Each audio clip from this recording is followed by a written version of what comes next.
Yi Yuchen shifted his body slightly, but a relentless, unchanging pain surged madly through every part of his body. In an instant, all traces of drowsiness vanished like a receding tide. What's going on? Can I really injure myself just from sleeping? Yi Yuchen was utterly speechless. He vaguely remembered staying up all night watching Naruto, completely unable to tear himself away. By now it was probably already late morning. Wait. Looking around, he suddenly sensed something was very wrong. If it was late morning, why was everything around him shrouded in oppressive darkness, and why did the atmosphere feel so strangely eerie? The moment he lifted his foot, his body lost balance and pitched forward. Splash! He collapsed into a shallow puddle. By the pale moonlight, Yi Yuchen suddenly saw that aged face in the water.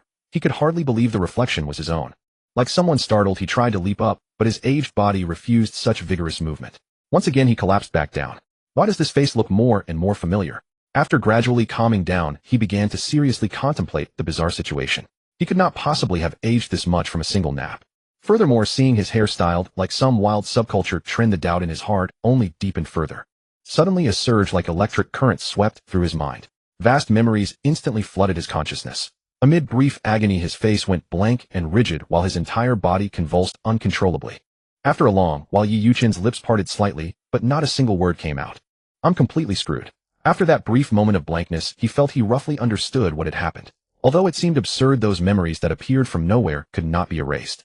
Yi Yuchen had to face one undeniable truth: he had transmigrated into the world of Naruto. And most importantly, this body of his belonged to none other than Uchiha Madara, the legendary Madara. He pinched himself hard. This wasn't a dream, it was all real. The surrounding environment finally aligned with what he remembered of the Naruto world. Though in his previous life, he had often fantasized about transmigrating and becoming a one-in-a-million prodigy, drinking the strongest wine, pursuing the most beautiful women, acting the coolest. But when this actually befell him, it made this Chinibyo youth, who was nothing but somewhat handsome in school, feel a sudden twinge of retreat. What the hell is this? If you were in your prime, I could crush the entire shinobi world, but Yi Yuchen was on the verge of tears.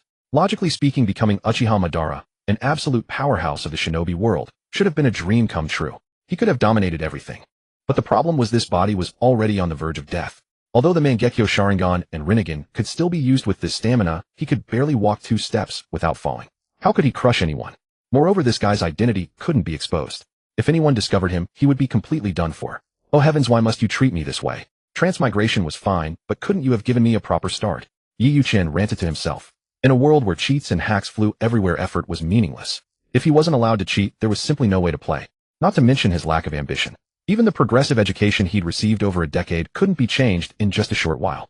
Only someone who had truly transmigrated from another world could personally understand how terrifying this world was. Wasn't it common for people to remain Jin in their entire lives? Of course, we must first exclude those 2 cheats from Konoha. Recalling the memories of Uchiha Madara in his prime, single-handedly challenging ninja armies, crushing the 5 Kage without pressure, that was truly legendary. How about just hiding my identity, finding a secluded place, opening a small shop, and living a quiet life? The moment this thought arose, he shook his head repeatedly and dismissed it. Setting aside whether this appearance would get him discovered, forcing him to wear a turban or mask for the rest of his life. Even if he got used to it, others would surely think him a complete weirdo. Even setting that aside, with this body, the shop probably wouldn't even open before he'd already be buried. No need for anyone to kill him, he'd simply be gone on his own.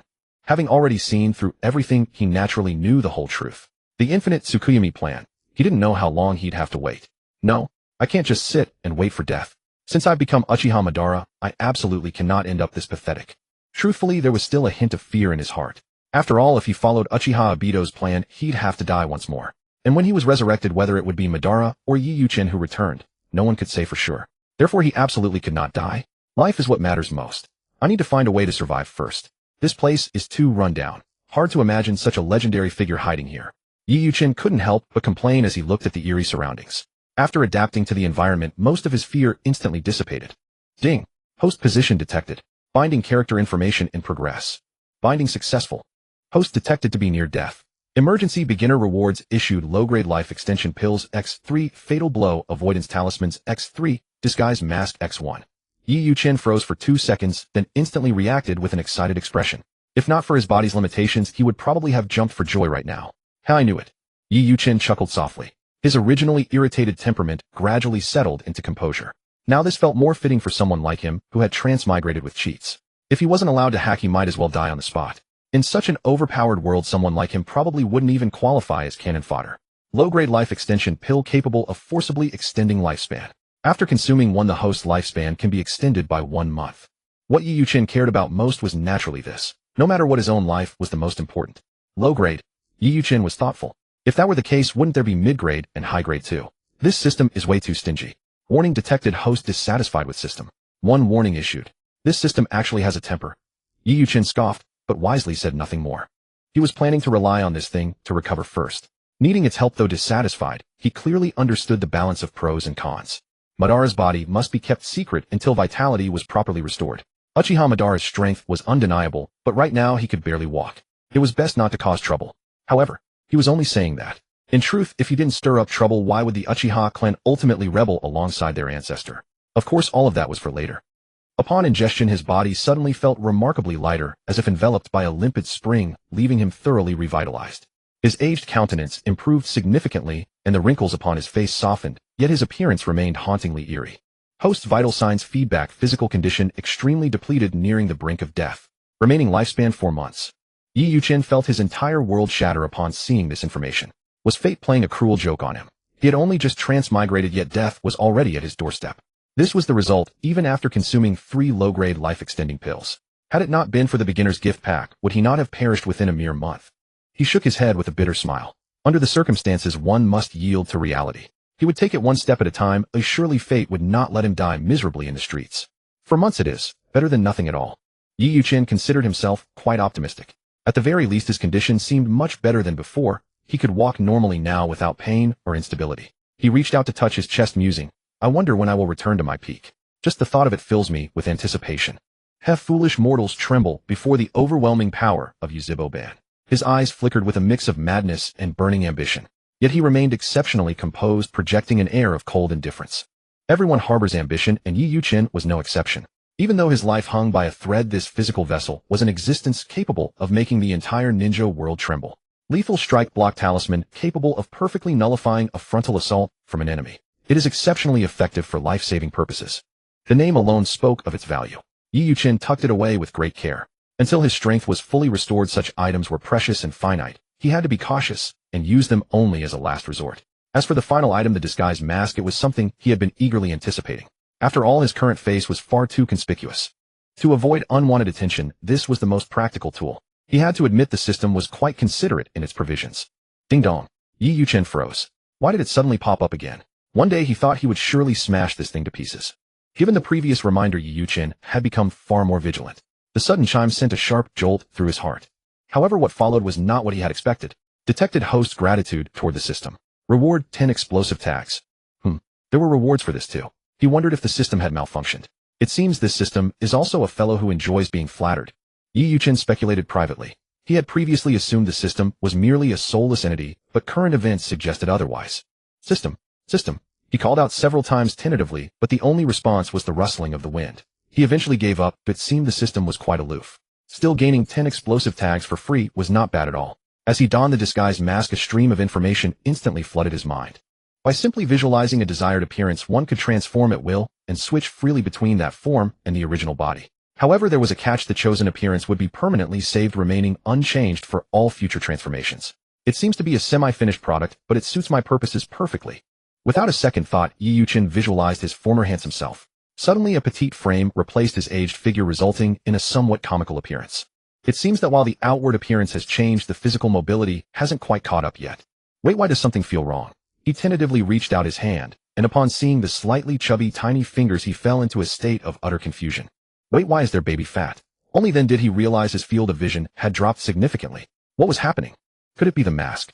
A strange sense of dread began to spread within him. He couldn't quite describe the sensation, only that his body felt bizarrely different. Oh!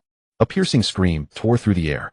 Looking at his clothes, which were now several sizes too large, Yi Yuchen completely lost his composure. He had clearly envisioned himself as a dashing youth. Why then had he turned into a child? System, get out here right now. What is going on? Explain yourself, or I won't let this go. Yi Yuchen was incensed. He suspected not for the first time that the system was deliberately playing tricks on him. While the disguise mask was effective, truth be told, it looked exactly like his younger self without any difference. Something had clearly gone awry. The crux of the matter was that he couldn't change back. Otherwise, he would be forced to go out looking like Uchiha, and in that case, he couldn't guarantee he'd survive the next second. Ding dong. The host should read the instructions carefully before use, otherwise this is the consequence. With that it fell silent, once more unresponsive to his further shouts. The instructions. Didn't I read them? It said I could transform into any appearance I imagined, but it couldn't be changed afterward.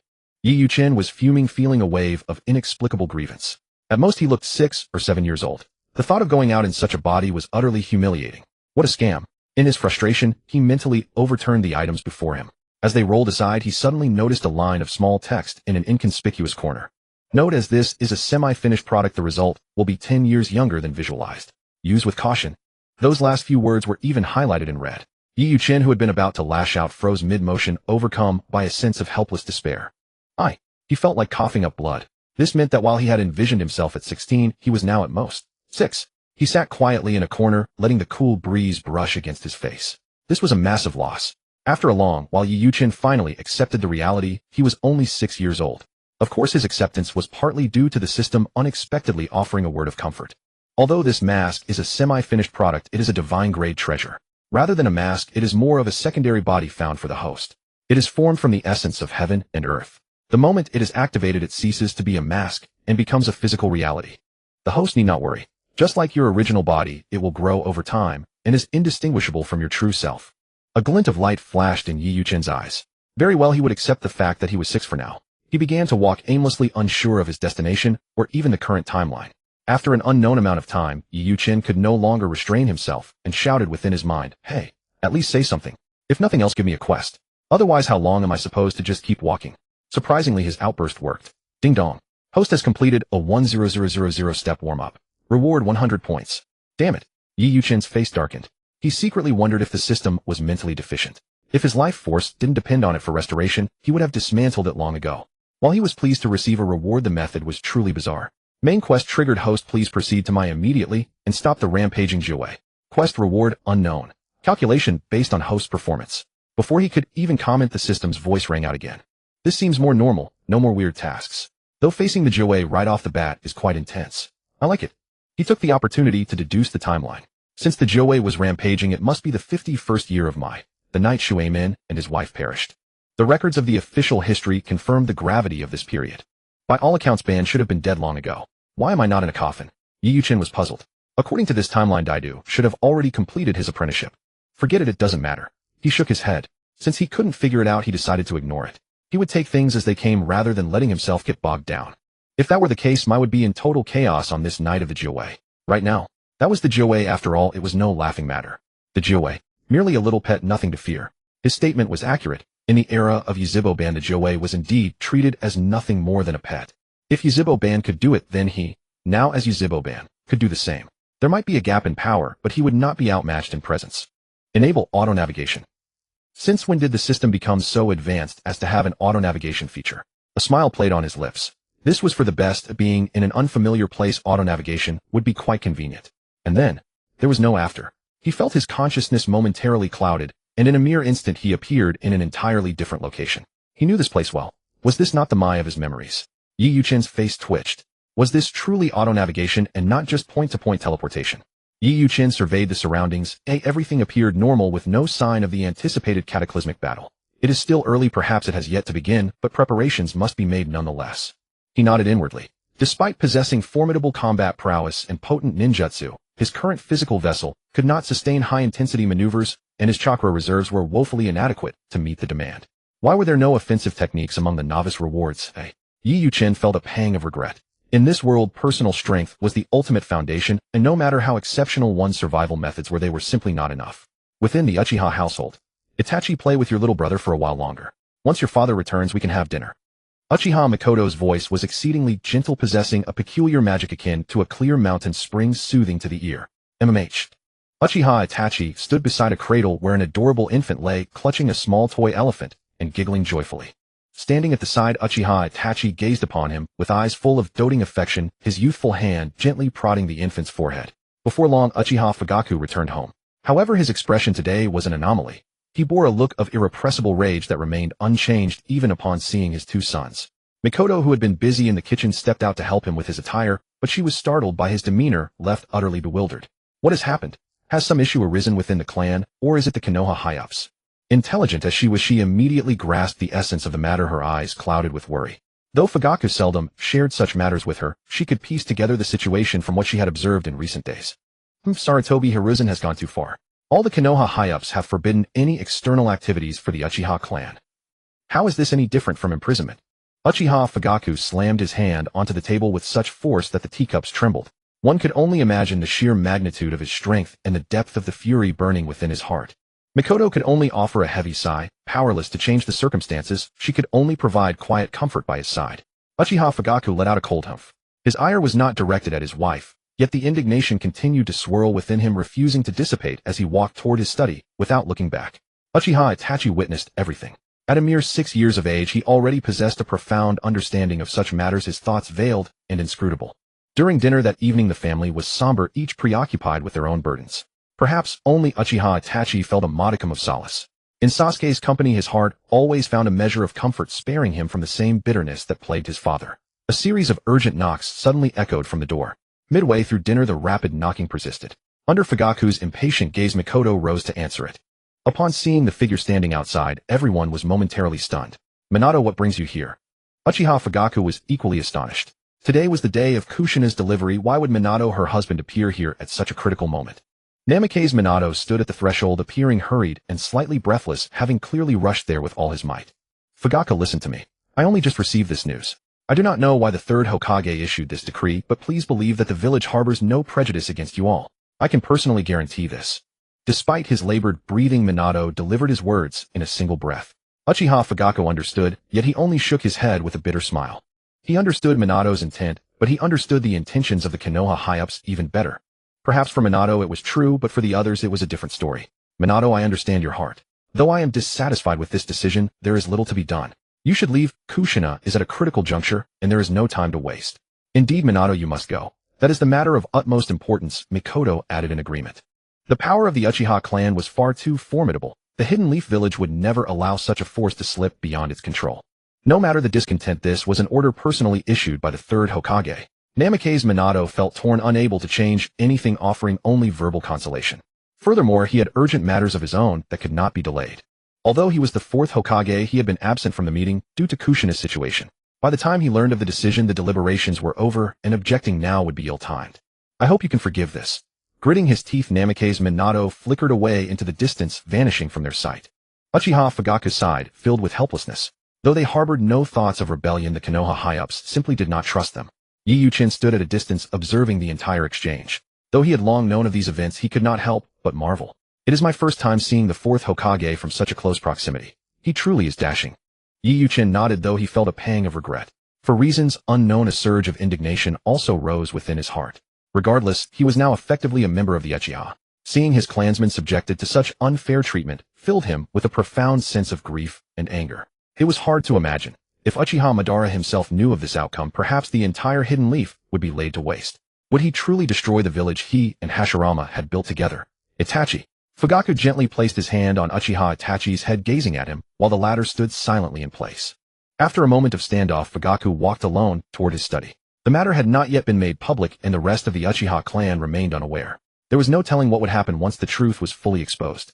As the clan head, now that the situation had unfolded, he had to carefully consider how to mediate the relationship between the village and the clan. Should a true uprising occur, it would not be something easily resolved. Amidst the obsidian shroud of night, a masked figure moved, soundlessly leaping through the shadows before vanishing into the darkness. Yiyuchin, who already knew the course of fate, waited quietly, silently, observing the unfolding situation. What would happen on this night? Time passed second by second. During this interval, Yiyuchin continued to familiarize himself with the unfamiliar power surging within his body. Although as a transmigrator he had perfectly inherited everything from Uchiha Madara, no matter how familiar it felt, it was not originally his own. He still required time to achieve complete synchronization. After an unknown amount of time, a colossal and malevolent aura jolted Yiyuchin from his meditative state. His pupils dilated abruptly as he stared intently toward a distant horizon. Is this the chakra of the Nine Tails? He swallowed hard instinctively. Only by being personally present could one truly fathom the sheer terror of such power. In his previous memories, no matter how formidable the Nine Tails was described to be, its appearance often led one to perceive it as a giant, almost adorable creature. At this moment, however, that perception was utterly shattered. Yet the primal instincts of this body seemed to shield him, preventing even a flicker of fear from surfacing. Despite his extremely low vitality, his other attributes remained at their peak. His sensory perception far exceeded that of ordinary men, Thus the moment the Nine Tails appeared, it was fully exposed within his field of vision. Roar! A thunderous cry resounded through the entire Konoha village, jolting everyone awake in an instant. After so much waiting, is it finally beginning? For some reason, as the crisis reached its breaking point, his heart grew unexpectedly calm, even harboring a faint trace of excitement. Within a mysterious cavern located in Konoha village, Kushina, the Jinchuriki of the Nine Tails, was currently in labor. Only at this juncture would the powerful sealing techniques of the Uzumaki clan be at their weakest. For anyone with ill intent, this moment was undoubtedly the optimal choice.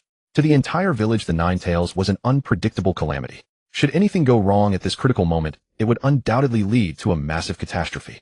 Consequently, Hiruzen Sarutobi had meticulously selected Kushina's delivery site, ensuring that not a single mishap could occur. Wah! As the cry of a newborn echoed, Minato Namikaze, the fourth Hokage and Kushina's husband, did not even have a moment to spare a glance at his infant son. Gazing at his wife, who remained smiling despite her extreme exhaustion, a flash of pity crossed his eyes. Nevertheless, his hands moved with relentless speed as he continuously reinforced the seal. Suddenly, a loud explosion erupted behind him, followed by several muffled groans. Minato couldn't help but look back, and in that split second a dark silhouette breached the outer barrier and appeared before them. Iwako Sarutobi, who had been behind him, lay dead. The groans heard moments ago must have come from them. Held in the hands of the cloaked figure was his newborn son. Who exactly are you? As the fourth Hokage, he had to maintain his composure. Even in this dire emergency, he could not afford to lose his cool. Fourth Hokage, I wonder which is more important, the life of the Nine Tails Jinchuriki or that of your son. The Sharingan. Minato's pupils constricted. He could not be mistaken. The single eye visible beneath the mask was piercingly bright. This man was of the Uchiha clan. Heh. Obito Uchiha let out a cold laugh and suddenly hurled the infant into the air. Minato could focus on nothing else. He could not stand by and watch his son fall to his death. He lunged to catch the baby, only to notice explosive tags attached to the swaddling clothes. He quickly tore them off and threw them aside, just as a thunderous explosion rocked the cavern. By the time the smoke cleared, the enfeebled Kushina had already been taken away. In her current state, she was naturally powerless to resist. Damn it! Minato clenched his fists tightly. Time was of the essence. As the yellow flash of Konoha, he arrived home with blinding speed. After securing his son, he swiftly donned his fourth Hokage robes and charged out the door. He was not so naive as to believe any good would come from the mysterious man taking his wife. The sole objective was undoubtedly the Nine Tails sealed within her. Meanwhile, Obito Uchiha's three-tomo Sharingan began to spin rapidly. He bit his thumb and slammed his palm onto the ground, shouting, summoning jutsu. Nine Tails. In the next instant, the colossal form of the Nine Tails materialized within Konoha village. It let out a deafening roar as its massive chakra swept through everything. Even under control, its overwhelming power remained palpable. Huh, that's it. Wreak havoc, Nine Tails. Let this sinful village be utterly buried beneath your mighty chakra. At this moment, Obito Uchiha appeared somewhat crazed. An obscure emotion seemed to be brewing intensely in his eyes, suggesting a profound hatred for Konoha. Such destructive power is truly immense. Yi Yuchin clicked his tongue as he watched the Nine Tails rampage, while simultaneously wondering how he could possibly stop the rioting beast. Host, it is detected that the Nine Tails is rapidly approaching this location. If a decision is not made now, you may very well perish here. Just as he was pondering, the system's cold, abrupt voice echoed in his mind once again. I don't need you to tell me that, I already know. Yi Yuchin grumbled internally. To offer sarcastic remarks without any actual advice at a time like this, could he interpret this as intentional mockery? Right. Suddenly a flash of inspiration hit him. He remembered the peculiar reward the system had given him earlier, detected Host's gratitude toward the system, rewarded with 10 explosive tags. System, we must have a shop or something, right? Otherwise, what's the point of these points? He recalled the 100 points rewarded for completing the 10000 step warm-up. Since there were points, there had to be a corresponding shop to spend them in. Of course there is. Sure enough, in the next second, a point shop option appeared at the bottom of his interface. Unbelievable. Were you planning to keep it for yourself if I didn't ask? He was speechless. Did he really have to discover every single function of this system on his own? There was no time for further bickering. He clicked into the shop, his gaze not lingering on the dazzling array of items. Even the legendary forbidden techniques did not interest him. It was no joke. The original owner of this body was someone who could elevate a B-rank ninjutsu to the level of a forbidden art. Such things were useless to him now. His search now was focused and purposeful, seeking only one thing: explosive tags. In less than a minute, in that inconspicuous corner, he finally discovered the presence of explosive tags. Haha. Yi Yuchin chuckled, his eyes darting about as he plotted some mischievous scheme. However, upon seeing the price below, Yi Yuchin's face turned bitter. A single explosive tag cost 10 points. While barely acceptable, his current lack of funds made it impossible to afford many. Checking his balance, it remained at the peculiar reward of 100 points. At most, he could exchange for 10 more, totaling only 20. Utterly useless. System, is it possible to buy on credit? Yi Yuchen asked in a negotiating tone. He had never engaged in such a transaction before, and asking felt somewhat undignified. Apologies. This shop offers fair prices to all who credit is strictly forbidden. As expected, the system was a stingy master. Trying to get something for nothing from such a miser was indeed a naive thought. However, considering the host is a newcomer, an exception can be made once, and only once. All debts must be repaid within 1 month. Yi Yuchen's face lit up with joy, but then as if realizing something he instinctively asked, what happens if I cannot repay it within a month? He asked out of a lingering hope that he might evade the debt entirely. If the debt is not cleared within a month, the system will autonomously erase all traces of the host's existence. Yi Yuchen. Fine, he was cornered this time, but he would not let this limitation break him. I'm going all in. A leap of faith, it's all or nothing. Having made a firm resolution, Yi Yuchen's gaze sharpened. He addressed the system solemnly in his mind. I want credit. Not much, just give me 1 million explosive tags. After he spoke, the system fell silent as if it had suddenly stalled. Yi Yuchen said nothing, waiting quietly. After a long while, perhaps considering his status as a newcomer, the system couldn't help but remind him, please consider carefully before making a decision. Act within your means. No need to reconsider. 1 million tags. Just give them to me. Yi Yuchen gave his affirmative response without hesitation. Others might not know, but he was well aware. Though 1 million explosive tags seemed a vast amount, it was still far from enough to deal a fatal blow to those two. Conan had used 600 billion tags against Uchiha Obito and failed to kill him. His current million was merely a drop in the ocean by comparison. But times were different. Obito's current strength was vastly different from his future self. His goal was simply to exhaust the Nine-Tails chakra. That would suffice. Even so, Yi Yuchen felt a pang of distress. 1 million explosive tags cost 10 million points. If the rewards from this endeavor didn't match the price, he would be truly finished. Quick, set them up before they arrive. 1 million explosive tags were no joke. The sheer weight alone could crush a person. Phew. Drenched in sweat from the labor, Yi Yuchen watched the Nine-Tails wreaking havoc in the village rapidly approaching his direction. He exhaled a long breath, watching the Konoha Jonin desperately resisting in front of the Nine-Tails, while the two Hokages, Sarutobi, Hiruzen, and Namake's Minato rushed toward the scene. Unsurprisingly, not a single member of the Uchiha clan participated in this battle, acting as if it had nothing to do with them. A tailed beast bomb continued to condense. In the next instant, it was launched toward the village, but the fourth Hokage timed it perfectly, using the flying thunder god to warp it away. Almost there. Nearly there. Watching the unstoppable Nine-Tails advance, Yi Yuchen felt a surge of excitement. These were 1 million tags bought with a mountain of debt. He wondered what kind of world-shaking cataclysm they would trigger. Had he not considered the possibility of turning the entire Konoha village to ash, he might have even borrowed more. Since he already owed 10 million points, another 10 million wouldn't have mattered. Rumble. A series of explosions erupted like celestial thunder, instantly engulfing the Nine-Tails' massive form. The beast let out a roar that pierced the heavens. Crisscrossing wounds appeared across its body as the energy released by 1 million tags swept through the area, reducing many surrounding buildings to dust in an instant. Even a powerhouse as formidable as the Nine-Tails was knocked to the ground. Its brownish-orange fur was stained with charred patches, and its aura withered instantly. Because the attack was so swift, Uchiha Obito was caught in the blast despite activating Kimui immediately. His black robe was shredded and his mask began to crack. When he reappeared, his face was pale with exhaustion, and he could not stop himself from coughing up several mouthfuls of blood. Damn it! Who was it? He searched the surroundings frantically, but found nothing. Uchiha Madara's concealment techniques were not to be trifled with. To think there would be an ambush here. A murderous glint flared in Uchiha Obito's eyes. He never expected to be outcalculated in this manner. Sensei Minato, it seems you've governed this village well. In his heart, Namake's Minato was someone he once respected, but since they were on opposite sides, he would end it all now. That intense explosion just now. What happened? Everyone stared grimly at the crater in the central zone where large pools of blood flowed. A truly gruesome sight. Countless innocent corpses lay scattered around, including Jonin who had joined the fray and ordinary civilians who had been hiding in their homes. Are there other enemies hidden in the shadows? Everyone looked solemn, not daring to be careless. Even though many villagers perished in the violent explosion, they had no time for mourning, for they faced an unprecedented challenge. As for Yi Yuchen, he felt no guilt. His consciousness seemed influenced by Madara, becoming indifferent to these insignificant lives. Ding! Congratulations to the host for completing the first main quest. Rewards 1. 1 million points. 2. 3 Tomo Occult Eye. 3. Junior Life-Prolonging Pill X10. Yi Yuchen, still reeling from the shock, was jolted awake by the continuous chime of system notifications. Upon hearing the first notification, a wave of disappointment washed over him. After all, he was burdened with a staggering debt of 10 million points, while a mere reward of 1 million felt more agonizing than death itself. However, the second notification left him utterly stunned. The 3-tomo ocular technique. This was Madara's very own 3-tomo ocular technique.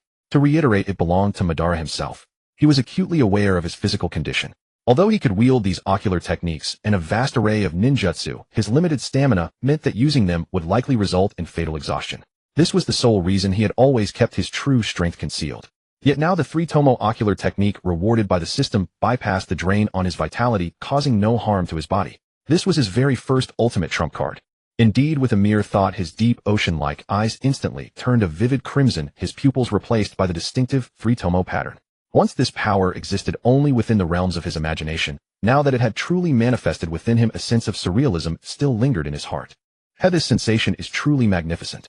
Yi Yuchen felt a warm current surge through his entire body, enveloping him in a profound sense of comfort.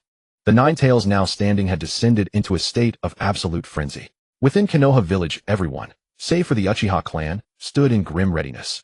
The Nine Tails alone had forced Konoha to mobilize nearly its entire military force. Quickly, recall all Jonin and Shunin currently on missions nearby. We must stop it at all costs. Saratobi Hiruzen barked out orders in haste, unable to fathom the devastation that would ensue now that the rampaging Nine Tails had broken free. Deep within the root base at the rear of Konoha, the leader Danzo had half of his face shrouded in shadow. He looked down upon the high-ranking members standing in disciplined rows, their faces concealed behind masks. After a long silence, his low, haunting voice finally reached the ears of every person present.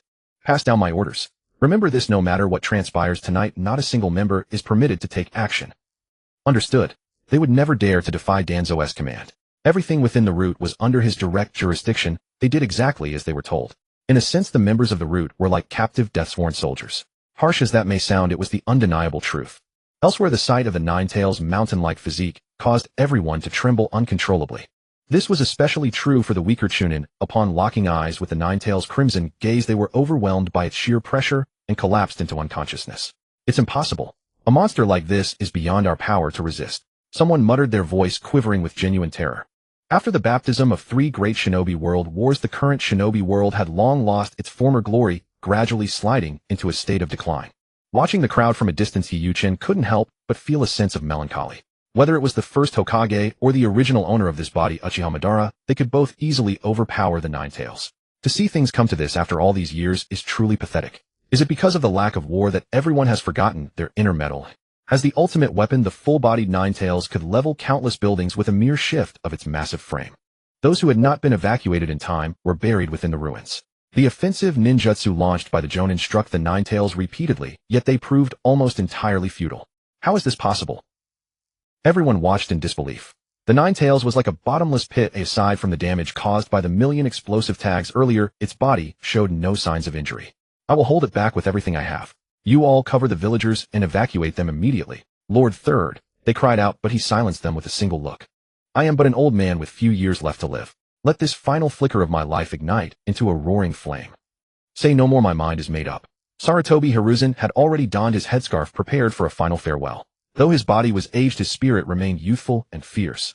At that moment, the Nine Tails finished charging its tailed beast bomb and launched it toward the Hokage rock. Konoha's yellow flash Namikaze Minato narrowed his eyes as his hands flew through signs, space-time barrier, flying thunder god. In another direction, a colossal explosion erupted instantly. The energy surge from the tailed beast bomb was so immense that it leveled an entire mountain range.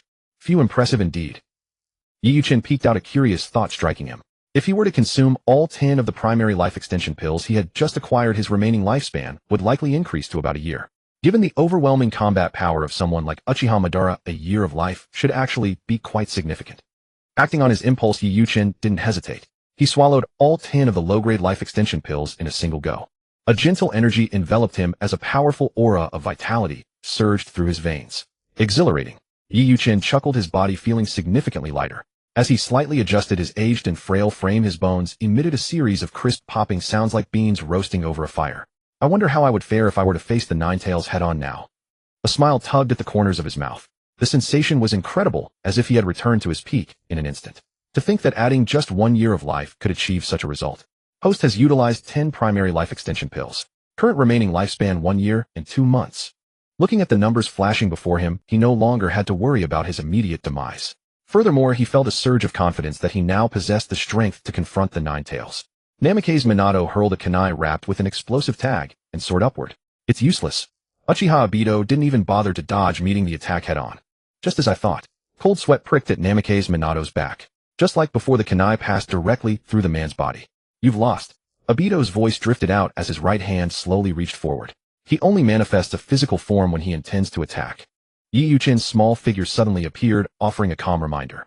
Namake's Minato reacted instantly. With a sudden flicker, he swapped places with his kunai and slammed a pre-prepared Rasengan directly into Obito. Just when did he? It all happened too fast, completed in a mere heartbeat. Uchiha Obito had no time to react at all. From his vantage point, Yi Yuchin could clearly see a deep gash left upon the opponent. His body, stripped of its balance, slammed violently into the earth, kicking up a shroud of dust. Namake's Minato flickered to the side. Though he had harbored suspicions for some time, he hadn't dared to be certain. Upon hearing Yi Yuchin's words, a surge of conviction filled his heart, solidifying his conjectures. Cough. Cough. Uchiha Obito spat out a mouthful of blood, his gaze locked fiercely onto Yi Yuchin. Who was this brat? He had never encountered him before. Namake's Minato felt the same bewilderment. This youth had appeared out of nowhere, yet he possessed such a profound understanding of the enemy's tactics. More importantly, as the fourth Hokage, he had never even heard of such a person existing within the village. Suddenly the pupils of both men constricted. The three-tomo Sharingan was etched clearly into their minds like an electric current surging through their consciousness. A member of the Uchiha. An Uchiha brat. The astonishment in their hearts was beyond words as they exclaimed almost simultaneously. Yi Yuchin felt a touch of awkwardness. Was his three-tomo Sharingan truly that conspicuous? Licking the corner of his mouth, he instinctively stepped to the side, signaling that this matter had little to do with him, and that they should simply continue their battle. His main mission was already complete, and the system had yet to issue further tasks. Did that mean he could finally rest for a while? Ding. Mission: assist the fourth Hokage Namake's Minato in sealing the Nine Tails using the Reaper Death Seal. Mission reward unknown. Just as before, the reward column offered no useful information whatsoever. However, when he saw the task, he wasn't particularly surprised. Although his current state was far from his peak, it was vastly better than before. To be honest, he felt a faint sense of anticipation at the prospect of clashing head-on with the Nine Tails. Let's do it. In the next second, Yi Yuchin made his decision. Since there was a reward, he might as well take the chance. To awaken the Sharingan at such a young age. Is he an unknown genius of the Uchiha? Namake's Minato was profoundly shaken. Seeing a child of roughly 6 or 7 years old wielding the Sharingan felt surreal. Uchiha brat, do you truly intend to join forces with an outsider to oppose your own ancestor? Uchiha Obito's solitary exposed Sharingan was exceptionally piercing, seemingly possessed of an invisible magic that compelled one to submit. Ancestor. Yi Yuchin scoffed inwardly. He had almost forgotten that at this moment Obito was masquerading as Uchiha Madara. This was getting interesting. An imposter facing the real deal. The world was truly a wondrous and unpredictable place. The decline of the clan is truly a tragedy. Atonement for your foolish crimes. The Tomo and Uchiha Obito's Sharingan began to spin violently. At that moment, he deliberately distanced himself from Namake's Minato, shifting his entire focus onto Yi Yuchin. Get away from here, it's dangerous. Namake's Minato blurted out instinctively. Utilizing his extreme speed, he lunged forward, grabbed Yi Yuchin's arm, and threw him toward the rear. Still in a daze, Yi Yuchin was somewhat speechless. He felt that with his current strength, he could hold his own. Why was everyone treating him like a child? But in Namake's Minato's eyes, he truly was just a child. What a nuisance. Uchiha Obito looked at Minato standing before him and whispered, Minato-sensei, stay inside for a while. Kamui. Instantly, a powerful suction force centered on Uchiha Obito began to warp the surrounding space, as if to tear one's body asunder. Witnessing this bizarre phenomenon, Minato frantically calculated a counter-strategy, but as he moved to act, he realized something was wrong. How? The speed he once took pride in was significantly dampened. The range of Kamui drew closer, and his left arm was almost entirely submerged within that spatial void. Watch out. After stabilizing himself, Yi Yuchin utilized Uchiha Madara's original power. With his Sharingan active, he saw the situation with absolute clarity. He swiftly drew a kunai from his waist and hurled it forward. The sheer velocity of the projectile surprised even himself. Seeing the kunai flying toward him, coupled with the injuries from the previous explosion of 1,000,000 explosive tags, Uchiha Obito suffered a brief lapse in focus. In that split-second opening, Namake's Minato managed to escape. When he looked at Yi Yuchin again, his eyes held a newfound appreciation. He could see that although this child was young, his temperament and strength far exceeded his years. Indeed, how could someone who sees through the enemy's secrets so easily be weak? Minato smiled self-deprecatingly, realizing his earlier attempt to protect the boy might have been unnecessary. After deflecting the kunai, Uchiha Obito retreated a few steps, sizing up Yi Yuchin. He hadn't returned to the Uchiha clan in a long time. He hadn't expected such a genius to emerge. Please let me fight alongside you. Yi Yuchin stated directly. He never imagined he would truly take part in the battle against the Nine Tails attack on the village. But Namake's Minato hesitated. The boy looked 7 at most. Could he as the Hokage truly allow such a child to join the fray? Don't hesitate. The front lines against the Nine Tails are waiting for reinforcements. These words struck Minato's heart. The Nine Tails was indeed a massive problem, there was no time for further doubt. The child was capable, and with Minato by his side nothing should go wrong. Weighing the options, Namake's Minato finally nodded. I will take the lead. Find your opening from the side, and above all stay safe. In the heat of the moment, Namake's Minato didn't even have the chance to ask for Yi Yuchin's identity. Yi Yuchin was grateful for this, as he wouldn't have known how to explain it anyway. Uchiha Obito only had one eye and was heavily fatigued. Though his ocular jutsu was powerful, the recovery time was relatively slow. This was the true breakthrough point, and only Yi Yuchin knew it. With a sharp whoosh, Yi Yuchin took the first step forward. Come back. Minato Namake's had not expected the youth to step forward first, completely disrupting the plan he had just devised. Perfect timing. Uchiha Obito was frustrated that Minato was blocking him, but he hadn't anticipated this brat would charge forward, creating a perfect opening. Yi Yuchin certainly did not sit idly by. His newly awakened Sharingan played a pivotal role in this encounter. Although the full power of Uchiha Madara's true form could not yet be wielded, it was more than enough to handle the current Obito. Since everything you know was taught by me, how dare you show off your meager skills here? Yi Yuchin's expression was cold. He simply wanted to project an air of superiority, but to his surprise Obito froze in disbelief after that single glance. An opening. Minato's perception was incredibly keen. In that split second, he used the Flying Thunder God technique to swap places with a kunai and slammed a prepared Rasengan directly into Obito. This time Obito's body did not turn intangible. He took the full force of the blow, the momentum driving him backward relentlessly. At this stage, Uchiha Obito was far from Kage level in terms of combat experience and temperament. With Minato's strength vastly superior, this outcome was entirely expected. Curse you. Rising from the ground, Uchiha Obito cast a deep lingering look at Yi Yuchin, etching his face into his memory. Kamui. Without further hesitation, he activated his Mangekyo. His body was sucked into the void, vanishing from the spot. Minato Namake's did not give chase. The village was still in peril as the Nine-Tails continued its rampage. The third Hokage alone would be no match. He had to provide immediate support. I don't know who you are, but your strength and resolve are worthy of praise. However, it's far too dangerous here. I'll find a place to hide. After saying this, Minato Namake's vanished instantly. He felt no concern for Yi Yuchin's safety. The mysterious man had fled and was severely injured, unlikely to return soon. The greatest threat remained the Nine-Tails at the village center. Barring any unforeseen changes, Yi Yuchin's strength should suffice to keep him safe. He truly comes and goes like the wind, Yi Yuchin thought with a sigh of sympathy for the fourth Hokage. His child was just born, yet he was about to say farewell. The system detected that the host assisted Minato Namake's in repelling Uchiha Obito. A hidden mission reward was triggered, the Flying Thunder God technique. Still dazed, Yi Yuchin was startled by the notification. The Flying Thunder God. A technique so many dreamed of, yet so difficult to master. Was this an unexpected windfall from the heavens?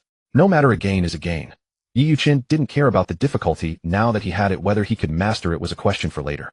He hadn't expected such a reward for repelling Obito. What would the next encounter bring? The thought filled him with a strange sense of excitement. Furthermore, if Uchiha Obito knew the man before him was the real Madara, one could only imagine his expression. To pose as the master in front of the original was an awkwardly ironic thought.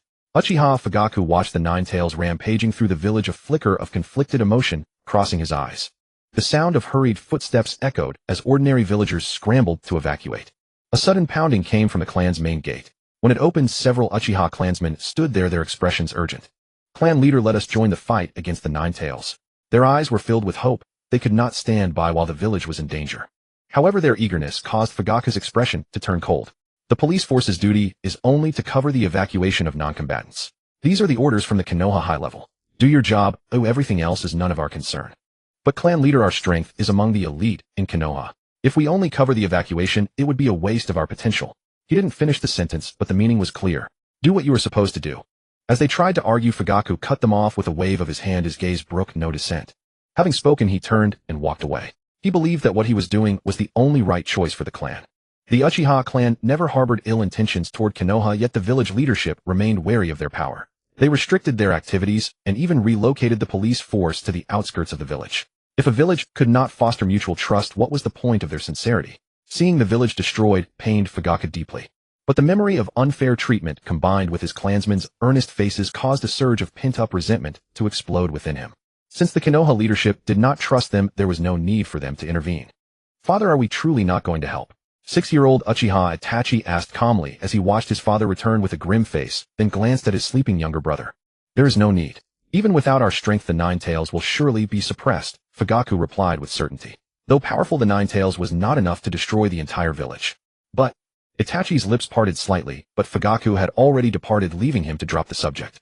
What he wanted to say was simple. After the Nine-Tails was suppressed, the Uchiha would be the only clan that didn't fight. they would inevitably become the target of public scorn.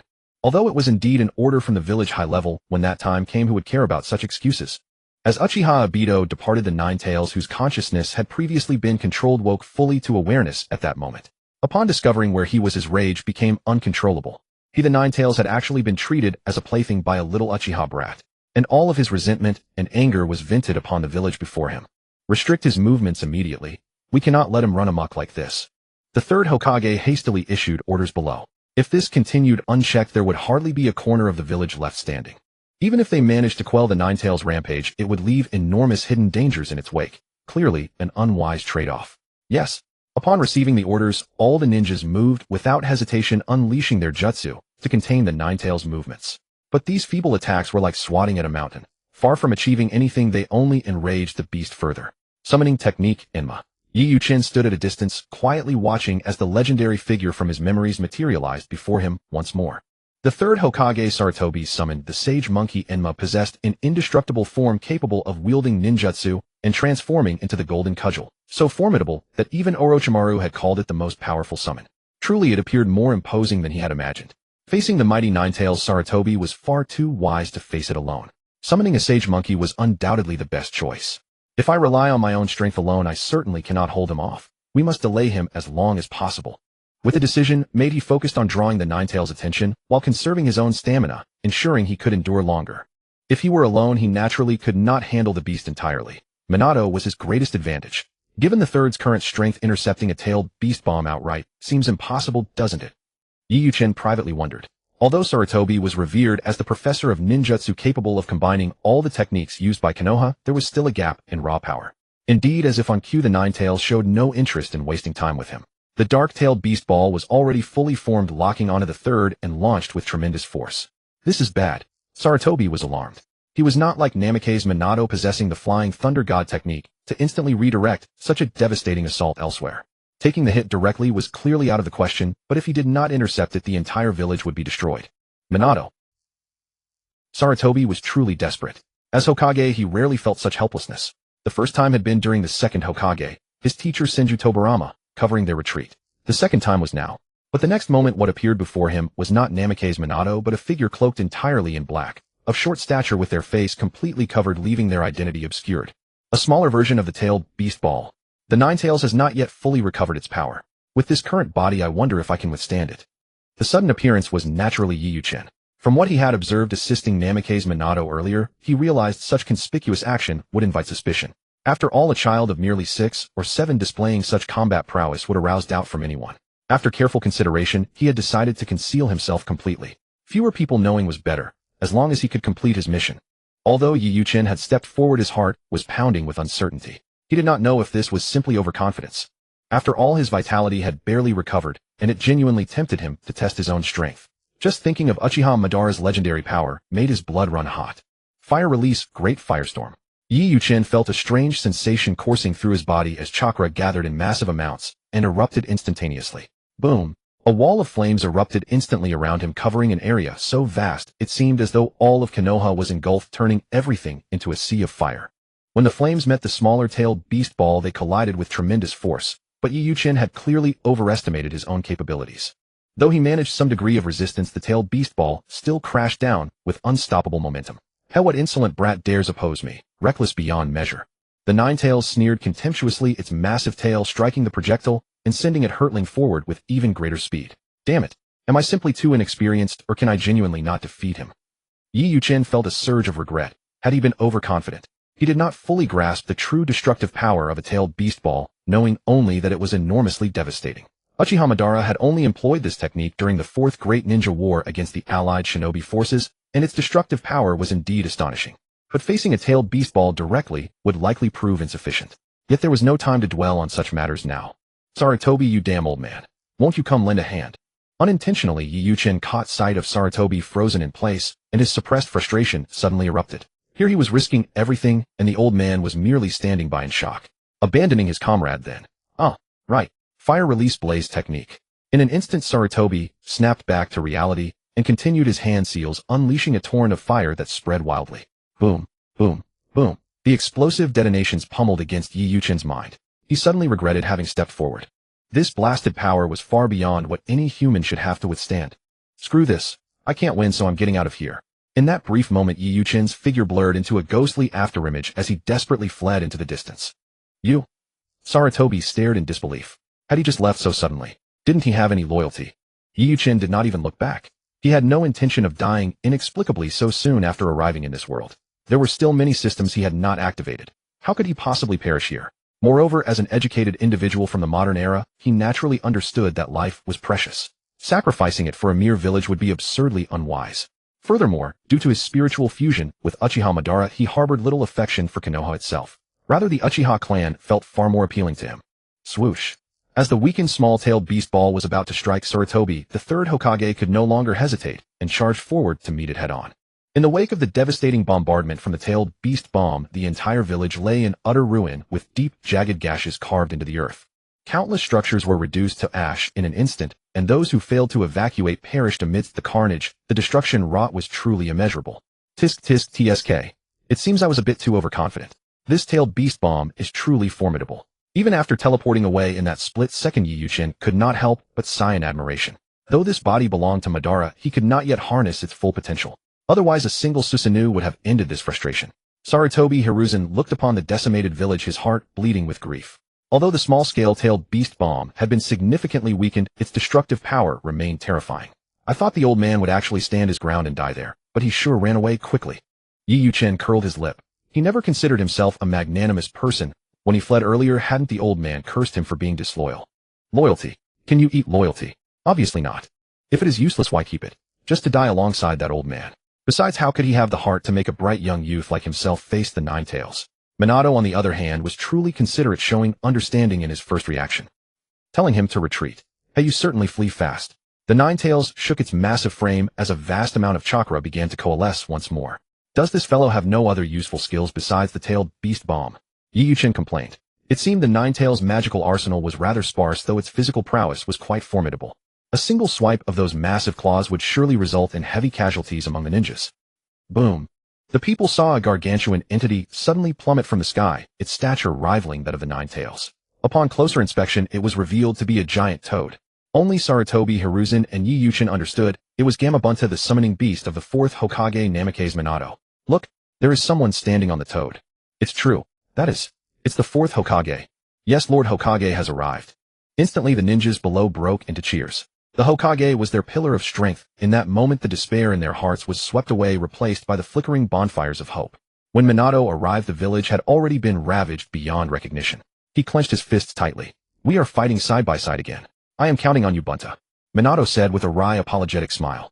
You really are shameless, only calling for me when things get this troublesome. The giant toad replied, though its voice betrayed a deep wariness of the Nine Tails. With a pipe clenched in its mouth, the giant toad drew the long blade from its waist and slashed toward the distant Nine Tails despite its grumbling. Huh. Several of the Nine Tails' tails lashed out, binding Bunta's arms, while the others restricted his movement. Die. If the tailed beast bomb and the Nine Tails' maw hit at such close range, even Bunta would likely face a mortal threat. The two massive figures were locked in a fierce struggle, while the ninjas below suffered immensely. It was truly a clash of titans where the mortals were, but collateral damage. Their sheer size placed them in a different league entirely, evoking a profound sense of helplessness. Even the fourth Hokage could only wait, constantly searching for an opening. The situation grew dire as the tailed beast bomb in the Nine Tails' mouth reached near completion. If they could not break free, the consequences would be catastrophic. I'll take a gamble too. That damned system always throws these hidden missions at me. Nothing ventured, nothing gained. Let's do this. As if injecting himself with a dose of courage, Yi Yuchin stopped hiding in the shadows and leaped into the fray. If things continued like this, the fourth would not even have the chance to perform the Reaper Death Seal. Once the Nine Tails fully adapted and went berserk, it would be too late. He remembered that if he failed to stop the Nine Tails' rampage, he would be obliterated. That was the real point. At that moment, Yi Yuchin became exceptionally solemn. The three-tomo Sharingan in his eyes began to spin rapidly, their shape shifting at high speed. Three protrusions appeared at the edges of his pupils, with hollow circles manifesting between them. Mangekyo Sharingan. Two long streaks of blood trickled from the corners of his eyes, evidencing the extreme burden on his body. Huff, huff. Yi Yuchin knelt on the ground, gasping for air. As expected, the drain on my body is far too great. He knew his limits well. Since the system had only unlocked the power of the three-tomo Sharingan, forcing a leap to the Mangekyo was naturally unrealistic. But in this situation, he had no other choice. Fourth seized the moment. Gathering every ounce of his strength, he roared toward Namikaze Minato. That single shout drew the attention of everyone present to the young boy. Don't get in the Hokage's way. Look at his eyes, he's a brat from the Uchiha clan. It really is him. Why did he come out here? Though his body was mostly covered, those exposed eyes allowed everyone to instantly identify his lineage. Everyone was struck with astonishment. Why would a 6 or 7-year-old child run into such a perilous battlefield? Although Namake's Minato did not understand the boy's intent, he remained hypervigilant, watching for any suspicious change on the field. He had witnessed Yi Yuchin's strength before, and in this situation. Could it be? As if a sudden realization hit him, Minato's expression changed dramatically into one of disbelief. He quickly turned his gaze back toward the Nine Tails. Sure enough, Yi Yuchin ignored the stares of those around him and strained to lift his head. In that precise second, his gaze met that of the Nine Tails. No. In a mere instant, the Nine Tails' consciousness fell into an abyss, and the tailed beast bomb in its mouth dissipated. Now is the time. Reaper Death Seal. Seizing this momentary window and defying all expectations, Namake's Minato did not hesitate. In this moment, he believed his death would be worthwhile. Thank you. These words were for Yi Yuchin. He knew the boy could not hold out for long. This was the only chance, and if missed, it would be gone forever. Forgive me, Naruto. Shui Min. 4th, Lord Hworying. None knew what had just transpired, yet none had the heart to ponder it, for who could fail to grasp the gravity of the 4th Hworying's current sacrifice? The sudden turn of events unfolded with such blinding speed that the crowd remained paralyzed, as Bo-Fong Shui Min unleashed the dead demon consuming seal. A colossal soul drifted from behind him, a dagger clenched between its teeth. Indeed, if there were any other way, he would never have chosen this path. Gazing upon his newborn child, how could he, a father for the first time, bear to leave? Yet without this sacrifice, the village would fall. The strain on his body was immense. Yi Yuchin could no longer suppress it, and a spray of fresh blood erupted from his lips, staining the ground beneath him a deep crimson. In that moment, the Wan Hua Tong Xielun Yin in his eyes rapidly receded, reverting to its original three-tomo form. The Nine Tails suddenly regained consciousness. Sensing a lethal threat, it instinctively tried to flee, but massive chains erupted from the void, binding its form tightly and dragging it relentlessly toward Shui Min. No, the Nine Tails understood all too well what was happening. Having only just escaped, it was being sealed once more. Its heart was filled with bitter resentment. Another brat of the Yuji Bo. Its eyes burned with hatred as it glared at Yi Yuchin. Had it not been for this person, it would never have been captured so easily. In the Nine Tails' heart, there was no love for the Yuji Bo clan. First, it was controlled by Ban as a mount to fight Qian Shouju Jian, and then it was turned into a summoned beast by Dai Tu. And now to have its consciousness seized once again by a mere child of 6 or 7 years. It was consumed by pure rage. What was more infuriating was that in a single day it had been passed between 4 masters, from Jiu Xi to Dai Tu, from Dai Tu to Yi Yuchin, and now it was to be sealed again. It was the Nine Tails, the most powerful and ferocious of the tailed beasts. Fall back. Evacuate immediately. Yuan Fei Rijan had no time for thought. His hands moved in a blur of seals, erecting barrier after barrier to block the violent ripples of energy. I'm counting on you, Jiu Xi. Bo-Fong Shui Min looked at his exhausted wife with eyes full of tenderness and heartache, even as he poured his remaining strength into the Yuji Bo clan's sealing arts. The Nine Tails let out a defiant roar, but it was in vain. The 4th continued to form seals with frantic determination. Stop it! The Nine Tails' long claw pierced through both their bodies. Yi Yuchin watched this bloody scene, his heart heavy with a complex whirlpool of emotions. In the end, I still couldn't change this outcome. A shadow of loneliness flickered in his eyes, but he did not react further. The two parents seemed to forget the Nine Tails behind them, gazing with profound love at the infant in the swaddling clothes. Though in agony, they wore smiles. Jiu Xi spoke at length, her words perhaps rambling, but they were enough to make one's eyes sting with tears. Bo-Fong Shui Min appeared more composed, though his eyes were veiled with helplessness and guilt.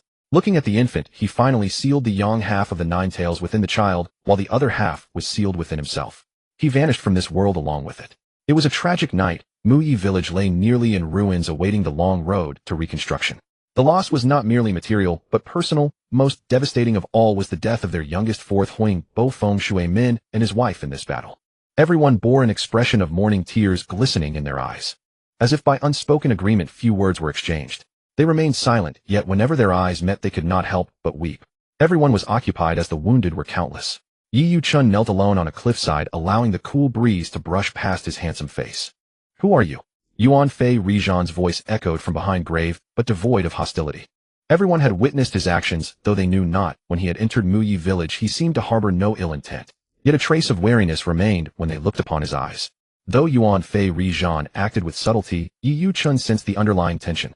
The village's hostility toward the Yuji Bo clan was more severe than he had imagined. He had once thought the third was not truly like that, merely pressured by the higher-ups, but experiencing it firsthand proved it was a different matter entirely. Still clad in his black robes, he replied calmly, Uchiha Yu-chun. He could not use the name Uchiha Ban, and his eyes would not lie about his identity. There is no such person in the Uchiha clan, Yuan Fei Rijan pressed. And these eyes? Yi Yu-chun offered no further explanation, standing slowly and walking past him. The third Huang originally intended to ask more, perhaps even to see the face beneath the hood, but he wisely held his tongue. The village's losses were too immense. With the fourth fallen, all burdens returned to his shoulders, leaving him no spirit to investigate such trifles. Furthermore, Yi Yu-chun's contributions during the battle were undeniable. To be too aggressive now would be excessive. Yi Yu-chun did not go far, stopping alone on the rear mountain of Muyi village to sense the changes within his body. He had discarded his black robes, revealing his youthful face. A warm current surged through him. At first he was confused, but the feeling grew familiar. It was strikingly similar to the Nine-Tails chakra. The Nine-Tails chakra. This realization shocked him to the core. Though it was only a small fragment, the sensation was unmistakable. But when did it happen? Could it be from that moment? His only contact with the beast was when he activated the Wan Hua Tong Xieluan Yin to control it. It meant that in that instant he had assimilated the Nine-Tails chakra. If I had more time, could I have taken the Nine-Tails chakra for my own? His mouth hung slightly agape, a spark of excitement in his eyes. His control had been brief due to the beast's overwhelming power. If the Nine-Tails was too much, what about others? This thought flashed through his mind. Who's there? Yi Yu-chun suddenly locked his gaze on a nearby thicket. After a long silence, a figure timidly poked its head out, appearing exceptionally cautious. As Yi Yu-chun clearly saw the other person's appearance, fragments of memory began to surface from within his heart. Standing before him was a young girl looking exceedingly adorable, and judging by the attire she wore, she appeared to be a member of the Uchiha clan. This is an Uchiha. He seemed somewhat perplexed. The Uchiha clan was supposed to be under a total lockdown, forbidden from leaving their compound, especially at such a perilous time. Only a newcomer like him was an exception. But now, are you from the clan? She appeared somewhat timid, yet her eyes sparkled with light. Everything Yi Yu-chun had just done had been witnessed by her. Who are you? Yi Yu-chun did not lower his guard just because the person before him was a little girl. Instead, the tension in his heart tightened even further at this moment. He felt as though the girl looked somewhat familiar, yet whenever he tried to recall her identity specifically, he could find no clues. I am Uchiha Izumi. Yi Yu-chun's expression grew solemn upon hearing those words. You said your name is Uchiha Izumi. Asking this was clearly redundant. There was no reason for the little girl before him to lie. However, there was a crucial point. Uchiha Izumi had not lived in the Uchiha compound before the age of 6. It was only after her father sacrificed himself to protect her during the Night of the Nine Tails, which was today, that she moved back. It seems my appearance has caused a significant deviation in everything. Yi Yu-chun pondered inwardly. This was a serious matter. Her beautiful countenance gradually aligned with the Izumi in his memories. Although she was still very young, a trace of her future self could already be seen. Uchiha Izumi was 6 years old this year, still somewhat tender, yet her inherent cuteness was already perfectly evident, matching the age of his current body. What are you doing here? Do you not know of the clan's prohibition? Moreover, it is dangerous here. You should return to the clan compound immediately. This was genuine concern from Yi Yu-chun. Regarding Izumi's fate, he felt a measure of pity in his heart. If the original plot were to be followed, this adorable little girl before him would also perish during the night of the Uchiha clan's massacre. Even more tragic was that the one who killed her was the very person she loved. But now, with his arrival as an anomaly, no one could predict how fate would unfold in the future. Not even he himself. I've told you everything you asked, but you haven't answered my question yet. Although still a bit uneasy, Izumi's voice was crisp and clear, a tone unique to a young girl who had yet to lose her childish innocence. Despite the lack of an imposing presence, Yi Yu-chun's heart softened. Yes, I am of the clan. He was not lying. From his current identity, he could indeed be considered half an Uchiha. To be more precise, he was now one with Madara.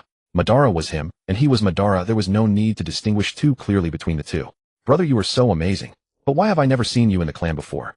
Uchiha Izumi ran over stealthily, her previous fear having mostly vanished. Perhaps in her eyes, the shared identity of being from the same clan was enough to let down most of her guard. Having watched Yi Yu-chun's battle from a corner, just now she felt as though stars were dancing in her eyes. Especially that moment he controlled the Nine Tails. Was that the legendary Mangekyo Sharingan? The Uchiha clan's greatest pride was their powerful ocular techniques, and every clansman pursued them as their ultimate goal. She was naturally no exception.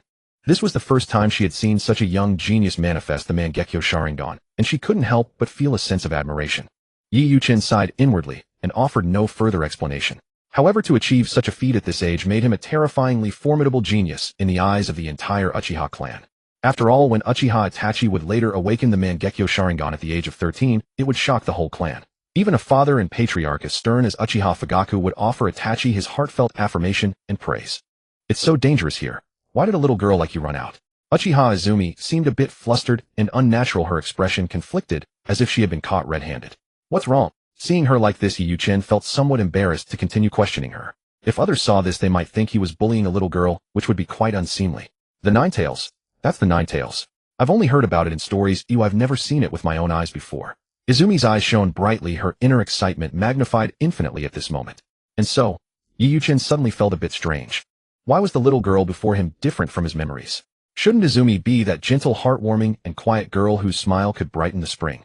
Why now? Because I was curious, so I secretly. So you secretly snuck out.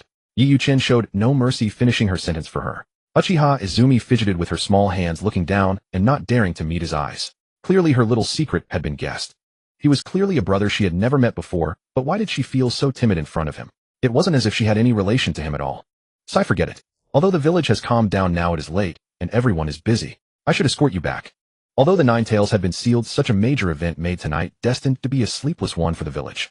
Whether it was counting the casualties or planning for the village's future, everything would be extremely busy and chaotic. He truly felt uneasy letting a 6-year-old girl return alone. Moreover, the Uchiha clan had not participated in this battle, creating a deep rift within Konoha village. No one could guarantee what would happen next. Of course, Yi Yuchen also had his own selfish motives. If he wanted to completely rewrite the fate of the Uchiha clan, he had to stay. And if he wanted to stay, now was the best opportunity. A legitimate identity was the most important thing of all. As the two walked through the village, the gazes of those around them seemed exceedingly peculiar. Yi Yuchen could guess the reason without being told. Ultimately, it was because the Uchiha clan had not participated in the battle. Likely everyone now harbored their own designs and suspicions toward them. Although Yi Yuchen had already deactivated his Sharingan, Uchiha Izumi, due to her father's survival, had naturally not awakened hers at a funeral as originally intended. However, she could still be identified at a glance by the crest on her clothing. Furthermore, having lived in the village for years, many villagers naturally recognized her. The way everyone is looking at us is so strange. They seem to be whispering about us. Uchiha Izumi's spirits were visibly dampened for reasons she couldn't fathom. She suddenly felt a profound urge to weep. It felt as though companions who were meant to live in harmony had suddenly abandoned them without a shred of sentiment. Don't overthink it, it's likely just your imagination, Yi Yuchen consoled her softly. Yet regarding these matters, perhaps no one understood the situation more clearly than he did. Although the surrounding whispers were faint, they seemed intentionally designed to catch their attention, as if deliberately spoken for their ears. Let's go. Having slipped out for so long, your father and mother must be worried sick by now. Yi Yuchen patted her head. Currently Izumi barely reached below his shoulder, appearing somewhat frail and delicate. Startled by his words, she suddenly felt a surge of anxiety. She was usually exceptionally obedient and tried her best not to let her parents worry over the trivialities of daily life. Now that she had calmed down to think, her impulsive departure tonight was indeed reckless, and her pace quickened involuntarily. Little girls are so easily coaxed, a few words and her attention is diverted. Yi Yuchen breathed a sigh of relief. He truly lacked experience in comforting others. To put it bluntly, he himself was still at an age where he ought to be the one receiving comfort. He allowed her small hand to pull him along as they hurried toward the Uchiha clan's residential area. I'm back. Izumi called out timidly toward the interior, but there was no response, causing her heart to race with even greater panic. How can this be? Is no one here? The house was somewhat disarrayed, but from the long-cooled lampshade it was evident that the occupants had been gone for some time. Looking at the flustered Izumi, he surmised they must have gone out to search for the young girl. It stood to reason in ordinary times it might be fine, but during the crisis of the Nine Tails attack on the village, what parent wouldn't fear for their child? In that moment, they must have lost all composure. No, I have to go find them. A flash of resolve crossed Izumi's face, and she turned to dash out the door, but just as she stepped forward, a large hand enveloped her and pulled her back. Don't be impulsive. If you run out now and they happen to return, you'll only miss each other again. Izumi was clearly blinded by her concern. In such moments, one must remain calm. Losing one's head would inevitably lead to grave mistakes. She had always considered herself strong, yet now she felt an inexplicable sense of grievance, a longing to simply break down and cry in his arms. Looking at the youth behind her, she seemed to become exceptionally vulnerable, unsure of what to do. But at that moment, the tightly shut door suddenly swung open and two anxious figures rushed inside. Father! Mother! Izumi, who had been held in Yi Yuchen's arms, cried out with excitement. She quickly broke free from his embrace and threw herself into the arms of the stunned pair, nuzzling her face against them. This you. A middle-aged man in shinobi attire stammered, his hands trembling in midair, unsure of where to place them. Beside him, a beautiful woman covered her mouth as tears began to fall uncontrollably. Yi Yuchen silently observed Uchiha Hazuki. She indeed bore a striking resemblance to Izumi. Wait, based on this, does this mean Izumi's father is a matrilocal husband? He clicked his tongue inwardly, choosing not to interrupt this moment of quiet beauty. After a long while, the two finally noticed Yi Yuchen standing aside. Yufeng remembered very clearly that the moment they pushed the door open, this fellow was holding his daughter. Who are you? His distant words carried a deep sense of vigilance identical to the cold tone Yi Yuchin had used when questioning Izumi earlier. Father it was. It was he who brought me back. Sensing the tension, Izumi hurried to explain on his behalf. Perhaps because the tension had vanished in an instant, Uchiha Hazuki's mood brightened, and she let out a soft laugh. Let's not just stand here. Let us sit down and talk properly. With that she rose and went into the kitchen. After a short while she returned with snacks and tea, urging Yufeng and Izumi to sit, while signaling to Yi Yuchin with her eyes. Since Anne has said so, I shall not decline. Yi Yuchin did not stand on ceremony, and sat down directly across from Yufeng. With Izumi's earlier explanation, Yufeng's attitude significantly softened, yet he still harbored a trace of doubt regarding this suddenly appearing stranger. Since you were the one who brought Izumi home, I am truly grateful. If I caused any offense just now, I hope you will not take it to heart. Yufeng was not a petty man. He was one who could both hold on to and let go of grievances. However, could you tell us now? Who exactly are you? It was no wonder Yufeng was so persistent. In both the Uchiha compound and the village, he had at least a general impression of almost everyone. Yet he had absolutely no memory of this child, which he found exceedingly strange. Could he be a spy sent from another village? If so, he had to remain vigilant. However, it was soon proven that he had overthought the matter. Yi Yuchin spoke very little. Most of the explanation came from Izumi. Especially when she spoke of Yi Yuchin manifesting the Mangekyo Sharingan to control the Nine Tails, her face flushed with excitement and fervor. The couple had been so desperate to find their daughter that even on the night of the Nine Tails attack, they had only frantically searched for her, paying no heed to the battle's progress. Naturally, they knew little of it, and hearing her account now, it seemed utterly inconceivable. Are you of the Uchiha clan? Yufeng's brow furrowed deeply, clearly finding it hard to believe. Yi Yuchin naturally anticipated the suspicion surrounding his identity, for he had never shown his face before, and no one had ever laid eyes on him. With a sharp swish, his originally clear and bright eyes suddenly turned crimson, and three comma-shaped tomo formed within them. In his current state, he could perfectly manifest the power of the three tomo eyes, yet he retracted it almost instantly. Yufeng and Yi Yu were utterly astonished. Their doubts about Yi Yuchin's identity completely dispelled, for those eyes could not be forged. However, a new question now troubled them. Pardon me, I am Uchiha-chun. Though it may seem unbelievable to you, I have been an orphan since childhood, never knowing my parents.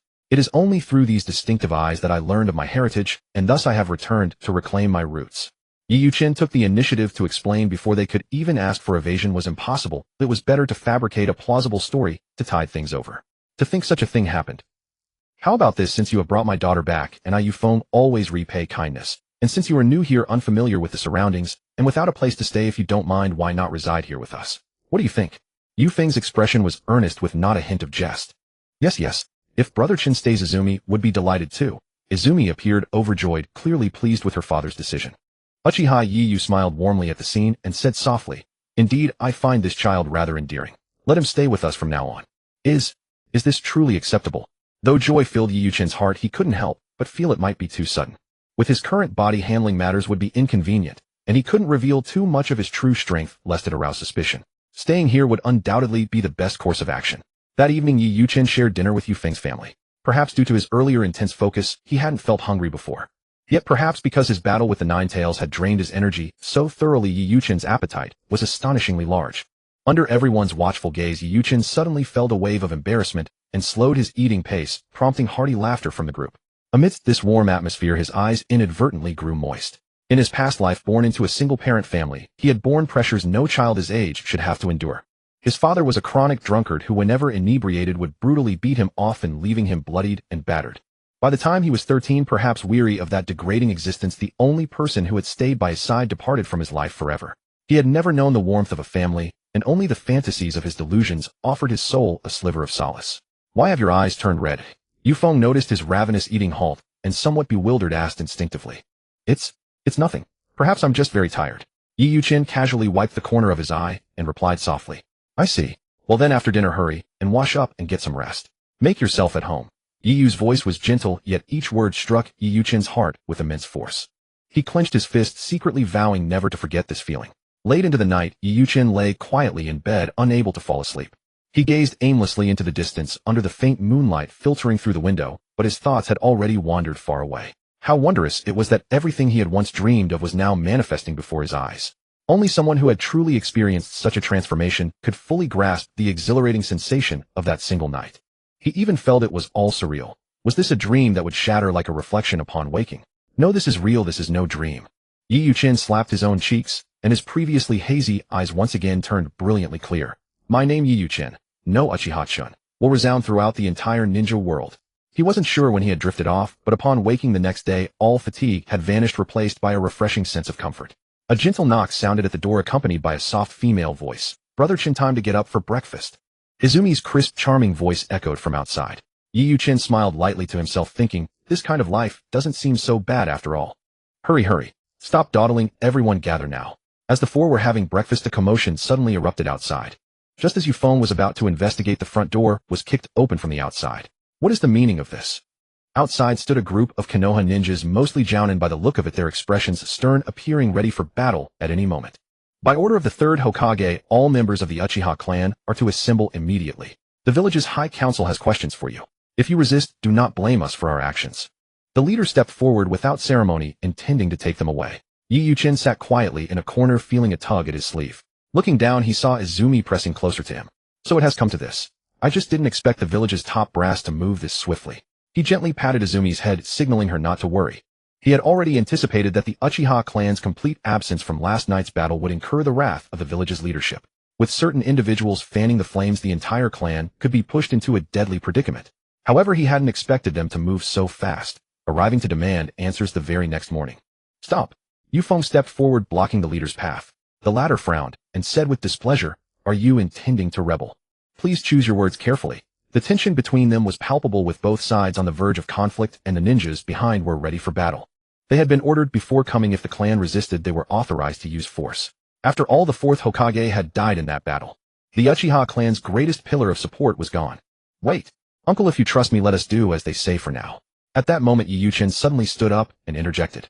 Regarding these arriving Jonin, although resentment simmered in their hearts, they were merely acting on orders. It would hardly be worth the cost to truly offend them to the point of no return. But, although Yufeng felt conflicted, he glanced at his wife, Yue, who gave him a subtle, reassuring nod. Good. Yu Chin breathed a sigh of relief. He had truly feared that Yufeng might choose a direct confrontation. While not impossible to resolve, such a clash would have invited immense trouble. Though I know not who you are, I must say you have made an exceptionally wise decision. The leading Jonin glanced at Yu Chin. Though the boy left no impression on him, he did not dwell on it. Anyone present here was undoubtedly a member of the Uchiha clan. Naturally, such scenes were not unique to Yufeng's household. They were playing out across nearly the entire Uchiha enclave. Everyone, let us follow them. Just as the two sides reached a tense stalemate, Uchiha Fugaku stepped forward. As expected, the clan leader's prestige remained immense. The voices of dissent vanished almost instantly, though a few exceptions remained. Fugaku, this is a direct order from the third. I hope you have considered the consequences. Having spoken, he withdrew to the side to observe in silence. Uchiha Fugaku merely gave him a profound look, offering no further words. Clan leader, what is the difference between our current state and being the mere puppets of Konoha village? Indeed, if this persists, where shall the dignity of our ancestors reside? Our ancestors founded Konoha alongside the first, yet our current standing in the village is. Along the way, clan members whispered beside him, their dissatisfaction palpable. Uchiha Fugaku remained silent, an imperceptible glint suddenly flashing in his eyes. It seemed an idea had taken root in his heart, fermenting and growing with wild intensity. However, while lost in his thoughts, he felt a tug at the hem of his garment and instinctively looked down. Who are you? Met by a face still retaining the softness of youth, Fugaku noted that the boy's eyes betrayed an inexplicable depth. Clan leader, perhaps last night's events have stirred the resentment of the Konoha high level. Yu Chin did not answer directly, offering instead a cryptic remark that caused Uchiha Fugaku to furrow his brows sharply. What exactly are you trying to imply? Fugaku regarded the child before him with a trace of wariness. It was almost farcical to think that he, the head of a clan, would feel a sense of trepidation toward a 6- or 7-year-old. Their attitude toward us today seems so filled with displeasure. They look quite terrifying. Yu Chin feigned a look of fear, causing Fugaku's brow to gradually relax. So even a child this young had sensed it. He instinctively reached out to pat the boy's head, whispering a gentle comfort. It is all right. This man is decent enough, Yu Chin mused inwardly. Who is that child? Why have I never seen him before? Indeed, there should be no such person in the clan. What did he say to the clan leader just now? Look, he has gone to Yu's family. What is their connection? For a time, the crowd was rife with hushed speculation regarding Yu Chin's identity. Yet under the oppressive and heavy atmosphere, everyone suppressed their curiosity, merely observing him in secret. Chin, you were thoughtful to do so. I had intended to personally explain your situation to the clan leader, but since you have taken the initiative, I shall leave it be. Yu Chin quickly realized that Yufeng had misunderstood his intentions. He was not there to explain his identity. He was subtly nipping the catalyst of the Uchiha's future tragedy in the bud. It is nothing. This is merely my duty, though I could not let it trouble you, uncle. He offered no further explanation. Since the misunderstanding served his purpose, he would let it stand. Soon the assembly arrived before a grand hall. At the highest tier the seats were already occupied by the high-level officials of Konoha. Positioned away from the center, Sarutobi Hiruzen sat with a solemn countenance. Uchiha Fugaku noted that his clan was placed at the very center of the lower area, as if the spot had been meticulously reserved for them. The gathering was exceptionally large today, with more people arriving continuously. Despite the ongoing reconstruction of the village, nearly every citizen of Konoha was present. Why has the Hokage not yet arrived? Someone looked toward the vacant central seat of the Hokage and asked tentatively. Indeed, the fourth is never late. Known as the Yellow Flash of Konoha, how could he be delayed? Perhaps he is detained by urgent matters. After all, yesterday's event was no trivial affair. At the mention of the previous night, a shadow of gloom passed over every face. The villagers, ignorant of the underlying truth, discussed the matter in fragments, entirely unaware of the anomaly in the surrounding atmosphere. However, as they looked toward the Uchiha clan at the center, their expressions became strikingly uniform, filled with doubt and perhaps hatred. Is everyone accounted for? Sarutobi Hiruzen's aged voice resonated through the area. He did not address the crowd at large, but instead fixed a steady gaze upon Uchiha Fugaku. What is the meaning of this third? Possessing superior ocular power, the Uchiha clan felt the shift in atmosphere more acutely than most, and a faint anger began to stir within them. Fugaku had his own suspicions, but maintained a stoic facade, remaining silent as he watched. Lord Third the Fourth is still absent. The crowd below grew restless, a foreboding premonition flashing through their hearts as they spoke up urgently. Minato's matter shall be set aside for the moment. An announcement will be made shortly. There are but two purposes for this assembly today. The first concerns the Uchiha clan. At those words, every eye locked onto the Uchiha gathered in the center. What have we done? I do not understand. What does this mean? The Uchiha members looked toward the high platform with confusion, while only Uchiha Fugaku and Yi Yuchen remained impassive. Last night, when the Nine Tails ravaged the village, why did you not intervene? As a part of this village to stand by and watch. Does your conscience not ache? Sarutobi Hiruzen stared them down. In that instant, the indignation of the villagers was fully ignited, and they turned to glare at the clan in fury. Third, have you so quickly forgotten the very order you issued? Uchiha Fugaku said coldly. Sarutobi Hiruzen's pupils constricted violently. The villagers below were stunned. Could there be an untold hidden truth behind these events? Has the third forgotten? The ban imposed on the Uchiha clan was an order issued by your own hand. The responsibility of the police force was merely to protect the non-combatant villagers during their emergency evacuation. They possessed no right to join the fray. Uchiha Fugaku showed not a hint of fear, while the other clansmen felt a surge of indignation upon hearing those words. What? So there was such a hidden truth behind the Uchiha clan's inaction. But why would the third? They could not fathom it. The mystery of why the powerful Uchiha clan had not intervened on the night the Nine Tails attacked the village was finally solved. It was because of the third's command. In the face of such a monumental crisis, can you still not understand? Sarutobi Hiruzen appeared somewhat incensed. When the very interests of the village were at stake, to still cling so rigidly to these regulations. Was it not excessively pedantic? Yet no one cared for the process. All they perceived were the immediate results. Uchiha Fugaku understood this all too well. Had they actually taken action last night, the rhetoric today might not be this. Instead, they would likely be branded with the crime of defying orders. Regardless, the Uchiha clan was destined to be found at fault. Since they were to be blamed either way, why not choose the lesser path? At least now they still held the initiative to explain themselves. Mere sophistry. Shimura Danzo's face darkened with gloom as he scoffed with disdain. However, the Uchiha clan chose to utterly ignore his words. The atmosphere here is peculiar. Whether the Uchiha clan can emerge unscathed this time depends entirely on their choice. Nara Shikaku remained silent, merely observing the shifts in the room. From the moment the Uchiha clan entered, his gaze had never wavered. Third, why did you issue such an order? Someone finally lost their patience. After all, to them, the Uchiha clan possessed formidable ocular techniques. Had they joined the battle, perhaps the casualties last night would not have been so devastating. Indeed, why were they not allowed to fight? It is said that once public indignation is sparked, matters become exceedingly troublesome.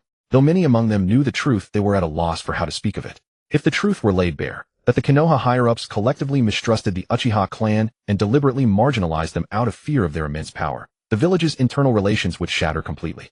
Having just endured such a catastrophe, Konoha could no longer withstand such internal turmoil. Waving his hand to suppress the surrounding clamor and steadying his emotions, Sarutobi Hiruzen feigned composure and spoke. The Nine Tails rampage last night was not an act of its own will, but the result of external manipulation.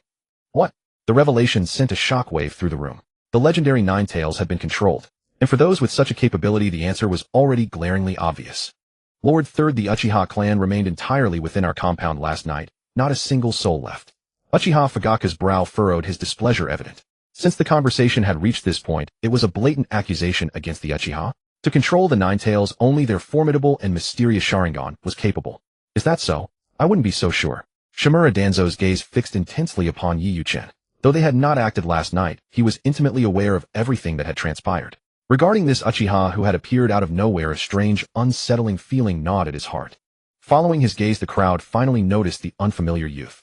Most had no memory of him, as if he had materialized in the village out of thin air. It's the child who took action yesterday. As I thought, he truly is of the Uchiha. The Jonin who had fought the previous night recognized him instantly. His appearance had left a profound impression on them. Since matters had come to this, there was no longer any need for Yi Yuchen to remain hidden.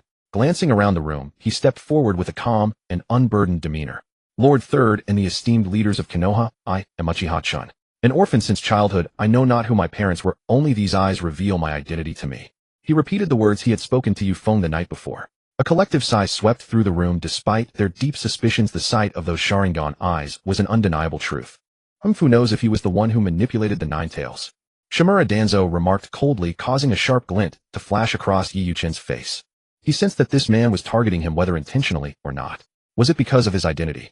Lord Danzo, your words are rather alarmist, don't you think? Given my strength, do you truly believe it possible for me to control the Nine Tails? Furthermore, even in the remotest possibility that I were the mastermind, why would I have intervened last night? Shimura Danzo was momentarily speechless. It was a valid point, yet one could not be careless regarding someone of unknown origin infiltrating the village. Once this is over, I must ask you to accompany us. With a cold snort, he said no more. Yi Yuchen felt indifferent. Accompanying them was of no consequence, likely just a matter of questioning, which he found understandable. Even if they scoured the entire shinobi world, they would likely find nothing regarding his true identity. Whether it concerned the original owner of this body, Uchiha Madara, or himself, Konoha's reach was simply insufficient to uncover the truth. So I let this matter rest for now. We shall investigate your identity thoroughly. If no issues are found, you may remain in the village. Sarutobi Hiruzen sighed, appearing as though he had aged a decade in an instant. Looking at the shinobi who had come despite their injuries, a pang of grief struck his heart. The second matter concerns the fourth Hokage Namikaze Minato. A heavy silence instantly fell over the room, hushing the previous whispers. Was the fourth Hokage's absence due to this very reason? Before I proceed, I hope you can all prepare yourselves mentally. Some of the injured jonin were already in tears, while others wailed in grief, oblivious to the pain of their own wounds. Uchiha Fugaku's pupils constricted. He could faintly sense that something was terribly wrong. Having not observed the battle yesterday, he remained unaware of what had transpired until now. The news of the fourth Hokage's death was known only to the jonin on the front lines. The fourth Hokage Namikaze Minato and his wife Uzumaki Kushina sacrificed their lives last night during the battle against the Nine Tails to protect the village. He has fallen. He has fallen. He has fallen. These words reverberated through everyone's hearts like a succession of heavy blows. Their gazes turned vacant, and they stood rooted to the spot in utter shock, motionless. Lord Fourth is dead. They looked at those beside them in disbelief, wondering if their ears had failed them or if the third had misspoken. No, how could Lord Fourth perish? Lord Third, you are deceiving us, playing a joke, aren't you? Someone forced a faint smile, but the panic etched upon their face betrayed them completely. Their sorrowful voice rang out like a roar as they stared fixedly at Sarutobi Hiruzen atop the platform. The latter slowly closed his eyes and shook his head with bitterness. In that moment, the speaker felt their mind go dark, as if the entire world had been turned upside down. No, this cannot be true. During his tenure, the fourth Hokage Namikaze Minato had tirelessly pursued peace between nations to end the cycle of war, and his prestige within the village had reached its zenith. Yet now they were suddenly met with the news that the fourth Hokage, the man they so deeply revered, had fallen in battle. Teacher, has he truly fallen? Yi Yuchen noticed a masked youth nearby slowly turning his back. He appeared desolate, though he masked his emotions well. 14-year-old Kakashi, he mused silently. The death of his teacher must be an unbearable weight to carry. Why are you all weeping? Lord Minato sacrificed himself to protect the village, fulfilling his duty as Hokage to the very end. Are we to face his legacy with nothing but tears? Someone suddenly stood and bellowed. This roar seemed to take effect as many ceased their sobbing, their eyes now filled with unwavering resolve. Indeed, we must pull ourselves together. We cannot let the Hokage's sacrifice be in vain. Lord Fourth. Though some continued to sob softly, they struggled to restrain their emotions, refusing to let another tear fall. Minato, has he truly perished? Uchiha Fugaku massaged his forehead, looking somewhat dejected. They had met just the previous night. At the critical moment of his wife's labor, the Hokage had even come to counsel him. To think that he was truly the second matter, and the most important one. Everyone listened intently. The sacrifice of the fourth Hokage was undoubtedly a massive blow. In 7 days, a Jonin council will be held to discuss the matter of the next Hokage of Konoha village. Following these two announcements, Sarutobi Hiruzen spoke of several minor matters, but most had no heart to listen, their thoughts having scattered along with the news of the fourth. Sensing this, he soon brought the gathering to a close. Yi Yuchen departed with the members of the interrogation department. Inside a secret chamber, various complex interrogation devices were laid out. If I recall correctly, these people likely use mind-reading techniques to peer into memories. I wonder if the secret arts of the Yamanaka clan can be resisted. Though Yi Yuqin pondered this, he maintained great confidence in Uchiha Madara's abilities.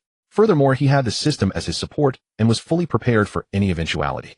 Before long, a man in a black trench coat entered. 2 scars ran across his face, giving him a somewhat ferocious appearance. Marino Ibiki. Yi Yuqin recognized him instantly, as those facial features made his identity unmistakable. This was a heavyweight figure. He hadn't expected Konoha to regard him so highly. An unfamiliar Uchiha, the newcomer asked tentatively before walking straight toward him. Yes, Yi Yuqin replied calmly. His voice lacked the typical tone of a child, which caused the man to be slightly surprised.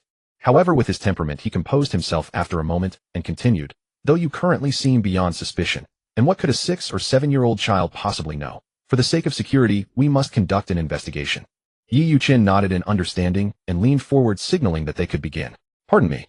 Marino Ibiki placed his hand directly onto Yi Yuqin's forehead. The latter remained composed, offering no resistance, which lent the scene a strange sense of harmony. As time passed, Yi Yuqin felt something slowly delving into his spiritual sense, as if trying to see through his entire being. Even if it's only for an instant, it should be enough. Yi Yuqin thought to himself. Mangekyo activate. His eyes remained closed, but within his spiritual sense a pair of blood-red pupils suddenly bloomed. The encroaching consciousness fell into the trap before it could even sense danger. Capture successful. It was easier than imagined. Even the secret arts of the Yamanaka clan were bound to succumb before such formidable and overbearing jinjutsu. Logically, Marino Ibiki should not have been defeated so easily. It was primarily because Yi Yuqin was so young that he had not been given full attention. Yi Yuqin seized upon this. Aided by Uchiha Madara's powerful ocular jutsu, he struck while the other was unguarded, achieving twice the result with half the effort. In Marino Ibiki's subconscious, everything he perceived had been prearranged by Yi Yuqin. It was exactly as he had claimed, an orphan who had drifted between different nations until he awakened his Sharingan and confirmed his identity, eventually finding his way to Konoha, leading to everything that happened last night. The process seemed long, but it occurred in a mere instant. Even that brief moment placed a massive burden on Yi Yuqin's body. What happened to you? Withdrawing his consciousness, Marino Ibiki looked at the panting pale Yi Yuqin.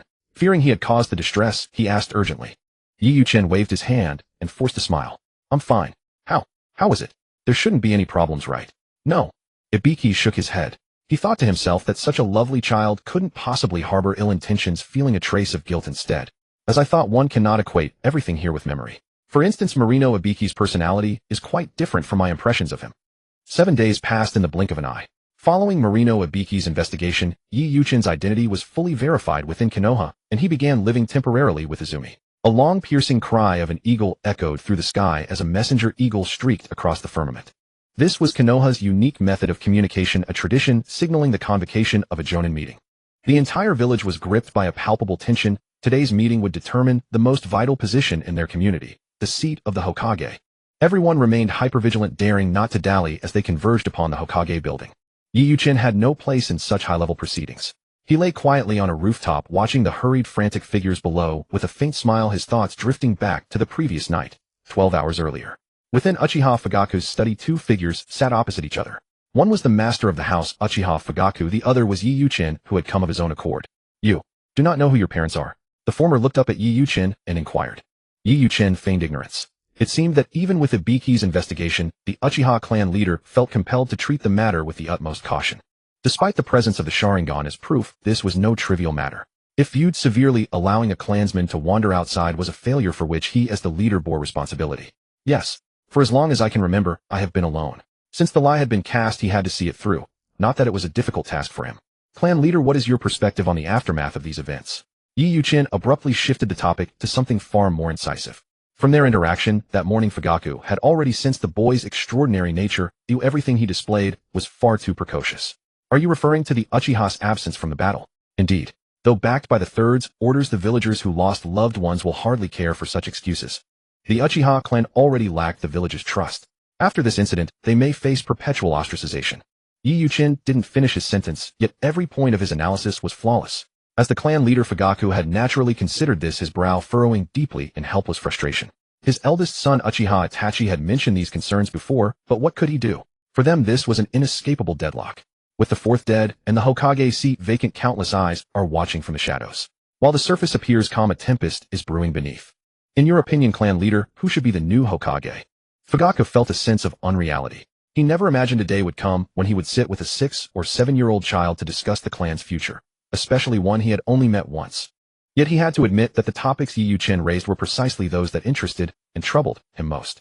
If the village truly pushed them to the brink, he would be forced to take that final desperate step.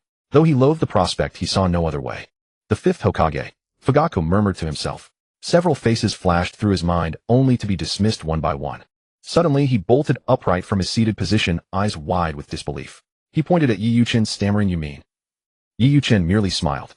"I said nothing. Everything is merely your speculation, clan leader." Fugaku was beyond shocked. He felt an impenetrable veil of mystery surrounding the child.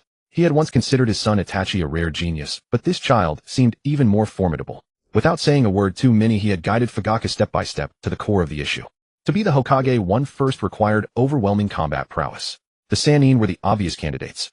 However, Tsunade and Jiraiya were away and could not return in time, while the third Orochimaru was a rogue ninja, and thus out of the question. Excluding those three, there was the young and capable Hatake Kakashi. Hailed as a genius who became a jonin at 12, his skills had only sharpened over the last 2 years. Yet he was still too young, his style somewhat immature, he was likely not yet fit for the seat. The high-ranking elders Midokado Hamura and Udatain Koharu were contemporaries of the third and former guards of the second Hokage, Senju Tobarama. However, neither was suitable, not just due to age, but because they lacked the ambition. Shimura Danzo. Fugaku could hardly believe the name as he spoke it. The leader of the foundation was far too pedantic and rigid in his ways. Few knew, but Fugaku was well aware that when the third abdicated for Namikaze Minato, it was partly due to pressure from Danzo. Otherwise, the fourth would not have ascended so early. Thus, the third would never wish for the mantle to fall to Danzo. With everyone else eliminated, the answer was self-evident. The third has no choice but to reclaim the position himself. He is forced into it. Fugaku reached his conclusion. Without careful thought, no one would have expected such an outcome. That meant tomorrow's Jonin meeting would be. Indeed, regarding the Jonin meeting, Yi Yuqin merely intended to watch the spectacle for amusement. It was nothing more than a formality. "Brother Chin, so this is where you are? I've been looking for you." Izumi climbed up with some effort, asking with a smile, "Who do you think will be chosen as the fifth Hokage?" After several days together, their bond had grown close. Izumi had become quite attached, constantly following in his wake. Gently pinching her cheek, Yi Yuqin only smiled without a word. The fifth Hokage. A mere farce. To discuss such things now was perhaps a bit premature. The Jonin Council convened, bringing together every elite ninja and high-ranking official of my village. Though Shimura Danzo's face was tightly swathed in bandages, leaving only a single eye exposed, his palpable excitement was unmistakable, as if the mantle of Hokage were already within his grasp. To him, no obstacles remained in his path, any potential threats were no longer within the realm of consideration. The heads of the Inoshikicho clan sat quietly in a corner, none venturing an opinion before the proceedings officially commenced. Finally, Sarutobi Hiruzen cleared his throat and spoke. "Since everyone has arrived, there is no need for further pretense. Share your thoughts freely, and we shall conclude with a unified vote."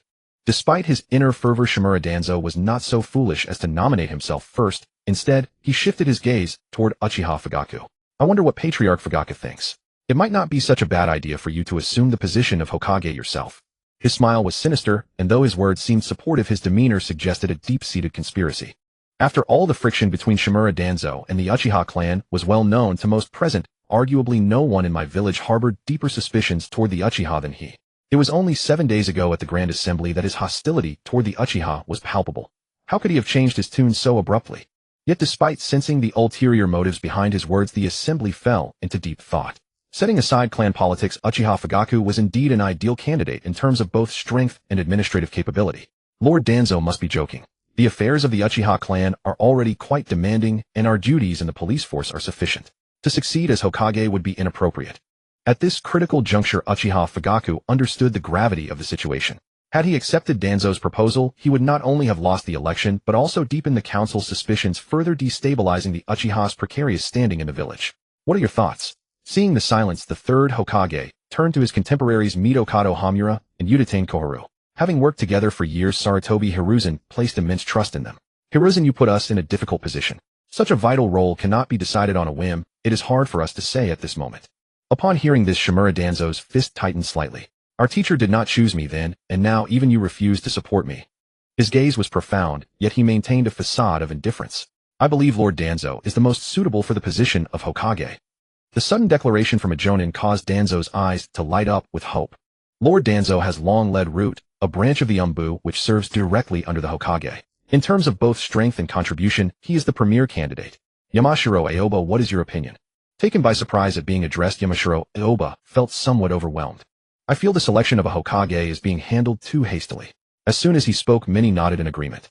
Traditionally, a Hokage was personally appointed by their predecessor and underwent a period of grooming. This instance, however, was an anomaly and felt rushed. Yet my village could not remain leaderless for a single day. Our new leader had to be determined post-haste. Since a consensus is difficult to reach perhaps. Just as the room was filled with hesitation, Nara Shikaku stepped forward, appearing lost in thought. Shikaku, do you have a solution? Yamanaka and Noichi and Akimichi Choza fixed their eyes on him, waiting curiously for his next words. The bond between their three clans was strong, so no one questioned their rapport, even in this setting. Shimura Danzo also felt a surge of tension. The opinion of the Hokage's chief strategist was of paramount importance. If he could secure Shikaku's endorsement, the title of the fifth Hokage would be all but his. It must be me. He roared silently within his heart. Heaven knew how long he had waited for this day. The position of Hokage was something Shimura Danzo was determined to seize. Since there is no better candidate for the moment, and the third lord only abdicated for the fourth, he has not yet reached the age of full retirement. Why not have him resume the mantle of Hokage? What does everyone think? The assembly fell into a collective silence, but soon the brows of those present began to unfurl in relief. Excellent. As expected of our strategist. Why didn't we think of it? The most suitable candidate was right before us all along, yet we were all lost in speculation. How foolish of us. Someone laughed heartily, as if a monumental problem had been solved. Indeed, though the third lord was aging, he remained hale and hearty. Resuming his duties was undoubtedly the best choice. To Danzo, however, these words were like a bolt from the blue. His soaring ambitions were shattered in an instant, and he could hardly believe his ears. How can this be? Why is it Sarutobi Hiruzen again? He could not fathom it. He had already lost once before. Why must he suffer defeat again here? He was filled with resentment. Third lord, what is your decision? Everyone looked at Sarutobi Hiruzen with anticipation, including Shimura Danzo. Despite his inner turmoil, Danzo maintained his composure before the crowd. After years of forbearance, what else could he do? Sarutobi Hiruzen saw through Danzo's intentions clearly. The man had always sought to overthrow him and become Hokage, but his ambitions were too vast, favoring military might to maintain peace. Should the position of Hokage fall into his hands, there was no telling what might occur. This was a major reason why Hiruzen had previously abdicated in favor of Namikaze Minato as the fourth. One could say Danzo's very nature had been a pivotal driving force in that decision. It seems that boy's prediction was correct. But this is for the best. Had Danzo become Hokage, the Uchiha clan's standing would have diminished even further. Uchiha Fugaku had his own designs. While the third Hokage remained wary of the Uchiha, his approach was far more tolerable than Danzo's extremist ideologies.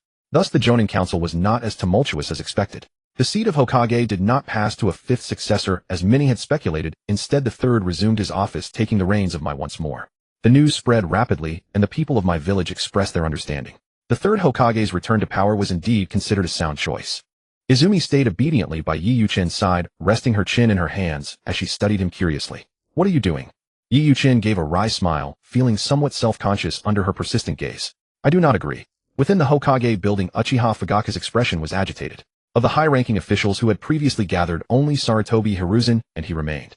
As for the other high-ranking officials in Jonin, they had all been dismissed. This is a unified decision made by the Konoha leadership. I hope you can understand. Sarutobi Hiruzen's words were beyond doubt.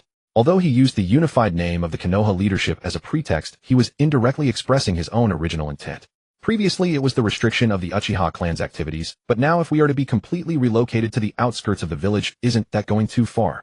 Fugaku leaned his hands on the table, while Sarutobi Hiruzen slightly closed his eyes. Without any extra expression, he simply shook his head calmly. Though I am the patriarch of the Uchiha clan, for a matter of this magnitude, I asked the third to allow me to discuss it with my clansmen.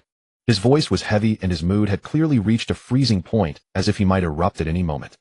Indeed, it should be so. However, the village still hopes you can make the correct decision. Do not keep us waiting for too long. In that case, I shall take my leave.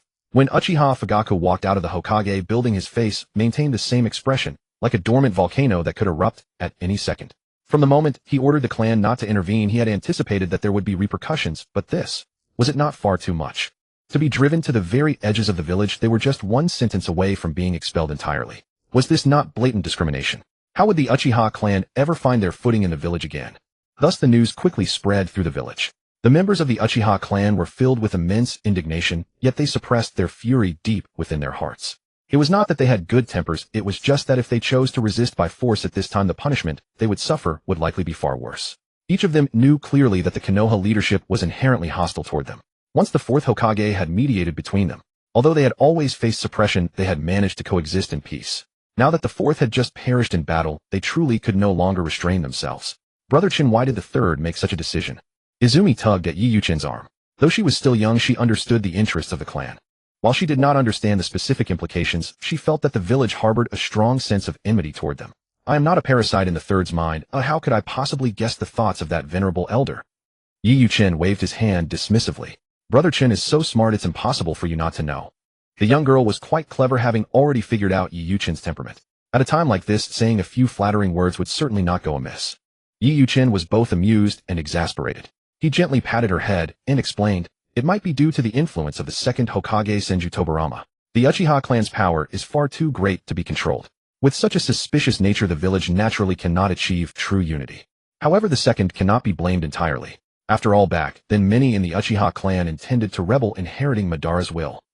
Izumi seemed to understand partially, yet she sensibly nodded along, looking quite adorable. Though he appeared to be speaking to Izumi, he was also secretly contemplating the situation himself. I fear all of this will only accelerate the Uchiha clan's rebellion. It seems I must give them a proper warning, otherwise once the situation becomes irreversible it will be difficult to handle. Yi Yuchin sighed inwardly.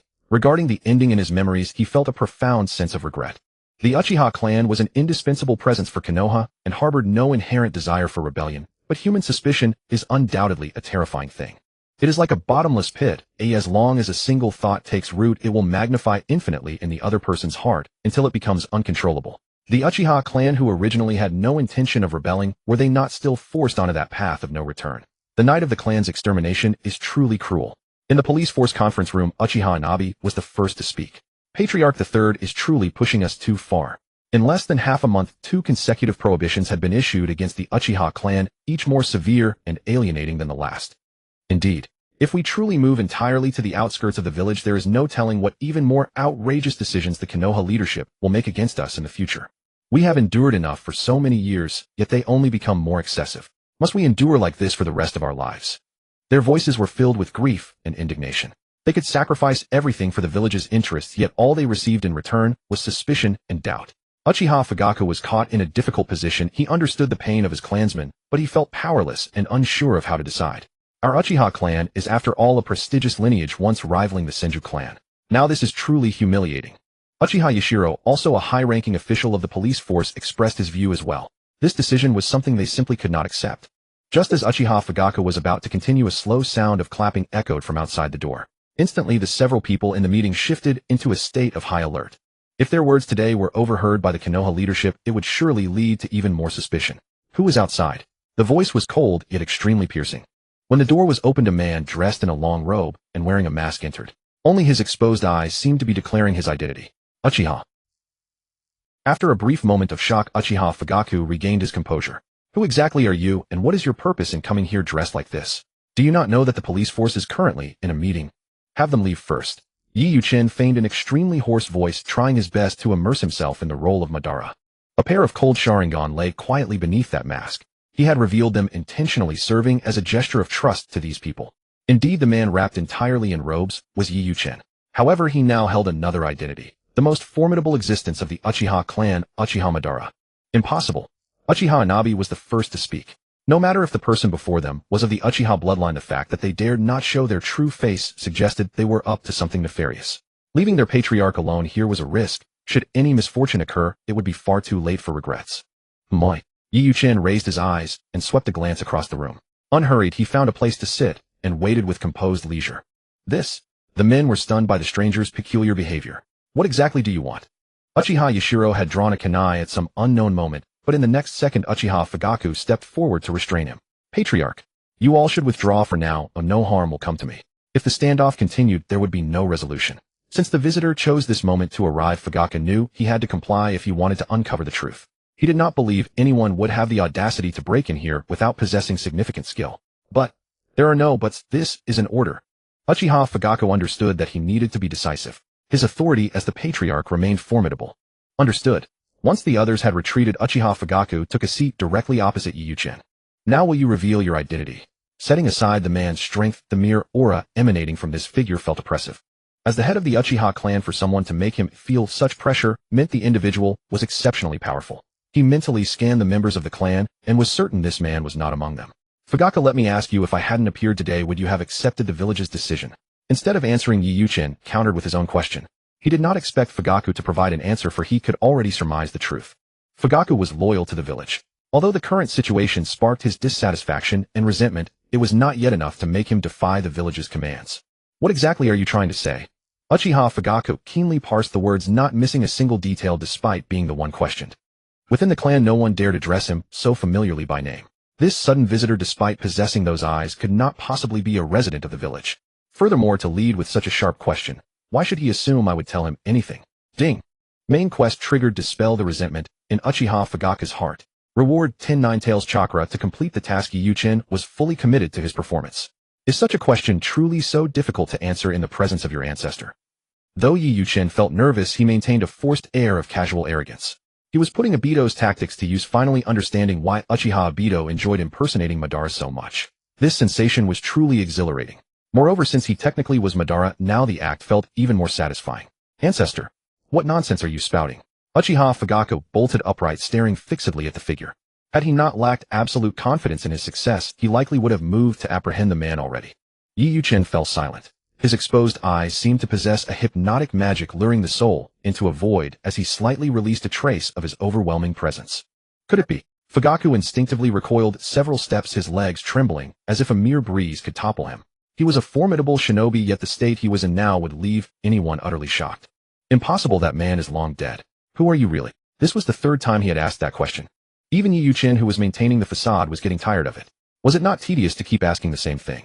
Fugaku murmured to himself, unable to believe his own deductions. Driven by intense curiosity, he struggled to look up and study the man sitting calmly before him, as if trying to see through him entirely. But with the heavy cloak and the mask's concealment, nothing could be discerned except for those piercing eyes. Guessed it, Yi chuckled. This was exactly the effect he desired. Rather than revealing it himself, it was far more convincing if Fugaku reached the conclusion on his own. Uchiha Madara was a legend who should have been dead for decades. His sudden reappearance would be difficult for even the Uchiha patriarch to fathom. He was taking a massive gamble. If he lost, and his true identity was exposed, all would be lost. But for the sake of the system's quest, he had no choice. While Uchiha Fugaku appeared humble and cautious, he possessed a fierce pride, a trait reflected in his strict upbringing of his sons Itachi and Sasuke. Changing such a man's perspective was certainly no simple endeavor. No one rebels in a heartbeat. It is a slow accumulation of negative emotions from minor grievances until the burden becomes unbearable. Currently, Fugaku was in this nascent stage. Since the secret was out, Yi saw no further need for deception and gently removed his mask.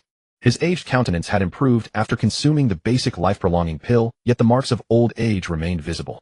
Uchiha Fugaku stood as if struck by a bolt of lightning. He never imagined that the person standing before him was truly the ancestor. The man who once led the Uchiha clan to the pinnacle of glory, Uchiha Madara. Ancestor, is it truly you? After the legendary battle between Madara and the first Hokage, everyone believed him dead. How could a man who should have perished be standing alive before him? Even if he had survived, then he should have been long buried by now. How? Do not speculate about my circumstances. I have appeared today only to tell you that the Uchiha clan need not take drastic action. Simply allow everything to follow its natural trajectory. Does the ancestor mean? Indeed, everything will turn out for the best. His tone was certain, yet Uchiha Fugaku felt that this ancestor was somewhat different from the one in the legends. Ancestor, since you are still here, why not entrust the entire Uchiha clan to your care? Fugaku Uchiha genuinely believed that this person before him was a far better choice than himself. Yi was taken aback by this proposal. That simply wouldn't do. It was one thing to occasionally play the part of Madara Uchiha, but to fully assume that identity was something he couldn't bear. Moreover, he couldn't afford to be seen in the light right now. The fewer people who knew of his existence, the better, otherwise he might invite a deathly peril he couldn't handle. Stop. He directly cut off Fugaku's words. If he actually accepted this, he'd be done for. For now, the fewer people who know about my affairs, the better. Revealing myself to you is already an exception. Yeyuchin's voice was low, yet carried immense authority, causing even the clan leader to momentarily lose his composure. I understand.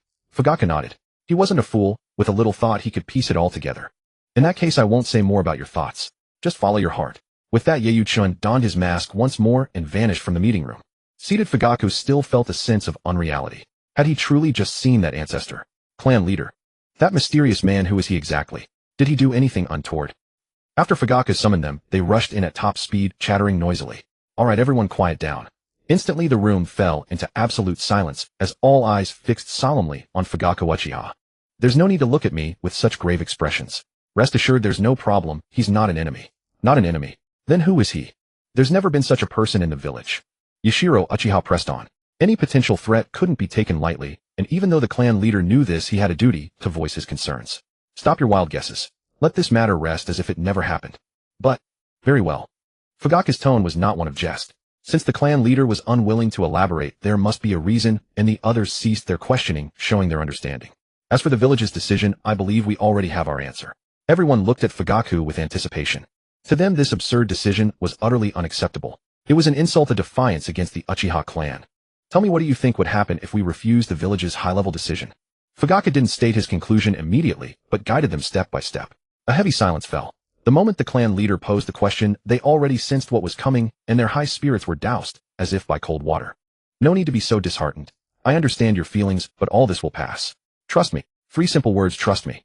Yet they seemed to carry immense power, lifting the spirits of the downcast crowd as they raised their heads, their eyes filled with hope. They pursed their lips, clenched their fists, exchanged glances, and then spoke in unison. We respect the clan leader's decision. Thank you.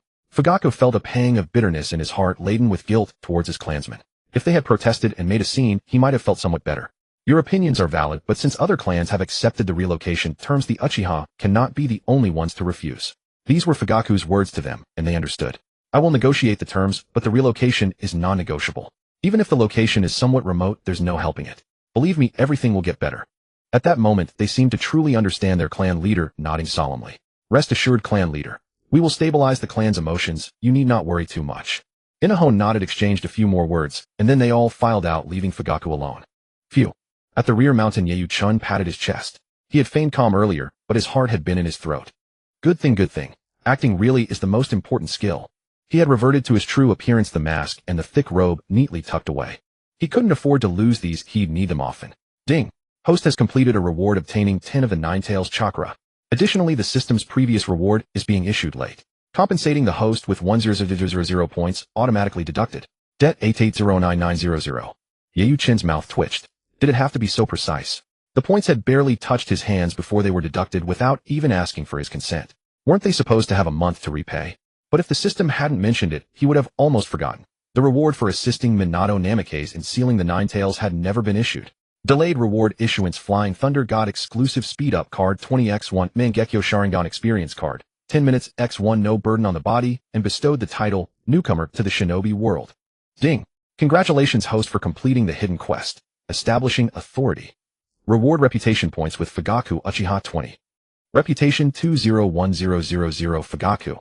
Yeu-chun stood there listening in a daze. Was this what they meant by receiving rewards until your hands got tired? Goodness, the notifications just kept coming, and they seemed to be good stuff. He'd have to take a moment to digest it all. He also needed to focus on improving his strength. It was like hitting 2 birds with 1 stone, enhancing himself while restoring Madara Uchiha's vitality.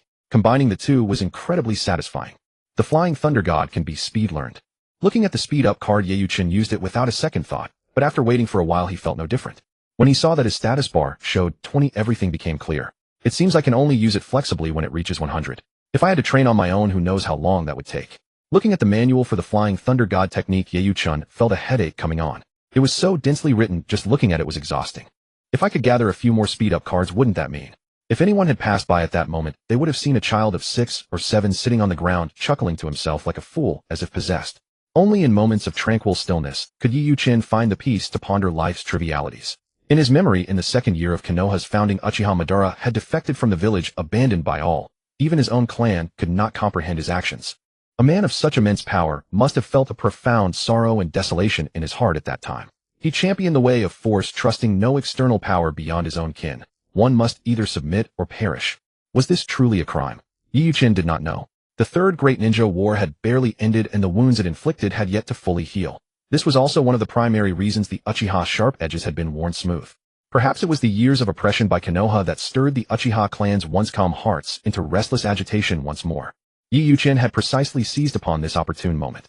The appearance of Madara at this time would not only avoid clan opposition, but might even be seen as a beacon of hope, and indeed the outcome proved exactly so. Chun, pack your things and hurry along. Since the clan head has made his decision, we should follow suit as well. Yu truly regarded Yeu-chun as her own child. Perhaps it was his exceptional maturity that never failed to coax her into gentle laughter. Seeing her daughter Izumi gain a playmate filled her heart with immense satisfaction, and her care for them was meticulous in every way. Got it. Yeu-chun answered briskly, leaping off the bed in a flash and tidying his room in quick practiced motions. This was the day of the Uchiha clan's mass relocation. Thanks to the persuasion of Uchiha Inabi, Uchiha Yashiro, and other high-ranking members of the police force, the clansmen accepted the decision with understanding and no unrest broke out. Uchiha Fugaku felt a measure of relief at this, yet the weight that had long pressed down upon him seemed only to grow heavier as he gazed upon his people. The ancestors said it would be fine. He closed his eyes, striving to steady his racing thoughts. Their clan would surely once again reclaim its former glory. This place isn't nearly as shabby as I imagined. Yi Yuchen surveyed his surroundings. Everything appeared to have been carefully renovated. Hiruzen Sarutobi had indeed put in the effort. Perhaps driven by a sense of guilt toward the Uchiha clan, his suspicions remained merely that, for now. To take matters to the extreme was a line he could not yet bring himself to cross. Yet beneath the surface things were far from smooth. Danzo Shimura had vehemently opposed the decision. His hostility toward the Uchiha bordered on outright enmity. Should the clan vanish entirely, it would be a wish he'd gladly see fulfilled. Nevertheless, the third Hokage held firm to his convictions. After deliberation among the High Council, the decision was made to first pacify the Uchiha's discontent, for what they had already done was more than enough. The new home is so beautiful. Izumi, as if free of all cares, darted about with unbridled excitement, like a child freed from confinement, drawing amused smiles from everyone around. Yi Yuchen had long grown accustomed to this. Her radiant laughter never failed to strike a chord within him, lifting his spirits in spite of himself. "Brother Chin, let's go check over there." And so he let her take his hand, racing off toward the courtyard's edge. "Be careful, don't trip," Yu called out from behind with a warm smile. "At your age, still carrying on so noisily. Where's your sense of decorum?" Yu Feng's words carried a sharp edge, yet it was all mere pretense. Inwardly, he was surely chuckling with delight. Yu noticed this as well, but chose not to call it out, simply watching him until a flush of embarrassment crept over him, as if his secret thoughts had been laid bare.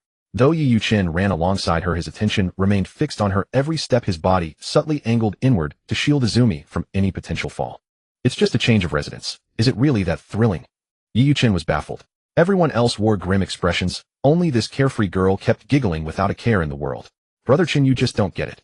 Izumi shot him a playful glance, her grip on his hand firm, before tugging him off toward the next spot.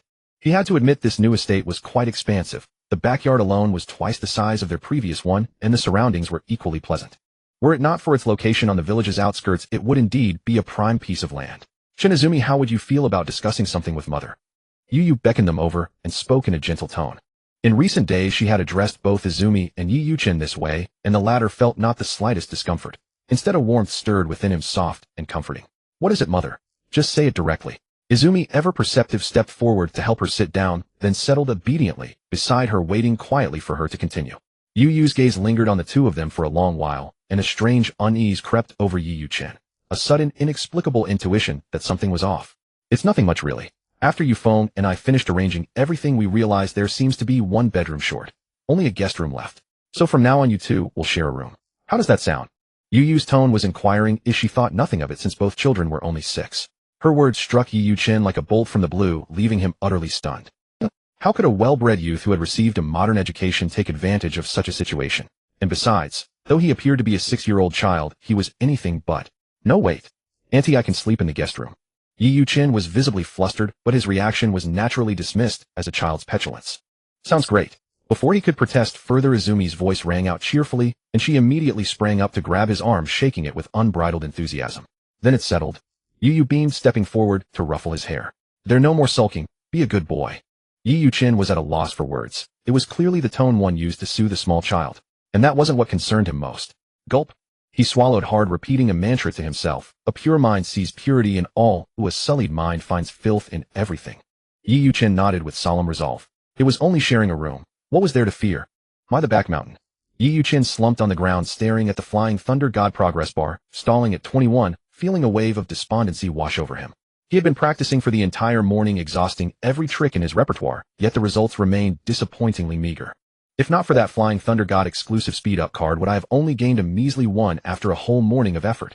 Yi Yuchen felt a profound weariness. The difficulty was simply staggering. Although the Flying Thunder God was not an offensive ninjutsu, its status as an ultimate auxiliary technique capable of unleashing immense power left him deeply covetous. Bracing himself, he retrieved a kunai from the ground and hurled it forward with a sharp whistle. In these initial stages of practice, Yi Yuchen had pre-marked the kunai with the technique formula to ease the burden. To mark a kunai mid-flight remained a monumental challenge for his current self. Switch. The kunai hurtling forward showed no reaction, sinking deep into the trunk of a tree directly ahead. Again. If one attempt failed, he would try again. Though disheartened, his resolve was far from broken. He knew that cultivation was never a feat accomplished overnight. The flying thunder god mastered by the fourth Hokage even touches upon the spatial dimensions. Even within a barrier like the Shishiang Formation, one can easily escape as long as a formula is sensed outside. My current mastery is leagues away from that, but I can take it as my goal and advance one step at a time. His voice was resolute, a mantra to bolster his own spirit. Even though he had possessed the body of Uchiha Madara, an existence that inherently placed him far ahead of everyone else in this world like a literal cheat. Setting that aside, he yearned even more for the power forged through his own diligent efforts. For several consecutive days, he arrived punctually at the back mountain to practice the flying thunder god. Despite constant failures, he could feel his control becoming increasingly refined. Furthermore, the mastery value on the progress bar had climbed to 30, a significant leap forward. Switch! Yi Yuchen let out a sharp cry. In an instant, his body swapped positions with the newly thrown kunai, and the projectile's trajectory shifted, whistling toward another direction. Success! He slammed a fist into the ground. Though the impact sent a dull ache through his hand, the joy on his face was irrepressible. The kunai had been no more than 10 meters away, allowing him to barely sense the formula upon it. Any further, and he likely would have failed. It wasn't far, but at least the swap worked, didn't it? Regardless, this was a landmark breakthrough for him, marking the first time he could successfully manifest the technique. Rustle, rustle. As he paused to catch his breath, he noticed another small figure in the distance relentlessly practicing against a set of targets. Over the past few days, he had grown accustomed to this presence. They often trained here at the same time, their schedules seemingly synchronized, though they had never exchanged a word. Just as in his memories, Uchiha Itachi exuded a cold, detached aura, his hands weaving intricate patterns as he launched shuriken at the targets. Swish, swish, swish. One sharp whistle after another pierced the air. Yi Yuchen simply sat down, content to observe the other's training. The latter naturally noticed him, but paid no mind, continuing his practice with singular focus. Uchiha Itachi flipped through the air, releasing a kunai and 2 shurikens simultaneously. At first glance, their trajectories seemed misaligned with the distant targets. Yet at that precise moment, the kunai and shuriken collided mid-air, their mutual impact instantly correcting their paths. Every single one struck the bullseye with unerring precision, as expected of the genius of the Uchiha clan. Impressive. Yi Yuchen nodded to himself. When he looked up again, he found the figure walking toward him. Have you seen enough? Itachi's voice was frigid. Despite his youth, he carried a heavy, oppressive presence. May I take this as you initiating a greeting? Yi Yuchen did not answer directly, offering only a faint smile. Think what you will. But while I am training, could I ask you not to disturb me? I wasn't disturbing you. I was just watching from the side, nothing more, Yi Yuchen explained. In truth, Uchiha Itachi had intended to ignore this fellow. Despite the noise the boy made, he had tried his best to endure it, but today his patience had finally worn thin. Are you a newly moved in clansman? Itachi gave Yi Yuchen a deep, searching look before turning to leave. Wait. Yi Yuchen called out to stop him. What is it? Itachi turned back, his expression still calm, showing no irritation or emotion despite Yi Yuchen's previous words. There was a flaw in your movement just now. Not in your precision, but in your personal safety. Yi Yuchen pointed toward the spot where Itachi had just been. If someone had been at this point, you would have had no chance to retreat. In the air, you are nothing but a stationary target. Itachi remained silent, his silence a tacit admission. Yi Yuchen chuckled inwardly. He had to admit that Itachi was incredibly strong, unrivaled among his peers. But now that he was here, that might change. While the 6-year-old Itachi possessed transcendent talent, even a genius needed time to mature. His current vulnerabilities were more than could be summarized in a few words. Listen to me, come here. If you shifted your position slightly backward while directing the kunai's trajectory to the right, the collision with the shuriken would adjust the angle to cover every single blind spot. As he spoke, Yi Yuchen did not remain idle. He leapt into the air, mimicking Itachi's previous maneuver, but this time, he perfectly circumvented the vulnerability the other had shown. Landing with a graceful spin, Yi Yuchen brushed himself off with a flourish and extended a hand toward Itachi. Hello, I am Uchiha-chun. Thank you. I am Uchiha Itachi. Itachi reached out and shook his hand, a soft smile playing on his lips. Yi Yuchen was stunned. Itachi rarely smiled. Could they be considered friends now? Perhaps Itachi had not expected this boy of his own age to be capable of such insight. Alongside his gratitude, there was a touch of surprise in his heart. Tomorrow we're off to the Ninja Academy. Any plans? Itachi turned his head, a rare gesture, and asked Yi Yuchen, who stood beside him. The two lounged idly against a great tree, trading trivial chatter. Since that incident, their bond had grown markedly closer, and they found themselves walking together far more often. Whenever they trained separately, they would almost always spot each other's figure at the rear mountain. Yi Yuchen raised an eyebrow and said with a light chuckle, "Does it make any difference to you?" Huh? Yi Yuchen realized he had never truly understood Itachi. In his past memories, the man had always been cold and aloof, reserving every shred of tenderness for his younger brother Sasuke. Yet that was merely a masterful facade. Only by stepping into his life could one see that Itachi was flesh and blood with his own desires and emotions. The aloofness he displayed was all a desperate disguise. Take now, for instance, That hearty, genuine laughter. Had he witnessed it before, he would never have believed it possible. The material they'll teach at the academy should already be second nature to you. Going now is just a formality. Itachi didn't argue, not out of false modesty, but because it was the simple truth. There you two are, always together. I find you here every time. They both turned to see Izumi rushing over from behind, a gentle breeze lifting the stray hairs at her temples. She carried a small box in her hands. What delicacies have you brought this time? Yayuchin pulled her down to sit beside him and gave her nose a playful tap, earning a mock scowl. Shinji, will you stop that? Watching this exchange, a profound softness flickered in Itachi's eyes, though his thoughts drifted to his 1-year-old brother. Missing Sasuke. Yayuchin knew full well that this prodigy was a devoted brother Kon. Because of his own arrival, everything had veered onto a different course, altering the paths of Itachi and Izumi alike. Itachi didn't deny it, simply giving a slight nod. In the past, he had always been alone with no friends. His only solace had been the joy of Sasuke's birth.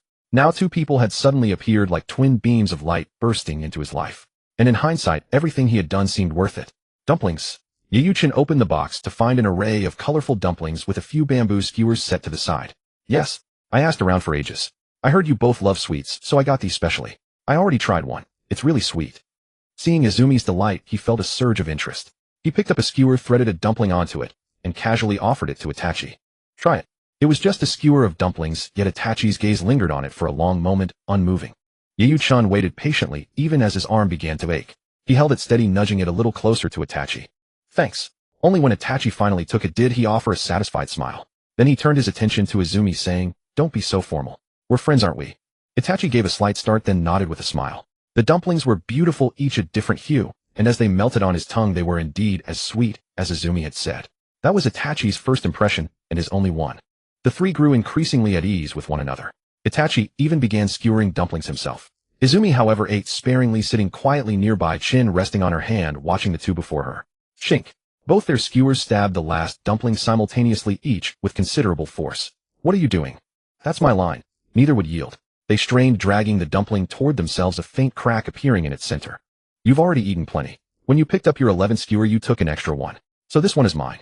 Itachi regarded Yayuchin, coolly attempting to persuade him with logic. Yayuchin's grip slackened slightly. So that's it.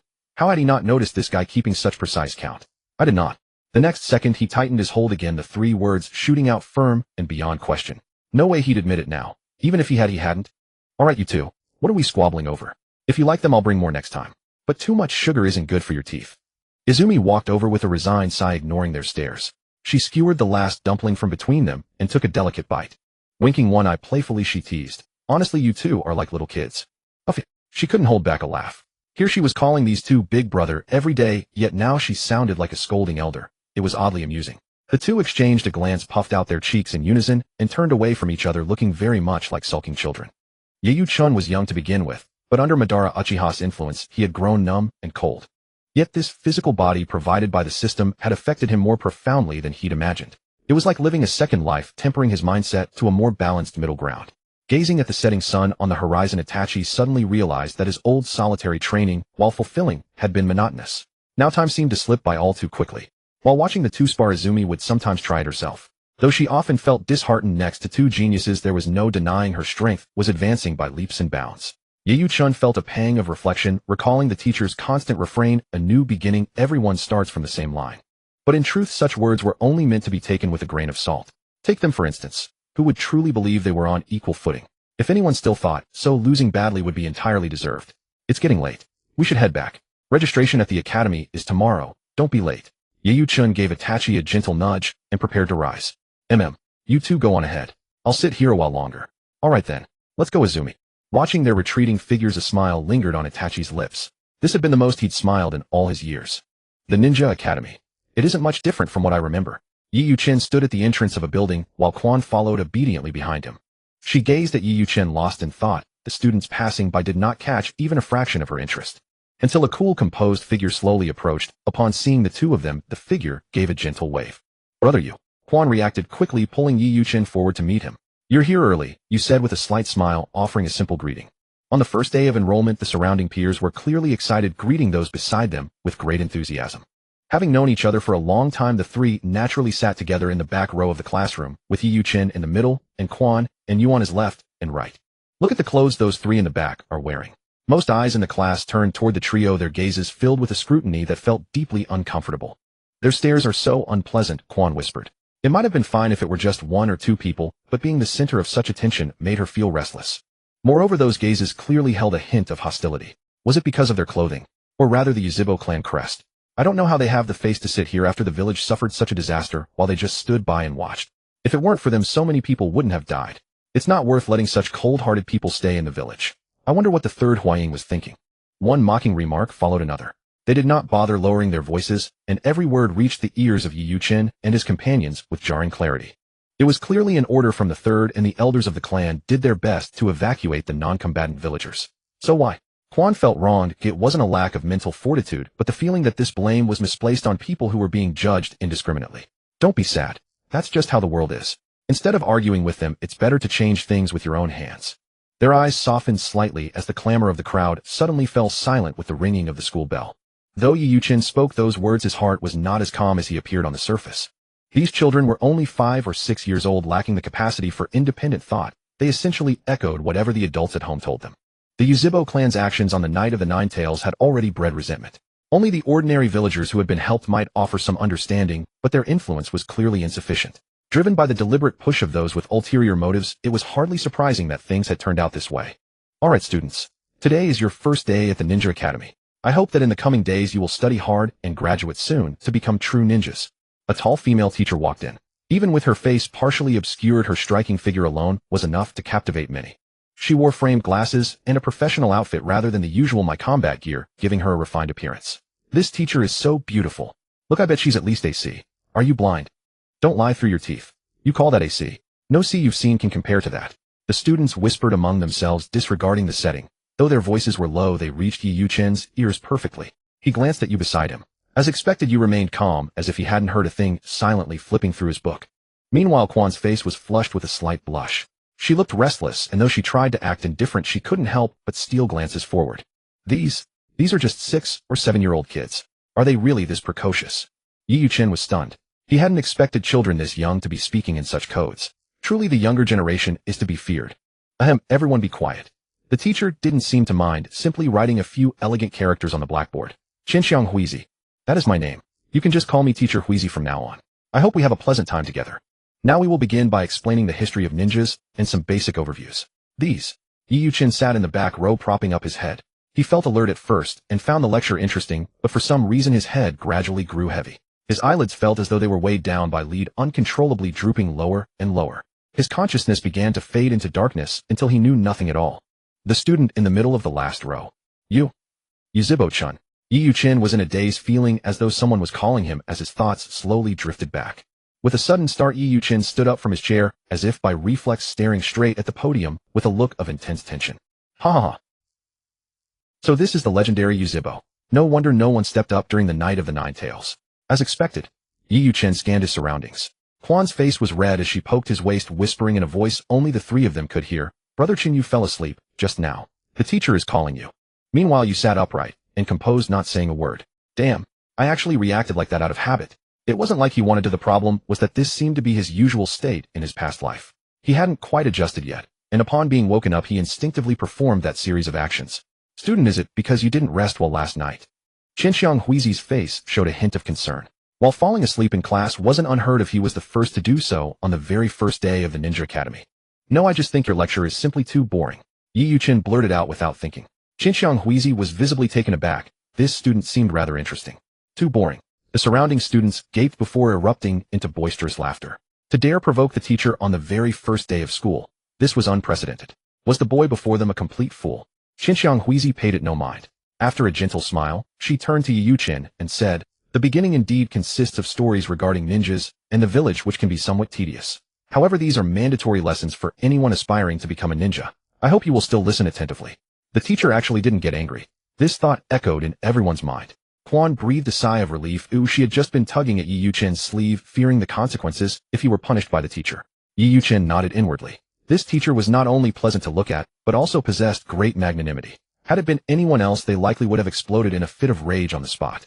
Yet he could hardly be blamed. He was merely speaking the truth. If the lecture hadn't been so dreadfully dull, he wouldn't have fallen asleep in the first place. There are many empty seats in the front. Wouldn't you like to move forward? If you stay in the back, you might not hear clearly. Sitting at the front should help alleviate your drowsiness significantly.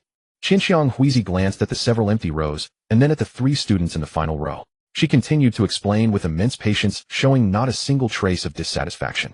Yi Yuqin noticed clearly that even though all 3 of them belonged to the Uchiha clan, the teacher's gaze remained crystal clear, devoid of any prejudice or hypocrisy. "Thank you for your concern, teacher, but I believe we have no need for that." These words did not come from Yi Yuqin. Instead, it was Yu, who had been sitting quietly to the side, who stood up. After speaking, he sat back down and resumed flipping through his book. "That's you. I heard he's a genius of the Uchiha. He's only showing off now. If he's so capable, why didn't he stand up earlier?" The eyes of those around them were filled with resentment. Acting like a big shot at a time like this was truly intolerable. Teachers, such students are simply too disrespectful.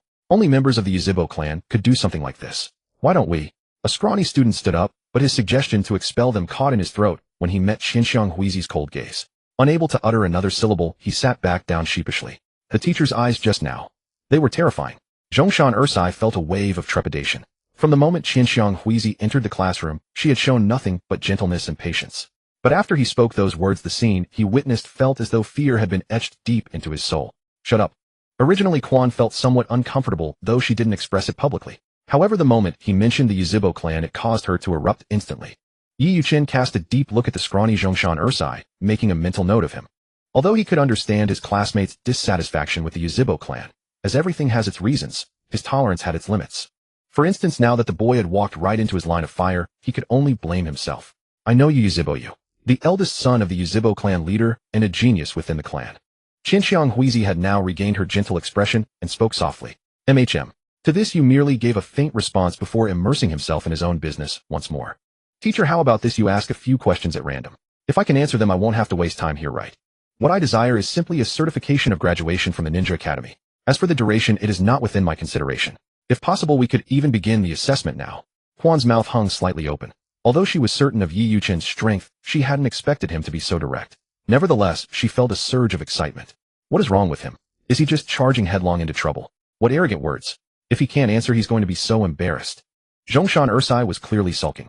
He had been stared down by the teacher earlier, all because of these 3 from the Uchiha. If not for them, none of this would have happened. "You were sleeping just now, let's see how you handle this later." Qinxiang Huizi looked at Yi Yuqin. She hadn't met this little fellow from the Uchiha clan before. Even his enrollment procedures had been a last-minute addition. However, regarding his identity, Yuan Fei Risen had already announced it within the village. After the investigation and confirmation by Senai Yubixi, there was naturally nothing to doubt. "Little brother, you certainly know how to joke. It's a bit too early to talk about graduation. It's only your first day at the academy." Qinxiang Huizi covered her mouth with her hand, treating it as a mere jest. "How about this? I was just lecturing on the overview of chakra classifications. If you can explain them, then you needn't listen to this class anymore, and may do as you please." Yi Yuqin felt helpless. Was he being doubted? But on second thought, he was only 6 years old, and discussing graduation on the first day was indeed somewhat inappropriate. He decided to wait a bit longer. Chakra has a total of 7 nature transformations: fire, water, wind, lightning, earth, yin, and yang. The first 5 are extremely common among ninjas, and the 5 great villages correspond to them respectively. The yin nature is like the shadow possession jutsu, or mind-based ninjutsu, utilizing spiritual energy to create physical forms. Yang release, on the other hand, uses physical energy to empower non-living entities, granting them life. Furthermore, the chakra of a tailed beast is vastly different from that of a ninja in both quality and quantity. It is much more difficult to control, which allows tailed beasts to unleash power far beyond that of any ninja. And Yi Yuqin smacked his lips and asked with a look of feigned innocence, "Teacher, do you think what I said is correct?" At this moment, the classroom was deathly silent. The students looked as if they had seen a ghost, especially those waiting for a failure. They felt as if their faces were burning with a stinging pain. Qinxiang Huizi steadied her emotions. She was indeed somewhat shaken, as she hadn't even covered that much material, yet only the first few points. If Yi Yuqin had given a general summary, she would have considered it a pass. She never expected this child to be even more extraordinary than she had imagined. "Brother Qin, I never imagined you would possess such profound knowledge of these matters." From the moment school ended, Quan had been clinging to Yi Yuqin, her eyes brimming with pure adoration. "It is merely basic knowledge. Keep it low-key." Yi Yuqin coughed twice. To him, this was truly of little consequence. Besides, was you not right there with them? He did not believe for a moment that the boy was unaware. "Brother Qin, you are going the wrong way." Quan suddenly called out to Yi Yuqin. The path home clearly did not lie in this direction. It was entirely different from the way they had come. Although it was her first day of school, she could still distinguish the route clearly. Yi Yuqin halted and glanced at Yu, then said, Why don't you take Quan back first? I have some matters to attend to." "What is it? Do you not intend to return with us, Brother Chun?" She was somewhat bewildered. She had not heard Yi Yuqin mention this before. Why the sudden business? However, regarding such personal affairs, Quan was sensible enough not to pry. If Brother Chen wished to tell her, he certainly would. If he chose not to, she would not ask. Very well. Just maintain a sense of propriety. Oh, after all, we are in the same village. Having said this, you led the still-dazed Quan away, clearly having discerned Yi Yuchen's next move. A genius is indeed a genius. No excessive explanation is required for him to understand. Yi Yuchen felt that communicating with such a person was effortless, a dynamic he was extremely pleased to find. He recalled that during the previous class, it was that scrawny little brat who had shouted the loudest, provoking his limits. He had better show some restraint. As for why he had sent Quan away in advance, well, it was better for her not to witness such a scene for the time being, as it was hardly a pleasant affair. If it were an enemy, he would not hesitate. But since they were in the same village, as you had mentioned, he would exercise appropriate restraint. Suff, suff, whoosh. A rustling sound echoed, causing Yi Yuchen's relaxed brows to rise slightly. I had not even looked for you, yet you have come to my door yourself. How should I put this? Is it an added offense? He seemed to be talking to himself. In the next second, 3 figures suddenly lunged out, surrounding him completely. Finally, from a thicket, that scrawny figure also emerged. Such a bizarre physique was not hard to recognize. Even with a single glance in a crowd earlier, he had stood out prominently. Ninjas, eh? Yi Yuchen looked at the 3 surrounding him. They all wore headbands on their foreheads, indicating they were official ninjas who had passed the examination. By his estimation, these 3 were likely genin. Few chunin would be so idle as to gang up on a student who had just entered the ninja academy on his first day. Is this the one you mentioned? One of them asked, looking at Zhongshan Ursai. That's right. Look at the clothes he's wearing. He has the Uchiha clan insignia on his back. This is that Uchiha clansman who newly joined the village. Zhongshan Ursai's demeanor was different now than in the classroom. His eyes were bloodshot, as if they were about to burst, filled with an endless burning hatred for him. My. Yi Yuchen was somewhat bewildered. He was certain this was his first time meeting these people, so why did they harbor such intense hostility? It is because your Uchiha clan refused to act. Otherwise my father would not have died in battle. You people have never given a thought to the village. How can you still have the face to stay here? The Uchiha clan has always been despicable ever since the first Hokage and Madara founded the village. All these years have passed, and you remain the same. Zhongshan Ursai pointed at Yi Yuchen and roared, but the latter's expression grew increasingly grim. He had not even sought trouble yet, and these fellows were already making false accusations. Although these individuals did not look very old, it did not mean he lacked a temper. Do you wish for death? Before the 4 could even react to their own grief, they were suddenly terrified by the crimson Sharingan that appeared before their eyes, causing them to stumble backward in fear. What is this? Zhongshan Ursai was nearly paralyzed with fear, not just by those eyes, but also by the dark, somber expression on Yi Yuchen's face, which felt even more terrifying than Qinxiang Huizi had in the classroom. Impossible. He is only 6 years old. How could he have awakened the Sharingan? 1, 2, 3. 3 Tomo. How can it be 3 Tomo? As genin, they were aware of the Uchiha clan's bloodline limit. But why did this boy not only awaken his eyes, but also possess 3 Tomo? Was this boy even human? Awakening 3 Tomo at the age of 6. Even within the entire Uchiha clan, he was likely the only one of his kind. My tolerance for you is out of respect for the village, but that does not mean I am without a temper. The death of your relatives in battle has nothing to do with the Uchiha clan. Before you speak again, I suggest you think very carefully. His pupils constricted, and the 4 people on the field seemed to lose themselves instantly, like 4 walking corpses. One of them even drew a kunai and thrust it ruthlessly into another's shoulder. If a normal person were stabbed, they would surely let out a scream. Strangely, however, he seemed to feel nothing at all. He abruptly grabbed the other's hand, yanked the weapon out, and thrust it back into the arm of another person rushing forward. The 4 seemed to have lost their minds, fighting each other frantically, as the sounds of clashing kunai rang out continuously. Yi Yuchen stood to the side, sneering coldly. He knew perfectly well that the reason the Uchiha clan did not intervene was due to the 3rd Hokage's orders, and the death of their relatives had absolutely nothing to do with it. Yet the result was quite the opposite. All the blame was pinned on the Uchiha, while the 3rd Hokage and the village high-ranking officials were deemed faultless. The death of their relatives was indeed tragic and honorable, but barking everywhere like a mad dog was simply seeking death. The 4 figures collapsed heavily onto the ground, blood pooling around them. However, the wounds were not deep and could only be considered superficial. Yet the searing sensation of pain returned to them as they regained consciousness, feeling as though a blade were flaying them alive. I have said it before, the Uchiha clan has a clear conscience. If you are still unsatisfied, then by all means try me. Yi Yuchen's cold eyes were profound and inscrutable. He never considered himself a tyrant, but he also never thought of himself as an easy target. Dealing a lethal blow was not something he was incapable of doing. Didn't we say we were just seeing Izumi home? Why did you follow so quickly? I only taught them a slight lesson. It's not like I'd truly harmed them. After dealing with the group, Yi Yuchen easily sensed Itachi approaching. He was intimately familiar with Itachi's presence and could not be mistaken. So you noticed me. Itachi had no intention of concealing himself anyway, so he stepped out openly, looking at Yi Yuchen. I was merely curious about what you would do, so I wanted to observe. Don't worry about Izumi. Since it was her first day of school, Aunt Yuzuki came to pick her up. I told her you had matters to attend to and would return on your own later. Yayuchin shrugged nonchalantly. It's fine, thanks. As they left, neither of them cast a glance at the four fallen individuals as if they hadn't noticed them at all. Itachi couldn't quite articulate the feeling he had. He hadn't witnessed the entire process, only catching the latter part. Despite the brutal scene, he felt not a flicker of emotion, remaining utterly calm. Was this cold-bloodedness? He asked himself, yet couldn't find an answer. He walked seemingly aimlessly as fragments of memory surged forth one after another. During the Third Great Ninja War, when an enemy ninja on the verge of death begged for his help, he at just 4 years old had indeed offered assistance. But the result was a sudden counterattack from the enemy. It was then that his father Fugaku Uchiha appeared suddenly. It was only after that incident that he began to ponder the true meaning of life.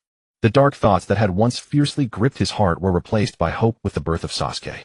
War brings destruction, and from destruction comes new life. At that moment, he silently vowed that even at the cost of his own life, he would protect the most adorable younger brother in the world. Everything else became irrelevant. However, now this mindset seemed to be slowly eroding. Although his love for his brother remained unchanged, other elements seemed to be intertwining with it. What are you doing spacing out like that? Noticing his troubled demeanor, Yayuchin nudged him with his elbow. Don't overthink everything in life gets too tiring that way. Yayuchin continued to console him. Itachi's personality would require time to soften, it couldn't be changed overnight. That earlier, was that the Sharingan? As they walked after a moment's hesitation, he finally asked. Yayuchin was momentarily taken aback, then a look of understanding washed over him. Even for a prodigy like Itachi, his Sharingan hadn't awakened until he was 8. There were still 2 years to go before that. But this wasn't absolute. After all, due to his arrival, everything had changed. Whether these changes were for better or worse, no one could predict.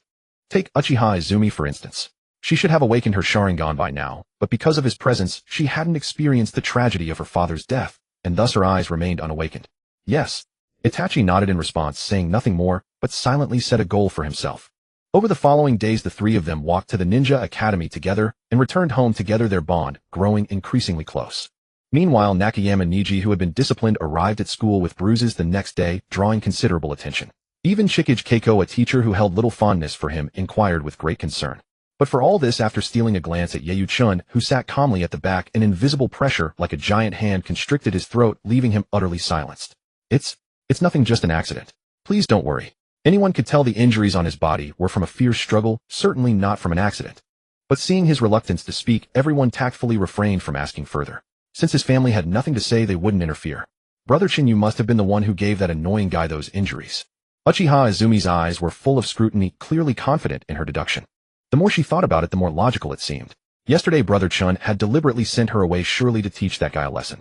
A wave of warmth welled up in her heart. Oh, you figured that out. Yayuchin feigned shock, as if being seen through was something utterly astonishing. If I'm not stupid, of course I could tell. Brother Chin, you underestimate me. Izumi puffed out her cheeks, a petulant yet adorably proud expression on her face. Even the ever-serious Uchiha Itachi paused what he was doing, quietly watching their playful banter. Seeing her puffed-up face, which made her look exactly like a little pufferfish, Yayuchin couldn't resist reaching out to poke her cheek. The air seemed to deflate, instantly causing her to become even more flustered. Her face flushed red, and she quickly turned her head away, refusing to look at him. She wasn't actually angry, it was just that such overt affection in the middle of class was so embarrassing. She could feel her cheeks burning. Oh no, Brother Chin saw everything. My face must be so red right now. How embarrassing. She thought to herself frantically, trying to think of a way to change the subject. If this atmosphere continued, she'd want to crawl into a hole. Brother Chin, aren't you afraid he might tell the teacher? That could be troublesome. How can you look so calm? Yayuchin reached out, patting her head soothingly, and simply replied he won't. He offered no further explanation, just that one firm answer. Izumi, flustered, and having asked only to divert attention, had no capacity for deep thought. She simply nodded, feeling a bit subdued. What she failed to notice was the fleeting glint of coldness in Yayuchin's eyes, a chilling expression he had never shown in her presence. If he truly lacked that awareness, he would have been dead before he could even speak the words. A faint murderous intent radiated from him. The world's likes and dislikes, friend or foe, life or death, all were decided by his whim, all within his grasp. And since he hadn't done so today, perhaps the death of a student or two from the Ninja Academy in Konoha wouldn't be a problem either.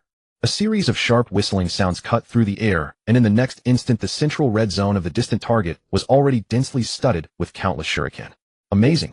As expected of Uchiha Itachi at this level, he's probably the only one in the entire Ninja Academy who could pull that off. The exclamations around him continued to rise, all sounds of admiration from his fellow students. A young girl stood in the distance, her eyes holding the same excitement, yet she did not cheer loudly like the others, but merely watched shyly from the sidelines. The hostility these children felt towards the Uchiha clan mostly stemmed from their parents' influence, and perhaps they had initially harbored strong resentment. As time passed, and they interacted more, these feelings quietly dissipated without a trace. The skill Itachi displayed at the Ninja Academy was enough to reach an unattainable pinnacle in their minds. Many even worshipped him as their personal idol, all previous dissatisfaction having vanished completely. They all revered the strong, not just the children, but adults as well. No, still not good enough. After catching his breath slightly, Itachi quietly stood up and walked towards Yayu-chun and Izumi. Several girls nearby tried to greet him, but he ignored them all. Most importantly, his disregard didn't spark any resentment among them. Instead, his image seemed to grow even more formidable in their eyes. For a prodigy like him, inherent aloofness was his most fitting trait, as if everything was only natural. Teacher, come on, let us see Itachi's score this time. After Uchiha Itachi walked away, his fervent admirers surged towards Chigusa Kuko, eagerly, wanting to see his completion time. Damn, no way is this even fair. 30 seconds, he only used 30 seconds. That's 3 seconds faster than last time. Good heavens, I thought last time was a miracle, but this time. Everyone's mouths hung wide open. If they hadn't seen it with their own eyes, they wouldn't have believed it was real, even suspecting the teacher of cheating to favor the student. But they had all witnessed his speed firsthand, how every movement was fluid and flawless, completing all the targets in an instant without a single error. Even if they had expected him to be fast, they never imagined he could be this quick, finishing in just 30 seconds. Based on their own average times, it would take them a full 5 minutes. The gap between individuals was simply immense, leaving them far behind. Throughout the entire Ninja Academy, Uchiha Itachi was hailed as a prodigious genius, and Chigusa Kuko was full of praise for him. Yet beneath this veneer, Itachi remained deeply dissatisfied with his own performance, for the goal in his heart was someone faster and more penetrating than himself. His gaze gradually shifted to Yayu-chun, who was lounging lazily to the side, showing no intention of participating. Seeing him approach, Yayu-chun chuckled lightly. Why push yourself so hard? Just go through the motions a bit and graduate early. That was his true inner thought. If it weren't for fear of causing too much of a stir, he would have applied for graduation immediately. Not bothering to respond to his words, Itachi simply asked, how exactly did you manage to complete it all in 10 seconds? He genuinely wanted to know, despite his own speed being impressive. The gap between him and this person was far from negligible. Yayu-chun now harbored a hint of regret. He had thought controlling his time to 10 seconds was already quite slow, but in reality, it seemed that wasn't quite right. Yeah, brother Chun, we never see you practice much. How can you be so fast? Uchiha Izumi was also extremely curious. Her own scores were not low and were considered top tier, but seeing Yayu-chun's results for the first time had left her astonished for quite a while. He was still quite surprised she could achieve such a level. In his memory, Uchiha Izumi's talent wasn't exceptional, and that was indeed the case. But influenced by their two geniuses, it was truly hard for her to remain mediocre. Don't be too hard on yourselves. Just do your best. Also, with the help of the Sharingan, you can lock onto the shuriken's trajectory in the air faster and more accurately, even predicting it. That's also extremely important. You don't have that capability yet, so don't set your standards too high. Both of them nodded. Indeed, the Sharingan wasn't something one could force, it all depended on timing and opportunity. Yayu-chun never demonstrated his skills in class, always appearing languid. While others trained diligently, he would sit quietly to the side, resting, showing no interest whatsoever. It seemed that after showing off his theoretical knowledge on the first day of school, he quickly faded into obscurity. Discussions about him had once been lively, but after a while, with Uchiha Itachi shining so brightly, everyone gradually forgot about him, dismissing him as a fleeting wonder or a fluke who happened to know the answer. Chun, are you really not going to practice? If you continue like this, you won't pass the assessment in 2 weeks. Chigusa Kuko approached with a worried expression. She had tried to manage Yayu-chun's attitude before, but with little success, as he would always politely brush her off. At the Ninja Academy, the teachers generally didn't intervene much, everything depended on the student's self-discipline. If one was truly unwilling to learn and failed the ninja exam, they couldn't become a true ninja. Everyone was well aware of this, so they studied with all their might. Only when they could no longer endure would they secretly slack off. But what troubled Chigusa Kuko was that this child seemed different from all her previous students. Was he planning not to graduate? Teacher, I've told you many times this is really boring. Why not just arrange the final exam for me directly? Yayu-chun wore a grimace, unable to bear it any longer. He had initially thought he could just coast through, but constantly watching those kids perform clumsy ninjutsu was an eyesore. Chigusa Kuko pondered for a long moment. Are you sure you're not joking? Her expression was serious, more serious than ever before. There's a chance. Yayu-chun immediately sat up straight. Was this an agreement? Absolutely, without a doubt. Yayu-chun answered excitedly, without a second thought. The commotion naturally drew the gazes of the trainee ninjas who were still deep in their rigorous training. Isn't that Uchiha-chun, the guy who has always been close to Itachi Kami? Because Uchiha Itachi's performance was so breathtaking, some had initially called him Itachi Kami in jest. However, a wave of admiration soon followed, and the title had since become a habitual mark of respect among them. What is he up to now? It has been quiet for so long. Is he just bored out of his mind? Who knows? Let's go take a look and join the crowd. This daily training is boring me to death anyway.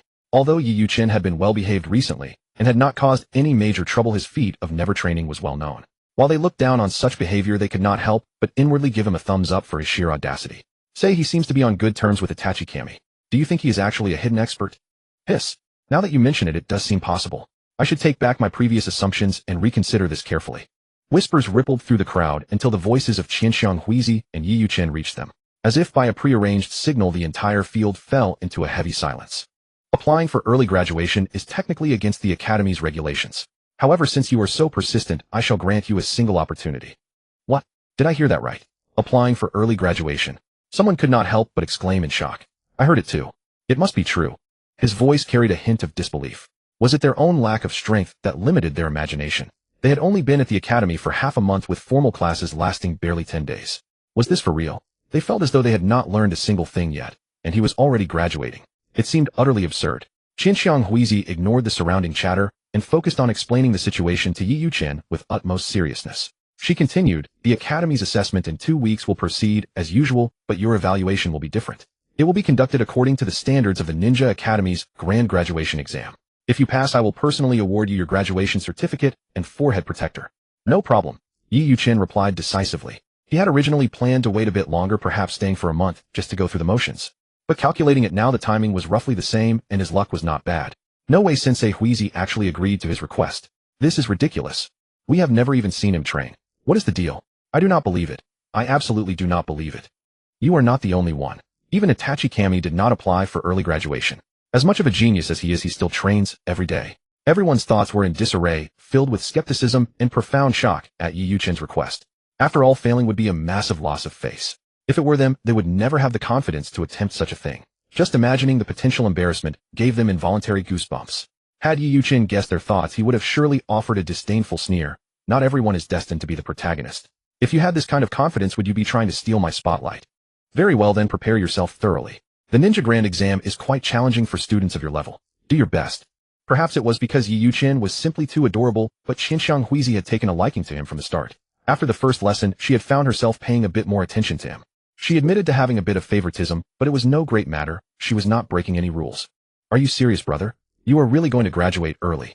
Once Qianxiang Huizi left, the others quickly swarmed around, eyeing Yi Yuchen with intense curiosity. Although they had little to no interaction previously, their shared curiosity provided an immediate topic of conversation. You do not even train, yet you are graduating early. Are you some kind of hidden master? Someone looked him over from head to toe, as if discovering a new continent, making Yi Yuchen feel a bit uneasy.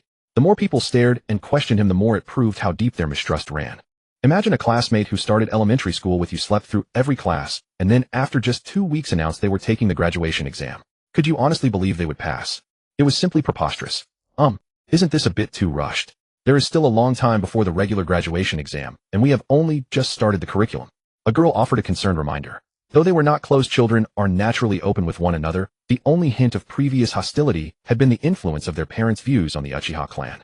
Now it was Yi Yuchen's turn to feel a bit awkward. He, who had not even flinched when facing the Nine Tails, actually felt like running away. Though in truth he had flinched just a tiny bit. But that was a forced situation. I could not bring my full power to bear, so there was nothing I could do. Yi Yuchen grumbled inwardly. Ahem, it is fine, it is fine. You guys get back to training. Don't let me distract you. Work hard, and I am sure in the near future you will be able to graduate from the Ninja Academy, just like me. The crowd was collectively speechless. Why did his words sound like a senior's encouragement after already successfully graduating? Among them, only Zhongshan Ursai stayed in a corner, not joining the others to offer advice. The terrifying shadow Yi Yuchen had cast over him that day still loomed large in his mind, refusing to dissipate. A brat who had entered the academy on the same day as him had effortlessly dealt with 3 genin. What kind of monster was he? In truth, he had no idea what had happened that day. He only knew that when he woke up, both he and the 3 genin he had summoned were in agonizing pain. The only thing he could remember was those terrifying eyes that made one's blood run cold, like the Grim Reaper beckoning, drawing his very soul into them. 3 genin had stood no chance against him. As for this academy exam, how could he possibly fail? Days continued to pass in a seemingly tranquil manner. Following that incident, everyone had assumed Yi Yuchen would be vigorously preparing for the assessment scheduled in half a month. In reality, however, his actions took everyone by surprise. Not only was there no sign of the expected arduous training, but he seemed to lean even further into his previous state of indolence. For instance, at this very moment. Brother Chin, though I know you are powerful, is it really wise to neglect your training like this? Izumi could not help but feel a sense of silent mourning for their fellow students. With such a monster in their midst, one could only imagine how severely their self-esteem would be crushed. Previously, Uchiha Itachi had still been within the realm of acceptability. Though a genius shinobi, his achievements were clearly the result of visible effort. Yet the individual before her was idle all day long, leisurely enjoying himself, while others were engrossed in grueling practice. If such a person were to pass the assessment with ease, then Izumi, why worry about them? Since they chose the path of the shinobi, they must endure everything that happens, whether in the past or the future. If they cannot even withstand a setback of this magnitude, then their way of the ninja amounts to very little. Uchiha Izumi pursed her lips, choosing not to argue with the fellow. It seemed that in his eyes everything was only natural. Lord Third, how should we handle this child? Within the Hokage building, Qianxiang Huizi stood below, looking towards Sarutobi Hiruzen with an inquiring gaze. Sarutobi Hiruzen set down the documents in his hand and spoke softly. Is this the new child from the Uchiha clan? Yes. He knit his brows slightly before continuing, applying for early graduation. This is a precedent that has never occurred before. Setting that aside, he has no record of achievements to serve as a guarantee. If everyone were to follow his example, it would lead to significant trouble in the future. But this child truly possesses immense potential. I have witnessed it several times myself. Even Itachi has sought his guidance. Furthermore, his excuse for evading training is always that the exercises are too simple and utterly boring. Qianxiang Huizi was naturally reporting on Yi Yuchen. Since this was an unprecedented case in Konoha village, it was essential to notify the Hokage in advance. Uchiha Itachi. You mean Fugaka's son? Sarutobi Hiruzen's frown deepened. He was well aware of the name Uchiha Itachi. Yes. A thoughtful glint appeared in his eyes. After a long silence, he looked up at Marino Ibiki and asked, Are we certain there are no issues with this child? Taken aback by the third's sudden attention, Marino Ibiki replied hastily, What trouble could a child of 6 or 7 possibly cause? Though phrased as a question, his meaning was unmistakably clear. In truth, his tone carried a hint of dissatisfaction. He had already followed the third's orders to the letter. To be questioned again felt like a lack of trust in his capabilities rather than mere caution. It wasn't just him. Anyone subjected to such suspicion would likely feel a sense of stifled resentment. Lord Third, since the child is clean and possesses undeniable talent and cultivation, keeping him in the Ninja Academy would indeed be a waste of his potential. Rules are rigid, but they are not immutable. Narashikaku also expressed his view. Clearly the strategist's words carried significant weight at such a juncture. Sarutobi Hiruzen nodded and said to Qianxiang Huizi, Very well, proceed as you see fit. I hope this little fellow does not disappoint us. Yi Yuchen, however, was naturally oblivious to these discussions. Even if he knew, he wouldn't have cared. The gears of fate continued to turn along their original trajectory, never ceasing. The weather today is truly gloomy. Sarutobi Hiruzen walked along a small path, his heart heavy as he gazed at the overcast sky. A cluster of buildings appeared ahead, causing his footsteps to falter slightly. Alas, these measures are born of necessity. He sighed and walked straight inside. Rumble. Sarutobi Hiruzen placed his hand on an inconspicuous corner. Suddenly, the surrounding scenery shifted to what had appeared to be a dead and opened up into a spacious, bright area.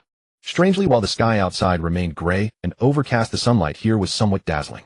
It bathed the surroundings in a soft, gentle warmth. Who goes there? Swish, swish. Several dark shadows instantly surrounded Sarutobi Hiruzen, only lowering their guard once they identified the visitor.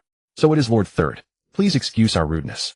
They were dressed in uniform attire with katanas strapped to their backs and masks concealing their faces, the unmistakable hallmark of the Umbu. You've worked hard. How is the child's condition? Sarutobi Hiruzen paid their initial hostility no mind and gestured for them to lead the way. Before a modest-looking house, the leader turned to the third and said, He is inside and all is well. Would you like to go in and see him, Lord Third? After a moment of deliberation, Sarutobi Hiruzen ultimately shook his head. No need. I leave his care to you. Be sure to stay safe. He emphasized those last words heavily before turning to depart. That tightly closed door remained unopened. Only after his figure had completely vanished did the guards exchange looks and breathe a collective sigh of relief. They understood all too well the weight behind those final words. On the surface, it seemed like concern for their safety, but in truth the paramount concern was the 9 tails sealed within the boy's body.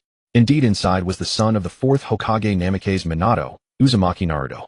A newborn infant who had lost both parents. He did not lie in the warm embrace of a mother like most babies. His only companion was a cold, large bed. Yet inside he slept peacefully, neither crying nor making a sound. Perhaps only the Umbu caring for him knew that such tranquility only existed while he was asleep. Is it truly appropriate for Lord Third to do this? A woman's voice drifted from beneath a mask filled with sighs and an even greater sense of helplessness. Alas, what other choice is there? As the 9 tails Jinchuriki, we cannot afford to lower our guard at this time. Let us simply do our jobs. They shook their heads. Though they were Umbu whose hearts had long since turned to ice, they were still deeply moved by the plight of this child. Others might not know who lay inside, but they did. The son of the fourth Hokage Namikaze Minato, the child of a couple who died protecting the village. To see their surviving bloodline treated, so was truly tragic. Brother Chun, in half a month, does that mean you will truly become a Genin? Uchiha Izumi's face beamed with excitement. A Genin so young in Konoha village. Yu-chin might very well be the first. It is merely graduating from the ninja academy. Is there truly a need for such exuberance? Yu-chin found it somewhat amusing this young girl's expectations were perhaps a bit too modest. Nevertheless, he reached out and stroked her head, offering soft consolation. Do not be anxious. Diligently master the ninjutsu I have taught you, and before long you shall achieve the same. He could discern that although Uchiha Izumi was sincerely happy for him, a flicker of desolation remained in the corners of her eyes. Was it due to her own lack of strength? Izumi responded with obedient nods. Compared to ordinary students, she was already far ahead. With two monstrous geniuses like Yu-chin and Itachi by her side, progress was almost inevitable. Yu-chin's originally gentle expression suddenly shifted, becoming stern. What is it? Izumi was startled by his abrupt change in demeanor, fearing she had committed some error. It is nothing. I simply recalled some matters I must attend to. Wait for me at home like a good girl. Yu-chin's expression softened once more as he comforted her gently. Before long, his silhouette appeared at the rear mountains of Konoha. This place was typically deserted and had become the private training ground for him and Itachi. This aura. There can be no mistake. A wicked smile curled upon Yu-chin's lips, a stark departure from his previous solemnity. The aura surrounding him transformed completely. His former nonchalance and lethargy were entirely retracted, replaced by a sharp, piercing intent for slaughter. Beneath his feet, a mass of black sludge suddenly surged forth, appearing exceptionally foul. Shockingly, this black mire seemed possessed of its own consciousness, sweeping rapidly toward him. You have finally arrived. I have been waiting for you for quite some time. Yu-chin's lips curved upward. Such an expression on a 6-year-old child appeared inexplicably terrifying. With a sharp whistle, the mass of black sludge abruptly coalesced into a humanoid form in midair, pitch black save for its eyes and a row of stark white pointed teeth. Madara, this move of yours is something I find difficult to comprehend. Black Zetsu manifested, fully staring at the child before him. He suddenly realized that this pivotal chess piece had become inscrutable. He should have followed the prescribed trajectory, yet why this sudden deviation? Black Zetsu.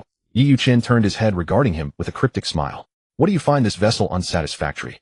His expression remained playful throughout. For reasons unknown, seeing him thus caused an inexplicable sense of dread to drum within Black Zetsu's heart, a sensation he had never before experienced.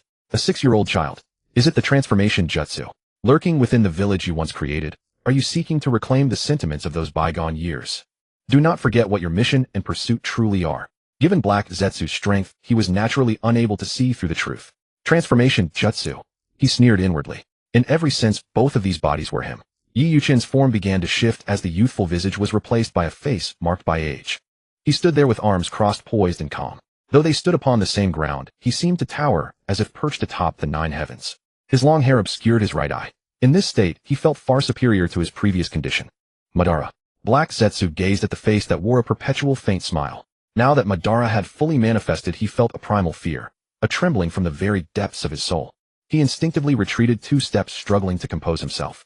Your condition appears to have improved significantly. Yu-chin moved his limbs, his bones emitting a series of sharp cracks, as if they had been stagnant for ages. He had discovered that while inhabiting his own body, Madara's lifespan remained unchanged.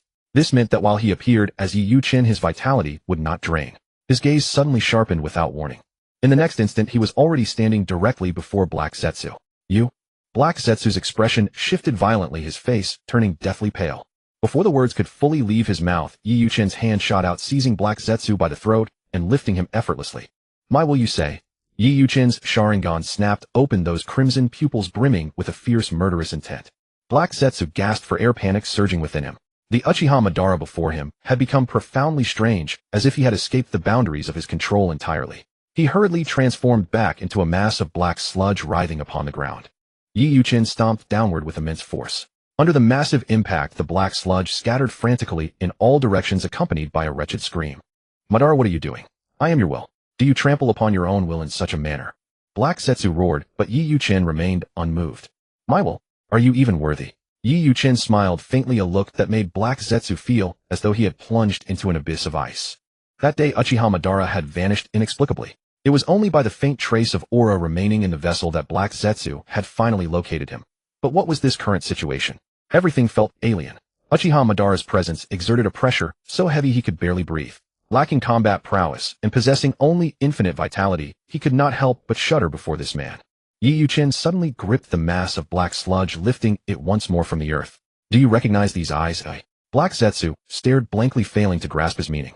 With a sharp resonance, the Sharingan began to rotate and evolve, the Mangekyo. Yet it did not stop, continuing its frantic transformation until the Mangekyo was consumed by the Rinnegan. Mother's eyes. Black Zetsu was utterly paralyzed. He knew Madara possessed the Rinnegan, but what was his intent now? Furthermore, had those eyes not already been bestowed upon that boy? Held in Uchiha Madara's grasp, Black Zetsu was shocked beyond measure. Was everything he had witnessed merely a facade? Had everything been a calculated display orchestrated by the man before him? Black Zetsu repent within the infinite darkness. He violently hurled Black Zetsu into the sky. The pleasantries are over. Experience the darkness. As he opened his right hand, the chakra within expanded rapidly, erupting outward in all directions. He clasped his hands together, and the very earth began to tremble violently. Chibaku Tensei. The surging chakra converged rapidly in midair, while the ground fractured extensively, debris rushing together in a violent swirl. The thunderous explosions and violent tremors forced my village, still reeling from recent devastation, into a state of absolute vigilance. Everyone in my village stared at the colossal sphere high above the rear mountain. What is that? It is right behind the village, such an immense chakra. Their mouths hung agape as they stood prepared for battle. From the Umbu and root to the Hokage building, the entire village felt as if it were facing a mortal foe. Quickly, everyone evacuate. Head to the shelters. Voices rose to coordinate the villagers. Though the previous loss was heavy, it had sharpened their survival instincts significantly. Shingij hasn't returned yet. Could he be? Within the Uchiha estate, Quan's face was etched with profound worry, her voice trembling with the threat of tears. He will be fine. These fluctuations are only on the periphery. Have faith in him. Yue comforted her softly, though her own heart was gripped by a deathly anxiety. Having spent so much time together, she had long since come to regard Uchiha-chun as her own child. In the face of such a cataclysm, how could she not be frantic? These words seemed to offer some solace. Quan's expression softened slightly, yet she kept her hands pressed against her chest in silent prayer. She alone in the village had witnessed Yi Yuchen's Manjikyu. Shingij is so powerful, nothing will happen to him. The villagers moved with high morale, cooperating fully with the emergency measures.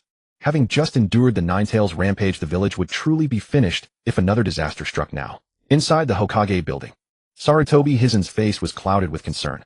With a solemn gaze, he barked orders. Half of the Jonin are to remain and guard the village. Ensure the non-combatants reach the shelters immediately. The rest are to assist the Umbu. Investigate the source at once. We cannot allow the village to suffer even a shred of further destruction. Understood. The figures vanished instantly, leaving Sarutobi Hizen alone. He frowned deeply, wondering, what is happening? Is this another tribulation for Mae? Donning his weathered battle armor once more with his headband fluttering behind him, he sped toward the rear mountain. No matter how perilous the situation, despite his age, he would never, and could never, flee. This was his duty as Hokage, just as it had been for the fourth. Elsewhere, Heiju was pinned by an overwhelming gravitational force, screaming in desperation. Ben, what do you intend to do? Do you mean to seal your own will? You cannot do this. Do you even realize what you are doing? Yi Yuchen chuckled softly. My will is hardly as pathetic as you. That stone tablet of the Uchiha clan. You were the one who tampered with it, weren't you? He sat down, watching the struggling Heiju with mocking amusement. Upon hearing those words, Heiju's expression shifted violently. He knew, but how could he possibly know? Heiju's face turned ashen, and his frantic screaming gradually subsided. Looking at Ban again, he suddenly understood the source of that inexplicable dread he felt when they first met. No. You are but a pawn. How can you possibly leap out of the game board? He was unwilling to accept it for this plan. He had waited 1,000 years. To see hope snatched away now, why? A pawn. Ban's eyes turned cold and predatory. In this world, no one dares speak to me in such a manner. Not in the past, and certainly not in the future. Heiju's mouth twitched, but he could no longer utter a word. Most of his body had already been encased. Are you wondering how I knew? He could not ask, so Ban spoke for him, his voice dripping with infinite scorn. A feeble puppet like you is not worthy of the answer. The Chibaku Tensei in the sky grew ever larger, as if to blot out the sun itself, plunging the world into twilight. Yi Yuchen clenched his right hand, and at that everything fell silent. The massive Chibaku Tensei hung prominently in the high altitude, leaking immense chakra. The once scenic rear mountain was now a desolate ruin, reduced to little more than debris. With a wave of Yi Yuchen's hand, the colossal sphere streaked toward the horizon, vanishing from sight within moments. Ever since his arrival in this world, he had kept a close eye on Heiju. Finally, the moment had arrived. As the manifestation of Daitong Hui's consciousness, even he could not kill it. The only option was to seal it. Someone is approaching. I suppose that disturbance was indeed too great. Yi Yuchen frowned. If his true form were seen, it would undoubtedly cause chaos. He had revealed himself to Heiju because the creature already knew his identity. As for the second reason, from the moment Heiju sought him out, its fate was sealed. Did it truly expect to escape? Now a mask covered his face, and his Rinnegan reverted to the Sharingan. The strain of the battle was becoming difficult to bear. Yi Yuqin felt a wave of exhaustion wash over him, his head spinning, yet he persevered. Suddenly Sarutobi Hizen appeared, his eyes locked onto the figure before him. Hizen's pupils contracted sharply. He did not recognize the person behind the mask, but those eyes. He could never forget them as long as he lived. The Sharingan. Sarutobi Hizen growled, his gaze darkening with gravity. Suddenly a realization struck him, and his killing intent erupted as his chakra surged violently. The one who attacked the village. It was you. It was not a question, but a bloody accusation. Yi Yuqin was momentarily stunned before the irony dawned on him. Was he being mistaken for Uchiha Daitu? It was rather amusing. Daitu had been impersonating him, and now he was being suspected of being Daitu. And if it was Yi Yuqin replied, nonchalantly admitting to it without care. Dozens of figures arrived in rapid succession, including several members of the Uchiha clan. Upon seeing the masked man, they all braced for a confrontation. However, the sight of those eyes caused them to momentarily lose themselves in shock. The suspicion that had nearly subsided flared up once more.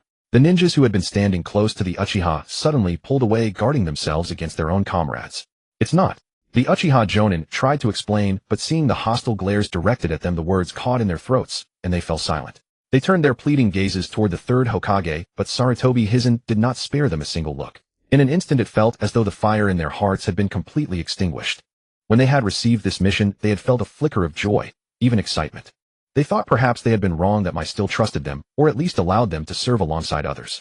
But the events unfolding made them question their very existence once again. The third could not have failed to see the situation, yet he chose to remain silent. Was the Uchiha clan truly so impossible to trust? Forget it. Aside from a heavy sigh, what else could they do?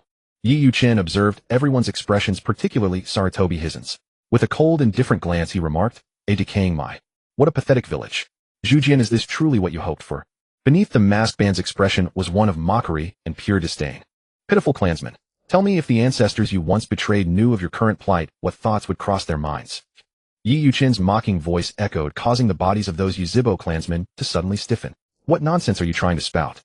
Sensing that the situation was turning sour, Yuanfei Risen hastily interrupted him. "What is it, third Hokage? Are you afraid?" Yi Yuqin's voice was light and flippant. Yuanfei Risen fell silent, merely casting a meaningful glance at those behind him.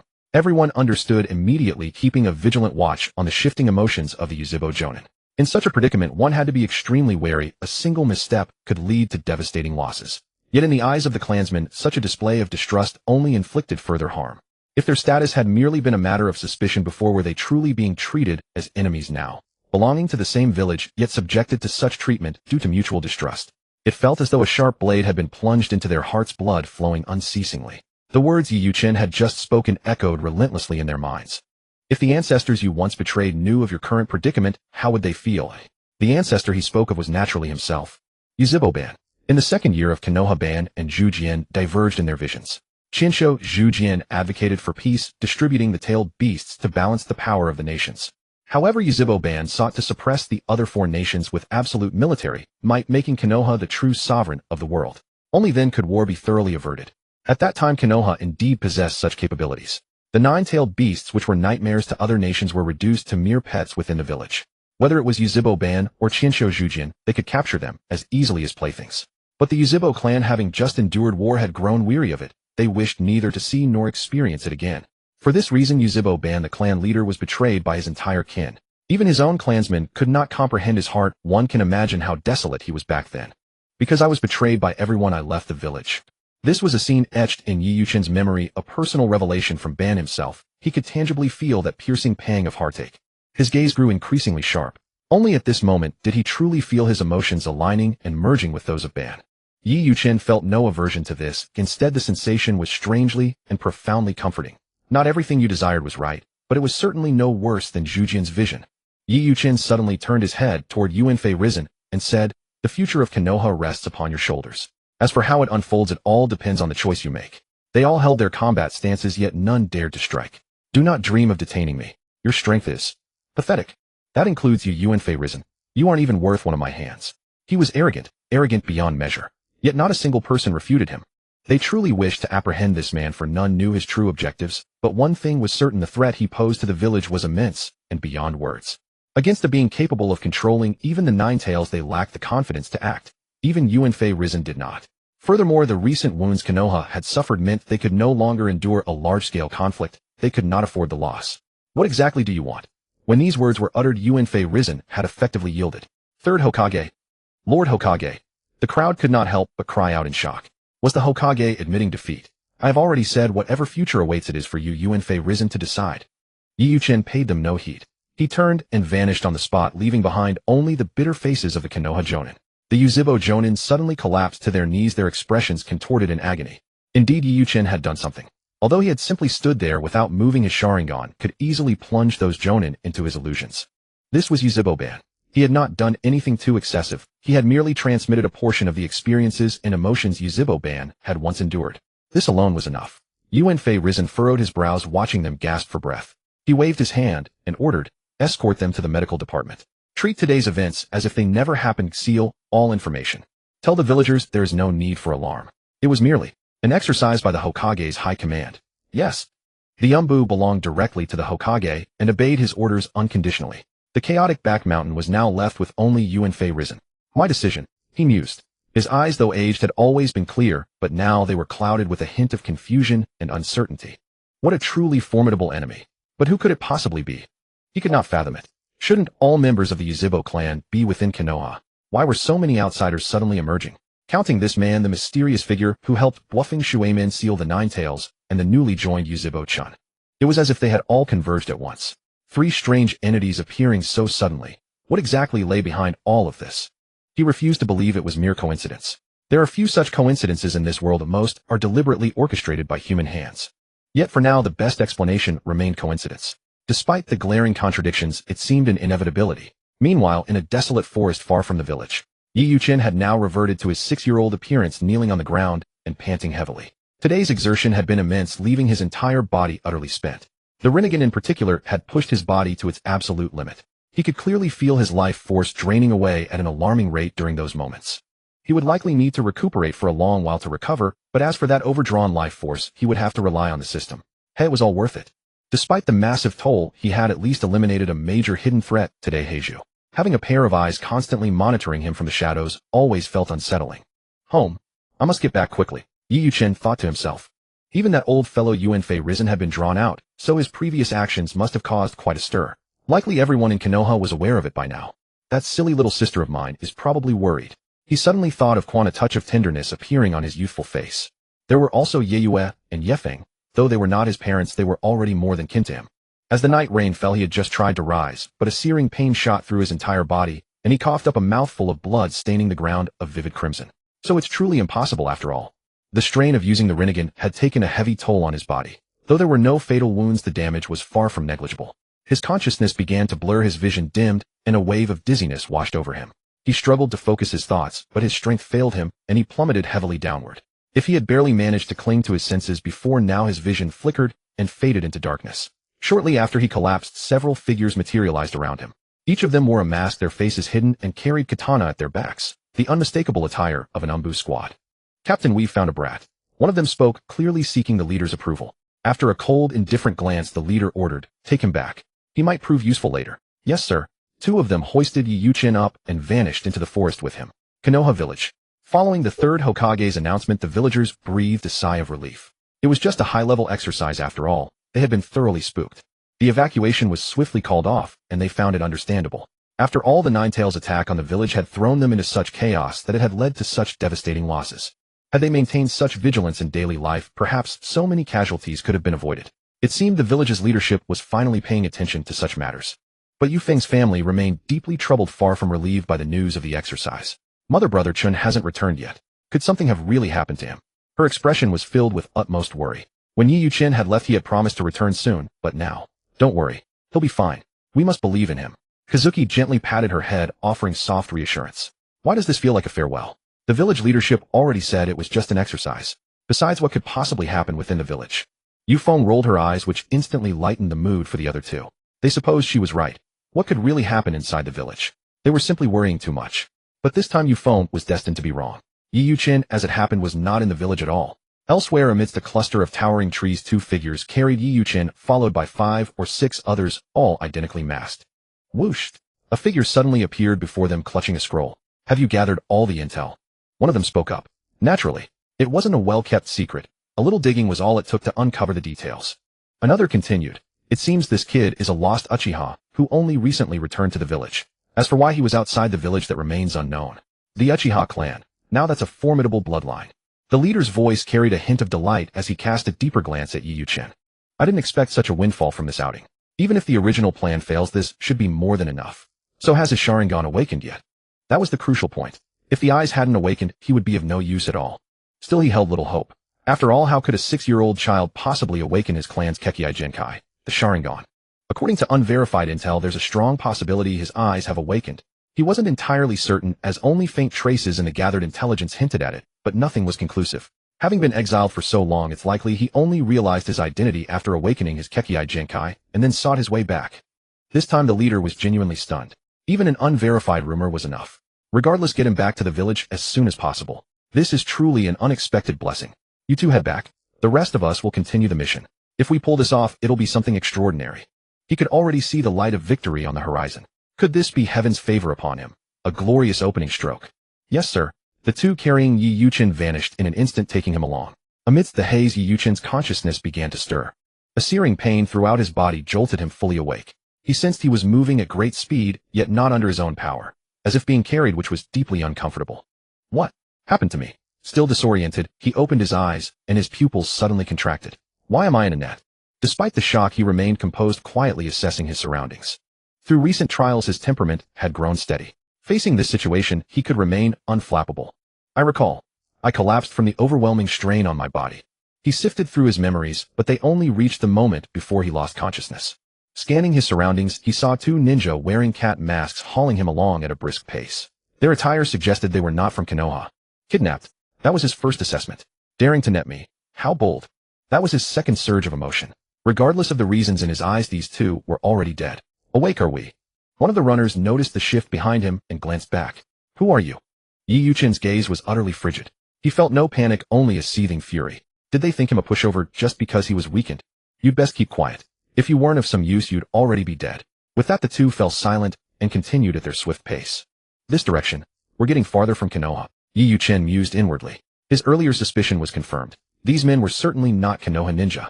Since they wouldn't talk, he stopped asking, content to see what they were planning. Seizing the moment, he began quietly mending his condition. Truthfully, it wasn't a wound, but the after effects of overexertion. Ding. Main quest triggered. Escape from Kyumogakure. Quest rewards 1. Intermediate life extension pill, X32.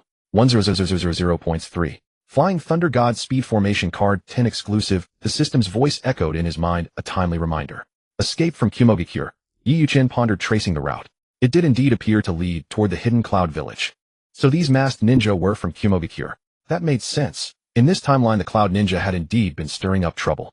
From the abduction of Kushina to the subsequent war and treaties, it was always Kyumogakure picking fights with Konoha. Musing. I never thought I'd be kidnapped. And they've hauled back quite a treasure. Yu-Chen sneered. Since they were so eager to host him, it would be unlike him not to give them a proper show. Alright. Full recovery mode. With his first Hokage cell-enhanced body, his recovery was formidable, though he couldn't fully heal all the damage. But with time and the assortment of odd recovery pills from the system, he could manage to restore himself to near-peak condition. The jarring journey made Yu-Chen long to slaughter the two carriers, but he forcibly restrained himself. One must lose a pawn to capture a bigger prize. Despite his confidence in his abilities and the ease with which he could resist, he had his own calculations. He suppressed his rage and continued mending his body. Every bit of recovery was a gain. Why would anyone want less? After several days of relentless travel, they finally reached the border of the Land of Lightning. Towering peaks echoed with deafening thunder, rattling the ears painfully. Anyone unaccustomed to such a place would find it unbearable, even driving them to madness. Yu-Chen was no exception, but his extraordinary adaptability soon had him accustomed to the harsh environment after a period of suffering. Even the two Umbu ahead, though silent, were secretly astonished. I've heard this land boasts many hot springs. I might as well treat this as a vacation. He consoled himself, forcibly holding back the urge to kill the two. Though the journey was rough and being confined in the net was stifling, the food had been tolerable, though he was still somewhat hungry. Back in Konoha village. The reconnaissance is complete. We move tonight. Be cautious. Do not alert the enemy. Remember that. High atop a towering tree, several figures lurked unseen. The cat-masked leader meticulously outlined the plan, while the others listened with utmost seriousness. Sunset soon arrived, and a brilliant moon hung high in the sky. Beneath its glow, several dark silhouettes darted by. The village guards fell silently, leaving behind a pool of blood. Caught completely off guard, they never even had a chance to cry out. As they collapsed, the shadows slipped quietly into Konoha. Whoosh, Whoosh, whoosh. They moved swiftly, executing the plan with clinical precision. Under the dim lamplight, one man turned his head, saw nothing, and simply scratched it. What he didn't realize was that a masked figure stood atop a building directly above his head. At the Hyuga clan compound, they gathered, exchanged nods, and melted into the night. Who goes there? A shout rang out, rousing the entire compound. Damn it! I never imagined this clan's dojutsu could be this formidable. The moment they infiltrated, the Byakugan had already detected them. But these trained operatives wouldn't waste this sole opportunity. They had come for the mighty Byakugan itself. And their target was singular. Hyuga Hinata. Quick time is short. Split up. This mission must succeed. Whoosh! A piercing sound cut through the air as a figure appeared abruptly. Head of the clan. Several clan members cried out while the masked intruders felt the pressure mount. It's Hyuga Hayashi. Hyuga Hayashi's face was calm, his voice cold and stern. You aren't Konoha ninja. Who sent you? Oomph. Battle erupted instantly. Hayashi had no intention of interrogating them. Their masks made their origins clear enough. Umbu from another village. What was an umbu? They all knew. Gentle fist. Byakugan activate. Veins bulged around his eyes, a grotesque sight. Yet his strike had already landed on one figure. Even as a jonin, the man was mortally wounded. Your internal organs are damaged. You don't have long to live. 8 trigrams, palms revolving heaven. Knowing he'd get no answers, Hayashi held nothing back. Within moments, several bodies lay strewn across the ground. The village leadership arrived post-haste upon receiving the news. These are men from Kumogakure. Sarutobi Hiruzen's face registered shock and disbelief. Hey, since I'm awake now, how about letting me down? Yiyuchin spoke coolly, but the two ahead didn't even glance back, let alone respond. Hep. A smirk curled at his lips. The ropes binding his hands had already come loose, and a kunai materialized in his grip. With a sharp rip, the net encasing him was slashed open. What the? Sensing the commotion, the two spun around, only to find Yiyuchin standing before them in an instant, having used a body flicker technique. Thump, thump, thump. Their heartbeats were audible, and in that fleeting moment a pair of eyes with 3 tomo seared into their vision. Game over, puppets. Yiyuchin spread his hands, a mocking grin playing on his lips as he regarded the two figures standing before him like hollow shells. You want my Sharingan? Even if I gave it to you, would you dare take it? He chuckled softly, having already gleaned everything from their memories, and a look of utter disdain crossed his face. Inside the Hokage building, the high-ranking officials sat with furrowed brows, the atmosphere heavy and stifling as they waited for someone to break the silence. Everyone, what are your thoughts on the events of last night? Ultimately, it was Sarutobi Hiruzen who took the lead, shattering the silence. What else is there to consider? Since Kumogakure has dared to instigate trouble, do they truly believe our Konoha is afraid of them? Shimura Danzo, always acerbic when it came to the village's interests, was now consumed by fury. This is a blatant provocation. If we act as though nothing happened, will we not become the laughingstock of the world? Although he harbored a deep-seated resentment regarding the position of Hokage in matters such as these, perhaps influenced by the second Hokage Senju Tobarama, he was a staunch hawk. Fugaku, what is your opinion? Sarutobi Hiruzen threw the question to Uchiha Fugaku, seeking his perspective. In truth, they all understood that after the events of yesterday, everyone in the village had grown wary of the Uchiha clan. Their presence at this Hokage council was merely a formality to save face. The superficial courtesies had to be maintained, especially since Konoha was currently in the midst of a turbulent era. We shall follow the third's arrangements. The Uchiha clan offers its full support. Fugaku closed his eyes, clearly perceiving the subtle shifts in the room's dynamic. He had spoken deeply with the two jonin who returned to the clan that day. The only answer he received was a profound sense of disappointment toward the third Hokage. Hayashi, what do you think? As the leader of the Hyuga clan, which was most directly affected by this incident, Hyuga Hayashi held significant sway and could not be ignored. While outward appearances suggest one thing, we have yet to confirm if the perpetrators truly hail from Kumogakure. If we allow someone with ulterior motives to exploit this situation, we would be at a disadvantage. Hyuga Hayashi's considerations were comprehensive. Despite all evidence pointing toward Kumogakure, and being the direct victim himself, his primary concern remained identifying the true culprit. If the finger were pointed at the wrong person, he would feel immense dissatisfaction, not out of guilt for a wrongful death, but out of regret that the true murderer remained at large. You make a valid point. Issue the order. A thorough investigation shall be conducted throughout the village. Matters involving loss of life could easily ignite a war between villages or even between nations. They had to treat this with the utmost gravity. Meanwhile, in Kumogakure, the fourth Reikage, I sat at his desk. As he listened to the report brought before him, his expression grew increasingly grim. Are you saying that all contact has been lost with the Umbu members we dispatched? He was on the verge of an outburst, causing the reporting ninja to tremble in fear. Beads of cold sweat formed on the ninja's brow, though he was well aware of the Reikage's volatile temper. If he provoked him, he would surely suffer a physical toll. Lord Reikage, that is indeed the case. After uttering those words, he hastily attempted to explain. However, perhaps it is merely a temporary issue. Contact might be re-established in a few days. In truth, this was mere self-consolation. They all knew that in such circumstances the highest probability was that the team had perished. To think that Konoha still possesses such power, I have underestimated them. The fourth Raikage propped up his head, his fingers rhythmically tapping against the desk, creating a dull thudding sound. Following the Night of the Nine Tails, the fourth Hokage Namikaze Minato had died in battle, resulting in a massive loss of military strength. Many Jonin had sacrificed themselves, and the Uchiha clan was being marginalized. Their strength should have been at its lowest ebb. He had seized upon this very opportunity to make his move, yet he had not expected that success would remain so elusive even under these conditions. A sudden knock echoed at the door. "Enter." The fourth Raikage roared, his voice as thunderous as his title suggested. The person outside cautiously pushed the door open and crept inside. "Lord Raikage, 2 of the dispatched Umbu members have returned." The sound of a chair toppling over rang out as the fourth Raikage stood up abruptly. "What did you say? 2 of them have returned. What about the others? Was the mission a success?" He fired off several questions in a single breath, leaving the man standing before him momentarily at a loss for words. After a long pause, the man gathered his thoughts and replied, "The others are still carrying out the mission, but..." Before he could finish, the Raikage erupted in fury. "If the mission isn't finished, why have they returned? What?" His voice was so loud that the violent air currents accompanying his shouting blew the man's hair back. The man looked embarrassed, then forced himself to withstand the violent energy to speak. They have brought back a child. He is of the Uchiha clan." The fourth Raikage froze. "The Uchiha clan? Take me to see him at once." The Raikage could hardly conceal his excitement. Although the primary objective was to be a Kugen of the Hyuga, the value of the Sharingan was self-evident. Inside a private, secluded chamber, Yi-Yu-Chin remained bound by heavy chains, his hands and feet restrained, while the 2 Umbu members stood beside him. The Uchiha brat. From a distance, he could see the fourth Raikage approaching with heavy, booming strides. "This fellow is exactly as I imagined. A truly volatile personality," Yi-Yu-Chin thought with a hint of disdain. While he didn't necessarily loathe such a temperament, he certainly didn't care for it. "So how do you find our Kumogakure? Not bad, is it?" The fourth Raikage looked at him, a trace of disappointment flickering in his eyes. The boy was only 6 years old. He likely hadn't even awakened his eyes yet. The great fourth Raikage himself. "I wonder what is your intention in kidnapping me and bringing me here?" Yi-Yu-Chin feigned ignorance, his gaze unwavering as he stared directly at the Raikage.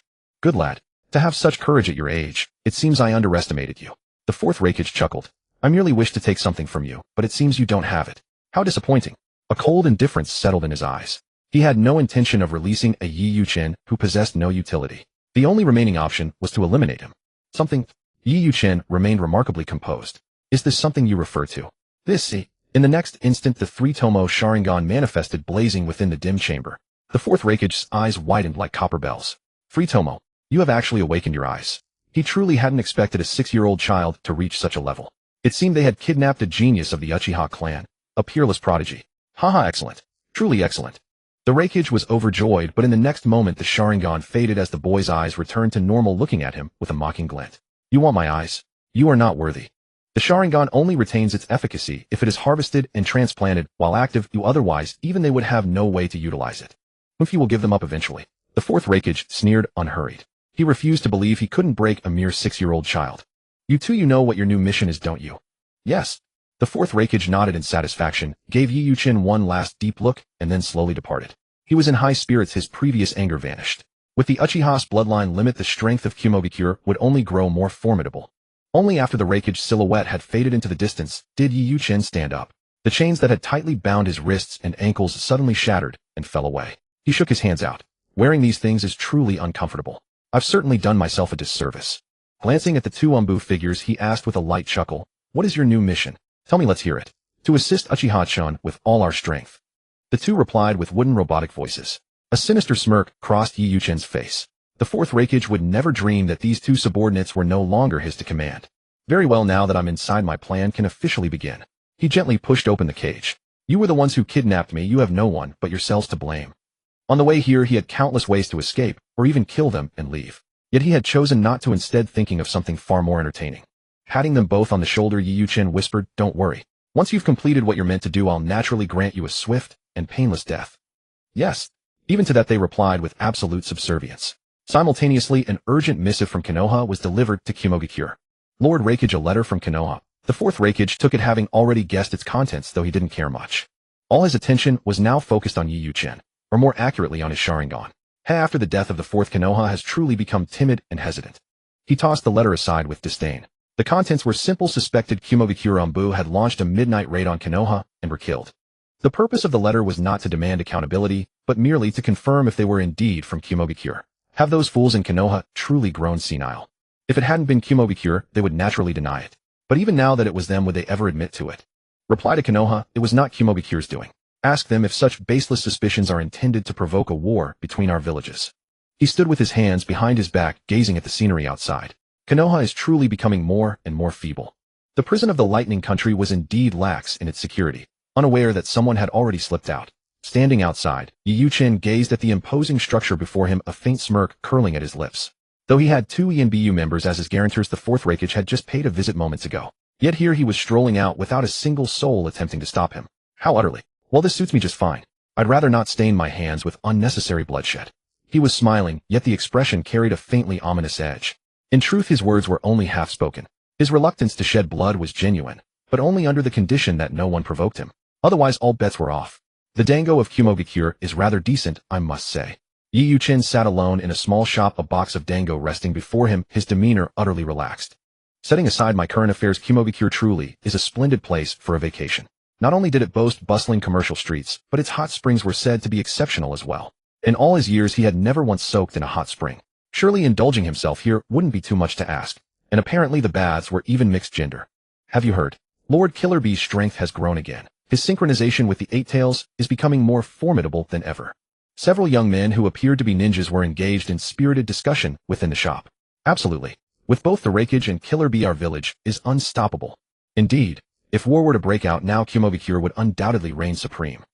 Their words brimmed with unparalleled confidence. Yet hearing it all, Yu-chin could only suppress a derisive snort. The strongest? Says who? Now don't be so hasty. The other hidden villages are formidable in their own right, especially Konoha. Another voice chimed into the conversation. Konoha. The speaker fell into a brief contemplative silence, then his brow smoothed as realization dawned. Indeed, Konoha was once truly mighty. From Hashirama Senju and Tobarama to Madara Uchiha, and perhaps even Hiruzen Sarutobi, all were fearsome combatants in their own right. And then there was the rising star Minato Namikaze. Konoha's strength was enough to strike terror into all 4 other great villages. But now they're nothing more than a spent arrow. The 4th Hokage fell in battle, and old man Sarutobi was forced back into office. With internal strife and external threats, they're likely the weakest of all the villages now. Ha! A chorus of laughter erupted within the shop. Yu-chin's expression remained unchanged as he continued, eating utterly indifferent. What they said rang true. Konoha was now plagued by dwindling talent and mutual suspicion, rotten to its very core. Though the 4th's tenure had briefly eased tensions with the Uchiha clan, his time as Hokage had been far too brief. Under the current pressures, every effort he had made had crumbled to nothing. Minato Namikaze. He truly was a fine Hokage. What a shame. Yu-chin took a slow sip of sake, the liquor burning harshly as it went down his throat.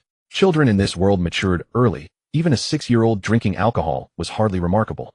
Listen, I heard from those up top that the Raikage has his sights set on Konoha. Who knows how that'll play out? Really? That's absolutely explosive news. Chill. Keep your voice down. Do you want the whole village to hear? One of them hastily clamped a hand over the other's mouth. This was classified information, not to be leaked. The muffled one blinked, offering an awkward chuckle tinged with a hint of apology. So the 4th Raikage certainly has his methods. Yu-chin was about to settle his bill and leave when the next words caught his attention. You all forgot to mention someone. A middle-aged man, his face flushed with drink, wobbled over to their table, cup in hand, grinning ear to ear. Oh, who did we miss? The group perked up with interest. As ninjas of this era, their monotonous routines bred boredom, and idle chatter over drinks had become one of their greatest pleasures. Lady Yujito, the Two-Tails Jinchuriki. A sharp glint flashed in his eyes, the haze of intoxication slowly dissipating. The Two-Tails Jinchuriki. Yu-chin slowly settled back into his seat. The 2 ENBU members beside him wore conical straw hats, just as he did. Though their attire was somewhat peculiar, such figures were hardly uncommon in the village, and they drew no particular suspicion. Lady Yujito, like Lord Killer Bee, is a perfect Jinchuriki. The combat prowess she displays on the battlefield is truly extraordinary. Since you've already brought it up, I suppose I'll let you in on something. A newly issued order. A jonin played coy, emboldened by drink, drawing the group into a huddled cluster. Their voices dropped to a murmur, and despite their intoxication, they remained wary of their surroundings. This time Kumobikure is planning a small-scale conflict with Konoha, and Lady Yujito is to be the primary force. What? One man shot to his feet, utterly incredulous. Hadn't the 3rd Shinobi World War just ended? Were they already gearing up for another? Calm down, will you? Sit. Only after being tugged by his companion did he slowly lower himself back down. It's merely preparation. No need to make such a fuss. Konoha is a prime piece of meat right now. Everyone wants a bite. It's only natural the Raikage has such ambitions. As the group debated heatedly, none noticed the figure slowly approaching them. Yi Yuchen's toes tapped lightly against the floor, each step producing a soft patter. The men in conversation suddenly felt a shadow fall across their table, as if someone had stepped in front of them, casting a silhouette in the path of the light. Who are you? Their instincts screamed danger, and they tensed ready to retreat and put distance between themselves and the stranger. But by the time they reacted, it was already far too late. The moment their eyes met those crimson irises, their gazes rolled back. Their legs gave out as if no longer their own, and they crumpled to the ground. Yujito, is it? What a coincidence. I was just looking for you. A smirk tugged at Yi Yuchen's lips. He had only intended to sit for a while. Gleaning this piece of intelligence was a fortunate accident. Hey, what the hell did you do to them? The shopkeeper, having witnessed the ninjas suddenly lose consciousness, stepped directly into Yi Yuchen's path. A shopkeeper who's also a ninja. Truly a land devoted to the art of shinobi. Yi Yuchen remarked flatly, eyeing the headband at the man's brow. I'm talking to you. The man's hand shot out, clamping onto Yi Yuchen's shoulder, causing the latter to frown. Let go. Standing barely up to the man's shoulder, the scene was almost comical. Kimobikure has no place for brats like you. He tightened his grip with sudden force, enough to shatter an ordinary person's collarbone. Without a command from Yi Yuchen, the two ENBU members remained frozen in place. Accomplices are they? The shopkeeper's brow furrowed. This was precisely why he had hesitated to act. He was wary of them. Just as he was fixated on the two motionless ENBU, a sharp crack echoed from his wrist. A cry of agony followed as Yi Yuchen seized the wrist that had been gripping his shoulder and drove a brutal kick into the man's knee. Thrown off balance, the man collapsed to his knees before Yi Yuchen, who now looked down at him from above. I told you to let go. Without a backward glance, Yi Yuchen strode calmly out the door. This time, however, the two ENBU remained exactly where they were, unmoving within the shop. Phew. The shopkeeper exhaled in relief, casting a puzzled glance at the two straw-hatted figures. But in that instant, a kunai came flying through the doorway, embedding itself with deadly precision into a pillar.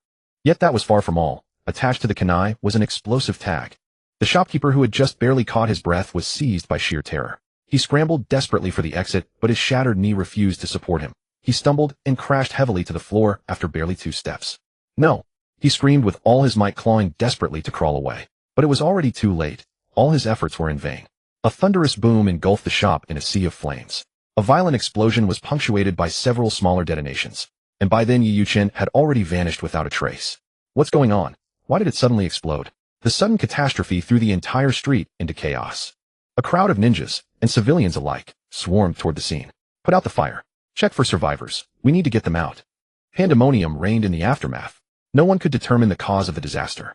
When the flames were finally extinguished, not even a single intact body could be found.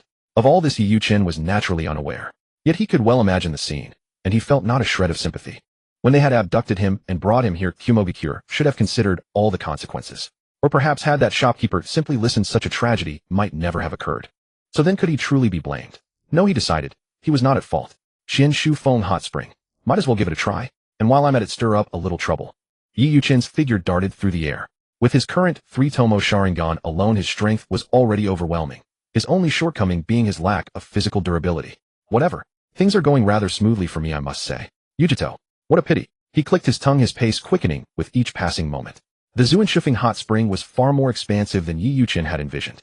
Initially he assumed it was merely a single pool, but upon arrival he realized its true scale was entirely different. One hot spring after another lay interconnected, tiered, at varying elevations to create a striking sense of dimensionality, making one feel as though they had stepped into a dreamscape. The people of Yunin village certainly know how to indulge. Yi Yuchen curled his lip. The springs here were not restricted, accessible to any ninja, or even commoners, provided they paid a certain fee. Testing the water temperature, he found it perfect enough to tempt him to soak in it himself. However, the area was currently deserted with no other souls in sight. The melodious sound of flowing water reached his ears, swirling through the air and carrying a light mist that lent the scenery a hazy, ethereal quality, much like a celestial paradise. Within the highest pool, shrouded in ethereal mist, a figure seemed to dwell, though obscured from view. Only the continuous sound of splashing water reached Yi Yuchen's ears, yet he was already certain. With a sudden leap, Yi Yuchen vaulted into the air, his toes grazing the surface of a lower spring, to propel himself further upward with that borrowed momentum. Who goes there? A frigid voice, cold as ice, suddenly rang out from above. The previous babbling of water was broken by a loud splash as a figure surged out from the depths. She was completely unclothed, her enticing silhouette exposed without reservation to the open air. Beside her, a stack of garments sat neatly folded together. Her forehead protector had already been removed and placed atop the pile of clothes. Without time to identify the intruder, she moved with swift grace, reaching out to retrieve her things. Just as her fingertips were about to touch them, a kunai suddenly embedded itself before her, causing her to freeze mid-motion. Ignoring her current predicament, Yujito turned back, staring intently at the figure wearing the bamboo hat. Judging by his stature, it was easy to discern that he was not old, appearing much like a child. In fact, just as she suspected, he truly was a young boy. Who exactly are you? Why do you hide your face, and what is your intent? Yujito stood up deliberately, using her hands to cover herself, though her facial expression remained largely unchanged. Your physique is decent, though I still find it somewhat lacking in beauty. Yi Yuqin cast an appreciative glance over her before adding, why bother hiding? It's not as if I haven't seen it before. Yujito's face flushed with shame and indignation. What on earth was this hat-wearing fellow talking about? Only Yi Yuqin knew he wasn't lying. In his past life, he had seen Yujito in various illustrations. Was that so strange? At least he found it perfectly normal. Without her forehead protector, and perhaps due to the hot spring, her skin glowed with a faint rosy hue. Her damp tawny hair clung to the sides of her cheeks, adding a touch of allure. The perfect Jinchuriki of the two tails, correct. Yi Yuqin stood quietly, his tone indifferent, yet laced with a hint of coldness. Yujito felt extremely uncomfortable. Even a slight movement now might leave her completely exposed. Being stared at so brazenly, she was at a loss for what to do. Her clothes were a mere foot away, but the kunai planted before them signaled that she would not reach them easily. Can you at least let me get dressed first? Yujito ground her teeth, clearly never expecting to find herself in such a humiliating state. To be pushed to this point by an unknown entity was an absolute disgrace. Whether you dress or not is irrelevant. I told you I've seen it before, though this is indeed the first time I've seen the real person. Yi Yuqin's words were full of mockery.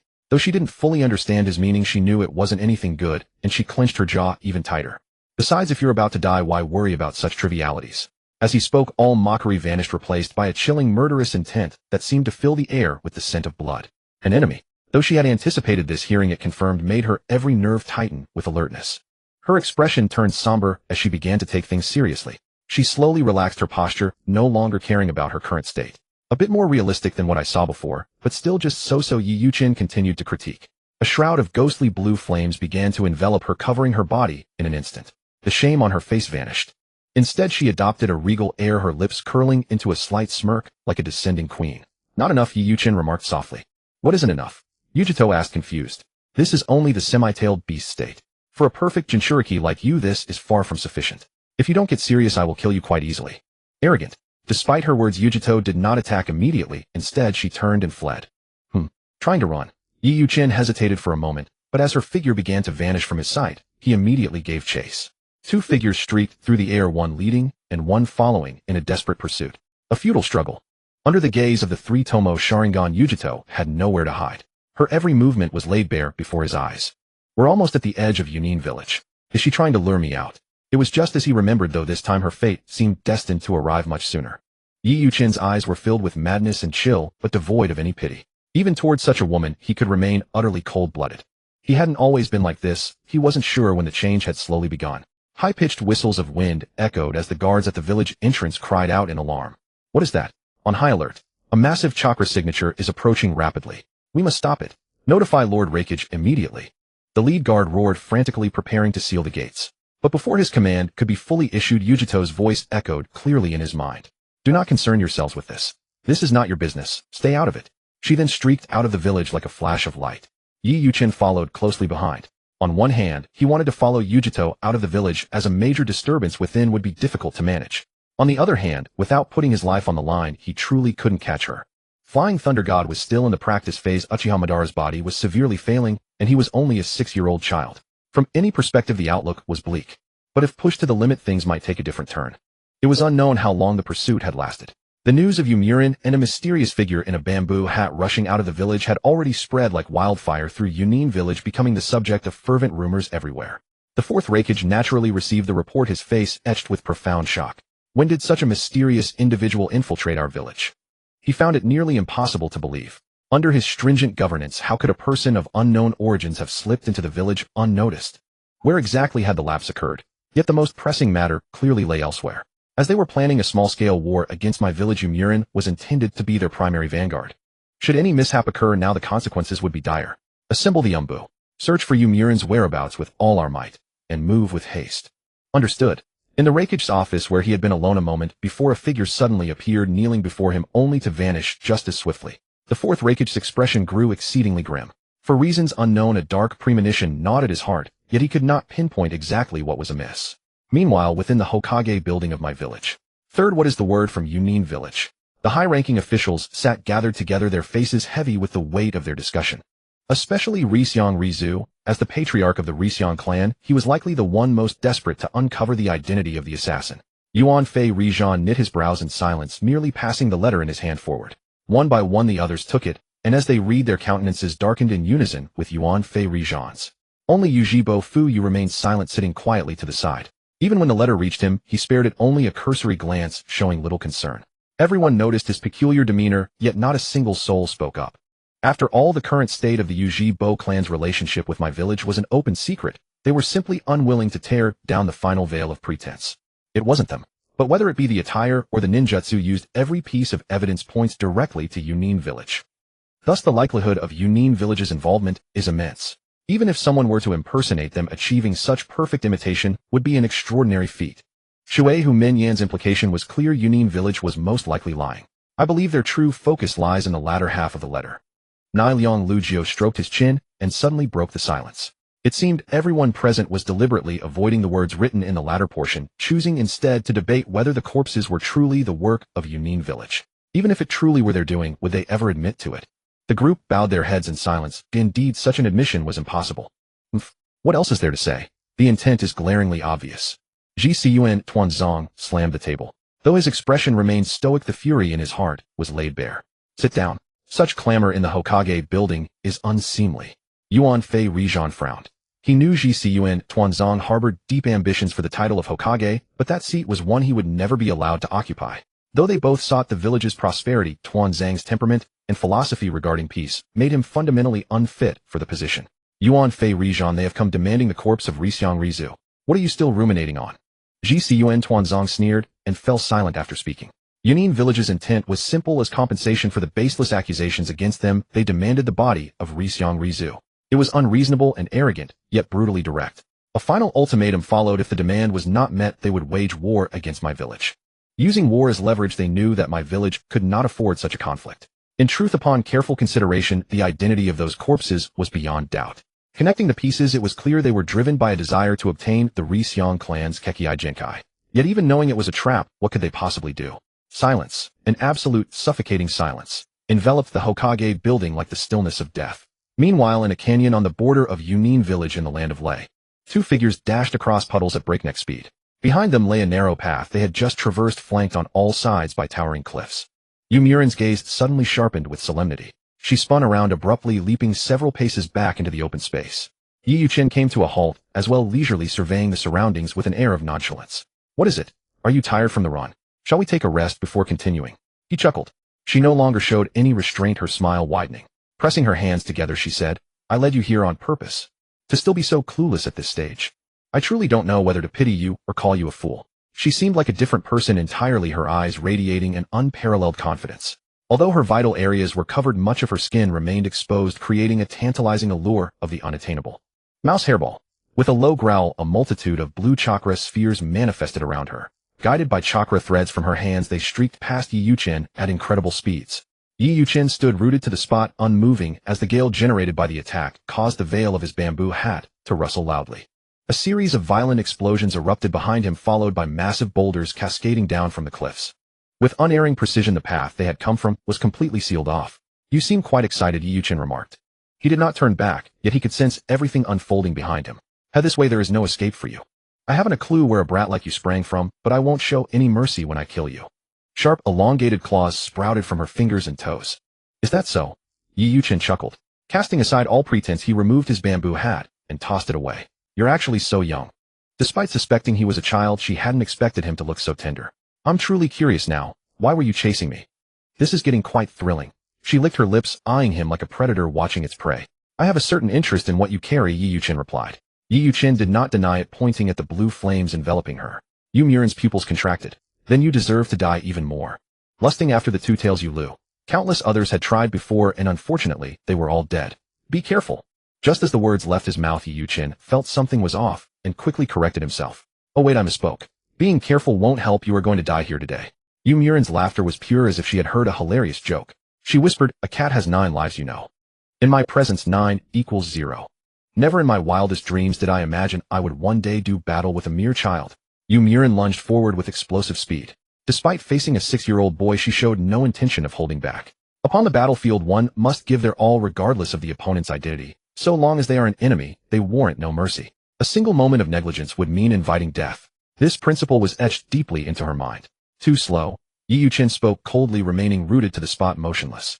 If you claim I am slow. As the Jinchuriki of the Two Tails, the woman known as the Cat Lady was facing such a critique for the very first time in her life.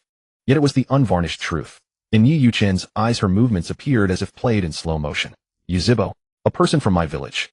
Yomiuri recognized it instantly. The Yuzibo clan belonged to my village, and at this moment it served as the definitive proof of his identity. It seems my is truly withered to its core, sending out a child who has yet to even come of age. And what of you? Are you fully grown? Yi Yuqin interjected suddenly, leaving her momentarily speechless. You seek death. Driven by a mixture of rage and humiliation, a large blue and black tail sprouted from behind her. Tailed beast transformation. Yi Yuqin was forced to become serious.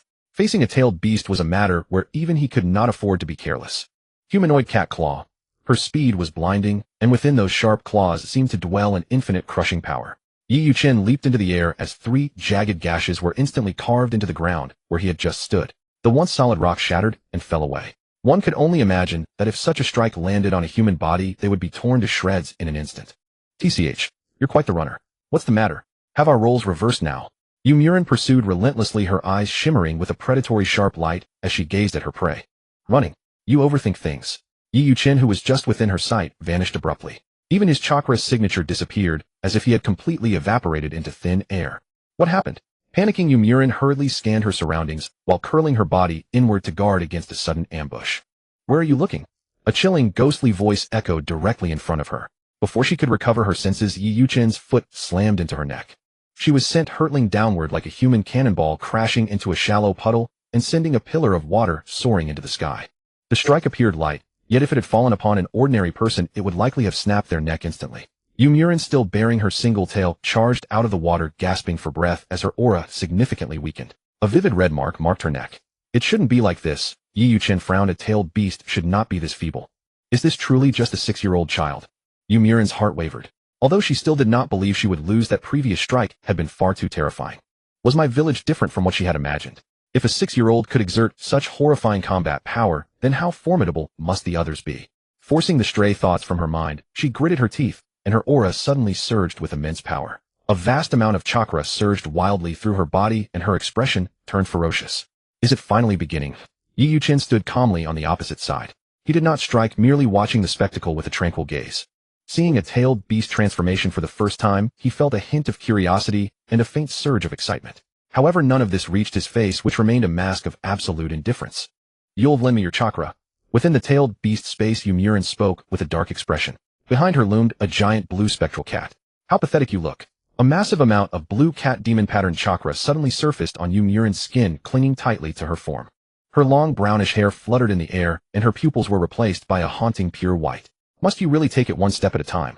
Yi Yuqin grew impatient. His hands moved in a blur, rapidly forming hand seals. Though I possess a new vessel, the power of my ninjutsu is greatly diminished and cannot be sustained for long. It seems my physical strength is still insufficient. He knew all too well that his lack of personal robustness created a significant flaw in his combat capability. Using the body of Yuzibo Ban also placed an immense burden upon him. He had yet to fully recover from the previous strain. If he forced himself and incurred a new burden, he might very well perish on the spot. But to kill you, this is more than enough. Yi Yuqin retreated a few steps, standing atop a cliffside. Wood-style nativity of a world of flowering trees. This was his first time using such a chakra-draining ninjutsu. Although it proved extremely taxing, he was still able to endure it. From the barren earth, vine after vine erupted. Ancient trees grew with frantic speed, transforming the landscape into a forest in the blink of an eye. The branches coiled toward Yomiuri, binding her form so tightly that she could not move an inch. The pollen from the trees secreted a potent toxin, causing her consciousness to grow increasingly hazy. Wake up, Yomiuri. A voice seemed to hammer against her eardrums, heavy and persistent, yet she could not muster a shred of strength. Yul, the giant blue and black cat, looked on with great anxiety, as she had never encountered such a situation. What style? There is no mistake, it is what style. Is this technique not exclusive to that one monster?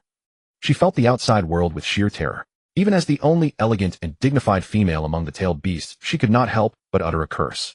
It was almost laughable. The mighty Two-Tails Yul was actually afraid. Roar! The trapped Yomiuri let out a cry of agony as her consciousness was completely overwhelmed. The flames surrounding her intensified, showing signs of an imminent rampage. In the next instant, Yomurin was completely enveloped, her form fully transforming into the tailed beast. The true Yul was perfectly manifested. Heh. Watching the nativity of a world of flowering trees being torn asunder, Yi Yuchen looked on coldly. As expected, I still cannot bring out the full power of the technique. Although the technique had been successfully cast, there was still a considerable gap in its intended effectiveness. But even as you are now, how many of my strikes can you withstand? Yi Yuchen sneered. You cut off your own retreat earlier. Even in your full-tailed beast form, what can you do now? In her full-tailed beast form, her heterochromatic green and yellow eyes glowed. Her immense chakra and the violent power of the tailed beast were perfectly displayed as her roars shook the very foundations of the surrounding cliffs. Is this the extent of your strength? Yi Yuchen remained unhurried.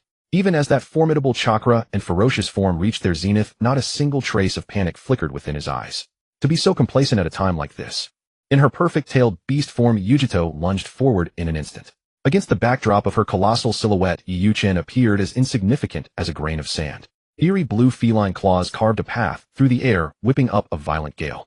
Compared to her previous strikes, the power was now manifold greater. Truly massive. Yi Yuchen leaped backward into the air, just as the crag he had been standing on crumbled under the sheer force of the impact. The Uchiha fan and the scythe are with that fellow Obito. I must find an opportunity to reclaim them. Dealing with situations like this would be far simpler then. Gazing upon the gargantuan-tailed beast, Yi Yuchen could not help but feel a pang of regret. Without a suitable weapon in hand, he felt his presence lacked its proper dignity. Especially the Uchiha fan, a weapon forged by Uchiha Madara himself. It possessed an extraordinary ability to reflect both wind and fire-style techniques. Had he it now, he could have achieved twice the result with half the effort. Under the perfect-tailed beast transformation, you are nothing more than this. Matatabi, let's go. Among all the tailed beasts, only the two tails was female, and her temperament was indeed more feminine in comparison. Does this alone make you so overconfident? Truly, one must experience a crushing blow before they can grasp the depth of the gap between them. Fire-style majestic destroyer flame. A vast sea of fire surged downward. Under this sudden assault, even the originally icy spring water began to heat up rapidly.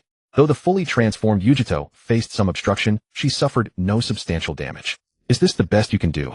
Sustained by the vast reserves of Matatabi's chakra, her current state was peak. She would never admit that she had been pushed to such lengths by a mere 6-year-old child. Even if she spoke of it, no one would believe her. Is that so? The corners of Yi Yuchen's mouth curled slightly. That burgeoning smile gave Yujito a sudden, ominous premonition.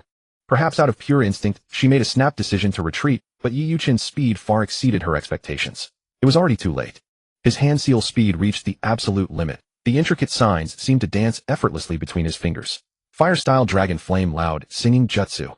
Several fire dragons roared forth, tightly binding the fully transformed Yujito. A searing pain instantly radiated to every corner of her body. Can't take it already. This is merely the appetizer. Burst. At his command, the fire dragons coiled around her erupted in a violent explosion. Under this terrifying release of energy, the surrounding rocks collapsed entirely. The resulting shockwaves turned the sky a scorched crimson, leaving any observer breathless with awe. From the billowing black smoke, the head of the fully transformed Yujito emerged. Her aura had significantly weakened, though her vital signs remained stable. The vitality of a tailed beast is truly formidable. Even I must hold you in higher regard now. Yujito propped herself up, the blue flames on her back intensifying as she bared her teeth in fury. Damn it. He's clearly just a 6-year-old brat. How can he possess such combat power? Is he a monster? Though she remained silent, her mind was in total turmoil. In all her years of experience, she had never witnessed anything so bizarre. To be able to fight her in her perfect tailed beast form and even suppress her, it felt like a lie. No, how could I lose to a child? This is impossible. A massive fireball began to form within her maw, churning with intense heat waves. Even without experiencing it firsthand, one could feel from the sheer pressure that if it were truly unleashed, this entire valley would likely be leveled to the ground. Playing with fire style against an Uchiha, especially when the one standing before you is me. The fireball moved with incredible velocity, carving a long arc across the surface of the water. Under the extreme heat, the water below evaporated into plumes of mist that rose slowly. In stark contrast, the fireball hurtled forward with a singular target, Yi Yuchen. Dragon flame loud, singing jutsu. Upon the fierce collision of the two techniques, a sudden explosion sent sand and stones flying. Yi Yuchen raised a hand to shield himself as the violent winds scattered his long hair. That slight small figure stood atop a protruding rock. Around this rock, everything had been reduced to desolation, creating a strangely jarring sight. Even this isn't enough. Yujito's claws dug into the ground, her heart filled with resentment. This was her absolute peak, yet she still couldn't suppress him. Could it be that she truly had to use that move? Yi Yuchen stood with his arms crossed, as if waiting for something. Make your move quickly. Your time is running out. If you make me lose my patience, I shall kill you directly. Yi Yuchen taunted. The fully transformed Yujito roared. From his words, did this person mean to imply that he had been playing around from the start and hadn't used his full strength? Yujito, do not be deceived by his words. You must believe in yourself. We can win. Within the tailed beast space, Matatabi's comforting voice suddenly echoed, pulling her back from the brink of emotional collapse. That's right, he's trying to break my composure. How hateful. In that case, I won't worry about anything else. The earth trembled violently as deep fissures radiated outward from her position. I don't know who you are, but I must admit, to achieve this at your age. No, simply to achieve this at all. You are indeed powerful. However, this is where it ends. She emphasized her final words heavily as chakra began to gather frantically in her mouth. Yin and Yang chakra merged in a 2:8 ratio to form a sphere, the Two Tails' ultimate tailed beast bomb. Due to the prior battle, the surrounding cliffs had already collapsed, leaving them as if trapped within a small enclosed space. If the tailed beast bomb exploded here, she herself would be caught in the blast. A classic case of inflicting damage at a great cost to oneself. But now, was there any better choice? The answer was obvious, there was none. Just then an abrupt voice rang out. It's over. Those words came from Yi Yuchen. At some point his eyes had changed. The original 3-tomo had been replaced by the far more terrifying Mangekyo. The game is over. How truly disappointing. Suddenly Yujito Ni, in her perfect Jinchuriki state, found herself utterly paralyzed, as if completely sealed in place. Yi Yuchen walked toward her, each step causing her heart to sink deeper. How is this possible? He can even restrain the power of a tailed beast. Yujito's mind was a storm of shock. The tailed beast, hailed as the strongest combat force in the ninja world, was being suppressed by a mere 6-year-old child. What exactly do you want? Yujito ground her teeth, struggling desperately amidst the chaotic, furious energy around her. As I've said, I just need something from you. A crimson light flickered in his eyes, locking firmly onto her. Inside the tailed beast's space, Matatabi, the Two Tails, was stunned, fighting desperately to resist. No, you can't do this. If you do, Yujito will die. Her voice was filled with panic as she used every ounce of her power to resist. But to Yi Yuchen, it was all futile and weak. What happens to her has nothing to do with me. Yi Yuchen ignored her pleas, his hands continuing their work. Take one last moment to appreciate life. Soon all of this will be over. His voice was devoid of emotion, as if stating a trivial matter. Wood release, wood dragon jutsu. A colossal wooden dragon shot into the air, its sinuous body coiling tightly around the Two Tails, rapidly draining its chakra. The terrifying aspect of the wood dragon was its ability to absorb chakra through direct contact. Despite the immense chakra of a tailed beast, it wouldn't be long before it was completely drained. Stop, please stop. Yujito's consciousness had completely faded, her body now solely controlled by Matatabi. A tailed beast begging for its Jinchuriki is a rare sight. But worry about yourself first. The struggling resistance weakened, then ceased entirely. The once turbulent valley fell into a profound silence, broken only by Yi Yuchen's heavy breathing. That was quite exhausting, he mused inwardly. Time for the real task. Under the Jinjutsu of his Mangekyo Sharingan, even a tailed beast couldn't break free. Sign the contract. Yi Yuchen smiled with a sinister charm, his manipulation making it all seem effortless. Once the contract was sealed, Yujito was rendered utterly useless. His arrival hadn't changed her fate, it had only hastened her demise. How pathetic. This is the passivity of a weak life without the power to resist. Without sparing her another glance, he eagerly anticipated his achievement. Summoning Jutsu Matatabi, the Two Tails. Boom, boom, boom. A massive array of runes appeared on the ground. With a thunderous roar, a colossal blue-black cat materialized fully before him.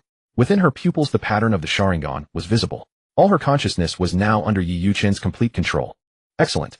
Yi Yuchen was overjoyed. Capturing him and bringing him to Kumogakure was perhaps their greatest mistake. But after taking just 2 steps, he felt his eye power draining at an alarming rate, his body tilting forward involuntarily. This is the final step. He forced his weary body onward. The wood dragon jutsu coiled around the Two Tails again, who offered no resistance whatsoever under his control. A tailed beast is pure chakra. By using the wood dragon to suppress it entirely within his own body, he created a state similar to yet distinct from being a Jinchuriki. Would release Myo Jinmin. Within his consciousness, the Two Tails was utterly suppressed, unable to even shift its body. After completing this, his stamina finally gave out, and he collapsed to his knees. 2 long trails of blood leaked from his eyes, a ghastly sight. Yujito lay dying on the ground. A Jinchuriki whose tailed beast was extracted had little life force left, and she was slipping away.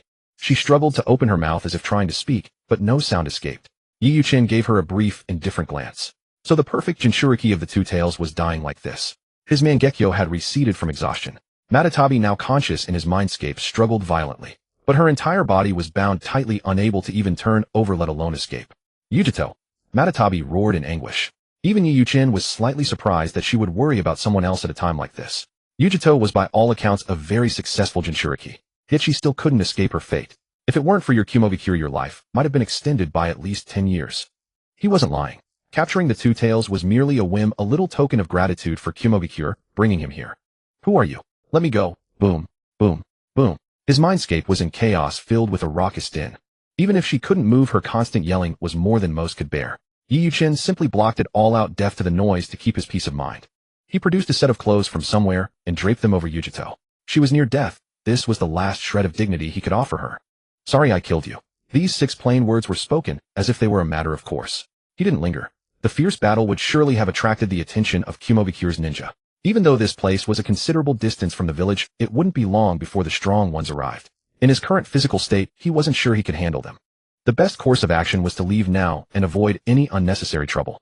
Sure enough, shortly after he left, a sealed mountain path was blown open with a thunderous blast. A squad of ninja rushed forward and discovered Yujito lying on the ground. "It's Lady Yujito," one of them shouted, and they all quickly converged on her. "She's dead." An unbelievable result hung over them. Yujito had no life force left, all vital signs gone. How is this possible? Everyone was in disbelief. Their village's perfect Jinchuriki had died here. Who could have done this, daring to oppose Kumogakure, and with such power? We must report to the 4th Reikage immediately. The protagonist is not Madara, but has merely taken over his body. To be direct, he has no connection to Madara's own story. Second, the plot will not follow the original storyline and will be significantly altered. Otherwise, it would just be a review of the original work, which is truly boring. Third, every character has their own purpose and reasons for existing. I hope you don't view everything with preconceived notions. For instance, the protagonist and Madara are separate individuals with no direct link. As of now, no plot from Madara's own story has been written. Fourth, I will correct any typos or grammatical errors as soon as I see them. Thank you for your support, but chapters cannot be edited after 10 days from release. The word count was already sufficient. The PS part is extra, not padding. It's written here to be more noticeable. What did you say? Inside the Reikage building, the 4th Reikage was incensed. He slammed his desk with such violence that the documents atop it were sent flying by the force of the impact. You were saying Yujito is dead. He squeezed the words out with difficulty, though he knew full well the question was redundant. In matters of such gravity, how could anyone possibly joke? Yes, Reikage-sama. Intense sounds of battle echoed through Huifeng Valley, accompanied by chakra fluctuations unique to a tailed beast. But by the time our men arrived, they found only the lifeless body of Yujito-sama. A Jonin spoke in a low, heavy voice, his mood clearly having plummeted to freezing point. This event was a devastating blow to the village. The perfect Jinchuriki of the two tails. Considering the immense effort they had poured into her, was she truly gone just like that? You haven't even identified the perpetrator. To Kumogakure, this was nothing short of a disgrace. The assailant seemed to have come specifically for the tailed beast. Yujito-sama bore no fatal wounds as she perished after the tailed beast was extracted. Damn it! AI struck the table with his fist. For such a catastrophe to occur at this critical juncture meant their planned strike against Kanehagakure would have to be reconsidered. A figure suddenly flickered into view, brow furrowed. Reikage-sama, that Uchiha brat held in the cells, has vanished. What? It felt like another heavy blow. Good news never came, yet misfortunes seemed to collide here all at once. How did you guard him? You couldn't even keep watch over a 6-year-old child. He could hardly find the words to describe his current state of mind. Naturally hot-tempered, he felt a desperate urge to unleash a wave of destruction to vent the suffocating emotions suppressed within him. Go find him at once. Bring that brat back. I refuse to believe a mere 6-year-old can possess such capability. Yes. The subordinate dared not linger and vanished from the building in an instant. Yujito's death was an irreversible fact. To minimize their losses, that Uchiha brat could not be allowed to slip away. Kumogakure was determined to obtain those 3 Tomo Sharingan. Issue the order, search every corner of Kumogakure and check all foreign visitor registrations. Leave no stone unturned. Anyone capable of killing Yujito cannot possibly be weak. Yes. Though they knew the difficulty was immense, they obeyed. Having such a time bomb hidden in the village could lead to even greater disaster. Should the two tails go completely out of control, the resulting devastation would be immeasurable. After the others left, the 4th Reikage slumped into his chair, appearing as though he had aged 10 years in a single moment. Just who is it that insists on opposing our Kumogakure? A surge of resentment remained unvented, coiling around his heart and refusing to dissipate. Not long ago, a bright future lay before him. Both the Sharingan and the Byakugan, the bloodline limits of 2 great clans, seemed within his grasp. Yet now the situation had inverted. The boy with the Sharingan had fled, a primary combat asset of the village had fallen in battle, and most importantly, they had lost a tailed beast. On the other side, Kanehagakure was also in a state of chaos. Everyone met the letter from Kumogakure with righteous indignation. This was blatant oppression. Did they truly think Kanehagakure was a soft target that anyone could squeeze at will? Within the Hyuga clan. Brother, have you truly decided? This is clearly a trap. Hyuga Hizashi and Hyuga Hayashi sat facing each other, their expressions solemn. The relationship between the main house and the branch house was far from friendly, even harboring a subtle enmity. However, the main house held absolute control over the branch house. Unless there were matters to discuss, the two sides rarely interacted. But now the two brothers were gathered once again, for the situation had escalated to the level of the clan's survival. There is no other way. For the sake of the clan and Konohagakure, I have no choice. Hyuga Hayashi was remarkably calm, as if he had already put his own life and death aside. The current Konohagakure could not afford another war. If the weakened village were to suffer another heavy blow, it might face the risk of total destruction. Although Konohagakure was still in the deliberation phase and had not made a final decision, they could already guess that their fates were likely sealed. A profound silence fell between them. Hyuga Hizashi's expression was one of extreme conflict, as if he were struggling internally, his face contorted in agony. What is it? Noticing his brother's unusual behavior, Hyuga Hayashi could not help but ask. This was the first time he had proactively inquired about his younger brother's state. Perhaps it was the inadvertent display of emotion that comes when one feels their days are numbered. Hyuga Hizashi looked at him, and after a long silence he slowly uttered a heavy sentence. Brother, let me go. Hyuga Hayashi was startled by these words, his face filled with disbelief. Why would his brother make such a request at a time like this? Though their relationship wasn't exactly hostile, it was certainly not good. His status in the branch house had even caused him to harbor a deep resentment toward his elder brother. How could he? As if reading his thoughts, Hyuga Hizashi gave a self-deprecating smile. Brother, just let me make one decision for myself. Just once let me do what I want to do. The pleading in his eyes made Hyuga Hayashi's heart tremble violently. But Hyuga Hayashi was at a loss for words. How could he not understand his brother's intent? Even for the sake of making one's own decision, who would ever make such a request? He clearly intended to die in his place.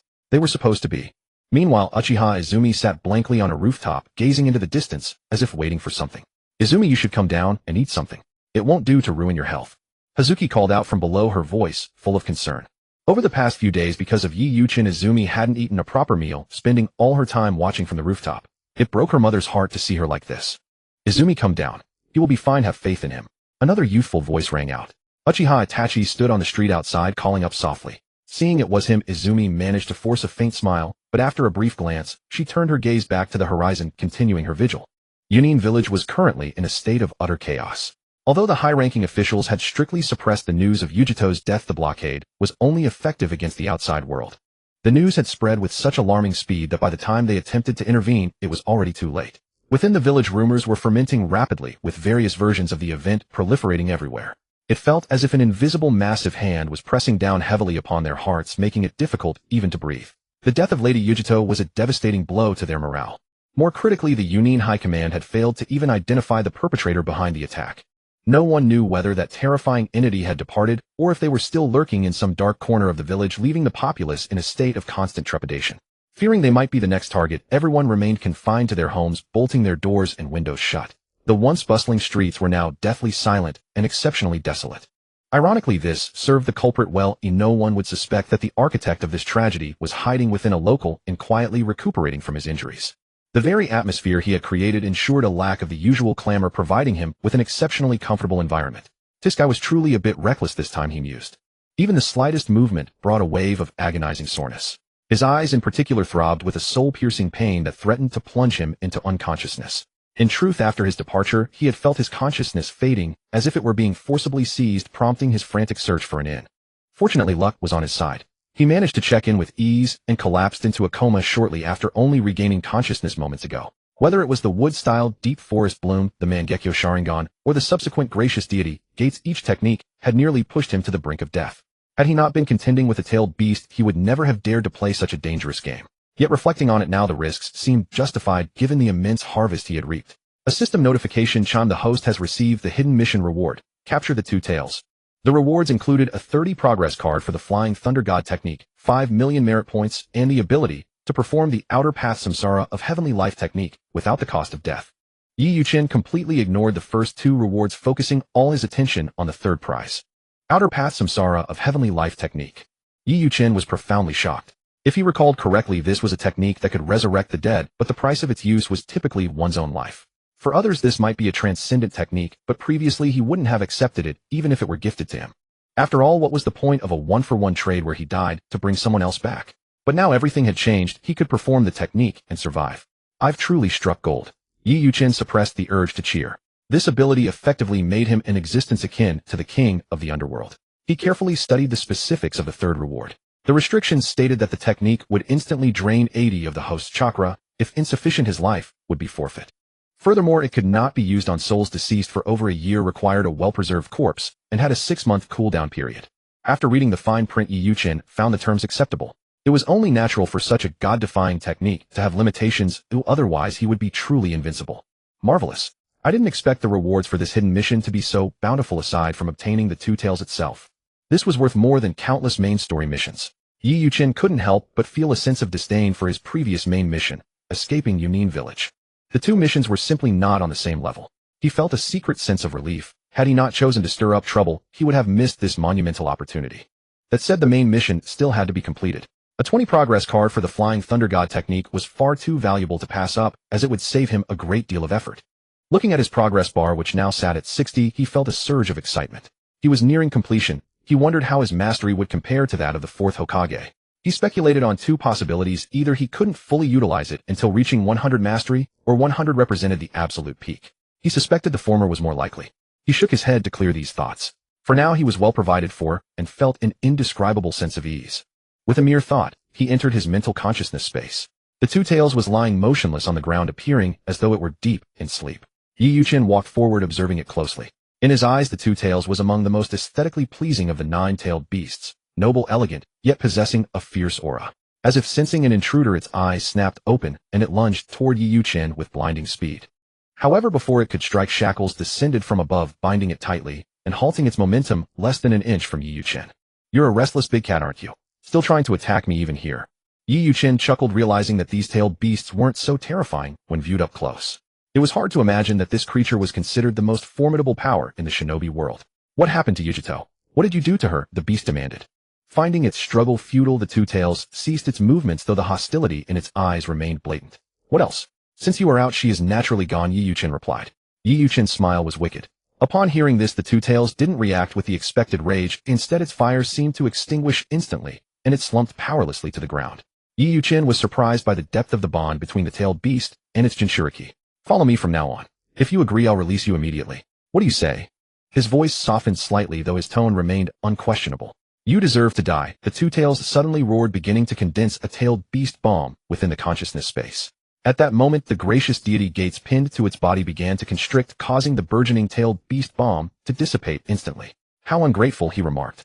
Yi Yuchen's gaze turned cold. "Your fate is not yours to control in my presence." He then vanished, leaving behind only the low, muffled growls of the two tails pinned to the floor. Both Cloud Hidden Village and Hidden Leaf Village were experiencing profound upheavals. Though the events differed, their underlying nature was the same.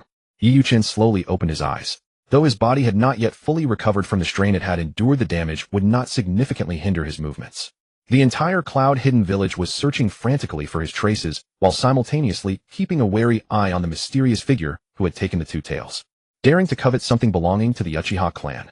These people have truly lost their will to live. If I do not teach them a lesson, will they truly believe our clan has fallen into decline?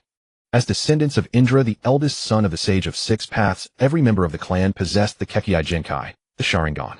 This formidable dojutsu had firmly established the Uchiha clan's position among the elite during these turbulent times. Under the leadership of Uchiha Taijima, the clan's renown echoed across the shinobi world. The only force capable of rivaling them was the Senju clan. Had these years of tranquility rekindled the restless desires in their hearts? Yi Yuchen's gaze grew chillingly cold as he slowly rose to his feet and approached the window, observing the ninja squads busying themselves outside. Every one of them wore an expression of utmost gravity. At this moment, only they were permitted to move about freely. The ordinary villagers and genin had already been evacuated or were staying behind closed doors. "It has been so long, and you still cannot find a 6-year-old brat." The fourth Raikage erupted in fury. He could scarcely fathom that within his own territory the Cloud Hidden Village's prison could be so lax as to allow a 6-year-old child to escape. Worse still, not a single trace of the fugitive could be found. The village's entire ninja force had been mobilized, yet after all this time, they had failed to apprehend him.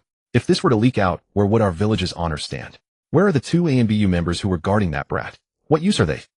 He recalled clearly that before his departure he had entrusted them with the task of seizing the Sharingan. Now not only had the boy escaped, but they too had vanished.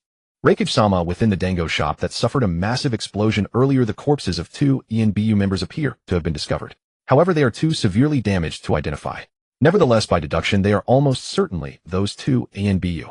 An elite jonin reported with a furrowed brow, yet every word only fanned the flames of A's rage. Why have you not reported this to me sooner? Alongside his anger, a deeper shock gripped him.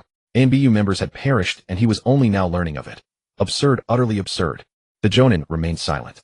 His failure to report promptly was indeed negligence, yet he had his own reasons.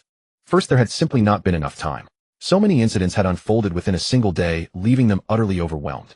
Second, he had considered the Raikage temperament, or full report might have sent him into an uncontrollable rampage. They had been debating how to break the news when this situation made silence impossible. Shortly after the Jonin departed, having exhausted his immediate outlet for rage, could only suppress his fury within. He understood well that now was no time for blind anger. I refuse to believe that a single 6-year-old brat could make our entire cloud-hidden village run around in circles. A violent aura erupted from his body, and he was about to burst from the Raikage's mansion at once. With him personally intervening, whoever had done this would bear the full wrath of the cloud-hidden village. Raikage-sama is in such a great hurry. Hastening to be reborn, are we? An ill-timed voice suddenly rang out, leaving who was already half-crouched upon the windowsill momentarily taken aback. Raising his gaze, he saw a figure cloaked in black robes. On the exterior was a layer of dark red lacquered armor, and the man's forelock completely covered the position of his right eye. A mask obscured his face entirely, making it impossible to discern his true features. Yet his left eye fully exposed caused the fourth Raikage's body to shudder violently. There was no mistaking it. That was undoubtedly the Sharingan. Was this person also a member of the Uchiha clan? When had Cloud Hidden Village allowed so many outsiders to infiltrate its ranks? Had their guards not noticed at all? Could it be that? As a realization struck him, he abruptly rose to his feet, studying the figure before him intently. After a long silence, he spoke in a deep voice. Was it you who rescued the person from the cell? For some inexplicable reason, in the presence of this mysterious stranger whose identity he did not know, he felt a trace of oppression. It was an unsettling sensation, one that the fourth Raikage had never experienced before. Hep. Yi Yuchin sneered, offering no denial. Tell me, who gave you the audacity to bind a member of my Uchiha clan, Those eyes are far beyond what a worthless creature like you deserves. His words were direct, leaving no room for negotiation. To covet those eyes was the gravest mistake Cloud Hidden Village had ever made. What a joke, the fourth Raikage scoffed. I never imagined you would have such courage as to infiltrate Cloud Hidden Village alone, having rescued the boy and yet choosing to remain. Do you wish to stay here forever? Though I do not know your true identity, since you are so generous, I shall take these eyes of yours as well. With Yi Yuchin's appearance, his mood had inexplicably lifted. 2 pairs of Sharingan. If he could subdue this person, how thrilling that would be. Raikage-sama. Sensing the disturbance, the surrounding Jonin rushed over. They positioned themselves at A's flanks, regarding Yi Yuchin as a grave threat. Even within their own village, even enjoying overwhelming numerical advantage, they did not lower their guard for an instant. Where is that klutz Killer Bee? A swept his gaze across the surroundings, but did not spot his adoptive brother. Lord Killer Bee is currently absent from the village. An elite Jonin hurried to explain. Paid it no mind, he harbored absolute confidence in his own abilities. Never mind. Even without him, dealing with this guy is more than sufficient. Endless lightning coiled around his body, and his physical resilience surged to unprecedented heights in that moment. His flesh and blood body transformed into a living suit of adamantine armor. Even relentless blade strikes would leave not a single mark upon it. Since you have appeared, then leave your life here. 2 plumes of hot air erupted from his nostrils. He had been looking for someone to vent his frustration upon, and this person's appearance had provided the perfect opportunity. Is there really that many people? Yi Yuchin casually lifted his head and scanned the crowd. These were qualified to stand here, at minimum, they were all Jonin. You alone against the entire Kumogakure. Are you perhaps overestimating your confidence? Darui stood beside AI, his expression rather cold. In his eyes, Yi Yuchin's behavior was nothing short of seeking death. Not only was the Raikage present, but with so many Jonin here, this man could never possibly escape unscathed. No matter how many ants there are, they remain mere ants. I harbor no other purpose in coming here, I simply wish to warn you. The belongings of the Uchiha clan are far beyond what the likes of you could ever possess. And most importantly, members of the Uchiha clan are not yours to touch. His voice turned abruptly cold, and the crossed arms he had held slowly lowered. Are you ready? I'm about to strike. Yi Yuchin murmured. Arrogance. AI's irritable nature could no longer contain itself under these few words, his entire being radiating a fierce, violent aura. Chakra surged through his body, the lightning arcs coiling around him glaringly vivid. Coupled with his muscular frame, resembling coiled dragons, anyone could imagine the explosive power contained within. Nintaijutsu heavy flow explosion. He unleashed a feral roar. The more he gazed at the man before him, the more he yearned to twist his head from his shoulders. On his own territory, this person dared to be so brazen. Who gave him the courage? AI's figure streaked downward like a meteor, diving fiercely at Yi Yuchin. All his chakra concentrated into his elbow, the power accumulated to a staggering degree. Yi Yuchin's gaze sharpened, and he made no attempt to dodge. In the split second before impact, he suddenly raised his leg, slamming his knee hard against the strike. Boom! The intense shockwave caused the surrounding houses to tremble slightly, while rubble along the edges began to loosen and fall. AI enveloped in thunderous chakra gritted his teeth and relentlessly increased his force. Yet the figure before him was like an immovable mountain, not retreating even an inch or half an inch. Impossible. He actually blocked it. The Jonin below were no less astonished than AI. Only they understood the sheer destructive power of that technique. And yet with a simple knee strike it had been effortlessly countered. Judging by his demeanor, he found this entirely effortless. Chakra dissipated from his elbow. Yi Yuchen's expression remained in different arms folded with only one knee still suspended in midair as he squarely withstood the attack. The fourth Reikage is renowned for his strength, and this is all you can manage. How truly disappointing. His tone dripped with mockery, his evaluation of AI dropping to its lowest point. Uchiha scum, do not let arrogance consume you. He retreated several steps toward Meng Yuan, blood surging in his chest. Fueled by Yi Yuchen's provocation, his face flushed crimson. Lightning cruelty level. In a fleeting instant his body seemed to vanish entirely. Boom. The surrounding air appeared to ignite, an imminent sense of explosion hovering in the atmosphere. A decisive palm strike slashed toward Yi Yuchen, its swift shifting trajectory as though aiming to crush him utterly. Whoosh. No one misjudged. AI's palm strike indeed connected squarely with his neck. But before any smugness could arise, the figure standing firm suddenly dissolved. What an afterimage. Indeed, it was not a substitution jutsu, truly only an afterimage. One's speed must be terrifying to execute such a maneuver. Evading at the very moment of contact required immense confidence in one's own speed.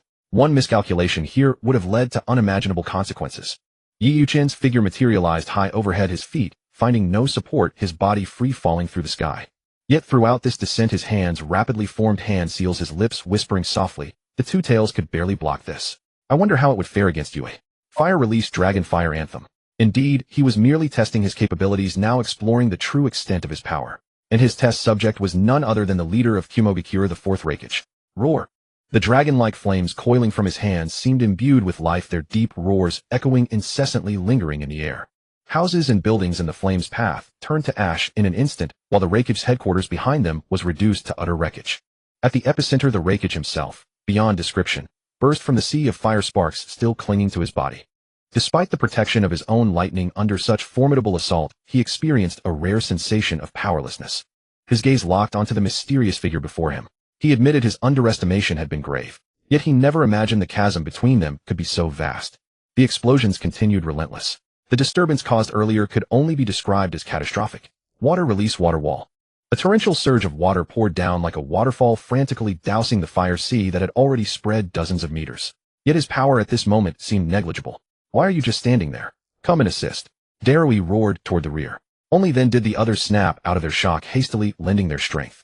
This was nothing short of a demon. Choosing the battlefield at the village's very center had worked against them. They scrambled to deploy jutsu and contain the fire chaos reigning everywhere. Watching his handiwork, Yi Yuchen nodded in satisfaction.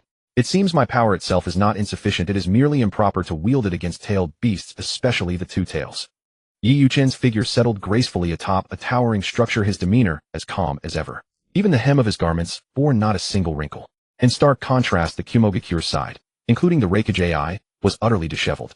Looking upon the devastation wrought across the village this day had become nothing short of a living nightmare. Yet for Yi Yuchen their true nightmare had only just begun. What had transpired thus far amounted to nothing, scarcely even a down payment. You are formidable. AI panted heavily. Though he appeared battered, his actual injuries were minimal. Those who ascend to the rank of Reikage are hardly the weak. It was his stamina that had been severely depleted. Moreover, the battlefield selection and the destruction of his life's work had inadvertently sown within him a faint desire to retreat. You are strong. Though he uttered these words with great reluctance, it was a truth he could not deny. The individual before him had completely transcended the limits of his imagination. He was truly formidable. I know. Yi Yuchen's nonchalant reply sent a surge of irritation through him, making him want to cough up blood. Yet given his current disadvantage, he forcibly suppressed the impulse rising within his heart. Taking a deep breath, he finally spoke slowly. Since you have already taken your clansmen and vented your grievances through that display of power, why don't we call a truce? What do you say? Had this been any other battlefield, he would not have retreated a single step, even at the cost of his life. But he could not do so here. This was Yunin village, their home. Protecting this village was his absolute duty as the Reikage. If the battle continued, the entire village would likely be reduced to ruins by the devastating shockwaves of their confrontation. Neither he nor the villagers wished to witness such a tragedy. Heh, do you truly believe the dignity of the Uchiha clan can be provoked so lightly? Yi Yuchen sneered coldly. Did this man think a mere sentence could settle the matter entirely? It seemed he was being far too underestimated. We are willing to offer compensation. AI spoke through gritted teeth. This was the absolute limit of his tolerance. But for the sake of the village he was forced to yield. I have no need for that. The only thing that interests me is the profound remorse buried deep within your souls. Feel the despair. As the words fell, his hands completed the seals, and a series of incantations spread rapidly. Mangekyo open. Though he could not maintain it for long, it would suffice to achieve his goal. Matatabi, it's your time to perform. A sinister smile played on his lips as a colossal entity erupted beneath him. A gargantuan cat of blue and black flames. Indeed, in his eyes, it was merely a giant blue and black cat. A thunderous roar shook the heavens. Matatabi's roar echoed throughout Yunin village. Every villager looked toward the giant beast standing before the rakeage office, with eyes full of terror, their bodies trembling uncontrollably. The two tails. It's that monster. Everyone run. The villagers who had barely managed to maintain order were now thrown into total chaos. Even with ninja squads attempting emergency evacuations, their efforts were tragically negligible. Do not panic. Evacuate in an orderly fashion. Stay calm, Lord Rakeage, and the others will handle this. Despite the constant attempts to soothe and guide them, their voices were drowned out by the tide of terrified screams from the panic-stricken crowd. In an instant, reason was swallowed by the clamor. When one's life is under immediate threat, who would still care for the abstract concept of order? Perhaps some might, but when they see that not a single soul around them is following the rules, can they still demand such discipline of themselves? The answer was a resounding no. AI's pupils contracted violently, and cold sweat began to bead on the foreheads of the surrounding jonin. The two tails. It was indeed the Matatabi. That form, that familiar chakra, which meant, you were the one who killed Yujito. The fourth Rakeage spat out each word with venom. He had considered many possibilities, but he had never linked this man to that incident. Yi Yuchin's sudden appearance had caused him to temporarily set aside the matter of the two tails. The overwhelming combat power his opponent had displayed since then left him no room for further thought. But now he realized with shock that the one who murdered Yujito and seized the two tails was the man standing right before him. She was but an ant, killing her was of no consequence. Yi Yuchin replied with utter indifference. You seek death. Any trace of a desire for reconciliation vanished, as AI's reason was completely consumed by fury. This member of the Uchiha clan had to die here. Get back. Focus entirely on evacuating the villagers. Lord Rakeage is going all out. Dare we barked orders immediately. In their current state, they were of no help. A battle of this magnitude was beyond their intervention, of forcing themselves into the fray would only be a hindrance. Finally getting serious. Then let us test exactly what level my strength has reached. Yi Yuchin stood atop Matatabi's head, his Mangekyo spinning at full capacity. Time was of the essence. Because the consumption of ocular power was immense, he had decided to settle this battle swiftly from the moment he unleashed it. So fast, AI's figure shifted constantly. Even the Mangekyo could not fully track his trajectory, only barely catching a glimpse of his momentum, which proved to be an exhausting task. The moment you laid hands on Yunin village, your fate was sealed. His voice roared like thunder as he suddenly appeared, throwing a devastating punch toward Yi Yuchin. What? He's already here. Yi Yuchin was momentarily stunned. Beneath him, the two tails abruptly raised a claw to meet the punch in a direct clash. Fire-style majestic destroyer flame. Walls of fire erupted surrounding AI, and severely restricting his movement. In an instant, his clothing was shredded and his skin bore scorched marks. Yet, as if oblivious to his injuries, he lunged toward Yi Yuchin without hesitation. Guillotine drop. Leaping high into the air, the chakra in his right leg reached its absolute peak. At such incredible speed, it would be extremely difficult even for Yi Yuchin to evade. Wood-style deep forest emergence. Boundless giant trees surged from the ground, piercing upward around him. In a single breath, the surrounding terrain was completely transformed into a different battlefield. Above Yi Yuchin, layer upon layer of branches intertwined, forming a series of sturdy, massive barriers. Countless branches reached out to ensnare AI, yet his figure remained like a falling meteor, hurtling downward with relentless velocity. The violent power exploding from his right leg seemed to make the very void tremble as the surrounding lightning crackled and tore through the air. The barriers standing in his way were shattered layer by layer until he finally faced Yi Yuchin, directly appearing right above his head. Scum die. AI's eyes were filled with madness, his remaining logic entirely swallowed by rage. As the smoke cleared, everyone looked up at the distant battle. Under such a powerful assault, it seemed impossible for anyone to have survived. But contrary to their expectations, AI's right leg was held fast against Yi Yuchin's arms, unable to advance even an inch further. Yi Yuchin's legs were slightly bent and his arms were numb from the shock. It was clearly a struggle. Yet his voice remained flippant, a bit stronger than I imagined. You are quite impressive. Even while maintaining such a form, the fourth Rakeage's physical stamina was depleting rapidly. Yet even after resorting to this, had he still failed to utterly defeat the man before him? When did such a powerhouse emerge from the Uchiha clan? His heart surged with shock as figures flashed through his mind, only to be dismissed one by one. It was impossible. There shouldn't be anyone capable of contending with him, let alone suppressing him so ruthlessly. But at this critical juncture, there was no time for contemplation. Amidst the momentary deadlock, the previously decimated deep forest emergence seemed to awaken once more, its dense branches surging forth like tentacles. The fourth Raikage sought to evade swiftly, but with his movements restricted, he found it impossible. The speed he took such pride in was now utterly shackled. His absolute advantage had crumbled in this instant. Though your intellect is somewhat lacking, you are indeed a respectable opponent, as the Raikage falling by my hand should leave you with no regrets. Standing atop the two tails, Yuchen had already distanced himself as the giant trees swarmed forward in an instant. Without exception, AI possessed no power to resist. From every conceivable angle, there was no escape. With his limbs completely bound, he was now like a lamb led to the slaughter. Lord Raikage. Cries of alarm erupted from the surroundings. They never imagined that their most prideful Lord Raikage could actually be defeated. Roar. A roar of true fury suddenly echoed. Around Yi Yuchen, a fire dragon coiled, exhaling rhythmic breaths of flame. Even from a great distance, one could clearly feel the searing heat, making it impossible to approach even a step closer. In an instant, the originally crimson fire dragon transformed into a pitch-black void. The black fire dragon, seemingly capable of shattering space itself, spiraled and roared in the air with profound sentience. The two tails beneath him, as if receiving a command, spat out a fireball. In the eyes of the crowd below, should this hit the ground, everything within a 100-meter radius would likely be reduced to ashes. The black fire dragon spiraled around it. From afar, it looked like a colossal dragon exhaling a dragon pearl. I wonder if your body can withstand this strike of mine. Yi Yuchen's aura had grown somewhat faint. Compared to before, that air of disdain had vanished, though he concealed it well enough that no one noticed. Of course, even if he hadn't concealed it, no one would have cared about his current state. After all, their primary concern now was their own survival. This technique, I shall name it Fire-style Black Dragon playing with Pearl. Billowing, scorching auras vibrated through the void, sending terrifying heat waves wherever they passed. Let go of me. AI struggled frantically against the branches binding him. Yet the more he resisted, the more branches descended upon him, eventually threatening to bury him completely. With a thunderous boom, a violent explosion erupted, and the flames began to spread uncontrollably.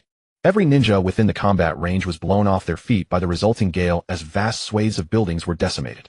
The sounds of water-style techniques rose and fell, but against such a conflagration, they were momentarily useless.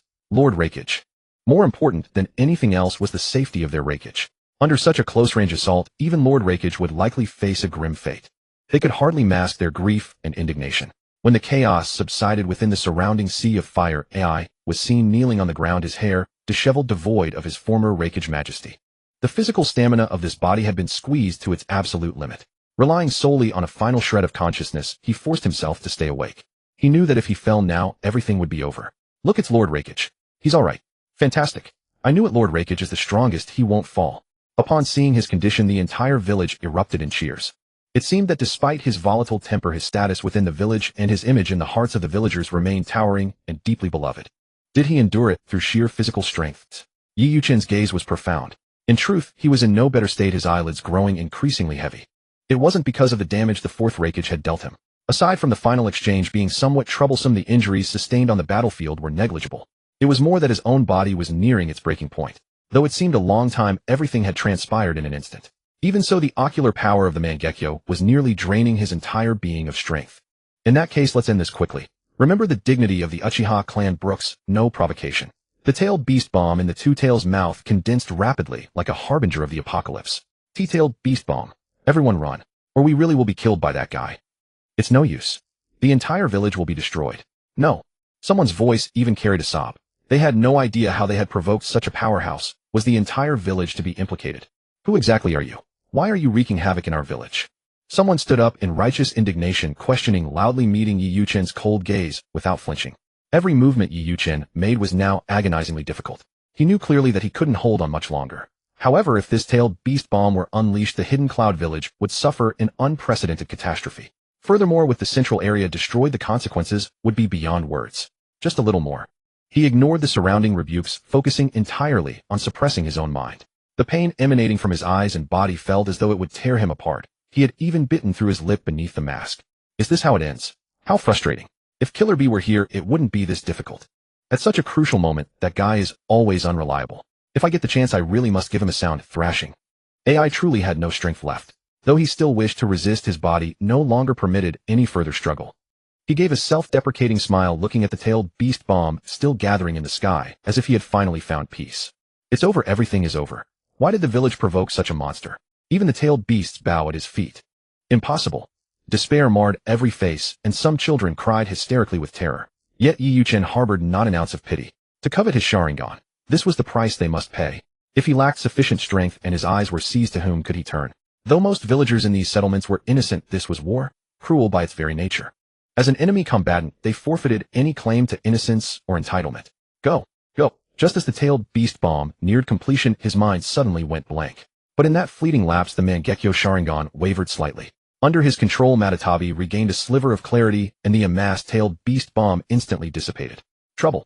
Yi Yuchen felt an ominous premonition, and suppressing the physical torment coursing through his body, exerted himself to maintain control over his Mangekyo Sharingan. But how could the current effect match his earlier prowess? Already on the verge of collapse, he simply could not restrain the rampaging Matatabi. Both parties were locked in an all-out struggle for dominance. You bastard. Matatabi let out a ferocious roar, desperately attempting to break free from Yi Yuchen's control.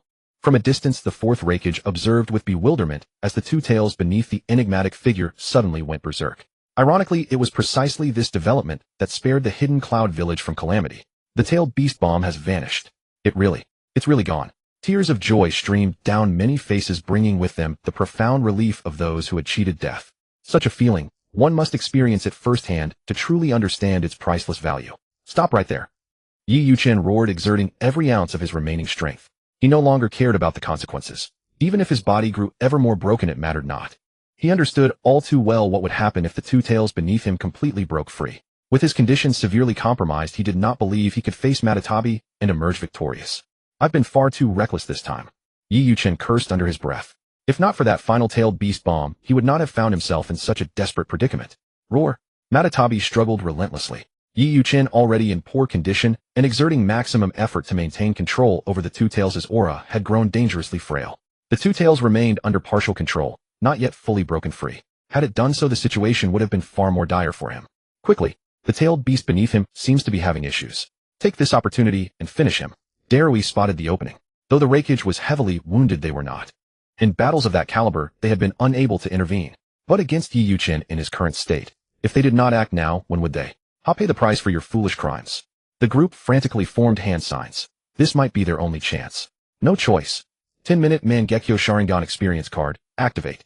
Yi Yuchen gritted his teeth, summoning technique, release. Poof. The entire two tails vanished in an explosion of smoke. He had no energy left. As for the hidden cloud village, consider themselves fortunate. Within his consciousness, the myriad spiritual gates surged into action, locking Matatabi in an inescapable bind. The instant the experience card shattered, the crushing burden atop his body lifted by more than half, and his absolute dominance over Matatabi was restored once more. I never expected to overlook this contingency. Yi Yuchen clenched his teeth, filled with unwillingness. His current capabilities were severely diminished.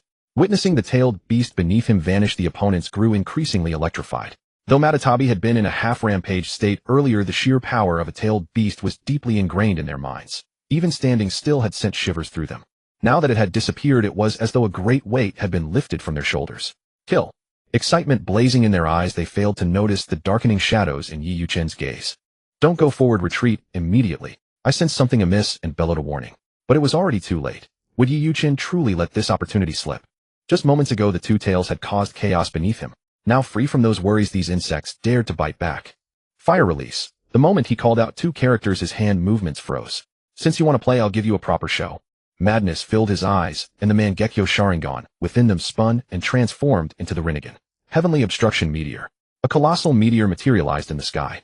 Perhaps due to his depleted strength or exhaustion, it was noticeably smaller than he had intended. Yet upon its full manifestation, it completely blotted out the sky above the hidden cloud village. Only faint rays of light filtered through, insufficient to illuminate anyone's face. What? What is that? The ninjas, charging at top speed, skidded to a halt, their faces contorted with terror as they stared at the meteor plummeting from the heavens. If that thing struck them, it would truly cost lives. Hasn't that monster reached his limit? How can he still possess such terrifying power? Their voices trembled with unspeakable dread. Forgetting all else, they swiftly turned and fled at top speed. But their escape was as futile as a joke against the meteor's descent. Boom. Descend. The Raikage tower of the hidden cloud village was utterly pulverized. The ensuing shockwaves buried nearly half the village in rubble. Among the ninja who had charged forward earlier, none survived beneath the debris except for Darui. Darui collapsed to the ground, and even in this state, he could clearly feel his legs trembling. The gap between himself and death had been thinner than a thread. A straggler then. Yi Yuchen cast a lingering glance at him without much concern. His eyes had already returned to normal, and an unprecedented wave of exhaustion engulfed his entire body. Let's go. The moment the thought flashed through his mind, his figure vanished from where he stood. The entire Hidden Cloud village could only watch helplessly as he disappeared before their very eyes. No one dared approach to obstruct him. Who in their right mind would provoke such a monster? 5 or 6 Jonin had been wiped out in a single strike, with only one barely escaping. Even the Raikage himself remained too drained to move. And with the unpredictable two tails still attached to his body, how could they dare engage? The 4th Raikage gazed upon the ravaged village, a landscape utterly unrecognizable compared to its former prosperity. In a single day, the contrast had become so staggering. Compared to Konoha, which had suffered heavy but survivable damage, Cloud Village's fortune was incomparably worse. The Hidden Cloud Village had been rendered half destroyed. Yi Yuqin stumbled onward through the night, having no idea how far he had traveled. He could not stop, nor did he dare to. He was all too aware of his own physical condition. In his current state, if he were discovered by the people of the Hidden Cloud Village, the consequences would be too dire to contemplate. It would not even require a Jonin to act. Even an ordinary ninja, or a mere villager, could easily take his life. His entire body was drained beyond measure. Even this escape was an involuntary act driven by his subconscious, a pure instinctive reflex of his body. As if he had finally left the danger zone, his body gave out, collapsing helplessly and tumbling down the hillside. Before this, he had already reverted to his 6-year-old form, and his attire had been changed back as well. Though the situation was urgent, the matter was of grave importance and could not be handled carelessly. Thus he had completed all these arrangements at the very first opportunity. With his consciousness clouded, he felt his body lose its center of gravity, rolling downward without end. Occasionally a pang of pain would strike him deeply, only to vanish completely in the next instant. Perhaps he had scraped his skin. He had no idea what he was enduring. It was like a cowardly abyss. The harder he struggled to climb up, the deeper he sank. Konohagakure. 7 days had passed since the appearance of that mysterious figure in the village, and 7 days had also passed since Yi Yuqin's sudden disappearance. During these 7 days, Yi Yuqin's disappearance had not drawn much attention. After all, to them, he was an outsider who had come from elsewhere and held little sentiment for the village. After a fruitless search, they simply gave up. Only the Uchiha Uesugi family remained filled with worry, yet they had no recourse but to wait silently. Uchiha Izumi spent her days in gloom, as if she had lost her very soul, wandering through the ninja academy in a daze. Several times she failed to respond when called upon in class, only snapping back to reality when Uchiha Itachi, beside her, gave a gentle nudge. One who showed considerable concern was Uchiha Fugaku. For such a prodigious youth, especially one from their own clan, he naturally paid close attention. He had secretly dispatched the police force to search many times. Knowing his son was close to the boy, he had also questioned him, but all efforts ultimately came to naught. Yet compared to this matter, what held greater importance now was clearly the conflict with the Hidden Cloud Village. And this time it seemed a glimmer of opportunity had emerged. Within the Hokage's office, a gathering of key figures had assembled. Holding such a crucial meeting in such a short span of time was unprecedented in the history of Konohagakure. This incident in the Hidden Cloud Village is indeed an opportunity for us. Hiruzen Sarutobi's lips curled into a smile, his mood evidently excellent. Not long ago, Konoha had received intelligence that the Hidden Cloud Village had also suffered a tailed beast rampage. The two tails Jinchuriki had perished, causing catastrophic destruction to the entire village. The matter was far too significant to be concealed, no matter how hard they tried. In no time the news swept across the entire ninja world, and Konoha, ever watchful of the Hidden Cloud, naturally obtained the first-hand intelligence. Indeed, this is a breakthrough. Shikaku Nara nodded in agreement. Though we don't know the exact cause for us, this is undoubtedly a stroke of good fortune. The Hidden Cloud Village, having suffered such a tailed beast assault, must be severely weakened. Even if they wish to wage war against us, they will have to think twice. Previously, their confidence in starting a war rested solely on Konoha's weakened state. But now the disparity between them had shrunk immensely in an instant, forcing them to reconsider their decisions with great care. If the village goes to war with the Hidden Cloud, I request that the 3rd Hokage permit the Uchiha clan to deploy our full strength. Uchiha Fugaku was shrewd. He refrained from interfering in their discussions, instead stating his position plainly at the outset. The clan's standing within the village was currently delicate. Although no large-scale confrontation had erupted, this was undoubtedly the wisest course of action at such a time. Uchiha Fugaku is indeed astute. Shikaku Nara cast him a deep assessing glance, but said nothing more. Hiruzen Sarutobi, as if hearing precisely the answer he wanted, nodded with a genial chuckle. Fugaku, you speak as if we were strangers. We are all members of the same village, there is no need for such formality. Though the words were spoken, Uchiha Fugaku clearly did not take them to heart. Hiruzen Sarutobi, that wily old fox, likely only sought his aid in times such as these. Had this incident not occurred, their movements would still be strictly controlled. As I see it, this is a golden opportunity. Should we concede now, everyone would surely come to take a bite out of us. Though phrased as a question, Hiruzen Sarutobi had already indirectly made his stance clear. He desired war. Despite his advocacy for peace, when pressed to the brink, the best response was to suppress with overwhelming force. If they were to yield and retreat endlessly, what they would receive in return would not be peace, but mockery and cowardice. I've always said that we will never concede on matters concerning the village's interests. Since the hidden cloud wants war, then war it shall be. Danzo Shimura was the first to voice his agreement. It was a rare instance where his opinion aligned with that of Hiruzen Sarutobi. However, he had his own agenda. He had always been a proponent of war. Like Tobarama Senju, he believed that only through absolute force could one demonstrate their true capability in matters of village interest. Most importantly, he had long coveted the position of Hokage. With Konoha's talent pool currently depleted, seizing the Hokage's seat now seemed like the perfect opportunity. After the fourth Hokage fell in battle, he had been certain he would be chosen as the fifth. Yet to his dismay, that old man Hiruzen Sarutobi had returned to office, shattering all his carefully laid plans. But this time, should the old man meet his end in battle, the position of Hokage would undoubtedly be his. Who else in the village boasted greater prestige and standing than he did? No one. This position could only belong to him, Danzo Shimura. Third Hokage, the Hyuga clan will also commit our full strength to the fight. Hayashi Hyuga's expression was grave, for all of this had originated from their clan. Hisashi Hyuga had already resigned himself to his fate, but this sudden turn of events had completely rewritten his destiny. To be perfectly honest, it would be a lie to say he felt no surge of excitement. After all, when faced with death, who could truly remain indifferent? Since living was an option, who would choose to die? If the Hidden Cloud village wanted war, then war it would be. Much like the Mai village before it, Union village was in the midst of a full-scale reconstruction. Most critical of all was the Reikage building, who under the meteor descent summoned by Yi Yuchen's final hand, the entire structure had been reduced to nothing but dust. Countless documents awaiting review were buried forever within the ruins. While those with backups fared better, the loss of unrecorded files was nothing short of a catastrophe for the village. The current Union village suffered more than just material losses. Its military prowess, economy, and intelligence networks had all regressed instantaneously. And all of this was caused by a single individual. When Yi Yuchen finally regained consciousness, the first thing he saw was a slightly dilapidated ceiling above him. Rather than a ceiling, it was more an assemblage of rotting wooden planks pieced together. Perhaps due to the severity of his injuries, his attempt to sit up proved exceptionally difficult. The bed beneath him emitted a sharp creak, sounding as if it might collapse at any moment. Where is this? Yi Yuchen felt as though his head had been struck by a heavy mallet, the pain nearly unbearable. He remembered wreaking havoc in Union village before fleeing in haste, likely tumbling down from somewhere. Everything that followed was a complete blank in his memory. However, the current situation seemed to differ from his expectations. Was I saved by someone? Yi Yuchen tapped his head, trying to force himself into a state of clarity. Scenarios that typically only existed in novels were now actually happening to him. Little brother, are you awake? A gentle voice suddenly drifted from behind, causing Yi Yuchen to instinctively turn his gaze. He was surprisingly composed. Had anyone harbored ill intent, he likely would never have opened his eyes again. Moreover, seeing his carefully bandaged wounds, he was certain that he had indeed been rescued. What met his eyes was a young girl with long blue hair, though the faint scars on her slender arms felt strikingly out of place. She possessed a delicate beauty, her eyes as warm and clear as jade. Appearing to be around 13 or 14, she was clearly a rare beauty in the making. Yet her attire was exceedingly shabby.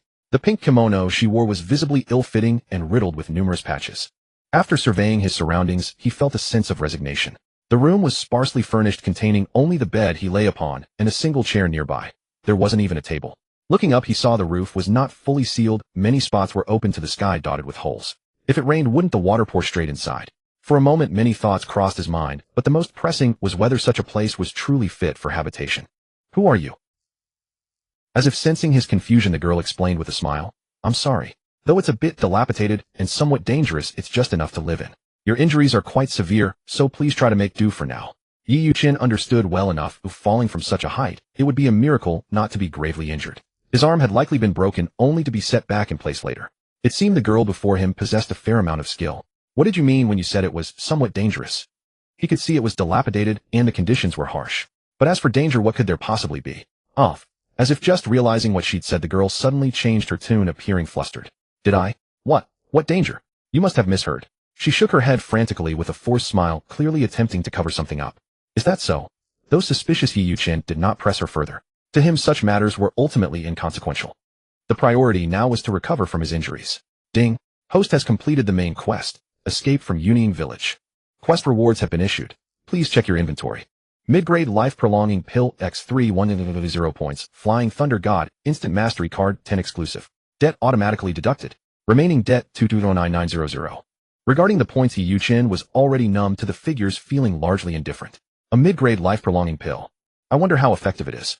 Ignoring the girl beside him, he quickly swallowed the 3 pills. What are you eating? You're injured, you can't just eat random things.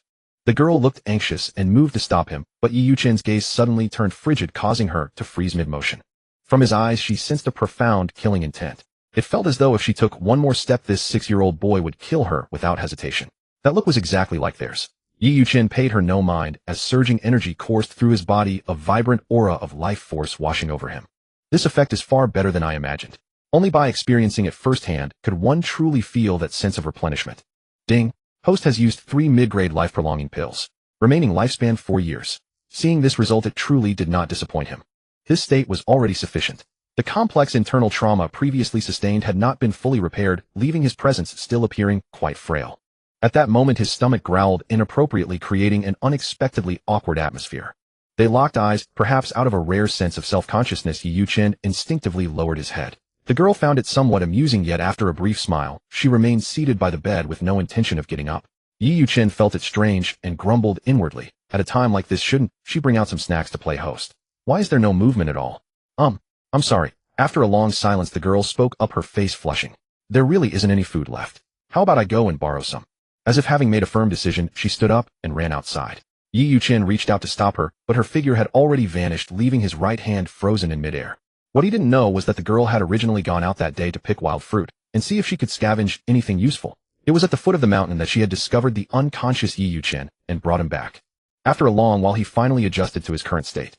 Bracing himself against the edge of the bed, he stood up and slowly walked toward the door. Upon stepping outside, the scene before him left him utterly stunned. As far as the eye could see, it resembled a village, yet it was nothing like my village. Every house was dilapidated and crumbling. Even the one he currently occupied was considered in better condition. The passers-by cast glances at him, their eyes flickering with a hint of avoidance. Whenever his gaze met theirs, they would swiftly look away as if intentionally avoiding him. What a peculiar village. This was the sole thought in Yi Yuchen's mind. Regarding such a phenomenon, he had no recollection of it, whether from his past life or the present. Faintly, he seemed to hear the voice of the girl from earlier. I'm sorry, Musi, but you know how things are now. There really isn't any extra food to spare. The girl stood before a middle-aged man, her face flushed with embarrassment, while the man wore a look of troubled hesitation. Having failed to find help, she could only return despondently. Seeing Yi Yuchen standing at the doorway, she gave a self-conscious smile, before instantly becoming tense once more. Your injuries haven't healed yet. Why are you running around outside? She said, moving to support him back inside.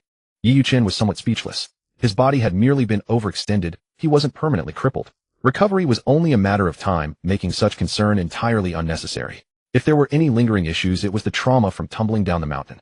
Are you short on food? He observed everything, his keen insight making the situation painfully obvious. The village seemed exceedingly impoverished, from the living conditions to the most basic survival needs. Everything was a struggle. Musi remained silent, and Yi Yuchen did not press her for an answer. Since she was unwilling to speak, he let the matter drop. Where is this? By his reckoning, he hadn't been unconscious for long, so his current location should still be near the Yunin village. As he had surmised, he was in an obscure little village on the border of the Yunin village. Beyond the 5 great shinobi villages, the ninja world was dotted with countless such small settlements. Among these hamlets, some were comprised of shinobi, while others consisted of ordinary civilians entirely devoid of combat capabilities. In a place like this, shinobi with actual combat prowess were rare. They lacked any formal ranking system and were quite disorganized, or at least in Yi Yuchen's eyes they were incredibly weak. Nurtured by the cells of the first Hokage, his body recovered rapidly. He was already able to walk freely on the ground, a feat that left even Musi in a state of utter amazement. By evening, neither had consumed a single drop of water, and hunger gnawed at them. After searching the house for a long time, Musi managed to find only a single hardened rice ball. Seeing this, Yi Yuchen's eye twitched uncontrollably. Even for a destitute place, this was excessive. Could they not even manage basic sustenance? I'm sorry. Musi's voice lacked confidence, which Yi Yuchen found quite peculiar. It was clearly she who had saved him, and he was the one indebted to her, yet her demeanor left him deeply perplexed. Rubbing his temples, Yi Yuchen said softly, just stay here. I'll find a way. Before Musi could speak, he had already stepped out the door. Was food truly such a scarce commodity? As he walked, he began to communicate with the 2 tails within him. Yolft. Yi Yuchen called out, met only by silence. Yolft. He called again, yet the silence persisted.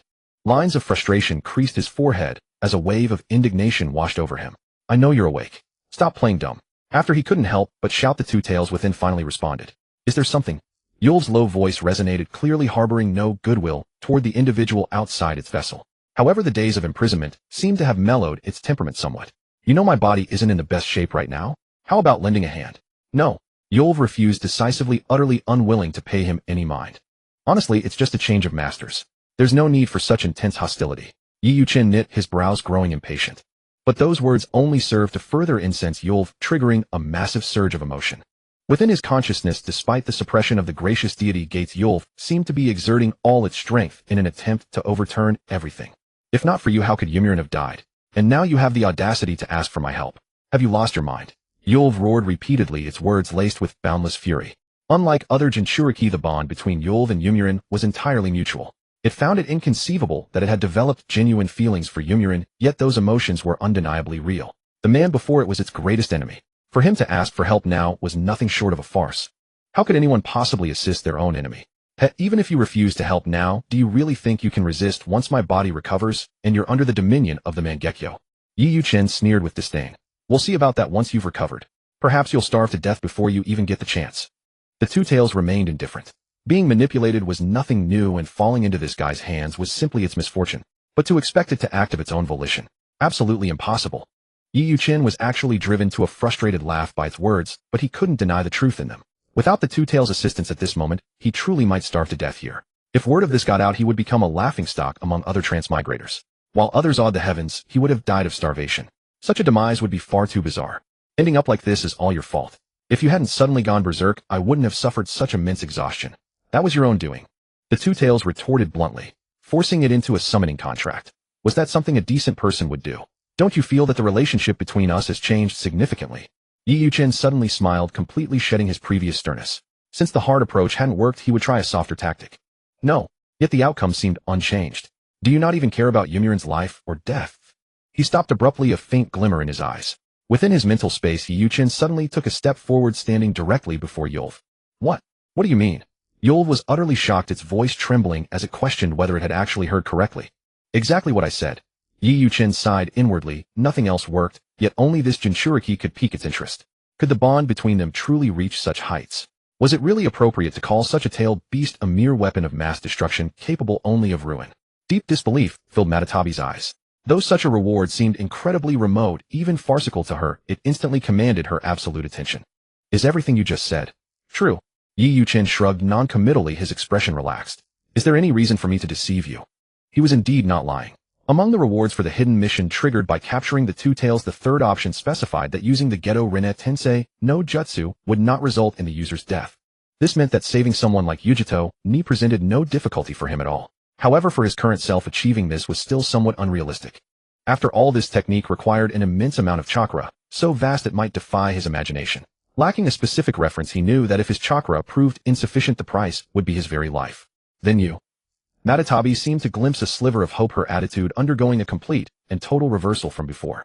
Don't be in such a hurry, this matter cannot be rushed. With my current strength, it is certainly impossible to achieve. Yi Yuchen clarified the situation first, though he did not make it sound entirely absolute. However, if you could be a bit more submissive, it isn't necessarily impossible. He sat down simply beneath a tree, conversing with Matatabi within his consciousness. A long silence fell between them. After a while, Matatabi asked with some doubt, "Why should I trust you? Whether you believe me or not is your own choice. What can I do about it?" Yi Yuchen was indifferent. From the past few days, he had already seen that for the sake of Yujito Ni, the sacrifices the Two Tails was willing to make were surely greater than he had imagined. Let me think. Hearing those words, Yi Yuchen felt a surge of joy. To think about it meant there was hope, and a very strong possibility at that. Getting a tailed beast to say such things to a human was a discovery of the century. Matatabi's expression was strained, yet she nodded with extreme reluctance. As long as it isn't too excessive, I will do as you say, provided you keep your promise. But if you dare to deceive me, then... She stopped mid-sentence, though the starlight in her eyes did not fade. She realized she simply couldn't defeat the person before her, but in terms of momentum, she refused to back down. Yi Yuchen didn't mind and didn't bother to expose her. No matter, this is enough. You will only have the chance to show your prowess when I am exhausted. As for ordinary times, it won't be necessary. It better be. He chuckled, but Matatabi felt a hint of cunning in his smile, making a chill run down her spine. When Yi Yuchen said she wouldn't be needed during ordinary times, he only meant he wouldn't need her voluntary assistance. Using the Mangekyo to control her for a force summoning in battle was another matter entirely. Very well, now is the time for you to show your skills. He was currently in an extremely weakened state and could barely move, otherwise he wouldn't have reached out to Matatabi. Don't try anything clever. I will only allow a small portion of your chakra to manifest. Go and hunt. Oh, we need to secure a food source first. Yi Yuchen smacked his lips. Muzi was still waiting in the village. He had promised to return soon. At that thought, his steps faltered, or he seemed to have said the same thing to Uchiha Izumi before. By his count, it had been nearly 7 or 8 days. He wondered what had happened in Konoha village during this interval. Since he had been kidnapped to Kumobikure, there were bound to be cloud ninjas making moves around Konoha. He didn't believe they were just there for a stroll. I'm not as shameless as you. Since I've promised, I certainly won't go back on my word. Matatabi scoffed, though she did not object to his suggestion. After all, the power of a tailed beast was terrifying. No one in their right mind would fully release her under such circumstances. The seal binding the two tails loosened slightly before quickly sealing shut again. Beside Yi Yuchen's feet, a miniature version of the two tails appeared, looking unexpectedly adorable. It was considerably larger than an ordinary cat, but a bit smaller than a tiger. Enveloped entirely in blue and black flames, it possessed a sharp and gallant aura. Looking at his handiwork, Yi Yuchen nodded in satisfaction. While not particularly powerful in this form, it was more than enough to capture some prey. Go and come back quickly. After a casual instruction, he leaned against the tree trunk to rest. The wounds on his body had not yet healed, and a faint pain persisted, though it was not so unbearable once he had grown accustomed to it. It wasn't until nightfall that Yi Yuchen's figure reappeared at the village entrance. The faint moonlight cast a long shadow behind him, followed by a pile of carcasses of wild beasts and herbivores. Carrying such a pile was clearly impossible with his own strength. Matatabi had acted as free labor throughout the journey, though now she had been retracted by Yi Yuchen. Muzi watched from a distance, and upon seeing that small figure, she ran toward him with quick steps. The village was shrouded in darkness, as if everyone had already gone to sleep, with only the dim moonlight providing a faint illumination. Muzi covered her mouth, her eyes filled with irrepressible wonder. Had this child really managed to gather such a massive amount of food? It was simply beyond belief. Yi Yuchen chuckled softly, unbothered. It seemed the two tails had vented all her pent-up frustration from recent days. He hadn't expected her to hunt so much. He was likely the first person ever to send a tailed beast out to hunt. It truly was quite bizarre. Don't worry about it. There's plenty of food here. From the looks of it, you all live quite frugally, and most of the people probably haven't eaten yet.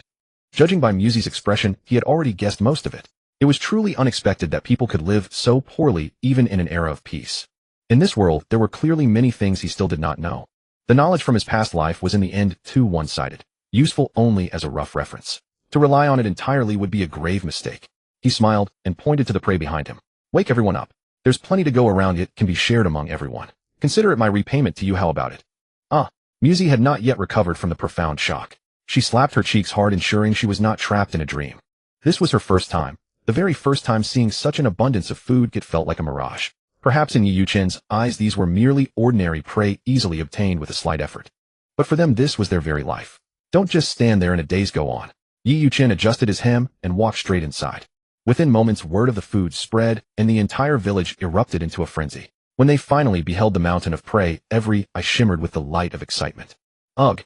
Amidst this sudden surge of joy, a sob broke through. So much food. Am I truly not dreaming? The reaction of every villager was no better than Muzi's earlier state. If anything, it was even more intense. Upon learning that all of this had been secured by the child Muzi had rescued, they felt the world spinning, their minds reeling in a daze. Could a 6-year-old child truly achieve such a feat? The village was not large. One might even call it tiny, consisting of barely a dozen households. Compared to the 5 great ninja villages, it was but a grain of sand. Even after the prey was fully butchered and distributed, a significant amount remained.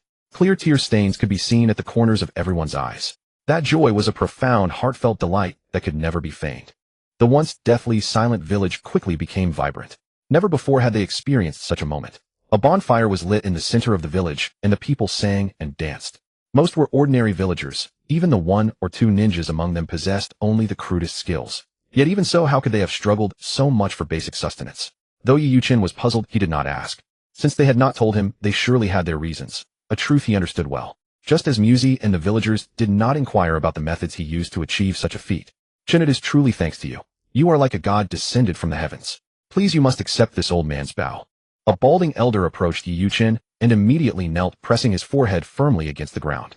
To any observer, the scene would have appeared jarringly out of place. An aged man performing such a grand gesture of respect to a 6-year-old child seemed utterly absurd by any standard.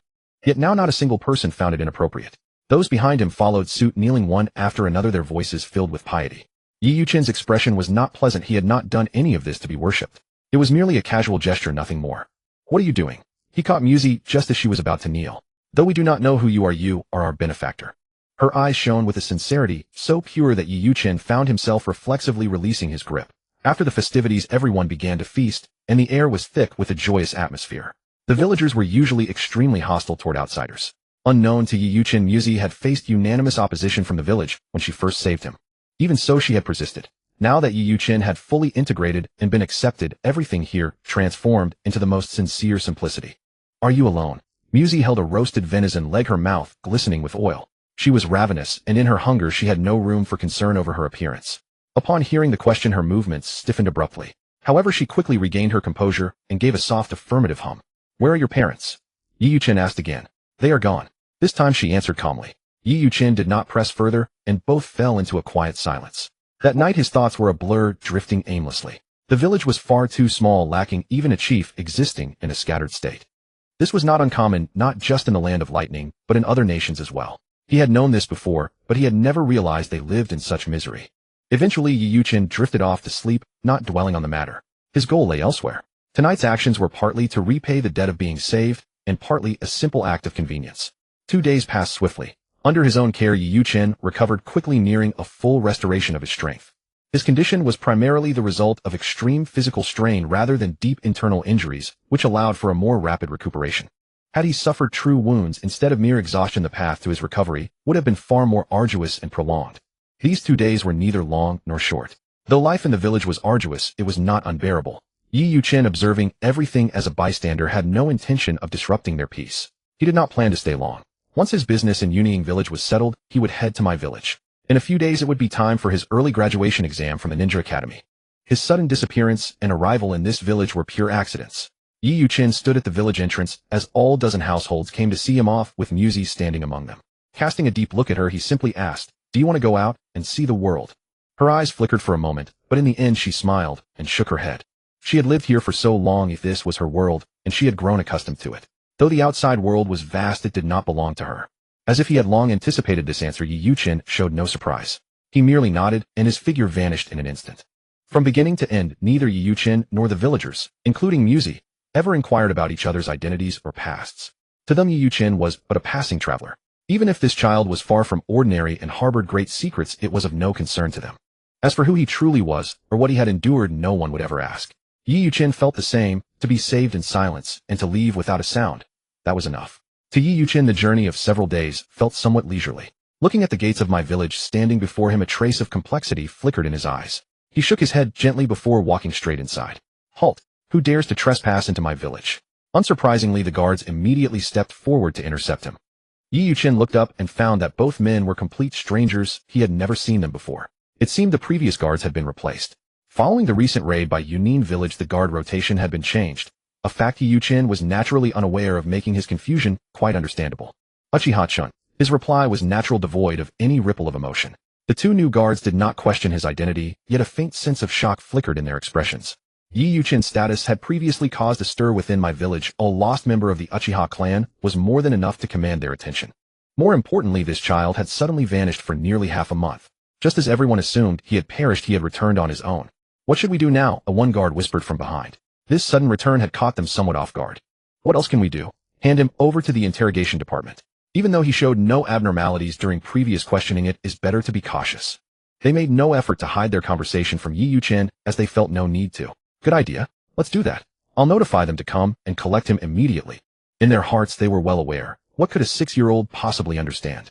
Yet if anything went wrong, the responsibility would fall on their heads. Why not simply hand him over to the interrogation department and be done with it? Though inwardly reluctant, the process had to be completed. By the time everything was settled, an hour had passed. Yi Yuchen's explanation was concise. Yunin village had invaded my coveting his Xiaolunyan Sharingan and had abducted him. He claimed to have escaped during a riot within Yunin village. In doing so, he effectively shifted the blame onto the interrogation department for my lax defenses. Indeed, this was a failure on my village's part. Had their vigilance not been so relaxed, how could the ninjas of Yunin village have found such a perfect opportunity? What exactly happened in my village after I disappeared? The ninja conducting the interrogation had glazed eyes, clearly under mental control.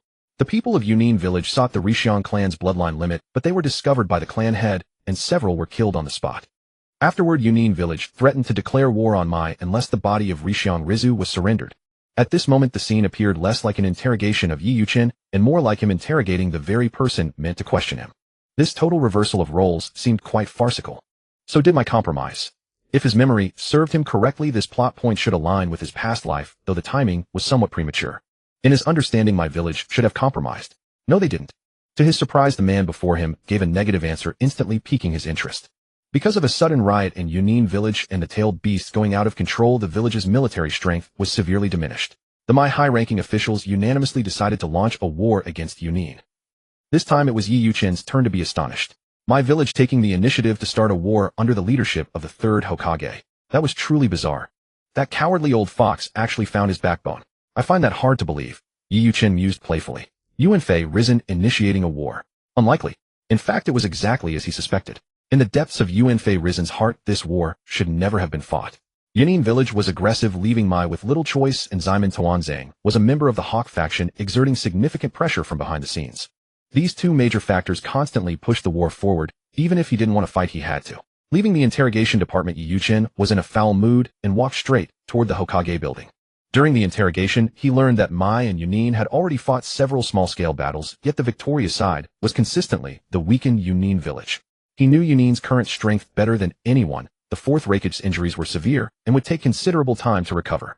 Among the Jonin, those injured or even slain by him were not few. Although the village's combat power had decreased after the Night of the Nine Tails, there had been no significant loss in top-tier combatants. Under such a clear advantage, my village still couldn't win.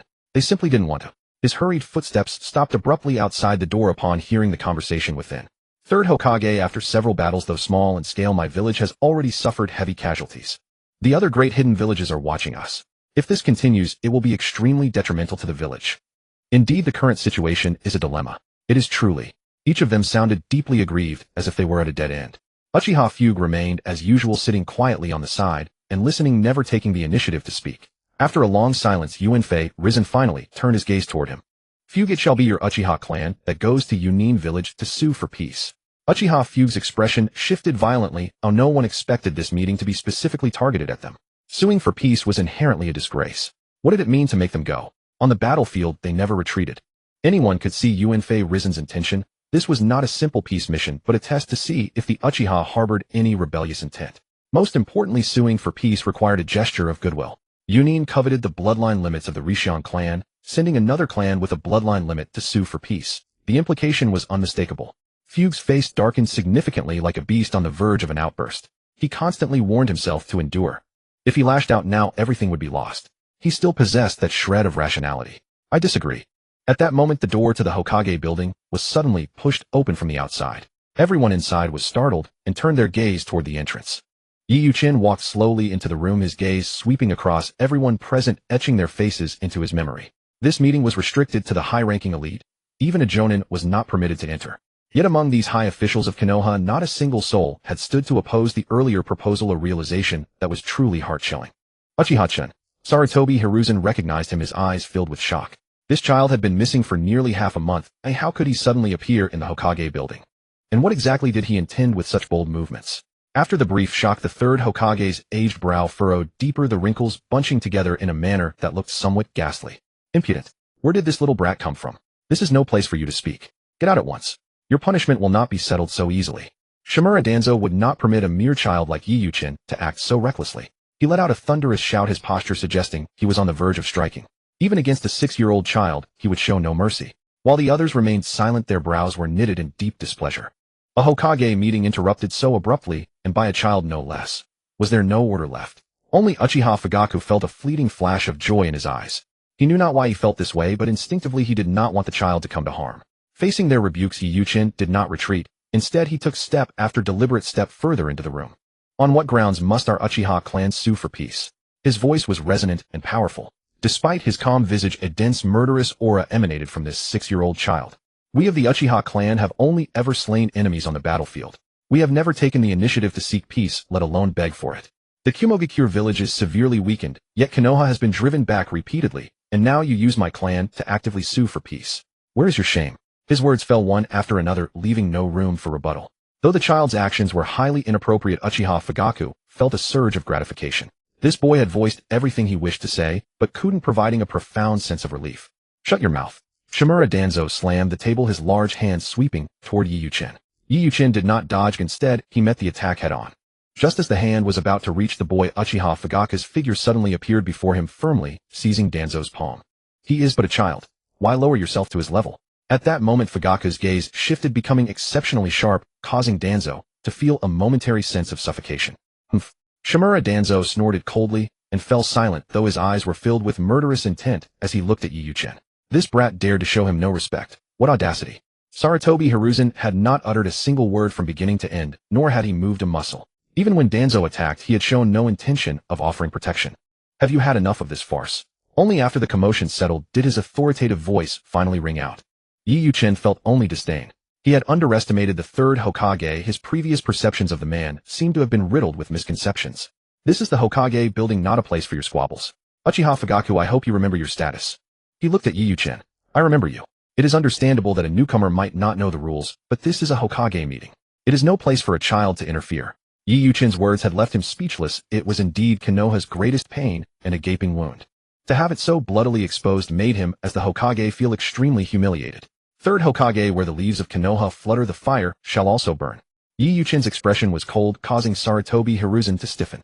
Konoha, the village of fire, burns eternally like a flame.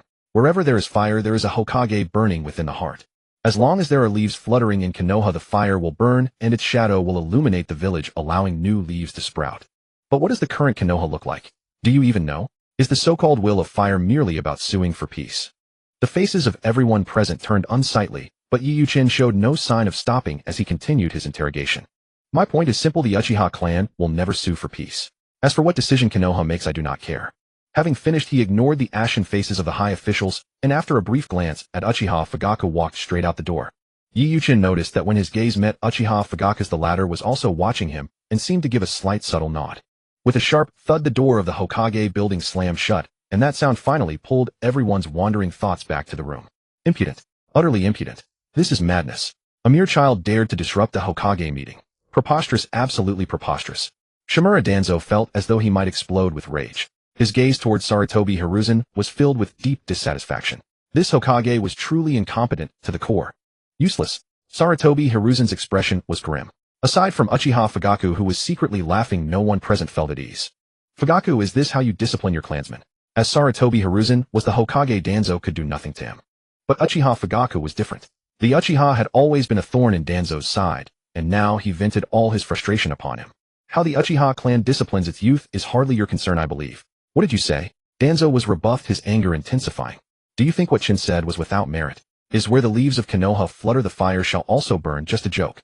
Uchiha Fugaku sneered. If even a 6-year-old child understands this truth, are you truly ignorant or merely feigning it? He stood up and slowly walked toward the door, finding no further reason to participate in the meeting. What Shin said is exactly what I wish to say. For the Uchiha clan to sue for peace is absolutely impossible. Shin, although I agree with your sentiments, have you considered whether your actions today were somewhat inappropriate? In the study of the Uchiha manner, Yi Yuchen and Fugaku sat facing each other. Since their first encounter, Uchiha Fugaku seemed to have shed any burden of discussing such matters with a child, even finding it entirely natural. He harbored no intention of blaming Yi Yuchen. Instead, a faint trace of worry lingered in his eyes. After all, interrupting a Hokage meeting was a matter of significant gravity. The village has grown decadent, targeting our clan at every turn. First with restrictions, then the forced relocation, and now they actually expect us to sue for peace. From any perspective, it is as if they are deliberately ostracizing us.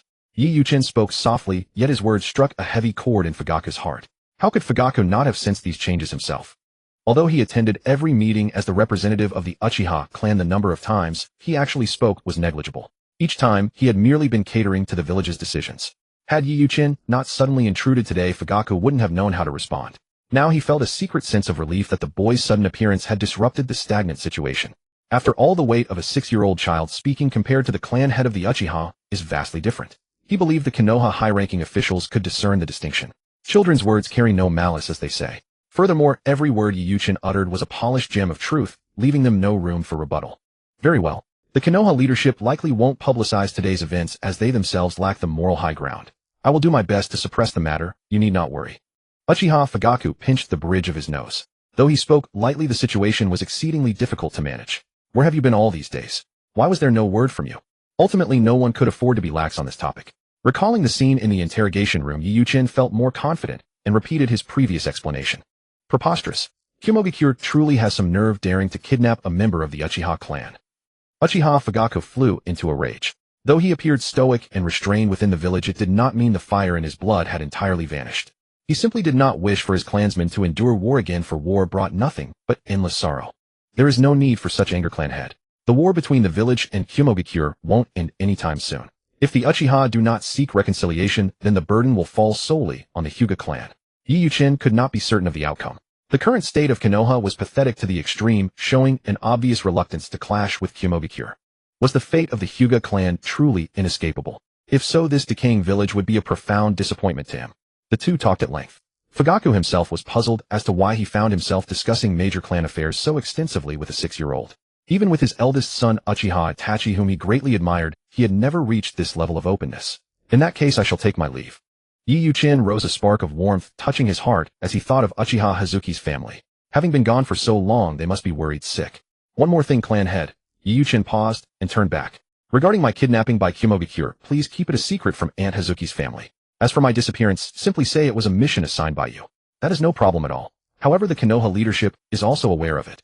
Uchiha Fugaku understood Yi Yuchin's intentions and agreed without hesitation, as it was a reasonable request. Yi Yuchin let out a cold laugh, utterly indifferent. The village leadership won't breathe a word of this. It concerns their precious reputation. They'll likely come to me personally to ensure I stay quiet. Fugaku was momentarily stunned, then felt a sense of clarity. It was true. At this critical juncture, whether for the sake of the village's face or its people, to avoid unnecessary panic, the matter had to be kept under wraps. With Fugaku's arrangements, Hazuki's family had no suspicions. Their eyes were filled only with tenderness and pity, as if looking at their own child. You've worked hard. Yufeng patted his shoulder. A flash of pride crossed his face. To execute a family mission at age 6 before even graduating from the academy was a remarkable feat. Chingij, does your very first mission have to last so long? And you left in such a hurry without even saying goodbye. Uchiha Izumi's eyes held a hint of reproach, but she wasn't truly angry. The flicker of joy in the depths of her eyes was well hidden, yet Yi Yuchin caught it instantly. He pinched her cheek and leaned close to her ear. I'm sorry for making you worry. Izumi was obedient and did not pry into the details of the mission, even though the mission itself was a fabrication. Just as Fugaku had predicted, the incident where he interrupted the Hokage meeting was completely suppressed. There was no retaliation, only a verbal reprimand. Yi Yuchin sneered at this. His perception of Konoha seemed to shift once more, but now was not the optimal time. Early the next morning, the Ninja Academy classroom was already packed. Taking advantage of the teacher's absence, the students were all chattering away. Hey, the exam is less than 2 days away. That kid from the Uchiha clan suddenly vanished. Do you think he ran away? One student whispered to his neighbor. Probably not. Disappearing for so many days over a mere exam. I can't figure out what he's thinking. They were all aware of the situation. Yi Yuchin had seemingly evaporated into thin air, and even the teachers were ignorant of his whereabouts. But as they discussed him, 2 figures stepped through the door, Yi Yuchin and Uchiha Izumi walking by his side. As all eyes fell upon Yi Yuchin, a collective silence swept through the room, replaced by expressions of utter disbelief. Having just discussed him, the awkwardness of his sudden arrival was palpable. Don't mind them. The exam is in 2 days and Chingij will surely amaze everyone. Uchiha Izumi tugged at his sleeve, her confidence in him unwavering. To her, someone already performing clan missions for days on end was clearly extraordinary. How could he possibly fail a simple academy exam? Yi Yuchin simply smiled and gave her forehead a gentle flick. Was this young girl worried he would take the surrounding gossip to heart? Shadow clone. Yi Yuchin suddenly looked up. In the final row, Uchiha Itachi looked up, a subtle curve gracing his lips as he offered them a gentle nod. Without a discerning eye, one would hardly perceive the faint trace of a smile upon his face. Yi Yuchin felt a flicker of surprise, a shadow clone. Yet he did not expose what he had seen. Murmuring to himself, he ignored the surrounding gazes and led Uchiha Izumi directly toward the back row. Quiet down, everyone. Class is about to begin. With the assessment scheduled for tomorrow, I hope you all redouble your efforts to achieve an exemplary result. As for the matter regarding Uchiha-chun, it is not for you to concern yourselves with. Qinxiang Huizi remained as captivating as ever, her elegant steps carrying her forward with grace. Her gaze lingered on Yi Yuchin for several moments. It seems Fugaku has already briefed her. He is indeed quite thorough. Yi Yuchin felt a sense of clarity and silently commended Fugaku's decision. Izumi, has this fellow been attending class using shadow clones all this time? He asked, gesturing toward Uchiha Itachi with a playful glint in his eyes. Izumi looked up sharply, her eyes wide with astonishment. Brother Chin, you noticed already. Even the teacher hasn't realized it yet. Such insight was extraordinary. Did it mean Brother Chin's perception already surpassed that of their instructor? Yi Yuchin did not elaborate further, merely whispering, do not forget the power inherent in our clan's eyes. From Izumi, he learned that Itachi had ceased attending class normally about a week ago. He would leave a shadow clone behind every time, and even Izumi remained ignorant of his true whereabouts. Don't even mention him. We used to be a trio, but now I'm practically alone in class. It's dreadfully boring. Her complaint was justified. They used to enjoy each other's company and conversation. Now, though someone sat beside her, it felt as though the seat were empty. Yi Yuchin, however, was preoccupied with other thoughts, having already arrived at his own conclusion. Elsewhere, deep within a forest, 2 figures were locked in a fierce exchange of blows. One of them was none other than Uchiha Itachi. The metallic ring of kunai clashing echoed repeatedly. He was clearly nearing the end of his endurance, gasping heavily for air. After the final exchange, Itachi collapsed onto the ground, looking up at the figure standing before him. Itachi, let us call it a day. You have reached your limit, and your progress has been remarkable. Uchiha Shursui spoke while tidying his gear, a pure and warm smile reflecting in his eyes. Yes, thank you. Itachi pushed himself up from the ground. For days he had been training in the arts of ninjutsu under this man, a fellow member of his clan. The other seemed more than willing to guide him, harboring no reservations despite Itachi's young age or the fact that he had yet to graduate from the ninja academy. A single leaf drifted downward, and Shursui instantly snapped his head up. Who is there? His sharp gaze pierced toward a nearby tree, as if intending to bore through the very fabric of space. Yi Yuchin made no attempt to hide, leaping down with casual ease. He looked at Itachi, who was just getting to his feet, and teased, "You are quite bold, aren't you? Using a shadow clone to skip class and sneak out here. It could not be helped. The lessons were far too tedious, so I had to seek out my own practice." Itachi spoke with an air of indifference. "Your back." Shursui, observing the camaraderie between the two, softened his intense aura, his gaze turning warm and welcoming. "Is he a friend of yours?" While Shursui appraised him, Yi Yuchin returned the scrutiny. It was as he suspected. This man was likely the only one capable of convincing Itachi to sneak away from class using a shadow clone. Shursui's talent eclipsed even that of Itachi. He possessed an innate ability to master various ninjutsu with a mere glance, of feat he had accomplished even before awakening his Sharingan. "Why have you come out as well? Is it not currently time for class?" Itachi asked, his curiosity piqued. Having already heard of Yi Yuchin's circumstances from his father, he was not entirely surprised to see him. "For the same reason as you." Shursui was briefly stunned, then broke into a frank smile. "Greetings, Uchiha-chun. It is a pleasure to meet you." "Greetings, Uchiha Shursui." He had certainly heard the name before, the newly joined clansman. He had not expected their first meeting to occur under such circumstances. Though Yi Yuchin maintained a composed expression, a profound excitement surged within him, one that he found impossible to fully suppress no matter how hard he tried. "I have captured the two tails." Hyuga Hisashi's body was never surrendered, and the meeting between Itachi and Shursui has occurred ahead of schedule. Everything has been altered. How will the future unfold now? He did not know, and perhaps no one ever would. Late into the night, most students of the Ninja Academy were diligently preparing for the following day's assessment, and Uchiha Izumi was no exception. Despite bearing the heaviest burden, Yi Yuchin had retired to his room early, claiming he was exhausted. However, the room he shared with Izumi was now entirely vacant. Seizing the opportunity while Izumi was practicing in the courtyard, a figure streaked through the darkness of the night, moving with a singular purpose toward Uchiha Fugaku. In his study, Uchiha Fugaku's expression suddenly sharpened. He dropped his scroll and lunged toward the door with startling speed. His assault was effortlessly neutralized, the resulting shockwaves dissipating in an instant. Upon recognizing the intruder, Uchiha Fugaku hastily retreated. "Your vigilance is commendable." Yi Yuchin stood there in Madara's form, making no attempt at concealment. "Ancestor." Yi Yuchin did not mince words, getting straight to the point. "I am well aware of Konoha's decisions. To expect our Uchiha clan to sue for peace. Do they truly believe themselves worthy?" Fugaku stood silently in the corner, not daring to interject. "I have already warned that old fool Sarutobi Hiruzen, yet the response he provided was utterly disappointing." "Then, what is your intention, Ancestor?" Fugaku could not help but ask. "Do you still not understand?" Fugaku's expression turned awkward. The ancestor's words were so cryptic that he truly failed to grasp the underlying meaning. "Konoha has become decadent, a state largely attributable to the current assembly of high-ranking officials. There is but one way to shatter this stagnation." Fugaku's expression shifted violently, his pupils constricting in shock. "Ancestor, are you truly serious?" A profound sense of disbelief washed over him, hearing such words from the ancestor himself. "I am entirely serious. However, there is no need for haste. Keep this in mind and prepare yourself well. It is time for the winds of change to sweep through Konoha." Several days passed in the blink of an eye. During this time, Yi Yuchin occasionally visited the Fugaku household. His arrival was a source of immense joy not only for Mikoto, but even for the usually stern Fugaku himself. Especially after the events of the Hokage meeting that day, Fugaku's admiration for Yi Yuchin had grown even further. Within their clan, another dazzling genius had emerged. Moreover, the fact that Madara, the ancestor of the Uchiha clan, was still alive was nothing short of phenomenal news for their family. Madara's appearance seemed to herald a glimmer of hope for the clan amidst their declining fortunes.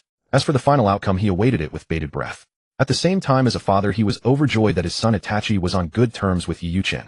Yi Yuchin had also seen the infant Sasuke several times. Bundled up in swaddling clothes, the little one looked rather adorable. Whenever Yi Yuchin was tempted to tease the little one, Itachi would step in front of him, saying nothing, merely watching him with a guarded expression. The protection is a bit too much, isn't it? Although he had been prepared for it, being stopped like this still made him want to complain. This was a true brother complex. Indeed, despite any changes his presence might have brought, it could never alter Uchiha Itachi's deep-seated love and protectiveness for his younger brother. The next 2 days passed rather peacefully. The news of Yi Yuchin's disappearance was well suppressed by Konoha. Apart from a few high-ranking officials, no one knew of his true whereabouts. Meanwhile, Fugaku's subtle involvement in the matter made the Konoha higher-ups take notice of him. But he couldn't have cared less. Only he himself knew that everything he did was not for Konoha's sake at all. He was merely fulfilling a promise, staying true to his word. Next, Feng Ming. During the assessment, the student whose name was called dared not show any hesitation, rushing forward with swift, eager steps. After a flurry of actions, despite being out of breath, his face was ecstatic. Had he any energy left, he would have jumped for joy. Well done, that's considered passing. But you'll need to put in more effort on your own time. Chigusa Keiko had shed her previous gentleness, appearing exceptionally sharp and resolute today. She exuded an aura of keenness that made it hard for others to meet her gaze. Yes, thank you for your guidance, teacher. After he stepped down, the subsequent students took their turns. With successes there were naturally failures, it was unavoidable. They all wore long faces, their expressions filled with dejection. Had they known this would happen, they should have trained harder. Now that they had failed the assessment, their upcoming tasks would be even more arduous. As if fate had decreed it, all the other students had been called, leaving only Yi Yuchen and his two companions. If it were just him alone, it wouldn't be surprising given that his assessment method differed from everyone else's. Being scheduled last was understandable. It's just us three left now. Who do you think is next? Next, Uchiha Izumi. Izumi was grinning, about to speak when her name was called, startling her. Time to go. She mentally psyched herself up, fully prepared. The students who had already finished their assessments below looked on with anticipation, even a hint of envy. After all, apart from Yi Yuchen, the other two among this trio were bona fide geniuses, quite renowned within the academy. Although Izumi was somewhat inferior to Itachi compared to the rest of them, she was on a completely different level. Whooshed! In an instant, her figure darted swiftly through a barrage of kunai, the weapons unable to even graze her clothes. So fast. A wave of exclamations arose. If Izumi could achieve this, what about Uchiha Itachi? They dared not even speculate further. It was simply monstrous. 2 minutes 15 seconds. Izumi was panting heavily when Yi Yuchen walked over and gently lifted her up. For some reason, seeing his hearty smile, her face instantly flushed crimson and felt rather warm. Well done, that's a great result. Yi Yuchen was genuinely pleased. Under normal circumstances, Izumi would never have been able to achieve this. Brother Chun, could you put me down first? Izumi's voice was so soft that only the two of them could hear it. Yi Yuchen didn't mind and simply let go, offering a soft chuckle. Seeing him actually let go, she felt a strange sense of loss. However, she also breathed a sigh of relief. The previous situation had left her at a loss for what to do. Itachi, how about you just take the assessment with me? Yi Yuchen suddenly blurted out. After all, this guy always used shadow clones in class. He had probably already mastered everything taught. Staying here had nothing left to offer him. Everyone around was stunned, including Chigusa Keiko. Uchiha Itachi was visibly taken aback, not quite processing the suggestion. However, he quickly smiled and shook his head. No need. I feel there are still things I need to master. This place is quite good. Besides, I didn't discuss this with teacher Keiko beforehand. It would be rather abrupt. Chigusa Keiko found Itachi's words very agreeable and gave a satisfied, gentle smile. In truth, she genuinely believed this child was exceptionally talented. Even if he were to take the graduation exam, right now his chances of passing would be extremely high. Itachi-sama is going to make his move. So exciting. He usually just trains casually, so his performance now will surely be worse than on the exam day. I wonder how he'll do today. As expected, Yi Yuchen was placed last. Uchiha Itachi, the final candidate in the regular assessment, also entered a state of focus, ready to unleash his full potential at her signal. All eyes on the field were locked onto Uchiha Itachi, as if trying to see right through him. Shoot! With a light push off the ground, he moved without any wasted motion, like a tiger that had been patiently stalking its prey in the shadows, bursting forward like an arrow. The obstacles that appeared in the air were as if they didn't exist to him. Bang! Bang! Bang! The sounds of metal colliding with metal echoed one after another, pounding fiercely against everyone's eardrums. I can't believe it. He's taking the initiative to attack. Everyone's jaws dropped. Was this really a student of their cohort, and not some already graduated ninja? All the other students had tried to avoid the kunai during the assessment, fearing they'd get hit. But Uchiha Itachi was different. He suddenly drew a kunai of his own, as if he could predict the trajectory of the incoming kunai. The moment they appeared, he knocked them off course with his own throws. But that wasn't all. The deflected kunai then collided with others, creating a chain reaction of impacts. It was as if every single movement was already calculated in his mind. In an instant, the rain of kunai lost all their momentum, falling weakly from the air. Itachi, facing no pressure at all, swooped forward unimpeded. 10 seconds. Qianxiang Huizi stared in disbelief at the digits on her timer. Was it truly only 10 seconds? Sharp intakes of breath echoed from all sides. The godlike Itachi was truly formidable. Uchiha Izumi clenched her small fists. Her own time of 2 minutes and 15 seconds was a top-tier result in this assessment. It was hard to fathom the sheer magnitude of a 10-second record. Only Yi Yuchen remained composed, a sense of gratification in his heart. A genius is indeed a genius. With just a bit of guidance, he can push his skills to the absolute limit. The gap between individuals is truly no exaggeration. 10 seconds. Is he some kind of monster? This is simply too frightening. Some sighed, some rejoiced, and others looked on with eyes full of adoration and worship. Qinxiang Huizi finally snapped out of her shock, coughing lightly, to regain her composure. Overall, everyone's assessment data is excellent. I will award grades based on your specific performances. I hope you all continue to work hard in the days to come. Although the assessment had concluded, no one left. Their own tests had been within the realm of normalcy. What came next was the true focus of their attention. Uchiha-chun. Yi Yuqin raised his hand and stepped out from the crowd. You can still reconsider. If you find it too difficult, you may cancel at any time. Qinxiang Huizi's words were filled with genuine concern, but Yi Yuqin grew anxious upon hearing them. No need. I've already made up my mind. Teacher, please state the specific requirements for the assessment. He had waited a long time for this opportunity. It was a legitimate way to show his skills without drawing undue suspicion. Why wouldn't he take the test? Very well then. Qinxiang Huizi felt a bit apprehensive. Although she had told the third Hokage that she often saw Uchiha Itachi seeking advice from him, that part was true.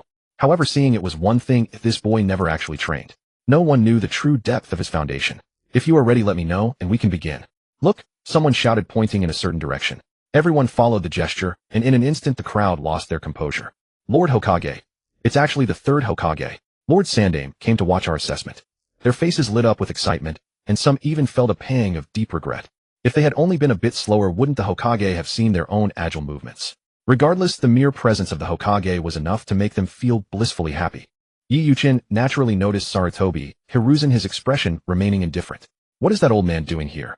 While he didn't exactly loathe Sarutobi Hiruzen, he certainly didn't like him either. To him, the third Hokage was a figure of great controversy. From the perspective of a Hokage, his contributions to the village were undoubtedly immense. But from a personal standpoint, and from the perspective of the Uchiha clan, he was not enough, nowhere near enough. Lord Sandaime, what brings you here? Qinxiang Huizi hurried forward to greet him, looking somewhat startled. It's nothing.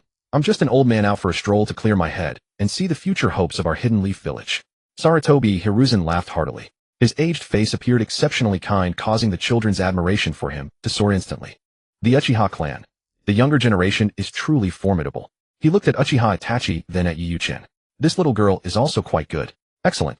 It was clear he was genuinely happy, yet beneath that smile lay a hidden trace of worry. This wasn't mere speculation, it was a palpable, deep-seated concern. Indeed, deep down he still harbored a lack of trust toward the Uchiha clan. Yi Yuqin clenched his fists. Since he was going to do this, he would do it decisively and make a lasting impression. Teacher, I'm ready. We can begin. Qinxiang Huizi snapped back to reality, looking at Yi Yuqin with a hint of embarrassment. The appearance of the Sandaime had indeed distracted her, and she felt a slight sense of apology. To become a qualified ninja, a test of one's agility is essential. What the others were tested on just now is also within your scope. Yi Yuqin said nothing, simply heading forward with determination. This guy is about to make his move. Whether he's a dragon or a mere snake will be revealed shortly. The others were equally tense. This guy was usually far too arrogant, now they would see what he was truly capable of. His speed is so fast, much faster than during our assessment.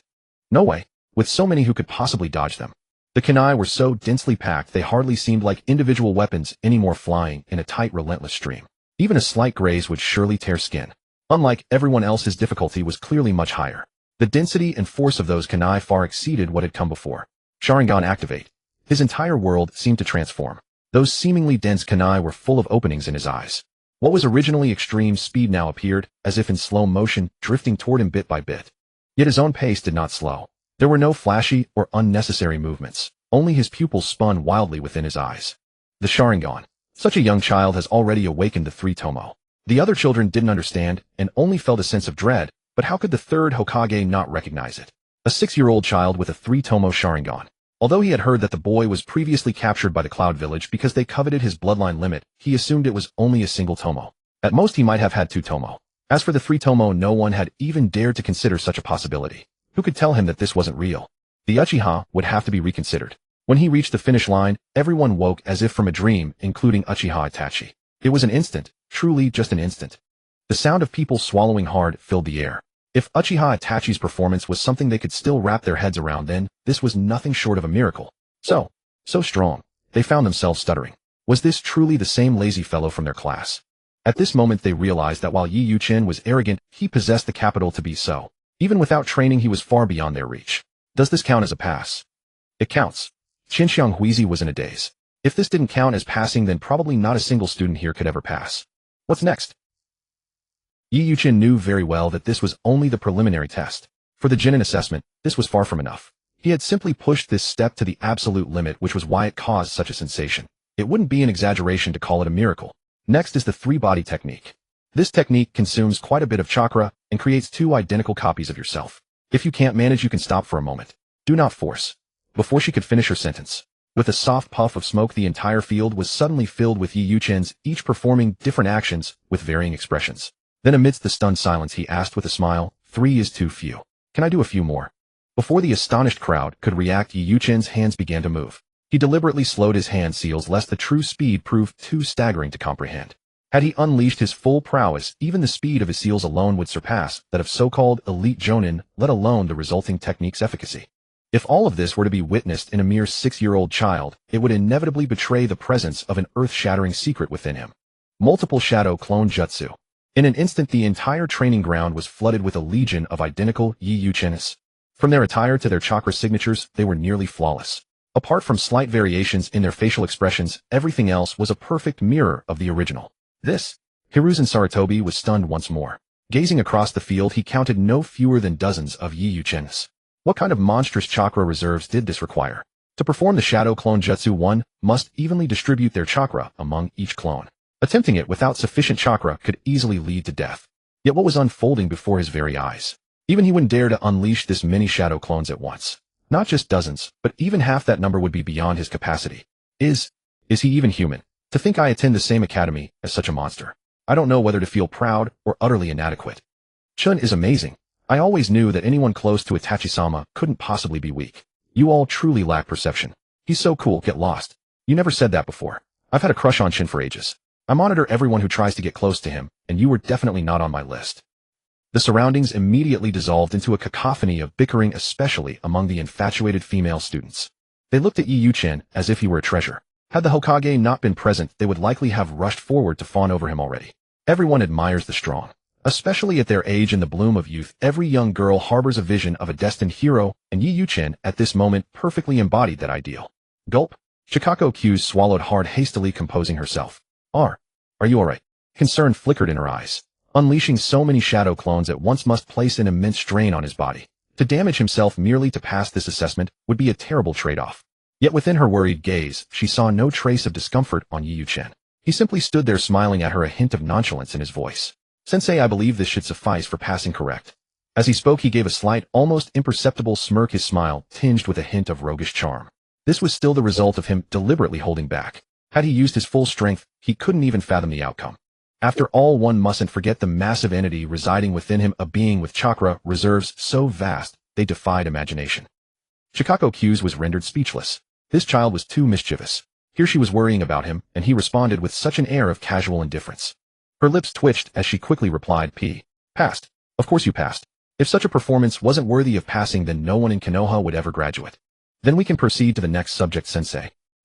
Before Chikako Q's could even process the words, Yi Yuchen's figure had already blurred into motion, a kunai appearing in his hand, as if from thin air. With a swift whoosh, a sharp gust of wind swept past Chikako Q's delicate neck, aiming directly for her throat. It all happened so fast that no one in the entire arena could even react. Shin, what are you doing? Someone finally screamed in horror upon realizing what was happening, but it was already too late. It seemed as if Chikako Q's throat would be pierced in the very next instant. Perhaps driven by pure survival instinct, she summoned a burst of energy. She didn't know she possessed her speed spiking to the fastest she had ever moved in her life. In the next moment, the kunai, which should have pierced her throat, veered off its trajectory, dipping downward. Seizing this opening, Chikako Q's seized the moment to create distance between them. Mid-air, 2 shuriken flew towards him. The moment they left her hands, panic seized her heart. Chun! She cried out in alarm. Everything just now had been pure instinct. If her thrown shuriken were to injure him, it would be a disaster. Chun and I. Izumi was frozen in terror, yet she instinctively lunged forward only to be held back by Uchiha Itachi behind her. As the shuriken fully pierced through Yi Yuchen's body, everyone held their breath. Some students even averted their eyes, unable to bear the sight. With a poof, the anticipated sight of Yi Yuchen being struck down never materialized. Where Yi Yuchen had stood, there was now a half-meter-long wooden log with 2 shuriken embedded neatly and deeply into its surface. What's going on? Where's Chun? Everyone stared in astonishment. But at that very moment, Yi Yuchen's calm voice echoed from behind Chikako Q's. My apologies, Sensei. With this, the substitution jutsu assessment should be considered passed, as well, right? Chikako Q's turned around, her eyes filled with utter disbelief. This guy, he actually pulled that trick on her. But what dominated her feelings was overwhelming relief at seeing Yi Yuchen safe and sound, the stone that had been weighing on her heart finally crashing down. Chin, your strength. Chikako Q swore that in all her years of teaching she had never encountered a student with such prodigious talent. No, calling him merely talented was an understatement. Even his combat prowess was utterly incomparable. She was now beginning to understand why this child before her had requested an early graduation. For a child like him, sitting through these mundane academy lessons must have been a true form of torture. Hiruzen Sarutobi narrowed his eyes, taking a long deep look at Yiyuchin's retreating figure, but remained silent. Sensei, let's get on with it. Everyone is still waiting. Yiyuchin paid it all no mind. Aside from the initial greeting, he hadn't even deigned to glance at Hiruzen Sarutobi again. That won't be necessary. You are hereby graduated from the Ninja Academy. As of today, you are officially a Genin. Hiruzen Sarutobi's sudden interjection caught Yiyuchin slightly off guard. Your abilities have far exceeded our expectations. Your time at the academy has provided more than enough proof. With that, he turned away from Yiyuchin and began conversing with the other children, offering words of encouragement and inspiration. Though he knew not what schemes the old fox was concocting, Yiyuchin couldn't care less. This Genin title was merely a formality to him. But for others, the implications were profound. Having applied for graduation merely 1 month after entering the academy, and then graduating with a flawless performance that stunned everyone, he became the earliest graduating student in Konoha's history.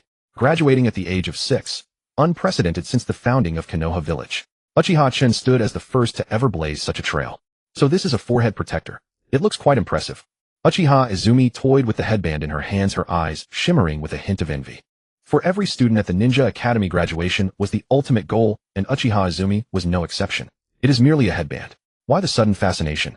Rest assured, with your current grades, it won't be long before you earn your own. He spoke the truth. Both Uchiha Itachi and Izumi possessed abilities far beyond their years. This was even more evident in Itachi, who was already fully qualified for early graduation. Since Yiyuchin's graduation was a special midterm case, no new squad had been arranged for him yet. The primary issue was the lack of suitable candidates, as he was the only one graduating early. Those who had graduated previously had long since been assigned to their respective teams. However, this posed little difficulty. Yiyuchin glanced at the information in his hand and swiftly darted toward the designated coordinates. According to the report, a certain squad had lost a member during a mission and he was to serve as the replacement. In truth, he was indifferent to which squad he joined. In the distance atop a hillside, 2 figures had already arrived and were sitting idly. Sensing his approach, one of them, a young girl, sprang to her feet and waved enthusiastically. Wow, I can't believe our new teammate is actually this young. Her eyes were filled with delight and astonishment.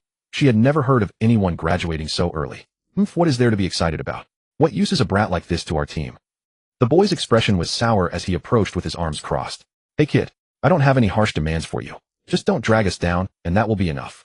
Ichie barked orders with an air of arrogance, as if he had already crowned himself the leader of the group. Don't say that. I think he's quite adorable. Besides, to graduate so young, he must be formidable. I heard the 3rd Hokage personally authorized it. Hello there, little brother. I am Xian, and this fellow is Ichie. He's always like this, so please don't take it to heart. Xian's smile was radiant, brimming with purity and sincerity as she extended her hand toward Yiyuchin. It's fine. I never waste my time arguing with the mentally challenged. Yiyuchin gave them a cursory glance before looking away. Uchiha-chan. Xian's hand remained frozen in midair, the atmosphere growing thick with awkwardness. At that moment, another figure appeared before them. You all seem to be chatting quite happily. It looks like you're getting along well. Yiyuchin looked up and realized their superior was a woman. First, let me introduce myself. I am Shioyu, your teacher. You can call me whatever you like, don't be so stiff. Come on, give me a smile. As she spoke, she approached Yiyuchin and began playfully tugging at his face, forcing him into several silly expressions. See, doesn't that look much better than before? Seemingly delighted with her own antics, Shioyu laughed with unbridled joy. The 3rd Hokage has already briefed me on your situation. From now on, you are a member of this squad. Let's all get along. Perhaps truly treating him as a child, Shioyu spoke at length as if these instructions were meant solely for him. Xian watched from the side, stifling a giggle. She felt that this new younger brother grew more charming by the second. On the way back, Yiyuchin was visibly preoccupied. This had been nothing more than a brief introduction to familiarize themselves with one another. Suddenly his footsteps halted and his gaze sharpened with lethal intensity. Why are you following me? Without turning around, Yiyuchin asked the question, his hands tucked nonchalantly in his pockets. Startled, Ichie stopped hiding and leaped down from a tree. I didn't expect you to have some skill. Being able to detect me means you're barely worthy of being on my team. Yiyuchin sneered. Did his worth truly require validation from this child? Say what you have to say quickly. Otherwise, I cannot guarantee you will leave this place in one piece. Heck, quite the arrogant one, aren't you? But I'm not here to fight. I wouldn't stoop so low as to attack a newcomer. Ichie spoke with conviction. I only came to confirm if you have the... A cold sensation suddenly bit into his neck. He swallowed hard, feeling the kunai pressed against him. He felt utterly powerless, as if his life might slip away at any second. While he had been speaking, Yiyuchin had already closed the distance. In a mere heartbeat before he could even react, the kunai was pressed precisely against his throat. I also want to remind you, I don't care about this squad. I am only here as a formality. Do not bother me when nothing is happening, or you might find yourself dead. Do you understand? Ichie nodded blankly. Though his mind wanted to resist, his body instinctively obeyed the command. Only after Yeyuchen's silhouette had completely vanished from his sight did his frozen body collapse heavily onto the ground. That guy. Is he a monster?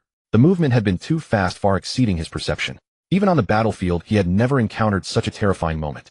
If not for the boy's restraint, his life would have surely ended. His fingers dug deep into the soil as his terror slowly curdled into rage.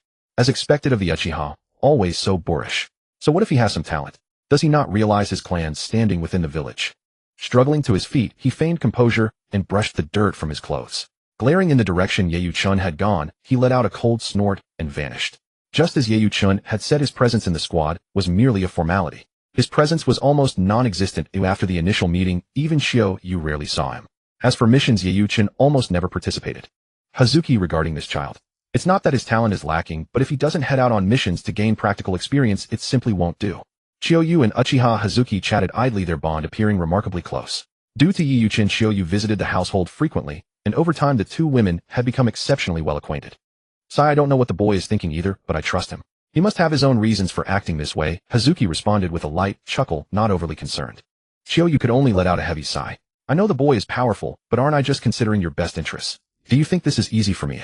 Her words carried a hint of grievance, as she found the situation quite a headache. Nearby, Yeyuchun sat nonchalantly cracking melon seeds with an air of indifference. Though he knew perfectly well those words were directed at him, he also knew that one can never wake someone who is pretending to be asleep. A year had passed, and Yeyuchun truly hadn't executed a single mission, which caused Shio-yu no small amount of distress. It was as if having a new member was worse than having none at all. Yet she had witnessed Yeyuchun's strength. Compared to his peers, he was in a league of his own, capable of absolute domination. She had tried to talk sense into him many times, but the results were non-existent. This feels like a school home visit. Those missions are so simple they lack any challenge. Why bother? Yeyuchun thought disdainfully. Undoubtedly not long ago, both Uchiha Itachi and Uchiha Izumi had graduated from the Ninja Academy, securing the top 2 ranks. This achievement had brought immense joy to the Ufone couple for quite some time. In that case, I shall take my leave. You must help guide the boy's perspective.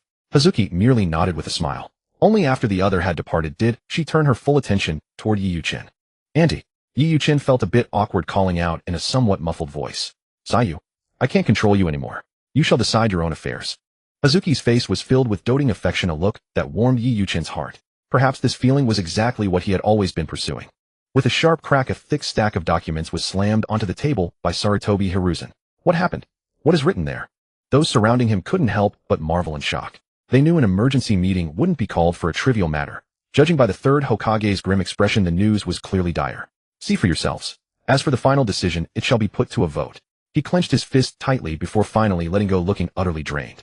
17 Shunin squads from Konoha village have been killed. Chanfeng Ridge has been completely slaughtered. Several bloodstained reports were laid before them. Everyone's eyes widened in fury, their expressions no better than Sarutobi's had been moments ago. The news seemed written in blood, igniting the primal ferocity deep within their hearts. It's Kumogakure again. Akimichi Choza erupted in anger. Over the past year, Konoha had refused to yield to Kumogakure's unreasonable demands, largely due to the Uchiha clan's firm stance. The price of that defiance was the total collapse of relations between Kumogakure and Konoha. While open war had not yet broken out, the two sides had remained locked in a tense Cold War. But what madness had seized them now? Without any warning, Kumogakure had struck suddenly, catching Konoha off guard and inflicting heavy losses. There is nothing more to say. Since Kumogakure is so arrogant, let us go to war. Hyuga Hayashi had reached the limit of his patience. Had the village not withheld the order, he would have charged to the front lines long ago. After a year of recovery, Konoha village had long since moved past its previous disasters. They could well afford to wage war now. As long as they maintained control and weren't targeted by other hidden villages, there wouldn't be much of an issue. I told you long ago we should fight, Sarutobi Hiruzen. You are still as pedantic as ever. Shimura Danzo spoke without the slightest reservation. Belittling Sarutobi in such a setting made his ambition to become Hokage blindingly obvious. Sarutobi Hiruzen was well aware of Danzo's nature. At such a critical juncture, he saw no need to argue and chose to ignore the provocation. Uchiha Fugaku remained silent. Since the last incident where the elders pressured the Uchiha to sue for peace, a deep rift had formed between the clan and the high command. Fight! The 16-year-old Kakashi uttered those two brief words. Though he was exceptionally young, no one in the room dared to look down upon him. To become a jonin at age 12, such talent was rare indeed. It is time. Kumogakure is indeed too arrogant. Constant forbearance will only embolden their insolence. Narashikaku gave his conclusion after a moment of deep thought. Very well. Since that is the consensus, go and prepare. The days of peace are coming to an end. Sarutobi Hiruzen's eyes were clouded. His advocacy for the path of peace seemed useless in this moment. A war between the two villages now appeared inevitable. Otherwise there would be no way to account for the deaths of those dozen or so ninjas. This was the fundamental reason driving Sarutobi toward war. Fugaku, since you refused to seek peace last time and acted so tough, how about your clan leads the vanguard in this war? Shimura Danzo looked at Uchiha Fugaku with a dark, brooding expression, his hidden motives unclear. Seeing the other remain silent, he mocked again. Didn't you say the Uchiha would rather die on the battlefield than sue for peace? What? Now that the moment has arrived, are you afraid? Danzo, that is enough. Sarutobi Hiruzen intervened immediately to cut him off. Though Sarutobi had his own schemes, he knew the difference between what should and shouldn't be done in public. If the powerful Uchiha clan were utilized correctly, the results of this war would be guaranteed. However, if pushed too hard, the backlash would be beyond his control. Fine, we accept. Uchiha Fugaku responded calmly, defying everyone's expectations. Sarutobi Hiruzen was stunned. He had agreed so easily. Furthermore, the current Fugaku seemed vastly different from before, less expressive and harder to read. The convening of the Hokage conference plunged the entire Uchiha clan into a state of absolute turmoil and frantic activity. Uchiha Fugaku in particular had to meticulously weigh every possible contingency of the impending war while strategically deploying the members of his clan. To think that this time Konoha would actually entrust the vanguard mission to us. Someone remarked, their eyes devoid of sorrow but brimming with an unexpected, almost startled joy. This war held profound significance for both villages, its importance beyond any shadow of a doubt. Do not celebrate prematurely, this may not necessarily be a blessing.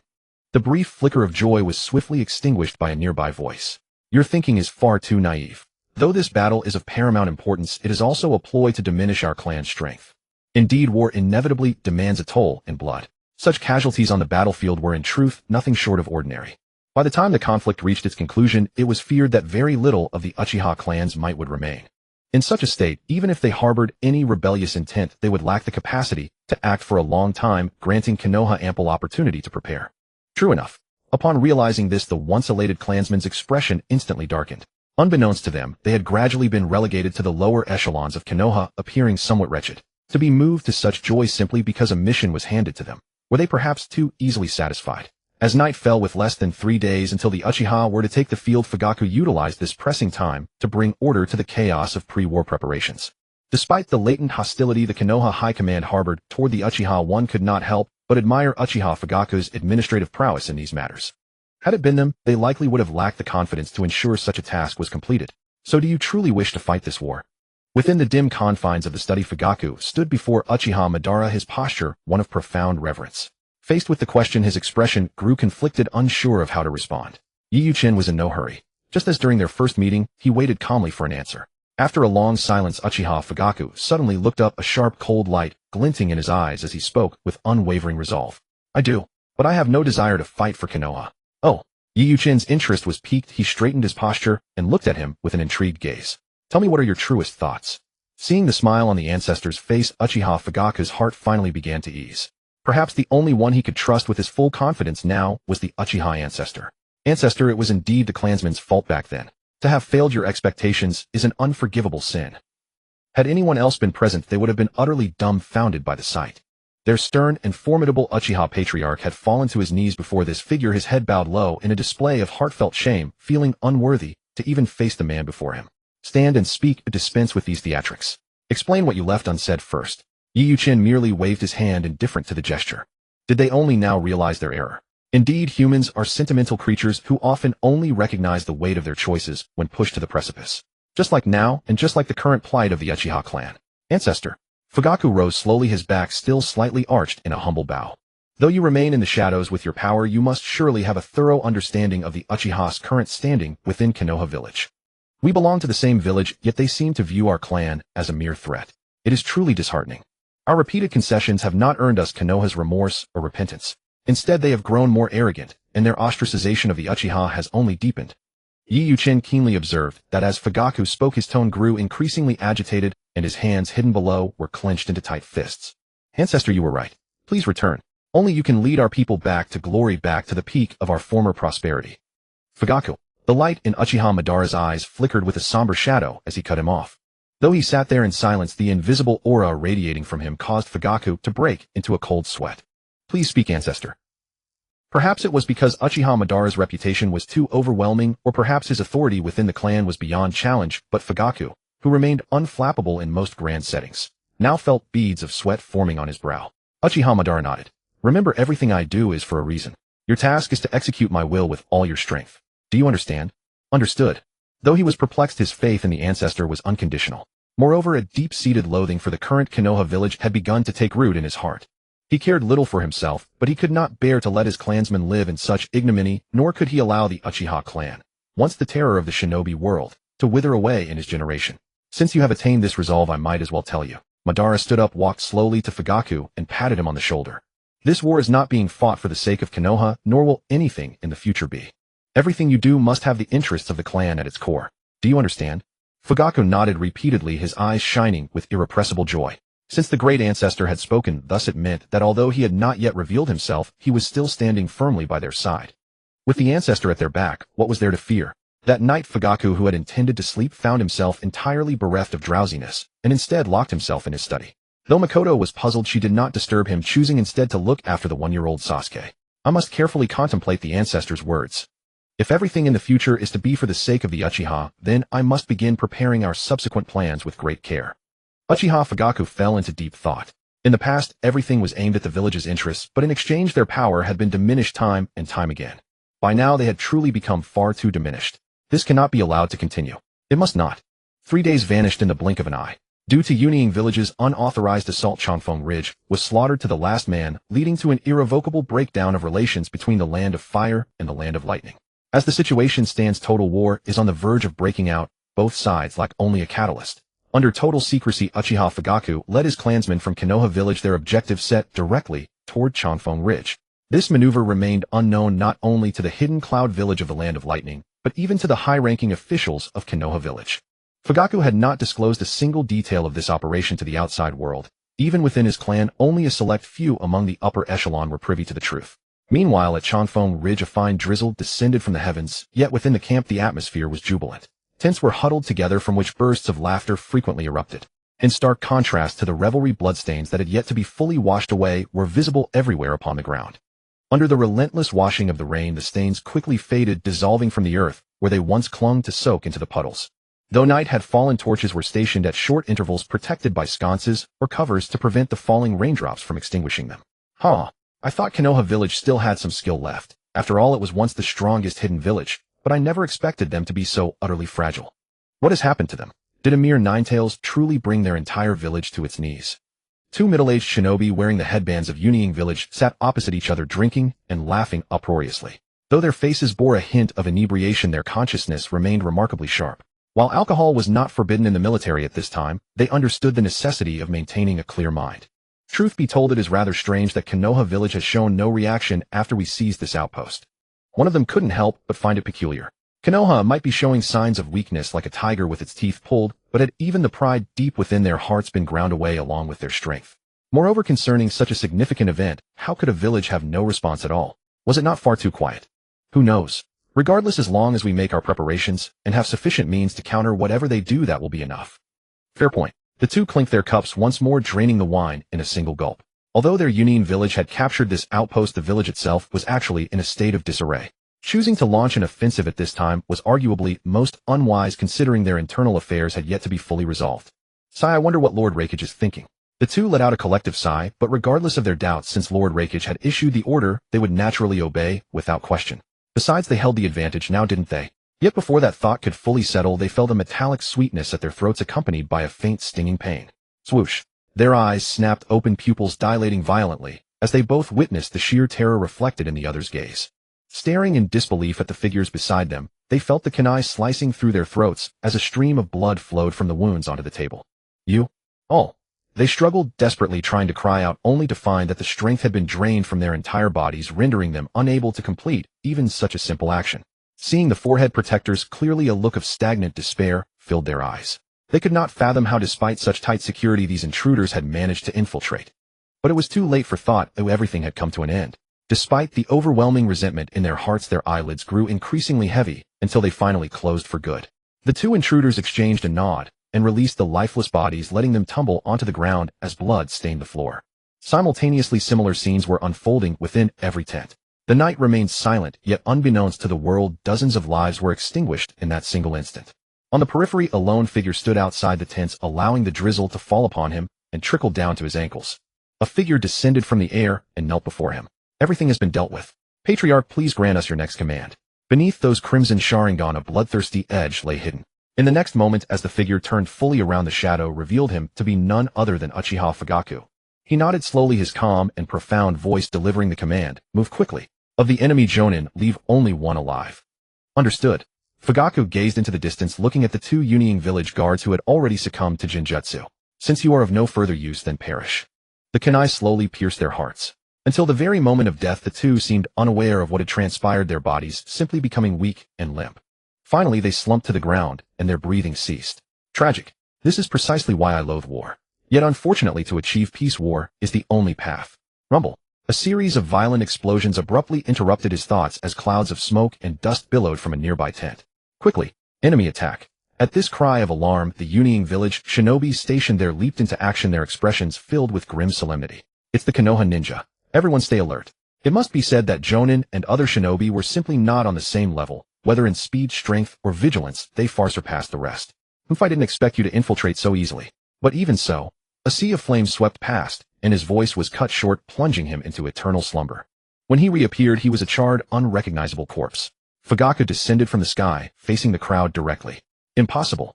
It's impossible. How could it be you?" The Jonin could not mask their astonishment. They never imagined that the one Konoha sent would be Uchiha Fugaku. As the patriarch of the Uchiha clan, how could they not know him? Why shouldn't I come? Have you not realized that you are facing a clan against whom you cannot muster even a shred of resistance?" Uchiha Fugaku spoke non-committally, just as they saw he had come in person. "Curse it. If this is the case, things have become truly dire." Every face was etched with gravity, none daring to show the slightest negligence. For the man they faced was none other than the patriarch of the Uchiha clan. Furthermore, their opponents were without exception the elite shinobi of the Uchiha. To think Konoha would exert such immense effort this time, even having the Uchiha patriarch personally take the field. This truly exceeds my expectations. As if sensing his inevitable fate, he suddenly appeared to relax. "Enough talk. Strike now." Uchiha Fugaku gestured dismissively. On the battlefield, even with an absolute advantage, he would never harbor the foolish notion that victory was guaranteed. The loss of a single opportunity could lead to a total reversal of the tides of war. Clearly, he understood this principle with profound clarity. To face the Uchiha in battle is enough for you to feel pride. With every strike Uchiha Yashiro delivered, he reaped a multitude of shinobi. Under such a ferocious onslaught, they were utterly incapable of resistance. "Flee. If even one can escape, you must report the situation here to Lord Raikage." The camp, once filled with cheers, was now consumed by endless roars and the violent clashing of steel. The air was thick with the metallic scent of blood mingling with the acrid stench of charred corpses whose features had been burned beyond recognition. Had an ordinary person witnessed this, they likely would have vomited everything they had eaten that morning. "Kill! Kill!" Amidst their terrified gazes, the enemy's cold blades pierced their bodies without emotion. Eventually, their control over themselves vanished, their consciousness blurred, and they collapsed limply to the ground. "Do not fear. Even if it is Uchiha Fugaku, so what? We have the numbers." Lightning-style conductive wave. Lightning energy continuously gathered upon the blades of their kunai, and their collective morale surged once more amidst the defiant roars. Fire-style great fireball technique. Explosions thundered repeatedly. The disparity in power between the two sides was simply too vast. In the face of such overwhelming strength, numerical superiority was a mere illusion. Damn it! How can they be this strong? No. Beneath the mournful shroud of night, a crimson massacre was unfolding. In mere moments, men fell continuously, yet the blades never ceased piercing through one body after another. The clash of ninjutsu illuminated the entire sky, and the surrounding mountain walls were scarred with deep ravines. The battle concluded swiftly. The corpses of the Cloud Village shinobi lay scattered across the ground with blood pooling and flowing steadily beneath them. "Patriarch, everyone has been slain except for this fellow." Yashiro kicked aside a corpse blocking his path, dragging a bound Cloud Village Jonin behind him. "Excellent." Fugaku was highly satisfied with the result. To ensure the suddenness of this strike, even Konoha had not been informed of his departure. After all, who would have imagined that the esteemed patriarch of the Uchiha clan would choose to personally join the fray? Fugaku, do not think you have won yet. It is far from over. I did not expect the head of a clan to come personally, and the one restraining me. He must also be a high-ranking member of the clan. At this moment, the Jonin showed no fear, instead letting out a mocking laugh. "You seek death. Yashiro had been suppressing his rage, although the victory had lightened his mood, the captive's words reignited his fury. He delivered a savage kick to the man's knee. The force was so great that even bystanders could clearly hear the sound of bone fracturing. As expected, the man let out a cry of pain and fell to his knees with an expression of intense agony, the pain nearly causing him to scream aloud. Yet he quickly endured the physical torment, squinting at Fugaku. If your entire clan were to perish here, I wonder what the people of Konoha would think. Uchiha Fugaku's gaze gradually turned cold, though he did not lash out immediately. He had no patience for an arrogant captive during an interrogation. With a wave of his hand, he commanded Yashiro, take him away. Notify the clansmen to maintain a strict guard. There must be no oversight. Furthermore, after tonight our movements will be fully exposed, and Konoha will receive word. We must maintain constant contact with the clansmen remaining there. Fugaku was not particularly worried about the former, his focus was entirely on the latter statement. However, he did not make his concerns too explicit. After all, for now, they were still members of the village. Understood. Yashiro replied, instantly proving himself a worthy right hand to the chief of the police force. Rest assured, Inabi is keeping watch in the village. All information is known only to our own people. His expression was solemn, and his choice of words had noticeably shifted. Perhaps in his heart Konoha was no longer considered among his own. I see. Fugaku's expression drifted slightly. He had caught the subtle shift in Yashiro's tone, but said nothing. This was because his own heart was also undergoing a quiet transformation. Perhaps it was precisely because he, the patriarch, was changing that the clansmen beneath him followed suit.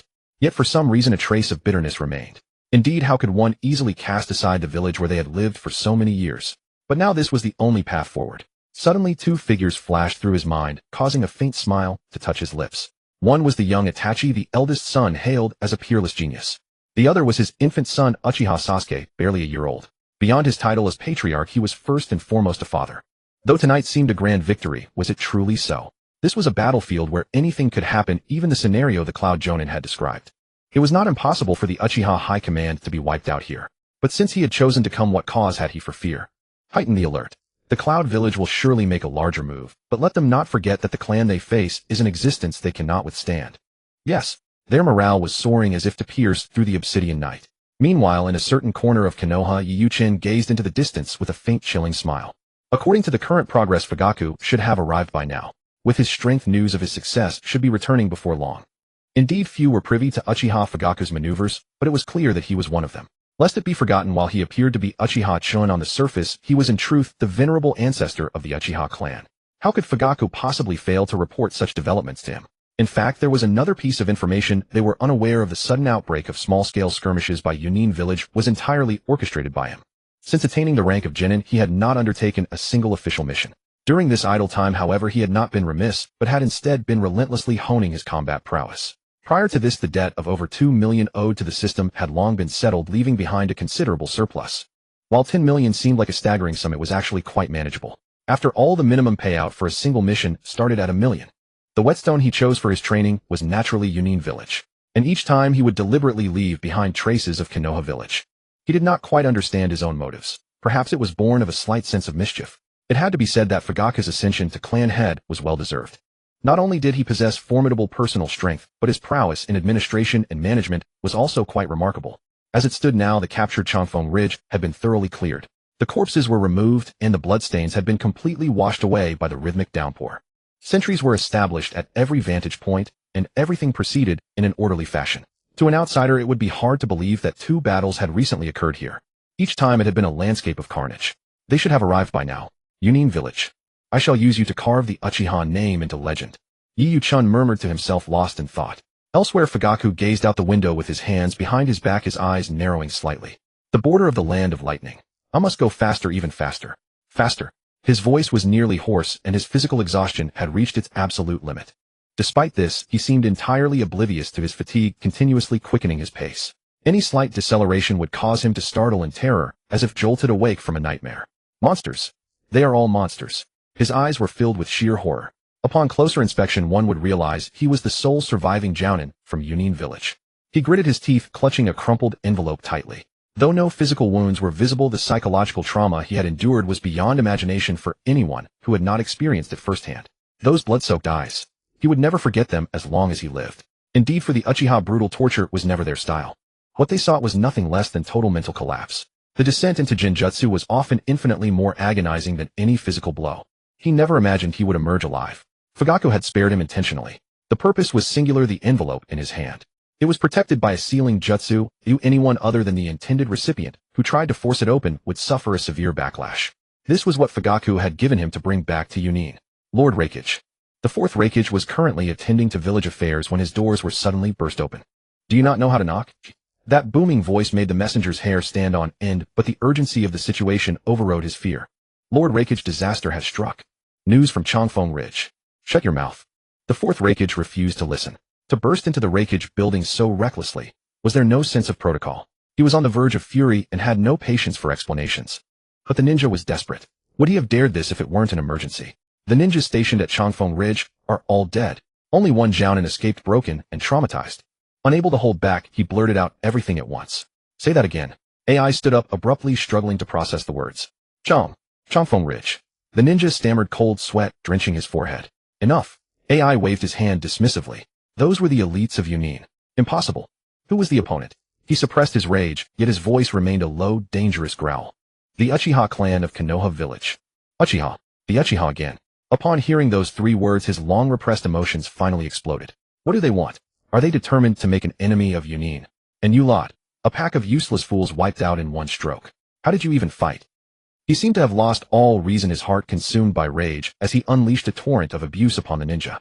The messenger dared not speak, keeping his head bowed low. He knew the Raikage's temper. To provoke him now would only make matters worse. After a long silence, he finally whispered, Uchiha Fugaku. He was there as well. Fugaku. AI's movements froze, a flicker of surprise in his eyes. Are you certain? If it were him, the outcome was less surprising. The man indeed possessed such power. The surviving Jounin said so himself. Their strength was overwhelming. There was no resistance possible. Silence. You dare praise the enemy while belittling our own. What are you thinking? Bring him to me at once. Soon the traumatized Jounin appeared in the Raikage building. His eyes were still wide with terror, as if he still felt unsafe. The sight only fueled AI's burning anger. Are you the only one who returned? The Jounin said nothing, silently producing a letter and handing it over. AI took a deep breath, trying to contain the explosive energy within his chest. There is a sealing jutsu on it. Though the messenger couldn't see the contents, the Raikage's face grew darker by the second. To hell with this. The letter was torn to shreds as his fist slammed into the desk, the massive force shattering it instantly. Damned Uchiha, you go too far. Uchiha Fugaku, I will have your life. The fourth Raikage's roar echoed throughout the entire village. The villagers were bewildered. Though the Raikage was known for his temper, it had never reached such heights. None knew the letter's contents were simple. Yunin village, submit or die. Signed, Uchiha. Arrogant. The Uchiha clan has become so rampant that they show absolutely no regard for our Kyomogakure. Flew into a towering rage, his terrifying aura palpable to everyone in the village. Many looked toward the Raikage building in confusion. What could have incited such fury in Lord Raikage this time? Send word immediately. Convene the Raikage meeting at once. A mere Uchiha clan. They are utterly detestable. Damn the Uchiha. Damn Fugaku. To be so insolent. They truly do not know the heights of the heavens.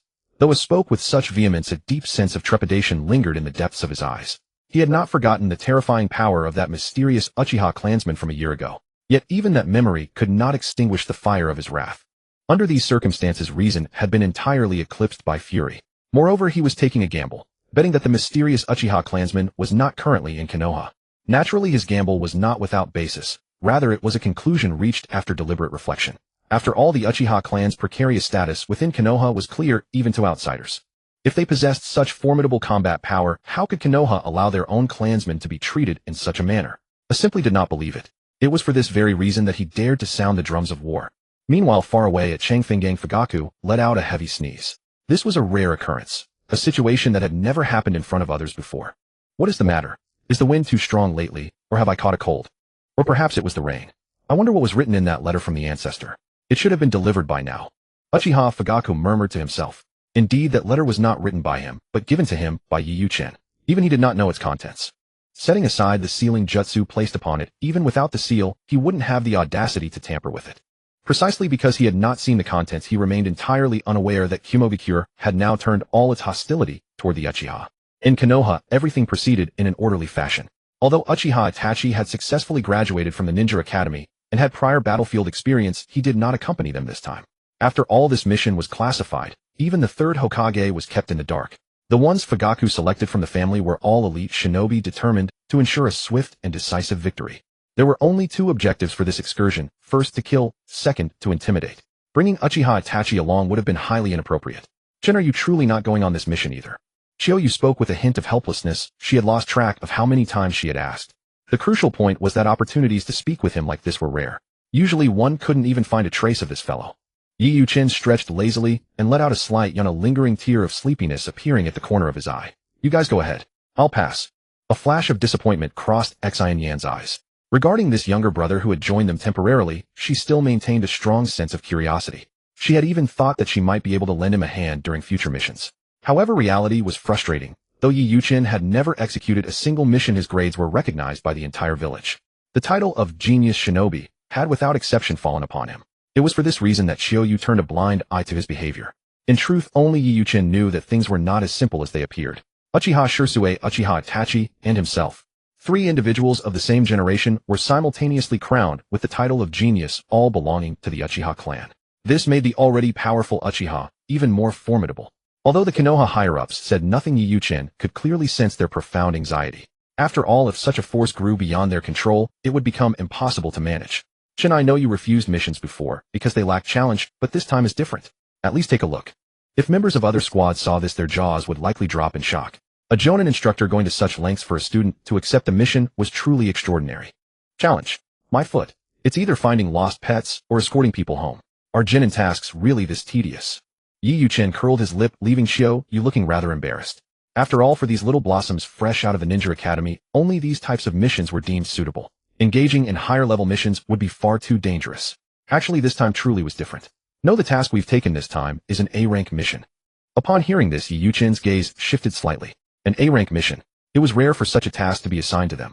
There seems to be some unusual activity in Kirigakure of the Land of Water recently. The village has decided to send us to investigate. Chiyoyu's expression was serious. In reconnaissance, as long as one remains hidden, there is generally no danger. Precisely because it was a relatively safe operation, Chiyoyu had accepted it. Otherwise, considering their safety, she would never have taken it. In fact, she also had Yi Yuchin's interest in mind. This fellow had never accepted a single mission. To pique his interest, she had to take a high-level one that also guaranteed safety. The Land of Water. Yi Yuchin pondered. The Land of Water was surrounded by the sea not far from both the Land of Lightning and the Land of Fire. Was this sudden movement due to news of the war between Konoha and Kyumobikure? Fine, I'll participate. When do we depart? Yi Yuchin gave his answer. The Land of Water at this time should be in a state of absolute chaos. Seeing him agree, Chiyoyu smiled knowingly, sighing inwardly. If this little guy hadn't agreed this time, I would have truly been out of options. We leave now. Yi Yuchin was dazed. So soon. But the situation was sudden, and he did not delay, quickly packing his gear. Speaking of which, he had been in this world for over a year, but the places he had visited were few. Moreover, the land area of this world was several times larger than in his memory. Place names that had never appeared before were fully manifested here. It seemed all these unknowns were waiting for him to discover them slowly. Actually thinking about it, he felt a small spark of anticipation in his heart. Chen, it has been over a year. This is the first time I've been on a mission with you, Xian teased as she walked beside Yi Yuchin.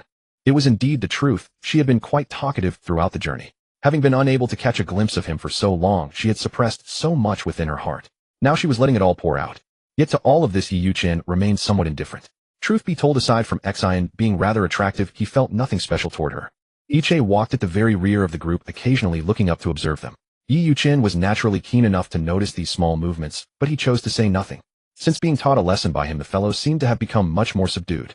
Just like now, he remained silent, appearing exceptionally constrained. Chiyoyu seemed to notice something, assuming the two had quarreled before their departure. Then again, Uchiha-chun rarely showed his face. How could they have had a conflict? Regardless, she couldn't dwell on it too much and instructed the two.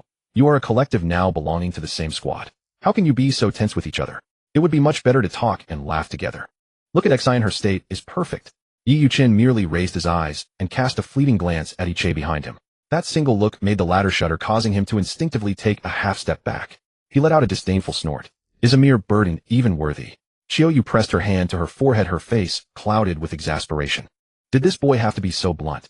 To be so sharp-tongued at such a young age? What would he become when he grew up? Although Ichie felt resentful, he showed none of it on his face. After Chiyoyu offered a few words of comfort, he didn't dwell on the matter further.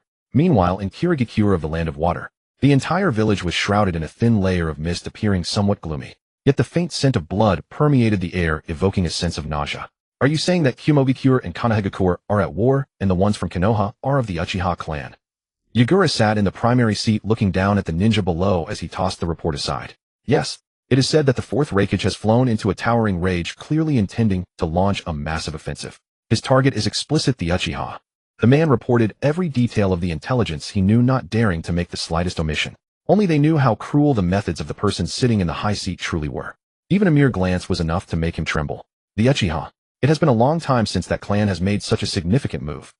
Yagura seemed lost and thought, his fingers tapping rhythmically on the armrest. The ninja below felt as if he were sitting on needles. If he could, he wouldn't want to stay in this place for even a second longer. It seemed his inner prayers were answered as Yagura's voice drifted over. Very well. You are fortunate to have brought good news. You may leave. I wonder if you will have such luck next time. A wicked smile played in his eyes, yet it made one feel as if they were plunging into an ice cellar. Yes. The ninja nodded hurriedly and fled the room. Thank goodness it was my turn to deliver the news this time. He let out a long sigh of relief. Merely reporting a piece of intelligence had left him so drained that he slumped onto the ground. This was no exaggeration. The rules within the village were just that ruthless. Different people took turns to report. If Lord Yagura was pleased, all would be well. If he were displeased, one would likely find several mysterious wounds upon their body. Just as the other had said, he was lucky this time. This seems to be an opportunity, doesn't it? Sitting alone in the primary seat, Yagura nodded, thoughtfully picked up a brush, and began writing on a sheet of paper. Before long, a figure entered through the door, trembling and moving with extreme caution. Don't be so constrained. Am I really that terrifying? Though he spoke those words, it caused the latter to shudder. He quickly forced a smile. No, it's not that. This is the minimum level of respect due to the Mizukichi. Excellent. He appeared quite satisfied, then tossed the letter he had just written to the other. Deliver this to Kumobikure. We can also have a hand in this matter. Yes. Naturally, they dared not question Yagura's arrangements. They followed only two principles: now obey and execute. This in the end was never wrong. Once the figure had completely distanced himself, a strange silhouette materialized in the room that had previously held only Yagura. He wore a mask, and most of his body was shrouded in shadows, making his face impossible to discern. Upon closer inspection, Yagura's eyes lacked any spark of life, and his expression was vacant. You've done quite well. He looked at the vacant Yagura. Although the other gave no response, what he saw brought a sense of profound satisfaction to his heart. He walked to the window, taking in the entire village with his gaze, and reached out his hand, as if to touch it. Look, a village drenched in blood. How wonderful. It is exactly like my heart once was. Having just stepped into the land of water, Yuyuchin immediately sensed that the atmosphere was wrong. Although he had long been prepared, the sensation was far more intense than he had imagined. It wasn't physical discomfort, on the contrary, it made him feel a faint surge of excitement. However, the two behind him appeared uneasy. Their complexions showed signs of distress, their chests felt heavy, and they looked as if they might vomit at any moment. You'll adjust after a while. This place is more unpleasant than you can imagine. Chiyoyu, however, showed no reaction. This was normal. If even a jonin were affected, it would be truly terrifying. What on earth is this? Why is there a scent of blood in the air? Xian covered her mouth and couldn't help but lean closer to Yiyuchen. When she saw how natural Yiyuchen appeared, she felt even more astonished. Don't you feel like vomiting? No. Xian was speechless. Why did she feel so powerless every time she faced this fellow? Was it just an illusion? We have entered the land of water. Everyone stay alert, and don't let your identities be discovered. It's a tense period. If we are mistaken for spies from another village, it could trigger an immediate war. Understood. They all nodded solemnly, though something felt slightly off. After all, what did she mean by being mistaken for spies? Were they not already actual spies? At the same time, news regarding the Yuzhibo clan finally reached my village. Yuanfei risen and the high-ranking officials of my sat within the Hokage building, their gazes fixed upon the report, placed at the center, their expressions tinged with a complex array of emotions. Logically, there should have been no doubt about this outcome. It ought to have been a cause for celebration. Yet now in such a setting they found themselves unable to muster any joy. What is the matter? Why does everyone look so somber? This is a victory. Zhuangjiao Xiaochun's smile was somewhat forced, the wrinkles on her face stretching long. Indeed, I did not expect Yuzhibo Fugaku to possess such formidable strength, and his movements were so secretive that even we remained unaware. Shui Huming Yen spoke in agreement, his expression carrying a hint of solemnity. After a brief moment of contemplation, he continued, regardless of the circumstances, my village has indeed emerged victorious in this battle, and that is something to be celebrated. Yuanfei risen nodded. When he first received the news, he had been shocked beyond measure. It was no wonder Yuzhibo Fugaku had been nowhere to be seen these past few days. This level of secrecy was almost too perfect, leaving the entire my village without the slightest inkling of his actions. To achieve such results in a mere few days, and with the Yuzhibo clan suffering not a single casualty, even with Yuzhibo Fugaku leading them, such efficiency was nothing short of astounding. Yuzhibo Fugaku is indeed capable, but this level of power, if not properly restrained, could become a catastrophic problem. At this moment, Jichuan Tuanzang no longer hid his thoughts, and spoke his mind directly. Looking at the hypocritical faces before him, he sneered inwardly. They are clearly all on the verge of opening this Pandora's box, yet they still insist on acting so high and mighty. Since none of them were willing to play the villain, he, Jichuan Tuanzang, would be the first to shoulder the burden. Within his words lay his deep-seated hostility toward the Yuzhibo clan. Furthermore, over the many years he had handled all the sordid affairs that Yuanfei Risen could not personally attend to, he had long since ceased to care about such things. A brief silence fell over the room. Finally, Yuanfei Risen nodded. Though it may seem unfair to the Yuzhibo clan to speak this way, there are certain issues we must address openly. The meaning was crystal clear. The others seemed to understand, offering no verbal response, but nodding slightly. What are the opinions of the officials? Out of caution, Yuanfei Risen did not voice his own opinion first. Instead, he turned his gaze toward the 4 officials sent by the daimyo of the Land of Fire. These individuals held a certain degree of influence over the development of my village. At a time like this, even if only out of respect, their opinions had to be heard. The 4 men exchanged glances, appearing to deliberate on a conclusion before one of them spoke. This is indeed a concern. We are well aware of the Yuzhibo clan. If this power is utilized well, it will surely be the greatest asset to the Land of Fire. However, it is also a massive threat. We hope the Hokage will take due notice of this. After saying this, he did not forget to add, of course, this is merely our suggestion. The final decision rests with all of you to discuss and determine. I understand. Yuanfei Risen nodded. Although the words were not absolute, the underlying message was unmistakable. To be honest, this meeting was convened with these very considerations in mind. I wonder if you have noticed that Yuzhibo Fugaku seems to have changed quite a bit recently. The clan's combat training is steadily intensifying, reaching levels far beyond what they were before.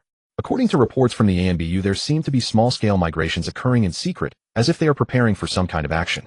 These are things we must guard against. He voiced all the anxieties in his heart. Was it possible that the suspicions they had always held were finally coming true? Meanwhile, Naoyang Lugio, who usually offered counsel, remained uncharacteristically silent today, lost in his own thoughts. Several times Yuanfei Risen's gaze fell upon him, yet he remained completely oblivious, as if pondering something deeply profound. Everyone's brows were furrowed. It was evident that the changes within the Yuzhibo clan had suddenly increased their pressure manifold. Looking back, it seemed the previous state of affairs was actually quite preferable. Had Yuzhibo Fugaku known their thoughts at this moment, he would have likely sneered in contempt. The past was better. Naturally. A clan that possessed peak combat power yet allowed itself to be manipulated by the high rankers, never striking back despite repeated provocations and humiliations. How could that not feel good to them? And now just a slight change had already sent them into a panic. Everyone's stance is clear, and these concerns are by no means unfounded.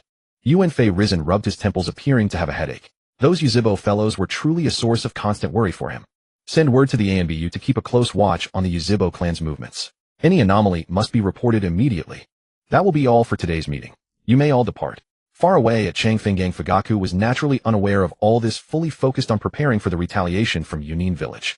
After taking such drastic action, it was common sense that Yunin village would not simply let the matter drop. The pressure ahead was bound to be immense.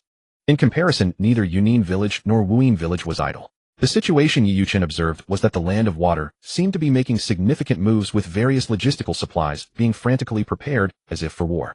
It seems my predictions were correct. Wuyin village also has such intentions. Chiyoyu silently observed her surroundings, her fists tightening slightly. With the Yuzhibo clan currently on the front lines, if the Land of Water were to intervene, things would become extremely dire. She instinctively glanced at Yiyuchen. Fearing he was worried, she offered soft comfort. Don't worry, everything will be fine. Your clansmen will all return safely. Yiyuchen wanted to roll his eyes. Did he look like he was worried? But since the timing wasn't right, he had to maintain a somewhat aggrieved facade, and nodded sheepishly. The security of Wuyin village was quite tight. If he were to use his own methods to enter, it would naturally be no problem. The issue was that Chiyoyu and the 2 other burdens were with him, making it difficult to act. However, it didn't matter. Although they were theoretically there to protect his safety, acting alone was not entirely out of the question. As expected, it is much more convenient to be alone. Those others are likely still wandering aimlessly outside. Yiyuchen stood atop a massive tree within the village, looking down at the guards, who remained blissfully unaware and couldn't help but shake his head. Infiltrating the Hidden Mist village was effortless for him. However, for the likes of Chiyoyu and the others, even as Jonin, sneaking in would be no simple feat. What is your purpose in coming to the Hidden Mist village? Just as he was about to turn away, the resonance of the 2 tales, which had been dormant within him for a long time, suddenly echoed in his mind. Though her entire body was shackled, the 2 tales seemed to have grown accustomed to this state. She lay prone on the ground with a languid air, unable to suppress a yawn. Yet the more she feigned such indifference, the more clearly Yiyuchen could see through her little schemes. She appeared unconcerned on the surface, but her heart likely told a different story. Am I not allowed to be here? Yiyuchen countered deliberately. Seeing that he would not give a straight answer, Matatabi, as expected, lost her composure. Are you here to cause trouble for the 3 tales, Isabu? With this man's methods, achieving such a thing would be far from difficult. You're overthinking it. Just go back to sleep. I have no use for you yet, Yiyuchen replied mercilessly. Rebutted into silence, the 2 tales found him as detestable as ever. In the past, due to his own physical limitations, Yi Yuchen had allowed her to act on his behalf and roam the outside world. At the time she had been exceptionally reluctant, but looking back now, that was perhaps her happiest period. Now her entire body was tightly bound. Forget breathing the fresh air outside, she couldn't even manage to roll over. The Hidden Mist Village practiced a reign of tyranny, which exponentially increased the number of rogue ninjas, while many exceptional shinobi were slain by the hands of their own kin. The ultimate consequence was a severe depletion of talent, leaving the village increasingly desolate, and eventually causing it to sink to the bottom of the 5 great ninja villages. Nevertheless, it could not be underestimated. Its high-end combatants had been forged through layers of selection and the crucible of life and death, granting them a significant advantage in certain respects. The people around were in a perpetual rush, their faces etched with tension, while the occasional hushed whispers of passers-by could be heard. Everything is in preparation for war. Do not lower your guard. All our training has led to this moment. Understood. The Hidden Leaf Village is a prize that we, the Hidden Mist, shall seize. The Hidden Mist was a peculiar village distinct from the other great ninja villages. For other villages having just endured the 3rd great ninja war, they were in a state of lethargy, unwilling to face further conflict. But they were different. Due to their harsh selection mechanisms, the concepts of life, death, and war seemed to have long since numbed their senses. Rather than shrinking back in fear, they felt a faint surge of excitement. The legendary village of the Bloody Mist truly lives up to its name. Yi Yuchen couldn't help but remark that while their overall military strength might be the weakest among the 5, their individual combat prowess was a different matter entirely. With a sharp whoosh, Yi Yuchen, having already assumed a different form, hurtled through the shadows. Since most people around were in a similar state, no one found his behavior unusual. You up ahead, halt. A cold voice rang out, causing Yi Yuchen's figure to come to an abrupt standstill. Had he been exposed? As expected, following that command, many nearby stopped in their tracks and quickly surrounded him. Lord Yagura. The shinobi showed immense respect. Appearing before them was a youth who looked remarkably young, almost like a small boy. Despite his appearance, the ninjas dared not show the slightest negligence. The aura radiating from him weighed heavily upon everyone present. Yi Yuchen kept his back turned, refusing to look around. You are not of this village, Yagura stated coldly, delivering his conclusion directly. What? Impossible. With the village's security so tight, how could an outsider infiltrate? Despite their words, they tightened the circle around Yi Yuchen. Lord Yagura, could there be some mistake? Stop hiding. The aura you emanate is completely inconsistent with this village. Who are you? Yagura ignored the chatter around him. His gaze was fixed solely on the individual before him. For some reason, though it was clearly their first meeting, this person gave him a strange, almost familiar sensation. But who could it be? He couldn't recall. It truly seems to be the case. His aura does not resemble someone who has lived in the village for long. Furthermore, look at his attire. He dares not show his true face. There is definitely something suspicious. Prompted by Yagura, the other shinobi realized the anomaly, and their vigilance spiked. It was fortunate that the 4th Mizukage had arrived in time, otherwise who knew what this intruder might have planned. What a failure. I didn't expect to be discovered so quickly. Yi Yuchen turned around without a hint of panic. This was a minor situation to him. The scenery in the Hidden Mist Village is quite lovely. I just came for a stroll. Am I not welcome? His voice carried a hint of mockery, instantly igniting the fury of the surrounding ninjas. Did he really think the Hidden Mist Village was a place one could enter and leave at will? This was no tourist attraction. To be honest, I truly admire your courage being able to speak such words at a time like this. However, wandering around recklessly will get you killed. The moment the words left his mouth, the two collided, the resulting shockwave instantly blowing several bystanders away. With a heavy thud, several figures tumbled to the ground. Though they were only hit by the aftershock, they found themselves unable to stand despite multiple attempts. Oh Yagura, how truly pitiful you are. At a distance of less than a foot, Yi Yuchen spoke these words. Yagura's emotions fluctuated violently for a split second before he quickly regained his composure. What do you mean by that? His voice was calm, masking the previous turmoil so perfectly that anyone else would have failed to notice it. But the one standing before him was Yi Yuchen. What do I mean? Surely you know best. His voice was faint. Never mind. Since I've been found out, the fun is over. How dull. With a sudden pivot, his speed was so immense that Yagura couldn't even react. Producing a kunai from nowhere, Yi Yuchen plunged it into Yagura's arm as effortlessly as if he were playing with a child. Instantly, blood began to stream down from his shoulder. Who are you? Yagura was utterly startled, ignoring his own injuries as he hastily retreated, widening the distance between himself and Yi Yuchen. Young as he was still the 4th Mizukage. To infiltrate the village undetected and wound him so effortlessly, this person before him was certainly no ordinary foe. Who am I? Yi Yuchen let out a soft chuckle. Someone you will never measure up to. He chose not to press the attack. Since his cover was blown, there was no reason to linger. In truth, the purpose of this visit had already been fulfilled. The connection between the Hidden Mist Village and the Hidden Cloud Village was an undeniable fact. If his suspicions were correct, the Mist Village had likely already allied with the Cloud Village. The Uchiha on the front lines would surely face mounting pressure. But perhaps this is for the best, a trial after a long period of stillness. Otherwise they might start to rust. Yayuu-chun mused quietly, his voice too soft for Yagura to catch the words, yet the latter's expression grew increasingly grim. The kunai lodged in his shoulder remained unremoved, blood seeping steadily from the wound, yet he seemed utterly oblivious to the pain. Mizuki-sama, please tend to your wounds at once. We'll handle this. The onlookers were filled with disbelief. Who exactly was this person? The fourth Mizuki had been rendered utterly defenseless before him. Yet even knowing his overwhelming strength, they could not retreat. Because this was their village. Yagura, however, paid them no heed, his gaze locked unwaveringly on Yayuu-chun as if trying to discern something.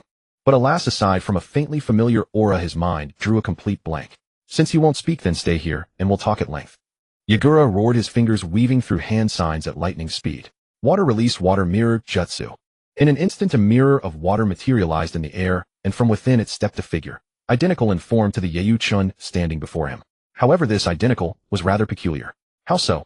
Both figures were completely shrouded, black robes concealing their forms beneath the shadows, faces hidden behind masks. In a sense, it could only be considered a match of attire.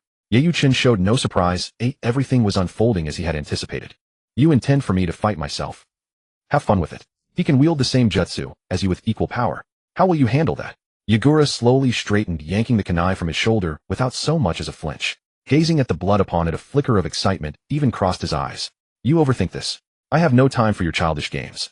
Yayuu-chun remained perfectly calm. He made no move to attack, not out of fear, but simply because there was no need. Leaving. Yagura's brow furrowed as realization dawned. But Yayuu-chun's speed was far too great. In an instant he was already over 10 zhang away. As Yagura moved to give chase, a distant voice drifted back, detonate. At that very moment, the wound on his shoulder erupted in a violent blast. Yagura-sama. The sudden explosion left everyone stunned, rushing forward in alarm. When they reached him, they found Yagura kneeling on one knee, sweat beading across his forehead. His shoulder was a charred mess beyond recognition, a ghastly sight. Merely looking at it made one's eyes ache. Involuntarily they imagined themselves in his place. How excruciating that would be. Yet Yagura remained stone-faced, which was deeply unsettling. I'm fine. No need to pursue. You're all dismissed. Yes. None dared defy his command. Even under these circumstances, when Yagura-sama said withdraw, they withdrew. After everyone had gone, Yagura's gaze still lingered on the direction Yayuu-chun had vanished. Who could it be? Why does it feel so familiar? He murmured under his breath. Whether it was an illusion or not, for a fleeting moment his pupils seemed to transform into the Sharingan. But it vanished as quickly as it came, leaving one to wonder if they had imagined it. Meanwhile, Yayuu-chun, having left the mist village, walked with a light step. Though only a year had passed, his growth transcended the bounds of mere time. For he could not be measured by time alone. Kage-level combat power. Even for him, now a true battle would be nothing more than this. Time to head back. The matter concluded faster than I anticipated. Yayuu-chun shook his head with a smile, his youthful face bearing a composure and depth far beyond his years. Aside from Yayuu-chun's covert intrusion, all went smoothly in the Mist Village. The most notable development, however, came from the Cloud Village. Excellent. Heaven is on our side. For once, A let out a hearty laugh, its resonance shaking the entire hidden Cloud Village just as his earlier fury had. I don't know why, but with the Mist Village joining us, our chances of victory have grown significantly. He slammed his hand on the table without a second thought. In their current slump, their forces were relatively weak for a full-scale war, and they had to worry about the other great villages eyeing them covetously. With the Mist Village willingly joining, he couldn't ask for more. Not only would it bolster their strength, but it would also weaken their enemies. Even if the latter turned on them later, he'd have the power to counterattack, avoiding being caught off guard. This alliance, I approve. Fire seemed to blaze in his eyes as he clenched the paper tightly in his fist, its edges crinkling. Uchiha, you will pay for your arrogance. At Changfeng Ridge, Uchiha Fugaku had waited long, yet the enemy's counterattack never came, a fact that puzzled him greatly. Even so, the vigilance over these days had never slackened, growing even fiercer than on the first day. Everyone stay alert. War can break out at any moment. In times like these, we must be even more vigilant. Yes, clan head. Though the clan members were already giving their all, this was something that had to be emphasized. Not as a mere formality, but as a conviction. Konoha. Although Uchiha Itachi had only recently joined his team, and was the youngest among them, the burden he carried was by no means light. Uchiha Izumi had not been assigned to the same group as him. Initially, Izumi felt a sense of regret, believing that if they were in the same unit, they could look out for one another. But looking at it now, she felt a faint sense of relief. Uchiha Itachi seemed like a fellow who simply could not remain idle. Oh, poor me. Uchiha Izumi leaned against a large tree on the back mountain, letting out a sigh, filled with melancholy. This was the place they used to love visiting.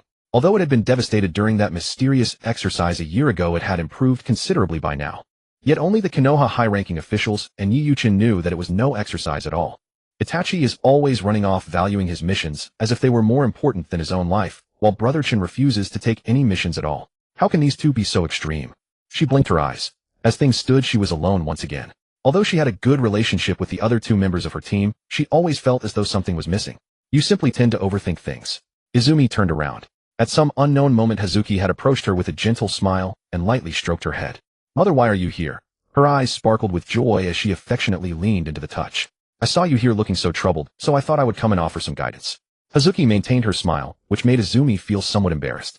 That's not it. Her small face flushed slightly, yet she stubbornly refused to admit it. It is written all over your face, yet you still deny it. Hazuki found it amusing. As for Chin, even the clan head says he is a once-in-a-century genius ninja already capable of taking on A-rank missions. You shouldn't put too much pressure on yourself after all. Seeing her mother about to continue, Izumi felt a wave of awkwardness. Had her mother misunderstood something? She hurriedly interrupted her in a fluster. These intimate gestures only served to make the bond between mother and daughter even closer. In truth, what Hazuki did not show was the trace of worry hidden deep within her eyes.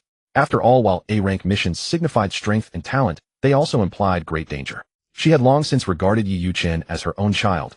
How could she not worry for his safety? What neither of them knew was that Yi Yuchen had returned to Konoha early.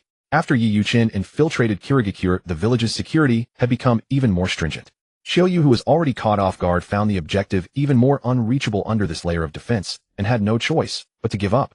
She had thought the mission would fail because of this, but with Yi Yuchen's assistance, she still managed to gather a fair amount of fragmented intelligence.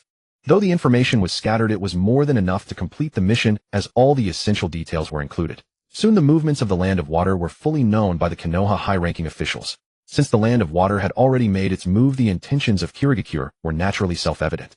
I find you quite difficult to read. You actually fought the 4th Mizukage, and then just left. The voice of the Two Tails was filled with confusion. It seemed entirely unnecessary. Yi Yuchen merely cast a faint glance at her. Yes, a simple glance. Under her persistent entreaties, he had somehow agreed to loosen the seal slightly, allowing her to manifest in the outside world in the form of a small, adorable creature. This was her current state. Of course, all of this was conducted in secret and could not be seen by others. Otherwise, wouldn't this cause an absolute uproar throughout the entire shinobi world? When have you ever been able to see through me, eh? Yi Yuchen wondered if this creature was simply overestimating herself. Don't dwell on such details. Let me tell you, those fellows from Kirigakure. The Two Tails began to talk incessantly, her chatter completely overturning Yi Yuchen's initial perception of her. Tailed beasts were known as the most terrifying weapons in the shinobi world. Symbols of power, the beginning of terror and nightmares. Yi Yuchen looked at her skeptically. The more he watched her, the more he felt she was just a fool. Why? Why are you staring at me like that? The Two Tails shrank back instinctively, taking a step away under Yi Yuchen's scrutinizing gaze. If one looked closely, her legs seemed to be trembling. After a moment of silence, Yi Yuchen slowly said, "It's nothing. I just feel that you are somewhat different from the rumors." Different? In what way?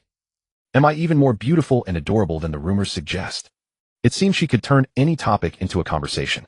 After a year of being together, where was her former cold and aloof demeanor? It was a world of difference. She was definitely a fool. As expected, her initial coldness and keep-away attitude were all an act. Being a fool was her true nature. He finally understood why Yujito Ni could get along so well with her. Why? Why have you gone silent again? Stop being so noisy. If you keep it up, get back inside and don't even think about coming out again. Yi Yuchen truly felt a mounting headache. He even began to wonder if capturing this creature had been a correct decision. The Two Tails, feeling rebuffed, actually became much more subdued and deliberately maintained a slight distance from Yi Yuchen.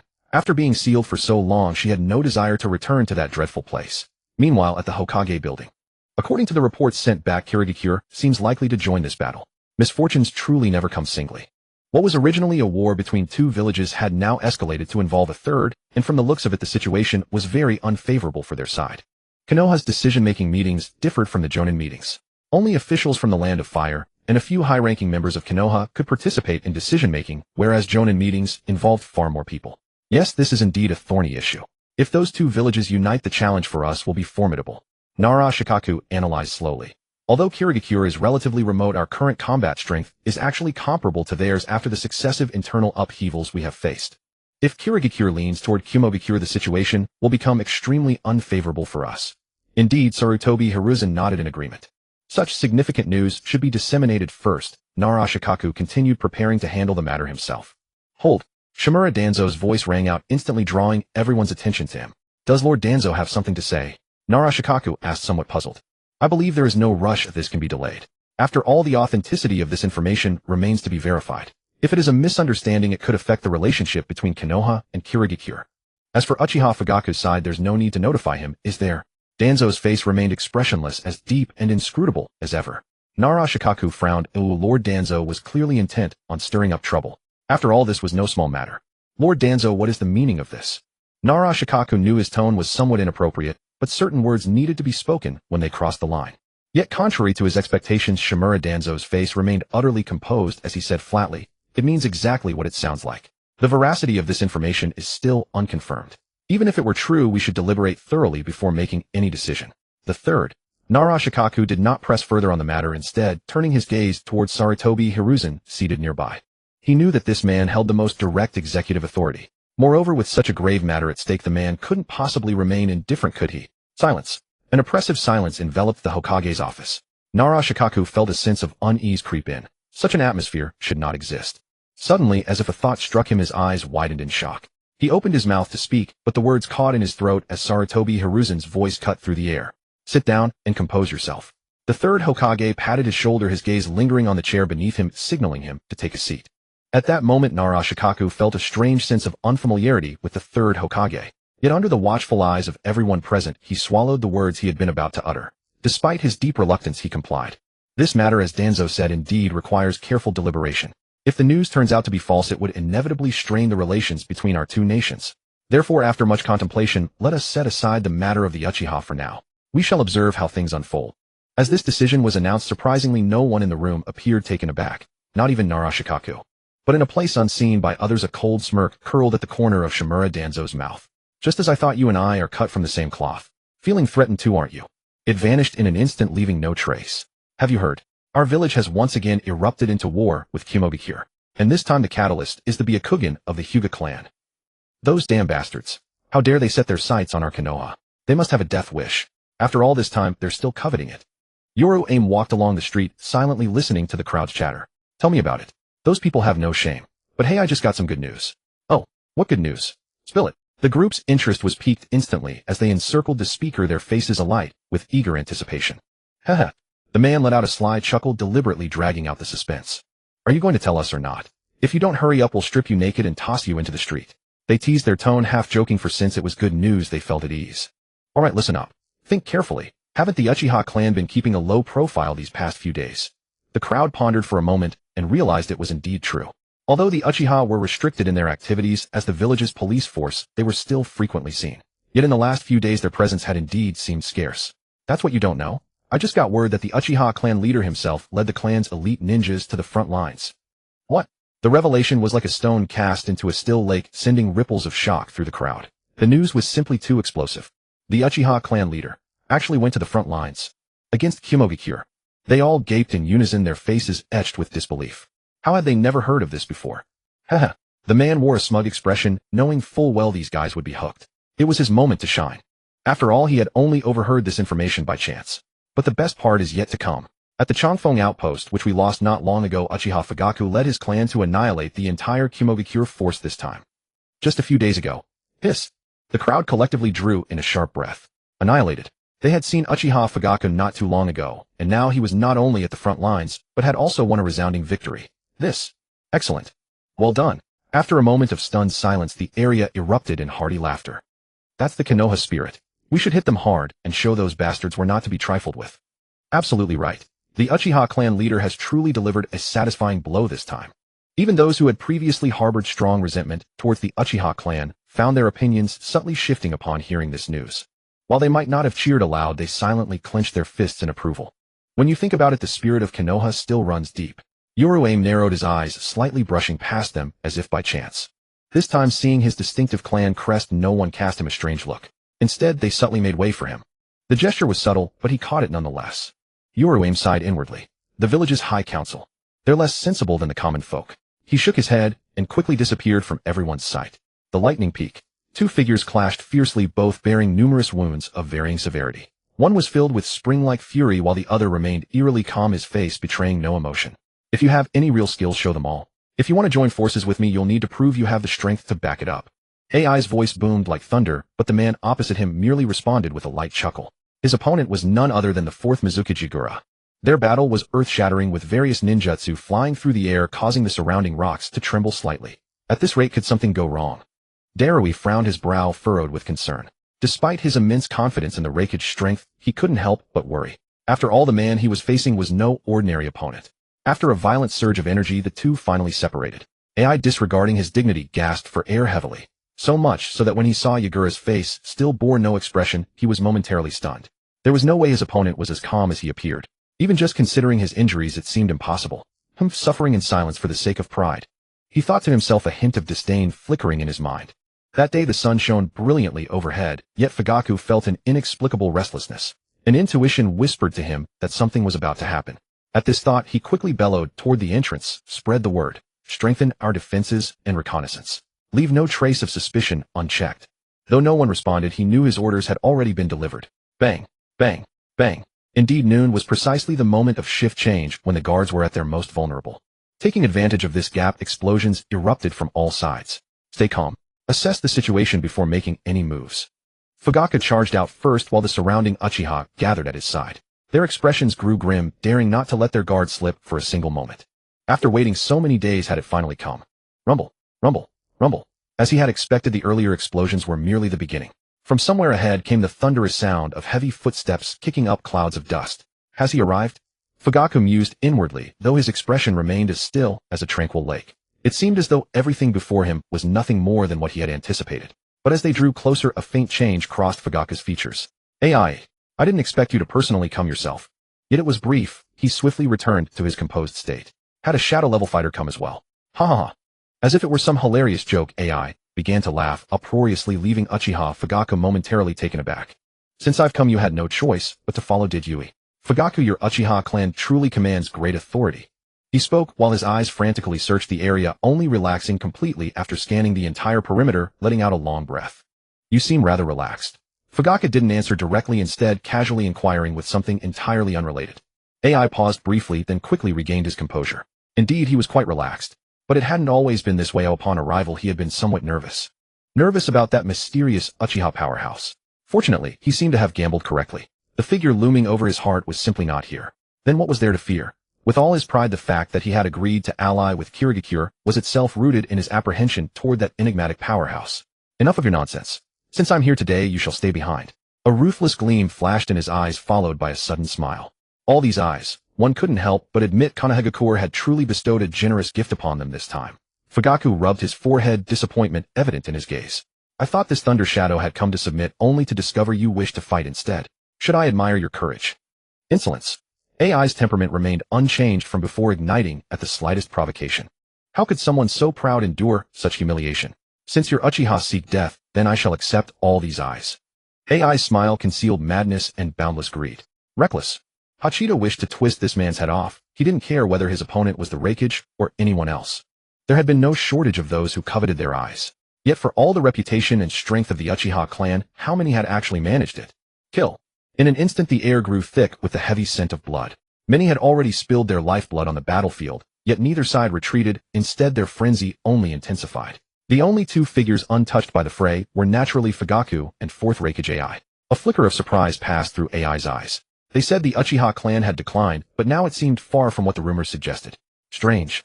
Indeed strange. One asked, the other answered. Had the atmosphere been different, one might have mistaken them for old friends reunited after many years. Lightning release armor. Golden light flashed and thunder crackled across his body. Fearlessness shone in Fugaku's eyes despite facing a shadow-level opponent. The atmosphere grew heavy and oppressive, with killing intent brewing beneath the surface. From the moment they decided to clash, both harbored intentions of taking each other's lives. To die here is your honor. Slaying a shadow-level ninja is more than sufficient. Fugaku's kunai surged toward AI like a striking predator. The blade was short, appearing almost harmless at first glance. Yet wielded by different hands, the techniques varied enormously. At least in Fugaku's grip, even with AI's lightning armor, he dared not be careless. The kunai sliced through the air as though rending it apart, revealing a glimmer of cold steel. Huh! AI roared, gathering chakra into his arm and smashing downward with full force. Bang! Both men felt a numbing shock resonate through their arms, AI's forearm bracer clanging loudly. His expression shifted slightly, though he hadn't employed his full strength. His instincts already whispered a rough estimation. This person was extremely powerful, far stronger than he had imagined. Fire release, blazing sky. As the name implied, Fugaku's torrent of flames drenched in intense killing intent surged toward AI like a devouring inferno. Bring it. Though formidable, this technique paled in comparison to the fire dragon flame song of a year past. No effort at all. Shatter. Lightning release, thunder coil, killing strike. Though his hands held nothing, the condensed chakra was enough to make even Fugaku feel a chill of unease. Bang bang bang. Suddenly, a violent gale erupted from AI's shoulder. Rather than simply brushing past, the blade-like winds tore mercilessly through Fugaku's lightning armor, leaving several deep gashes. Damn it. AI winced in pain, though such wounds meant little to him. Still refusing to unleash your full power. Fugaku raised an eyebrow. At this rate, they held overwhelming advantage. Not only in terrain, but in sheer combat prowess. The Uchiha had not experienced true battle in a long, while yet even now their strength remained formidable. So what if the Cloud's Jonin came? Fire release fireball jutsu. Over 20 Uchiha executed the technique, in unison, massive fireballs merging into one colossal sphere that turned half the sky crimson. Two arcs of rainbow-colored light reflected overhead, leaving every Kyumogakure shinobi breathless. It is not yet time. I spoke only this single sentence, offering no further explanation. For some reason, it was precisely because of these words that a faint sense of unease stirred within Uchiha Fugaku's heart. However, he quickly suppressed the thought, after all, the most pressing matter was to deal with the person before him. Since his opponent was unwilling to reveal his true strength, it suited his desires perfectly. In that case, he would settle this swiftly. The Mangekyo has already manifested.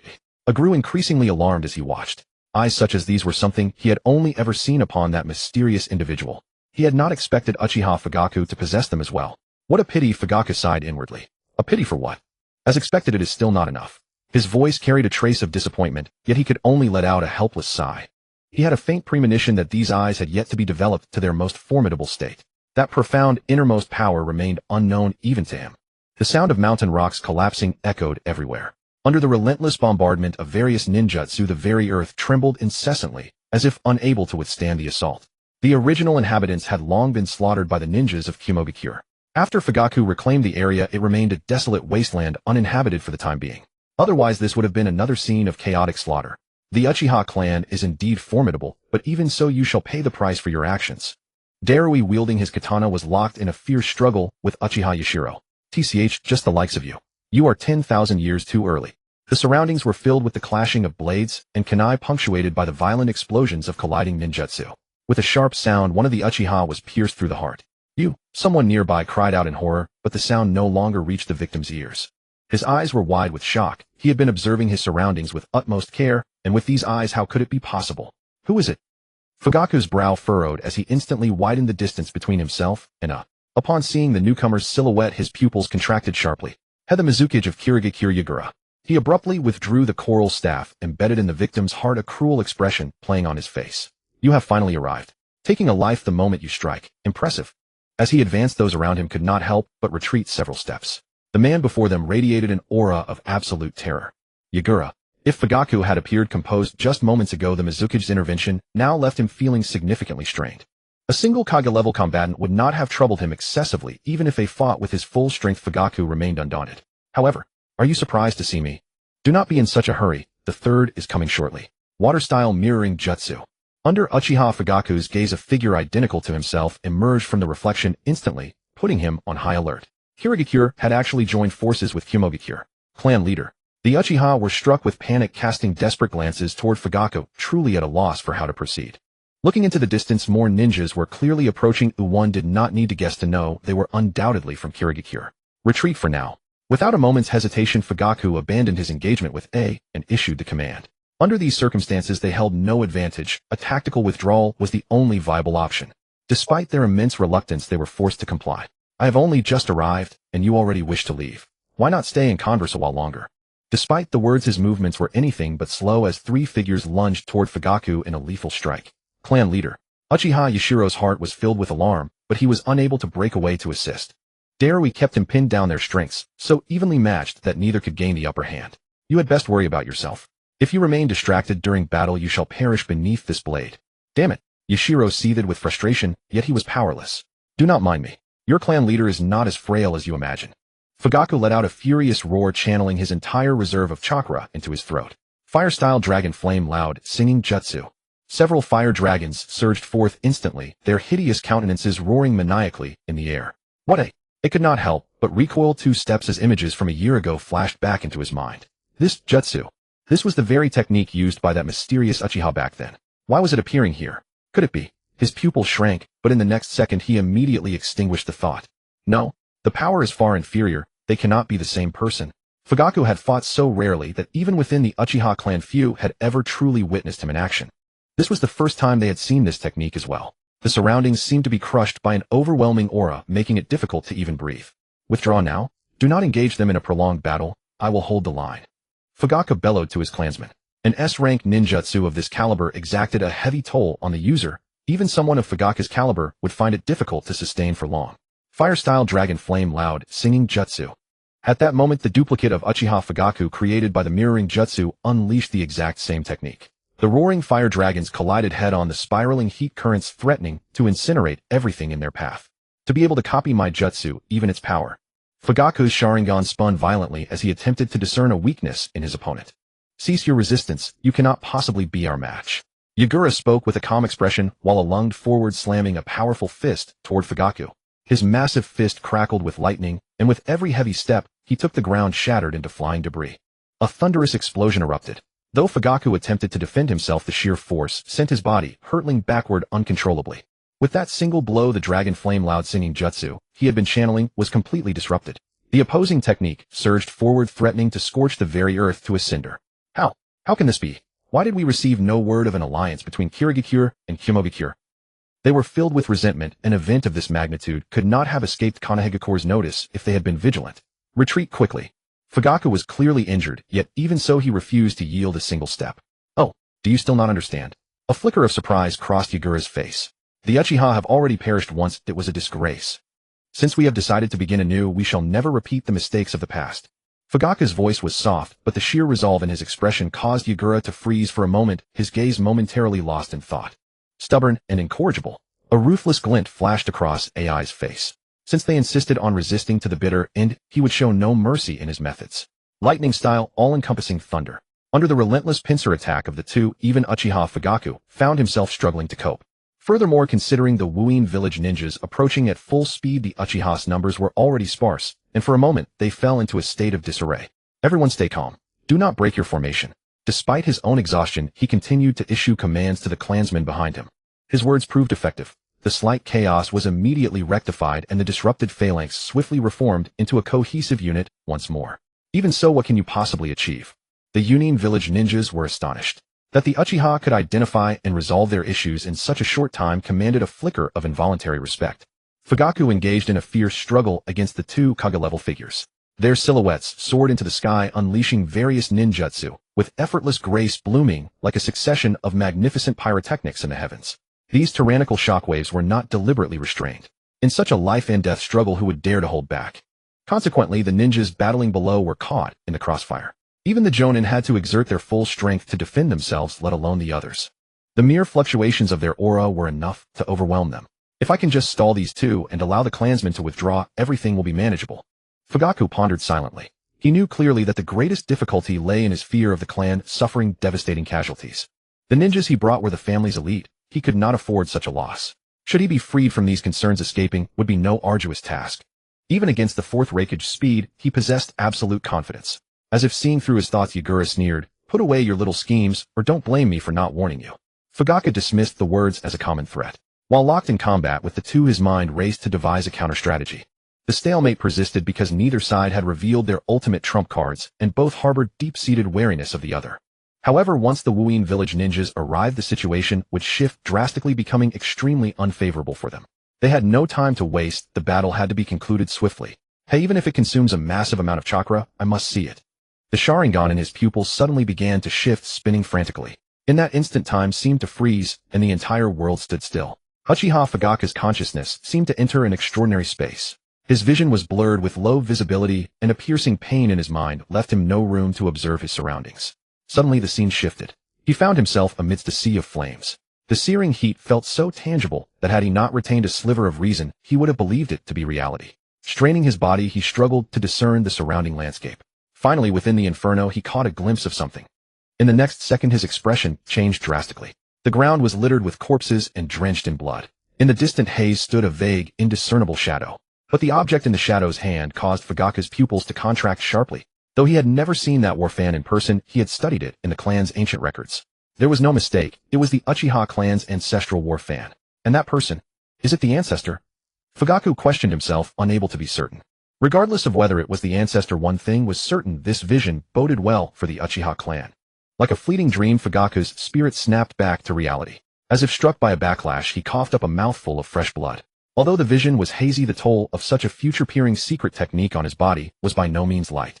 After his consciousness was expelled, a faint smile appeared in his eyes.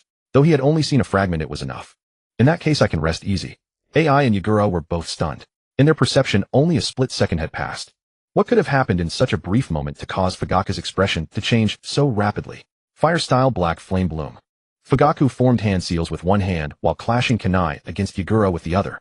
I underestimated you. To think you could perform one-handed seals. Had we not pushed you to this extent, I never would have known you were hiding such depth. Yagura was astonished, but AI's expression was one of profound wariness. He now felt somewhat fortunate that the Wuyin village had sought an alliance, though otherwise he might not have been able to handle this man alone. Who would have thought this obscure Uchiha patriarch could erupt with such terrifying combat power? Hadn't they said the Uchiha were in decline? The flames surging from Fugaku were not the usual orange, but true to their name, black flames. In an instant, the frantic black fire swept through the void with grand momentum.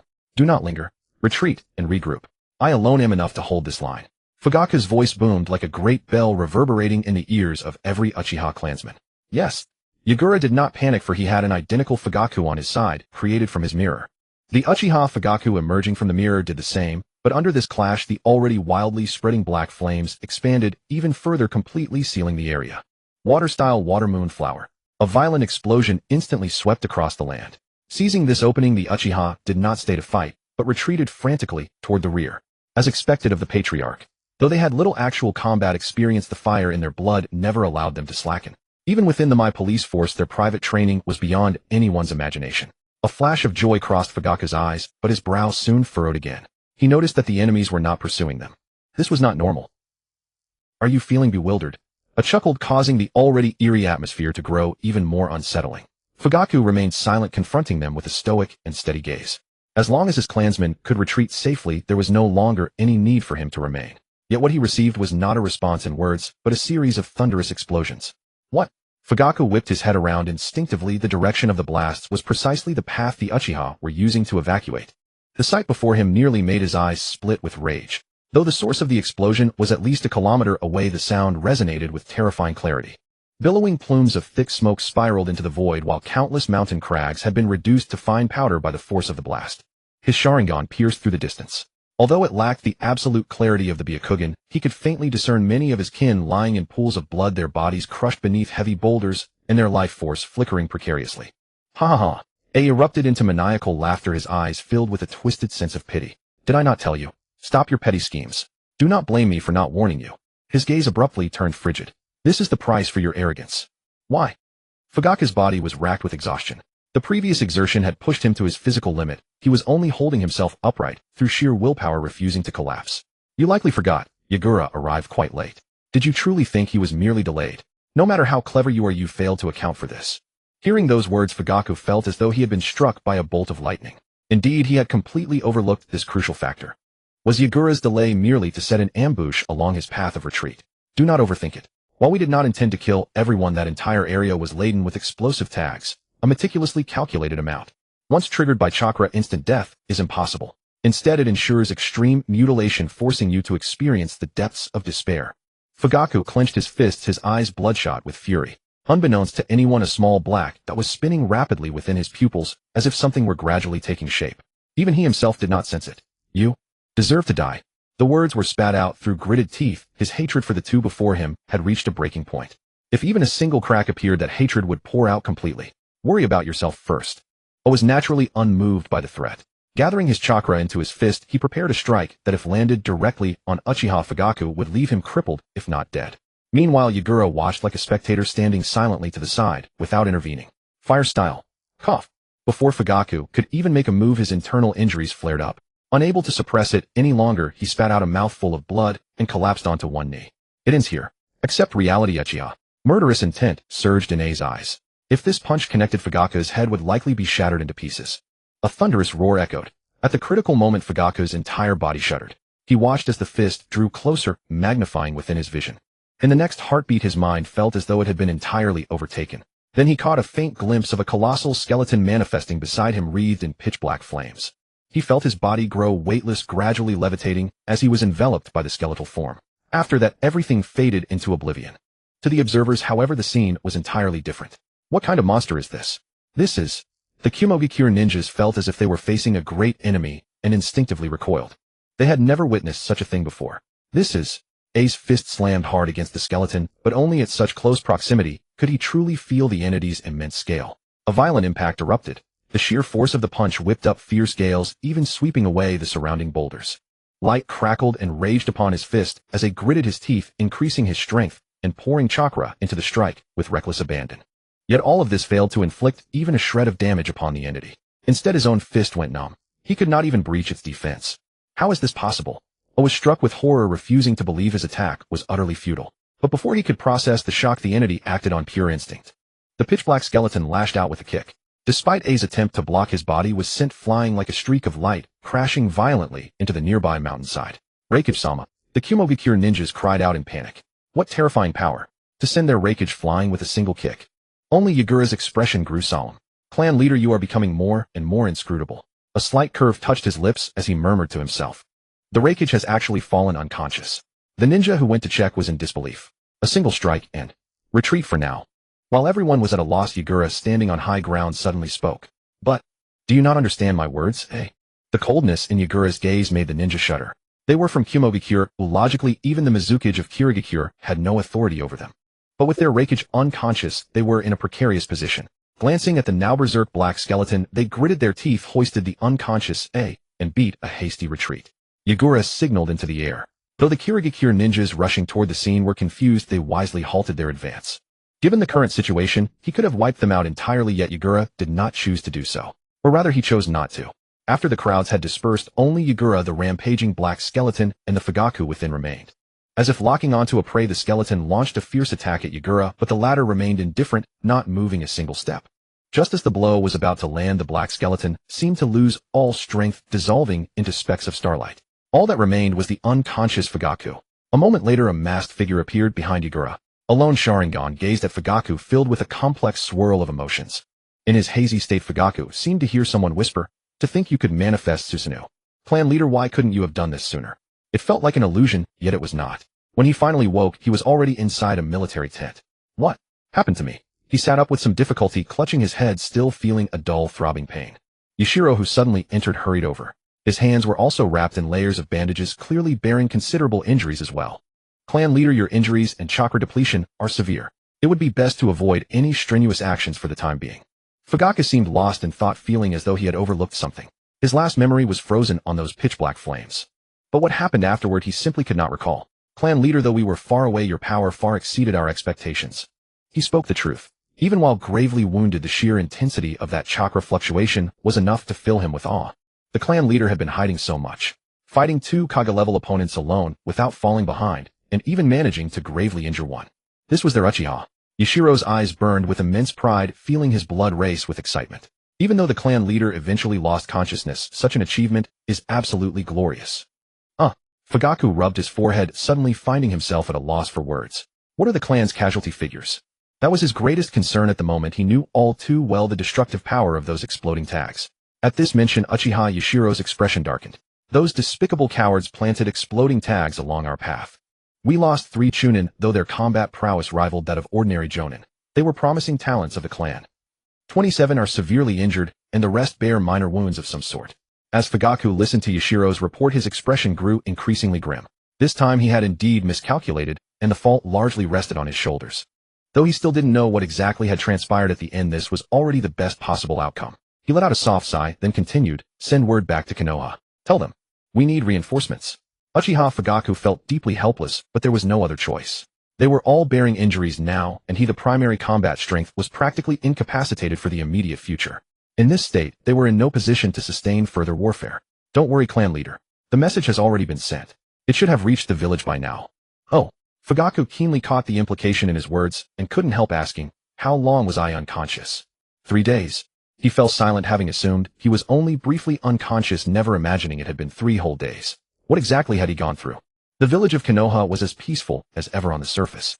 Aside from the Uchiha clan's absence due to the war, the village continued its daily routines.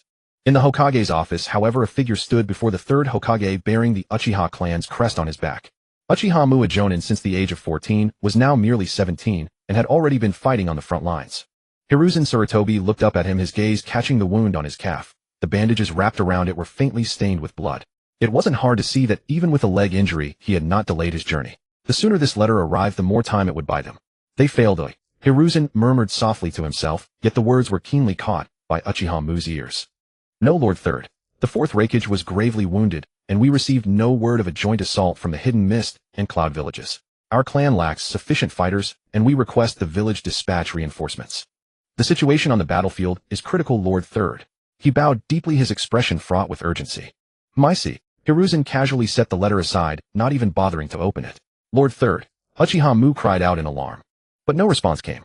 Time seemed to stand still. An hour passed, then two. Half a day went by, yet Uchiha Mu remained in the Hokage's office, showing no intention of leaving.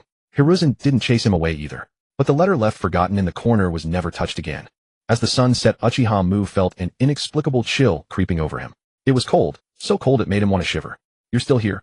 Hiruzen finally spoke, but his words made no mention of the battlefield. Mu said nothing, merely watching him. Come back tomorrow. With that, he quietly left the office, leaving Uchiha Mu alone. His fists clenched tightly, nails digging deep into his palms, until faint traces of blood began to seep out. Even he didn't know what he was thinking at that moment. He had rushed back with such urgency, ignoring the wound on his leg. What was it all for? Was it worth it? Yes, it was worth it, he kept telling himself. Did he resent it? He asked himself over and over, even wondering if his choices had been wrong. But in the end, every answer was the same: yes, he resented it. Yet this wasn't what he had wanted. The night was as still as water, but Mu did not leave. Instead, he silently waited outside the Hokage building. Passing shinobi who knew nothing of the situation offered words of comfort, some mocked him, and others pointed fingers in secret. But he seemed to hear none of it. The next day, just as Hiruzen had said, the village's high-ranking officials and special envoys from the Land of Fire arrived. A glimmer of light finally returned to his hollow eyes. Hold on. Just as he was about to enter, a voice stopped him. Turning around, he found Danzo Shimura appraising him. You will wait outside. This meeting is not for someone of your rank. Uchiha Mu paused mid-step, then silently withdrew, choosing not to argue. Danzo's words weren't without merit. He was just a jonin, his task was to request aid. And so he would wait. Mu stood silently outside the door when a shadow fell over him. Turning, he saw a young, innocent face before him. He recognized the boy, the clan's prodigy, the clan leader's eldest son, Uchiha Itachi. Is something wrong with father? Itachi's voice was calm, but he looked directly into the man's eyes, awaiting an answer. He had heard that morning that someone from the clan had returned seemingly to request reinforcements, and had hurried over immediately. After an interminable wait, the heavy closed gates finally creaked open. Uchiha Wu rose abruptly, his heart racing with a desperate yearning for the answer. Shimura Danzo was the first to emerge. Perhaps due to the man's cold demeanor, Uchiha Wu did not approach him. Danzo merely spared him a fleeting, indifferent glance before walking straight past without a word. Once the others had departed, only Sarutobi Hiruzen remained inside. Harboring a flicker of hope, Wu reached out and rapped gently upon the door. Enter. The voice of Sarutobi Hiruzen drifted from within, sounding somewhat weary and aged. Lord Third, what is the verdict? For reasons unknown, a sudden wave of constraint washed over him. In the presence of the Hokage, whom he had once perceived as a kindly elder, he now felt a stifling inability to act freely. Sarutobi Hiruzen sat with his head supported by his hands, his countenance marred by a look of profound hesitation. Seeing this expression, Wu's heart plummeted. Even before the result was uttered, a chill had already taken hold of his soul. As expected, Sarutobi Hiruzen spoke with a calm, flat tone regarding the reinforcements. Let us set that matter aside for the time being. But why? Uchiha Wu could no longer restrain himself. After waiting so long, was the answer merely a delay? He could not fathom the reasoning behind it. Currently, the Uchiha clan was treading on thin ice upon the battlefield. A single misstep could lead to their total annihilation. Having rushed back in such haste, he could not understand why Konoha would withhold its support. We'll mind your attitude. Sarutobi Hiruzen erupted with sudden ferocity, slamming his teacup onto the desk. The sharp crack jolted Uchiha Wu back to his senses, dispelling his momentary lapse of reason. Though his mind cleared, he offered no apology. Instead, he stared fixedly into Sarutobi Hiruzen's eyes, refusing to believe that this outcome was real. The battlefield was in a state of crisis. Why the delay? I am weary. You may leave. Let us speak no more of this for now. But Lord Third. Uchiha Wu cried out in desperation. Do you imagine this to be a simple undertaking? We must not only select the appropriate shinobi for deployment, but also ensure the village's internal security. These are monumental tasks that require careful deliberation before a final decision can be reached. Wu attempted to protest further, but Sarutobi Hiruzen's voice turned chillingly cold. Are you questioning the judgment of Konoha's high command? An agonizing frustration welled up within him, yet he had no outlet for it. Facing the Hokage, a profound sense of powerlessness surged through his limbs. Despite his intense resentment, he had no choice but to withdraw. Watching that lonely, dejected silhouette through the window, Sarutobi Hiruzen's face remained devoid of emotion. Only half of the spilled tea remained in his cup.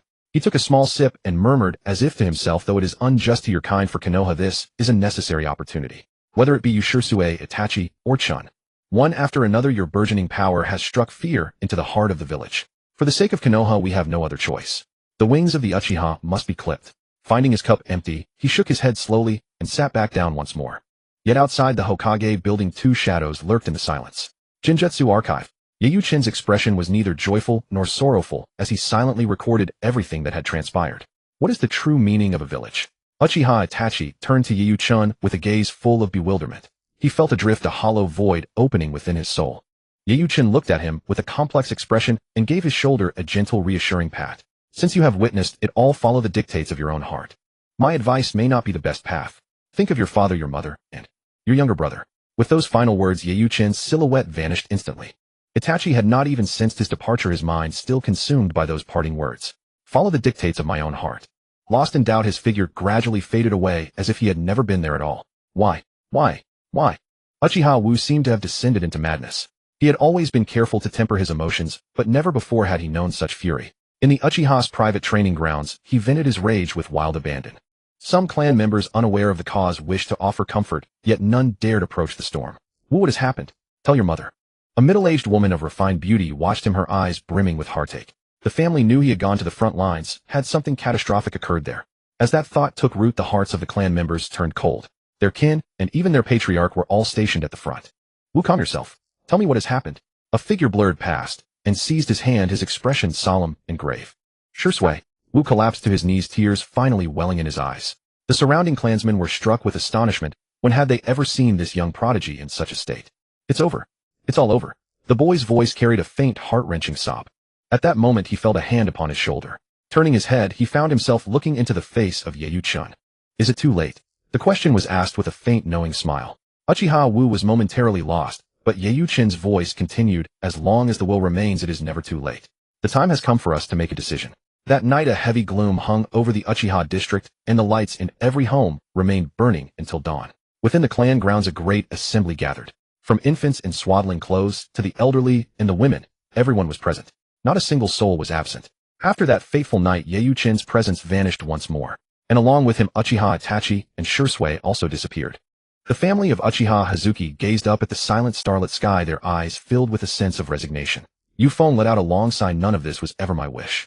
Hazuki leaned against his shoulder. Though she wore a smile, it was tinged with bitterness. It was not our wish, yet we were driven to it.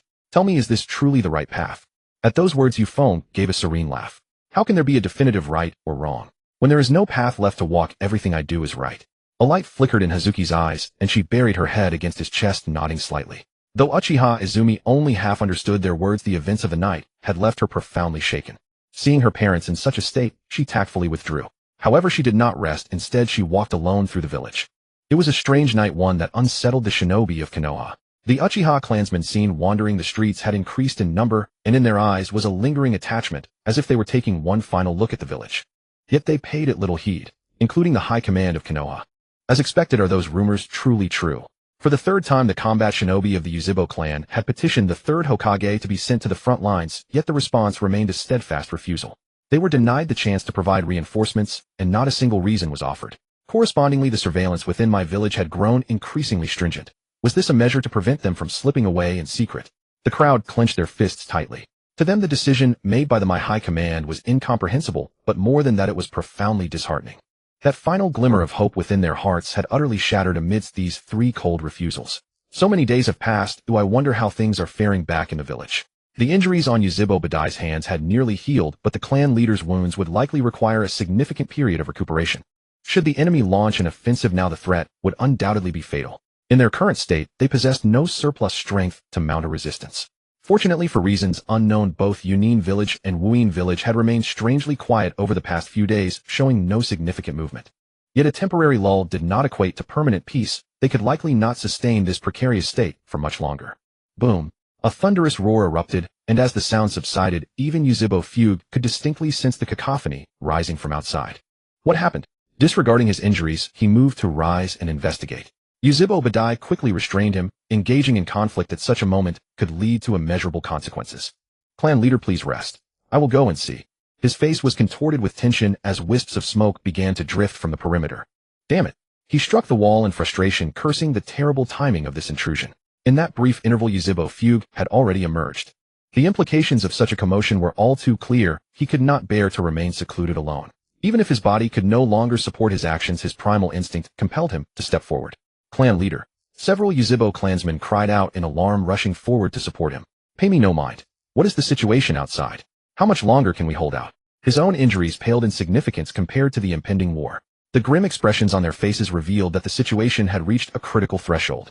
Reporting to the clan leader, after several days of reorganization, Yunin Village and Wuyin Village have fully recovered their strength. With fresh supplies arriving, I fear we cannot hold on for much longer. He spoke through clenched teeth, clearly consumed by the bitterness of their predicament. Yuzhibo Fugue's gaze dimmed. He had sent word to the village days ago. Why had there been no response? Endure as best as you can. We must strive to hold out until Mai's reinforcements arrive. Silence fell upon the group. They keenly sensed the note of detachment in their leader's words, yet they felt no surprise. He had shifted from calling it the village to addressing it formally as Mai.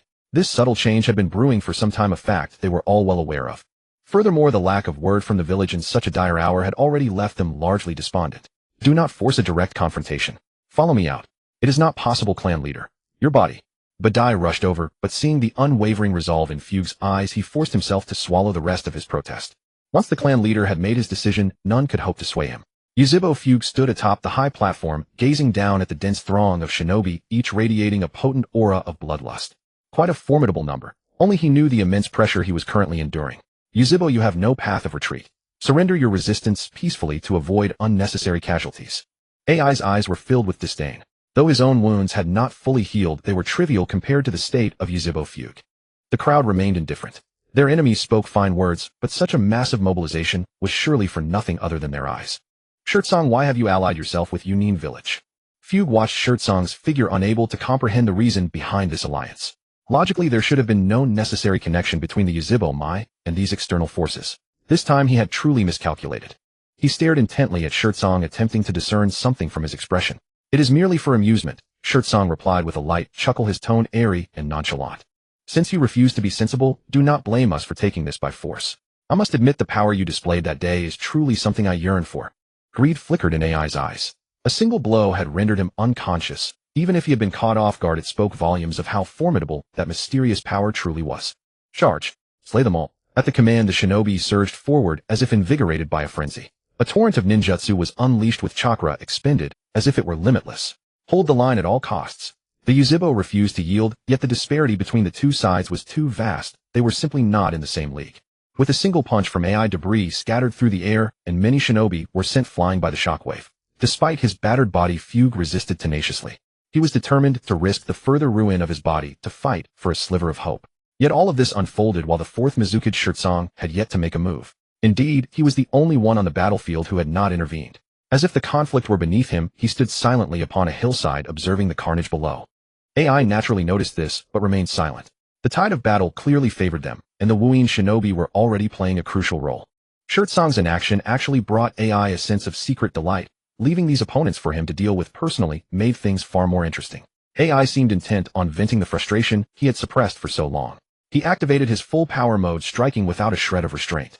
His fist hurtled directly toward the face of a Yuzhibo. This individual was not particularly strong, a target he had specifically chosen. Boom. Without warning, the blow landed squarely on the man's head. His skull visibly buckled under the impact, and his life was extinguished instantly.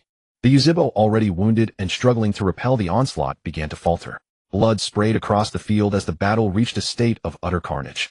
With that single punch, Yuzhibo Haiwa perished on the spot. This is the first. Next, AI's movements did not falter for a single breath. He cast a cold, indifferent glance at the Uchiha he had just slain, as if he were looking at a triviality of no consequence.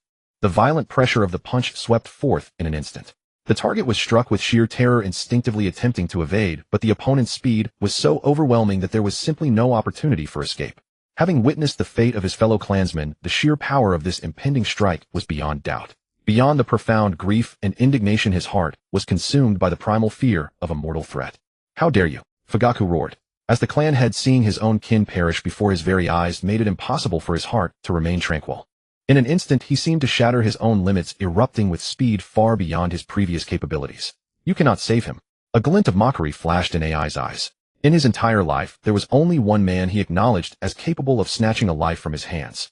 And that man was already dead. Damn it, is the gap still this wide?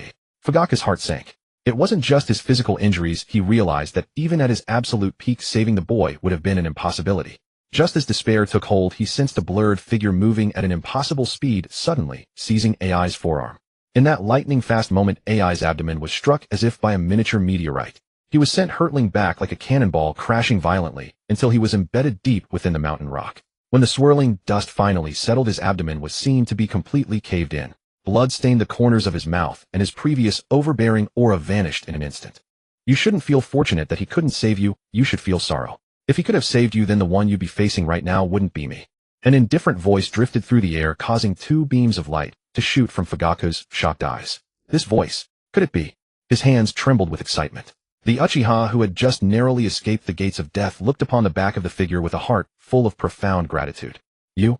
It's you. AI strained with every ounce of his strength. When he finally saw the figure clearly, even while pinned within the rock, he couldn't help but shudder.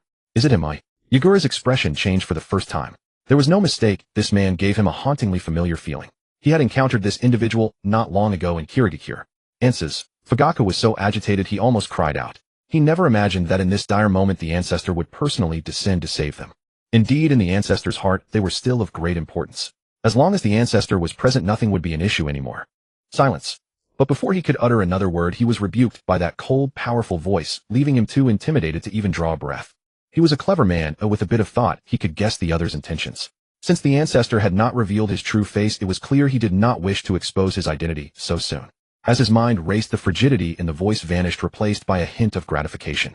Though it was faint, Fugaku felt it. You did well. You did not disappoint me. He had indeed done well. At the very least, Yiyuchin approved of his decision this time. Yes. Uchiha Fugaku's eyes were filled with excitement. To receive praise from the ancestor left him momentarily overwhelmed and at a loss for words. The other Uchiha were utterly bewildered to see their clan head acting in such a manner. When had their leader ever shown such a side? We meet again. Yagura no longer chose to watch from the sidelines and leaped down from the hillside. Humiliation? This is an absolute disgrace. AI's aura surged violently, shattering the rocks that bound him. He gasped for air in heavy, ragged bursts. He glared at the figure before him, his rage reaching its zenith. These successive humiliations all stemmed from this one man. He wanted him dead. It seems the lesson wasn't painful enough if you still have the strength to shout and bluster here.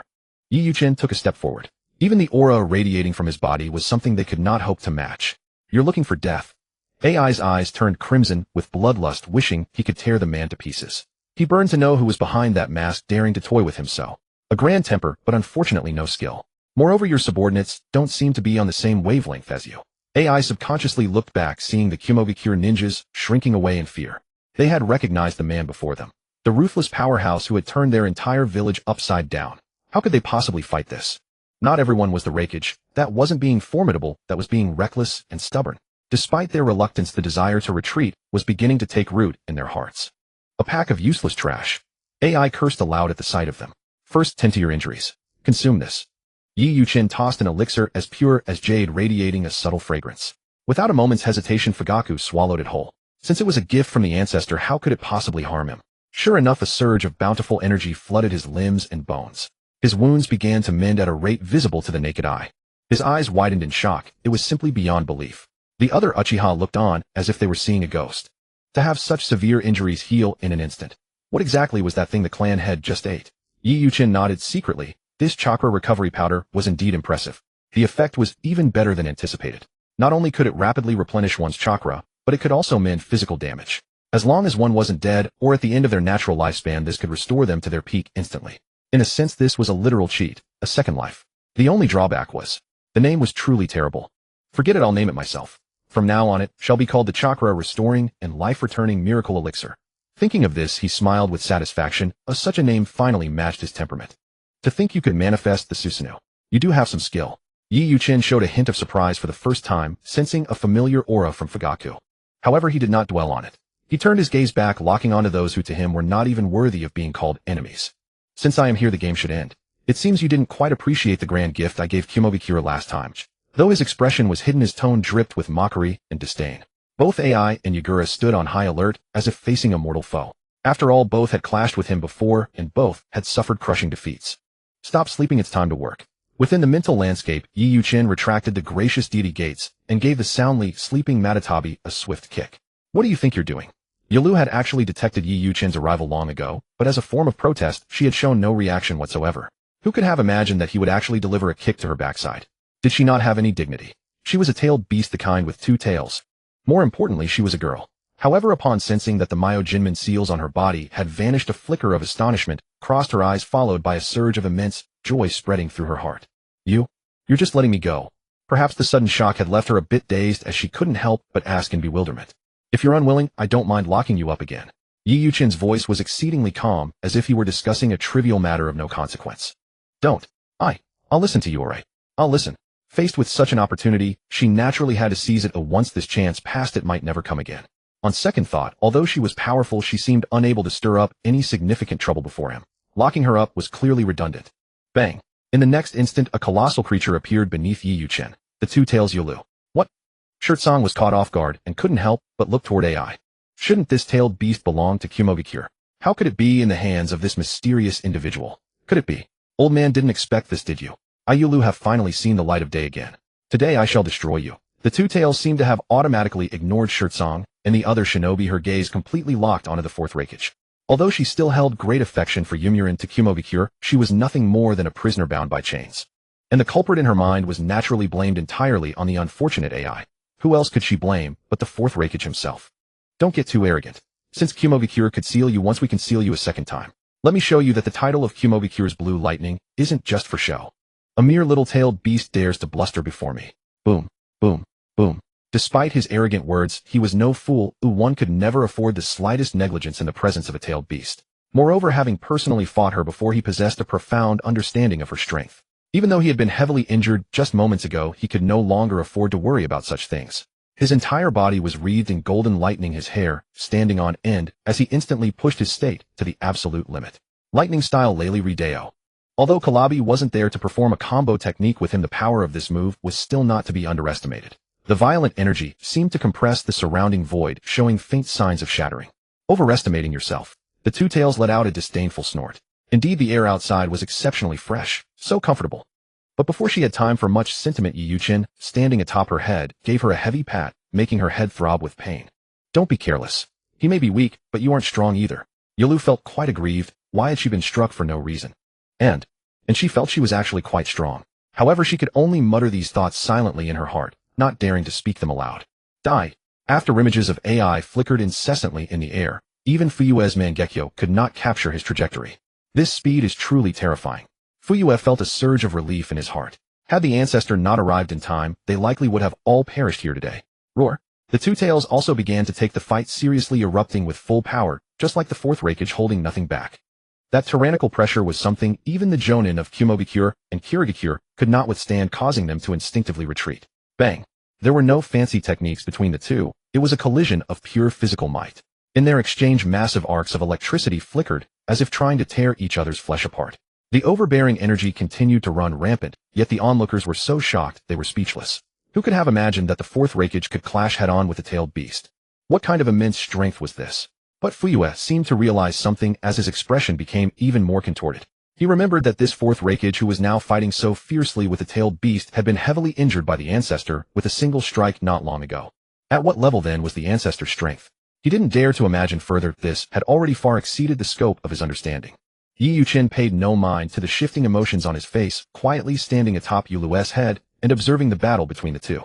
Only a single year had passed, but the rewards he had obtained from completing tasks could no longer be measured by numbers. As for Yuzhibo-ban's body, while he couldn't say he had mastered it completely, he could already utilize 90% of its power. But did you think that was all? No, far from it. If he included his own abilities, he knew various ninjutsu that even Yuzhibo-ban did not. For instance, the Flying Thunder God technique. From a certain perspective, aside from a slight gap in physical intensity, his own body had invisibly grown to an immeasurable level. Even he himself did not know where his current strength truly lay. After all, up until now he had yet to encounter a god capable of confronting him face to face. Should we go up and help? Are you insane? A battle like this is not something we can intervene in. Leave everything to Lord Raikage. True. Then let's just watch and silently cheer for Lord Raikage. The shinobi of Kumogakure and Kirigakure whispered below. Such a battle was a sight they were seeing for the first time. You're finished. The two tails clearly held the advantage. After all, AI had already been injured previously and his strength could not be fully exerted. Furthermore, in terms of endurance, the chakra of a tailed beast was not something he could compare to. Large patches of blood had already appeared on AI's body. The hearts of the Kumogakure shinobi were in their throats, yet they dared not make a move. Yi Yuchin watched silently. If the battle continued in this state, the fourth Raikage would inevitably be defeated within 10 rounds at most. And don't forget, this was only the damage dealt by the two tails' physical body. If she used a tail beast bomb, it would be even more uncertain. Surviving would likely be a luxury for him. Roar! A furious roar resounded in everyone's hearts, and Yi Yuchin couldn't help but look over. Shirtsong, who had been standing aside watching, was now completely engulfed by chakra, his size ballooning instantly. As he entered tailed beast transformation, Yi Yuchin's eyes flickered with uncertainty. So you finally deigned to assist. I half expected you to perish back there. AI's voice was thick with palpable disdain, his underlying fury evident to all. This fellow had watched the battle from the sidelines for so long, only now remembering to offer aid. Had he been a moment later, AI might have truly believed the contract had been torn asunder. The tailed beast state Yagura seemed deaf to his words, offering no acknowledgement. Instead, his surging external chakra roared as he swung a massive claw toward the two tails. Isabu, you bastard. Without hesitation, the two tails abandoned the fourth Raikage, whom she had been locked in a fierce struggle with, and hurriedly braced against the incoming claw strike. In terms of raw physical strength, even AI was far inferior to a tailed beast. A torrential blood-red ocean of chakra surged around them. The tailed beast's power turbulent and overwhelming. Even Uchiha Fugaku could not help but feel a sense of dread before such formidable power, instinctively raising his hand to shield his eyes. Boom, boom, boom. The thunderous explosions were incessant. In an instant, countless trees were reduced to sawdust, and solid rock met the same fate, sending debris soaring into the heavens. The scene was utterly terrifying. Everything once tranquil was now obliterated, as if the world itself were reaching its end. What is wrong with you? Before becoming a perfect Jinchuriki, the consciousness belongs mostly to the tailed beast. Isabu. The two tails called out tentatively once more, but she sensed that something was profoundly wrong. Stop your howling and bring him down. Yi Yuchin could not resist delivering another sharp rap to her head. Even with the resilient hide of a tailed beast, she could not help but wince in pain. Damn it! The two tails cursed inwardly. That single strike hurt more than her entire battle with AI. Despite facing two opponents, Yi Yuchin remained standing with preternatural calm, showing no inclination to intervene. I am finished with this. My beautiful fur has been soiled. The two tails threw a petulant tantrum, claiming she was done, yet a tailed beast bomb was already coalescing within her maw. Like a streak of auroral light, the tailed beast bomb pulverized everything in its path, shattering mountains and turning forests into fine powder. The ear-piercing explosion that followed turned the bright sky even more radiant, momentarily blinding everyone present. Once their vision returned, they stood with mouths agape, staring at the scene before them in utter disbelief. Where were the mountains and rivers from before? Though the previous combat had already scarred the landscape, the current destruction went far beyond mere devastation. It was as if two different worlds had collided. Is this the power of a tailed beast? Someone fell to their knees in despair. It's over. Everything is over. That mysterious man. What kind of monster is he? To be able to manipulate such power. Was he even human? Under the force of that single strike, more than half of the shinobi from both villages had perished. Even those who survived were left with grievous wounds. To the two tails' surprise, the fourth Raikage had somehow survived. Though unconscious, he was still breathing. He survived a tailed beast bomb. Yagura's tailed beast transformation had vanished, leaving his own body collapsed on the ground amidst a pool of blood, perhaps his own, perhaps belonging to others. Raikage-sama. Darui dragged his heavily injured body to AI's side, hurriedly propping him up. Though Yi Yuchin and the two tails stood only a short distance away, Darui acted as if they were invisible, focusing solely on his task. The hidden mist shinobi were the same, though their steps were heavy and labored, their gazes remained resolute. Surprisingly, neither Yi Yuchin nor the two tails moved to stop them, merely watching in silence. He shifted his gaze toward the horizon, sighing inwardly at the world that had been irrevocably altered. However, he quickly reined in his emotions. As Yi Yuchin remained silent, Uchiha Fugaku and the rest of the Uchiha clan watched him quietly, afraid to utter a word lest they say something wrong. Before long, Wu Shirsue and Itachi arrived one after another. Seeing the widespread devastation, they were rendered speechless by the shock. They were still young. Although they had experienced war, they had been shielded from its worst aspects. Witnessing this field of corpses and rivers of blood, they could not help but frown. Uchiha Fugaku's gaze sharpened when he realized Uchiha Wu had brought only two others, one being his eldest son and the other a genius of the clan. Father. Itachi immediately noticed the injuries on Fugaka's body. Though his words were brief and his expression calm, only those who knew him understood that he simply disliked outward displays of emotion. All his concern was contained within those two syllables. I am fine. Why have you come? Fugaku was about to flare up in anger, but Uchiha Wu moved first, suddenly kneeling before him. Both Uchiha Fugaku and the clansmen were filled with confusion at this sight. Clan leader Wu has failed your expectations. The Konoha high-ups have deliberated, and they refuse to send reinforcements. He kept his head buried low, each word spoken with heavy, agonizing emphasis, as if invisible blades were flaying his skin. Those words struck the Uchiha like a heavy sledgehammer. You? How is that possible? We are of the same village. It was a simple request for aid. How could they? The clansman's eyes widened in disbelief. Fugaku, however, seemed to have anticipated this. The moment he saw only two people arrive, he had already sensed the outcome. Damn it.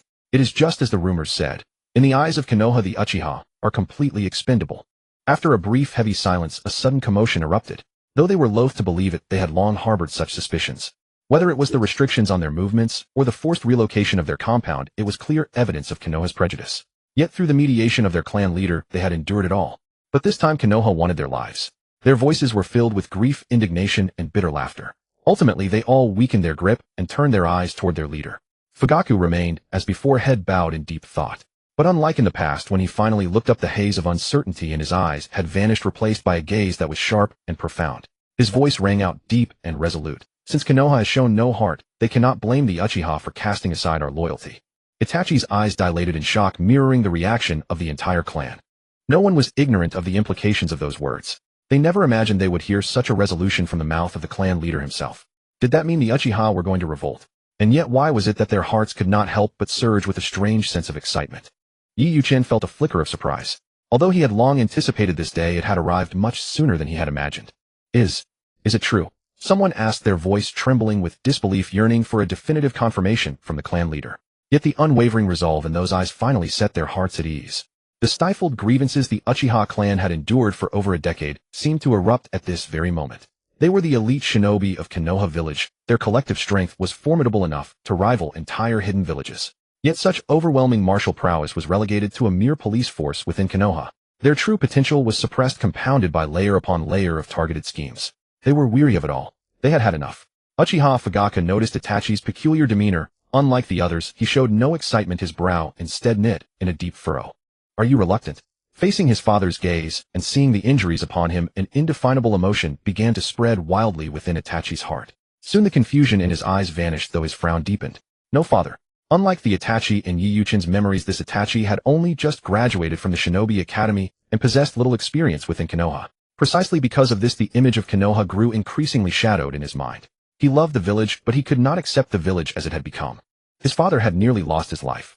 The words he had overheard Sarutobi Hiruzen say alongside Yi Yuchen that day had plunged him into a state of profound confusion.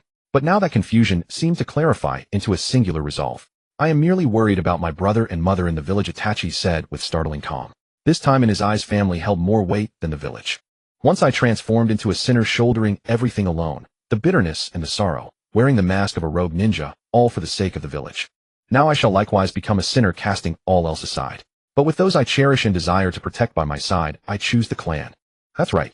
Itachi's words seemed to awaken the other Uchiha. Their families were indeed still within the confines of Konoha. Yi Yuchen paid no heed to their stirrings, speaking instead with an indifferent tone. I believe there are things you all ought to see. Everyone assumed a solemn expression. Whether it was the clan leader's respectful attitude toward him or the terrifying combat power he had just displayed, he commanded their utmost respect. Even now the two tails remained pinned beneath his feet. In a sense, the Uchiha owed him a great debt. Even Uchiha Yashiro could not help but feel a surge of reverence as he looked upon the man's silhouette. He did not know why he felt this way, but an unseen force seemed to compel him. Under their collective gaze, Yi Yuchen did not speak. Instead, he began to weave hand seals. Jinjutsu sealed projection. Instantly, a massive screen of light manifested in the air, displaying the very scenes Yi Yuchen had witnessed alongside Itachi that day. It's the T. Sarutobi Hiruzen. Someone reflexively began to say third Hokage, but cut themselves short, quickly correcting their address. Your power has instilled fear in the village. For the sake of the village. With every word uttered, the hearts of the gathered Uchiha grew heavier. Their fists clenched tight, some even biting their lips until they bled. They had never imagined that the village they risked their lives for would treat them with such cold calculation. Were their lives truly so cheap? That pathetic excuse was actually that their power was too great. How laughable, how tragic, how lamentable. Uchiha Fugaku closed his eyes. His heart had died, or rather all their hearts had died the moment Konoha abandoned them. Yet now they had been brought back to life. Only this time they did not live for Konoha, but for the survival of their own kin. Kill. A high-pitched cry for slaughter echoed through the abyss, followed by a surging aura of killing intent that pierced the heavens. This was the resentment accumulated over decades. The Uchiha had been silent for far too long. The projection ended. No one doubted its authenticity, while Jinjutsu could be faked, such a manifest reality could not. Furthermore, there was no reason for him to deceive them. Only Itachi remained perplexed. How could this man possess the scenes from that day? He felt a sense of bewilderment, but did not delve deeper. After all, he had experienced far too much in this short span of time. When Uchiha Fugaku looked up once more, his eyes were filled with complexity and a hint of hesitation. My lord, seeing his expectant gaze, Yi Yuchin felt a jolt in his heart. So be it. Though it was earlier than planned, they truly needed a legendary figure to serve as a beacon of awe in their hearts. Rise. I know what you wish to say. Yi Yuchin stood atop the head of the Two Tails, saying calmly, you are all wondering who I am, aren't you? Every head turned upward. Indeed, who could this individual be? This person whose power was so terrifying it defied description. The Sharingan visible through the mask was etched into everyone's mind. The Sharingan. It's actually the Sharingan. Did that mean the person before them was one of their own? Who in their clan could possibly be this powerful? Amidst their speculative gazes, he gently removed the mask from his face. The sound of the mask hitting the ground echoed. Beholding that face, familiar yet hauntingly foreign, not only the entire Uchiha clan, but even the Two Tails beneath him froze in utter shock. She never dreamed that the one who had bound her was that monster. Though she was within his body, her spiritual energy had been sealed, making it impossible to discern his true identity. Her only knowledge was of a 7-year-old child. But why in the blink of an eye had he become that monster Uchiha Madara? No, she had to escape. She could no longer remain by this man's side. She had to go home. Unlike the internal screaming of the Two Tails, the Uchiha clan, save for Fugaku, were paralyzed by disbelief. It was actually their ancestor. But hadn't their ancestor died long ago? Could it be? He had faked his death. Quite shocking, isn't it? Just as it was for your clan leader. Yi Yuchin's indifferent voice rang out, each syllable vibrating clearly against their eardrums. My clansmen, as you can see, I am the leader you once abandoned. Having met me once more, do you have anything to say? Everyone was struck dumb, feeling as though something was lodged in their throats. Though they weren't the ones who had abandoned Uchiha Madara back then, their faces still burned with shame, unable to face their ancestor. Led by Uchiha Fugaku, everyone fell to their knees. The Uchiha clan welcomes the return of our ancestor. We beg for your punishment for the deeds of the past. Their voices shook the heavens, resonating across the land. The Two Tails curled into a ball, trembling uncontrollably beneath his feet, even without her restraints. Please, ancestor, punish us. Please, ancestor, punish us. One cry followed another, shaking the very heavens and earth. Yi Yuchin watched the scene unfold, remaining silent and unyielding. Lord Ancestor, the clan needs you now more than ever. Since you have appeared, it must mean. I hope you will resume the position of clan head and lead the Uchiha back to our former glory. Every word he spoke carried immense weight, and his intention was unmistakable. His solemn tone made it clear that he was far from joking. To him, the title of clan head meant little. Moreover, who else among them was more qualified to lead than their very own ancestor? Everyone listened in silence. Not a single voice rose in opposition. The name Uchiha Madara, though once forsaken by them, remained a legend within the clan. Just as Senju Hashirama was hailed as the god of shinobi. Rise, Yi Yuchin said with a wave of his hand, his gaze sweeping over the clansmen below. This is the decision you have made for yourselves? Yes. Joy spread across their faces. Did this not imply that their ancestor had accepted? This was truly unexpected. Fugaku, have the arrangements I tasked you with been finalized? Uchiha Fugaku stood tall and spirited, his previous injuries having long since healed. Yes, clan head. 700 miles east of Changfeng Ridge lies a small nation known as the Land of Blood Slaughter. As it is a minor nation, its territory is naturally modest. However, it now belongs entirely to the Uchiha clan, serving as a temporary sanctuary. Listening to Fugaku's report, Yi Yuchin nodded in satisfaction. It seemed his prior reprimands had not been in vain. If Fugaku was indeed quite capable. Yet the others were bewildered. From the tone of the conversation, it seemed the former clan head and the ancestor had known each other for some time. Do not worry. It is as you suspect. I have known of the ancestor's existence for a long time. It was the ancestor who settled everything for us from the shadows. They were struck with astonishment. Had the ancestor been watching over them all along? They felt a profound surge of emotion, a mixture of deep gratitude and overwhelming guilt. Their hearts ached with a bitter sting. Unable to restrain themselves, they fell to their knees once more. The ancestor had done so much for them, yet what had they done in the past? Konoha owed the Uchiha, but the Uchiha owed their ancestor. Sensing their thoughts, Yi Yuchin waved them off dismissively. If you feel guilt, then repay it twofold in the future. Yes. Though they had emerged victorious in the skirmish at Changfeng Ridge, the price they paid was heavy. The fallen Uchiha clansmen were being solemnly transported. These martyrs were to be interred within their new clan lands. The victorious Changfeng Ridge now stood desolate. Who could have imagined that just moments ago 3 great hidden villages were vying for this very ground? Atop the most prominent and tallest structure, a banner fluttered in the wind. Emblazoned upon it was the crest of the Uchiha clan. Indeed, it was not the symbol of Konoha, but one belonging solely to the Uchiha. Konoha had lost all contact with Changfeng Ridge days ago, and they already had their suspicions. Could it be that they had all perished in battle? Though the high-ranking officials of Konoha were in different locations, they all breathed a collective sigh of relief. The Uchiha sent to the front lines were all elite shinobi. Only a few young geniuses remained in the village alongside the ordinary civilians, women, and children. These remaining members posed no threat to the titan that was Konoha. Once they grew up, they would instead become a significant asset to the village. Killing 2 birds with 1 stone. As long as those elite shinobi died on the front lines, Konoha would endure forever, free from the risk of losing control. Such were their thoughts. Yet what they could never have imagined was a figure flickering through the forest, moving directly toward the Hidden Leaf village. Yi Yuchen's expression was grim. He still inhabited the body of Uchiha Madara, his face hidden behind a mask. He had considered many possibilities, but he never expected Konoha to turn a blind eye to the Uchiha's plight, watching them march toward their deaths without intervention. Then again, this was classic Konoha behavior. Sarutobi Hiruzen, I gave you a chance to choose. Since you have taken this path, I have no choice but to respond in kind. He quickened his pace. The gates of Konoha, now clearly visible in the distance. Perhaps due to the recent unrest, or to prevent Konoha shinobi from leaving on their own, the guards at the gate had been increased from 2 to 8. Quite the grand gesture. This is the first time I have seen you all so diligent. His voice grew colder, moving like a phantom as he passed undetected. The 8 guards stood with vacant expressions. Even as Yi Yuchen passed right by them, they showed no reaction. He did not choose to kill them. He could distinguish between his true enemies and the innocent. Konoha was not necessarily a good village, but it wasn't a useless one either. The shinobi of the village were not at fault. The blame lay with the high-ranking leadership of Konoha. Or perhaps the fault lay within the human heart itself. Throughout the journey, ever since the Two Tails realized that the one controlling her was Uchiha Madara, she had behaved like a frightened child. She harbored deep resentment, but she was simply terrified. When Yi Yuchen was about to leave, she didn't even wait for him to speak before volunteering to return to the consciousness space. Who goes there? It was the same secluded secret passage. Just as he approached, he was intercepted by 2 sharp shouts. Unlike what he expected, there were only voices. No figures appeared. Regardless of who you are, leave at once. This is not a place for outsiders. The voice from the shadows grew more authoritative, laced with a hint of threat. To Yi Yuchen's ears, this was merely worth a disdainful smile. Swoosh, swoosh. Seeing no reaction from him, 2 figures suddenly appeared before him, blocking his path. At this moment, Yi Yuchen saw their attire clearly. Umbu, as expected. He was not surprised, though everything was within his calculations. Only members of the Umbu would adhere so strictly to their protocols in executing a mission. Their task was to guard this place and permit no entry or exit. Even if his identity was suspicious, as long as he left on his own, neither side would face trouble. Step aside. Are you in such a hurry to die? Yi Yuchen wasted no words. He reached out a hand, and the masks on the 2 Umbu members shattered instantly, yet the faces beneath remained completely unharmed. Such precision in the control of power. The entire movement was defined by one word: speed. Absolute, blinding speed. Impossible.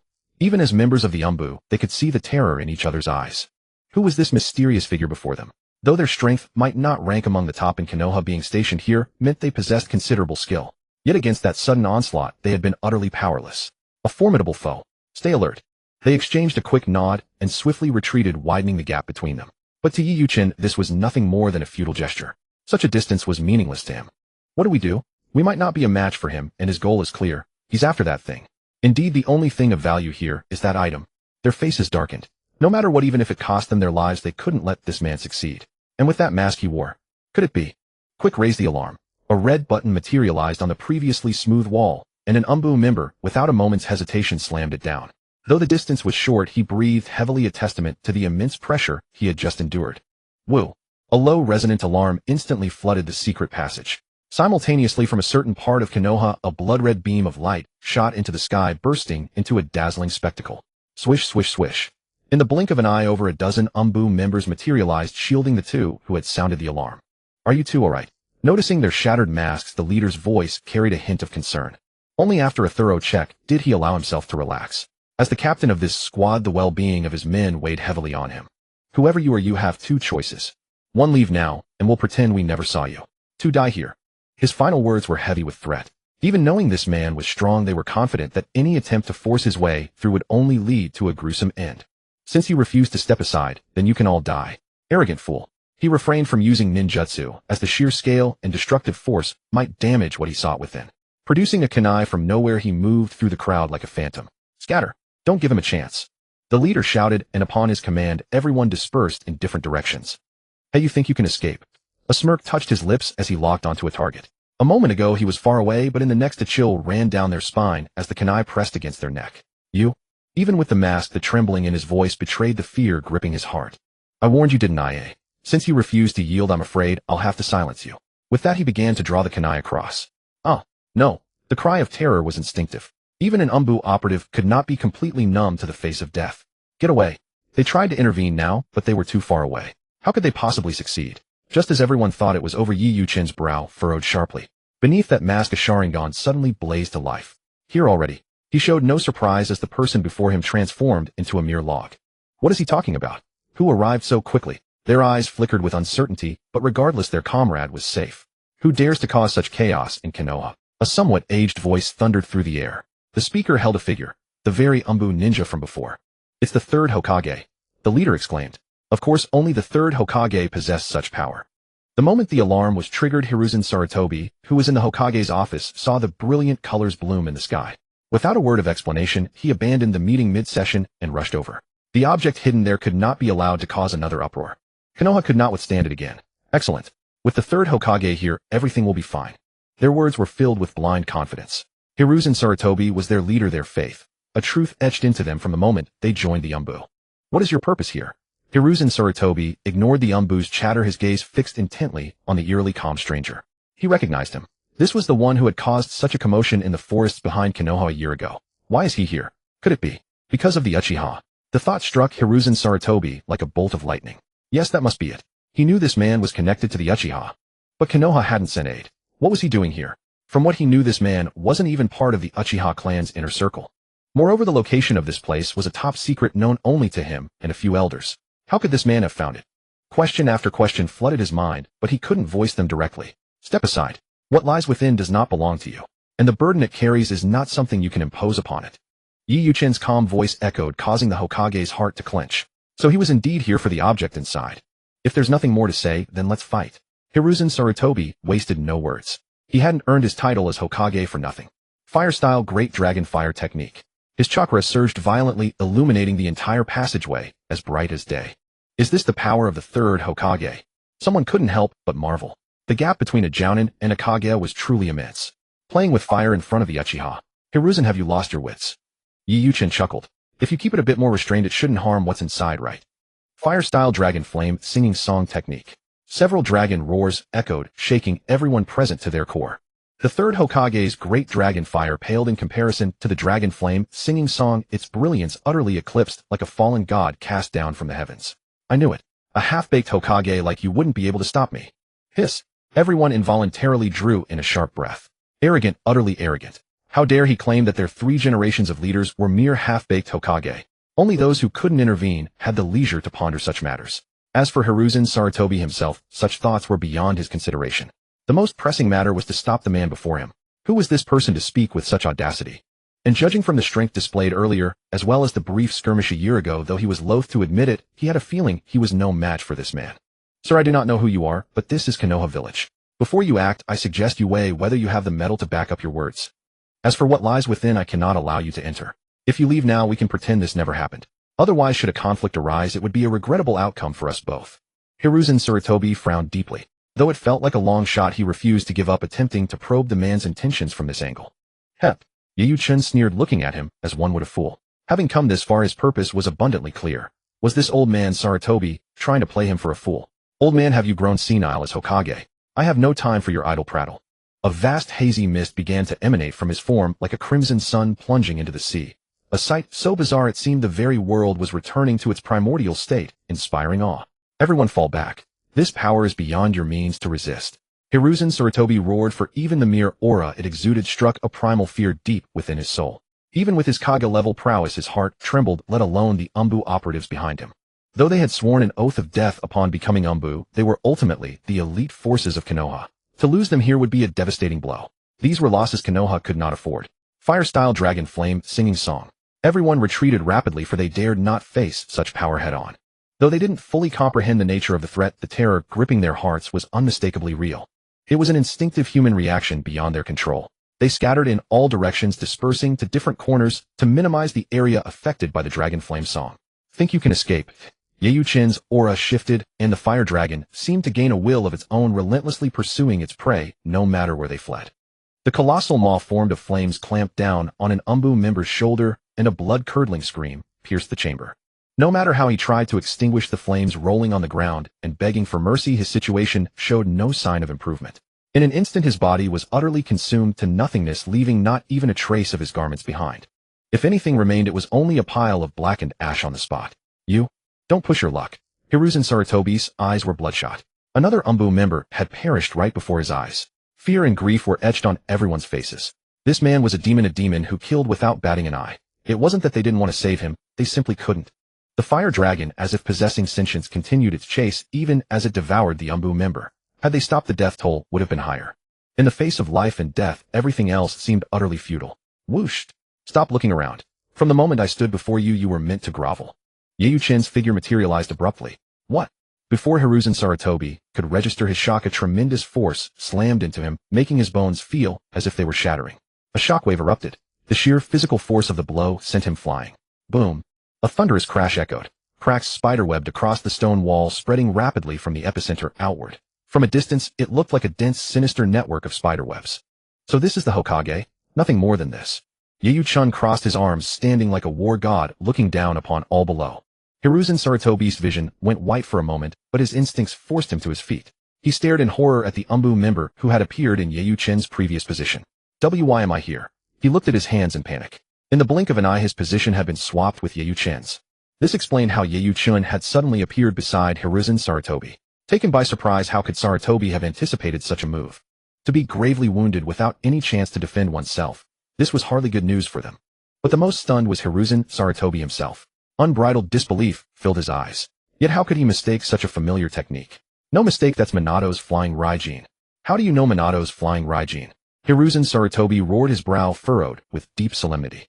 No one understood the implications better than him. The flying Raijin was created by his teacher, the second Hokage Tobirama Senju, and later perfected by the fourth Minato Namikaze. Since its inception, only those two had ever mastered this formidable space-time jutsu. Who was this mysterious man who now wielded it? Or perhaps what connection did he have to the two he held in such high regard? He dared not dwell on it further, deeming the thought too audacious. Yet it gnawed at him like a painful thorn embedded in his heart. I learned it myself. Is that so hard to believe? Yeyuchen waved his hand dismissively, his demeanor utterly nonchalant.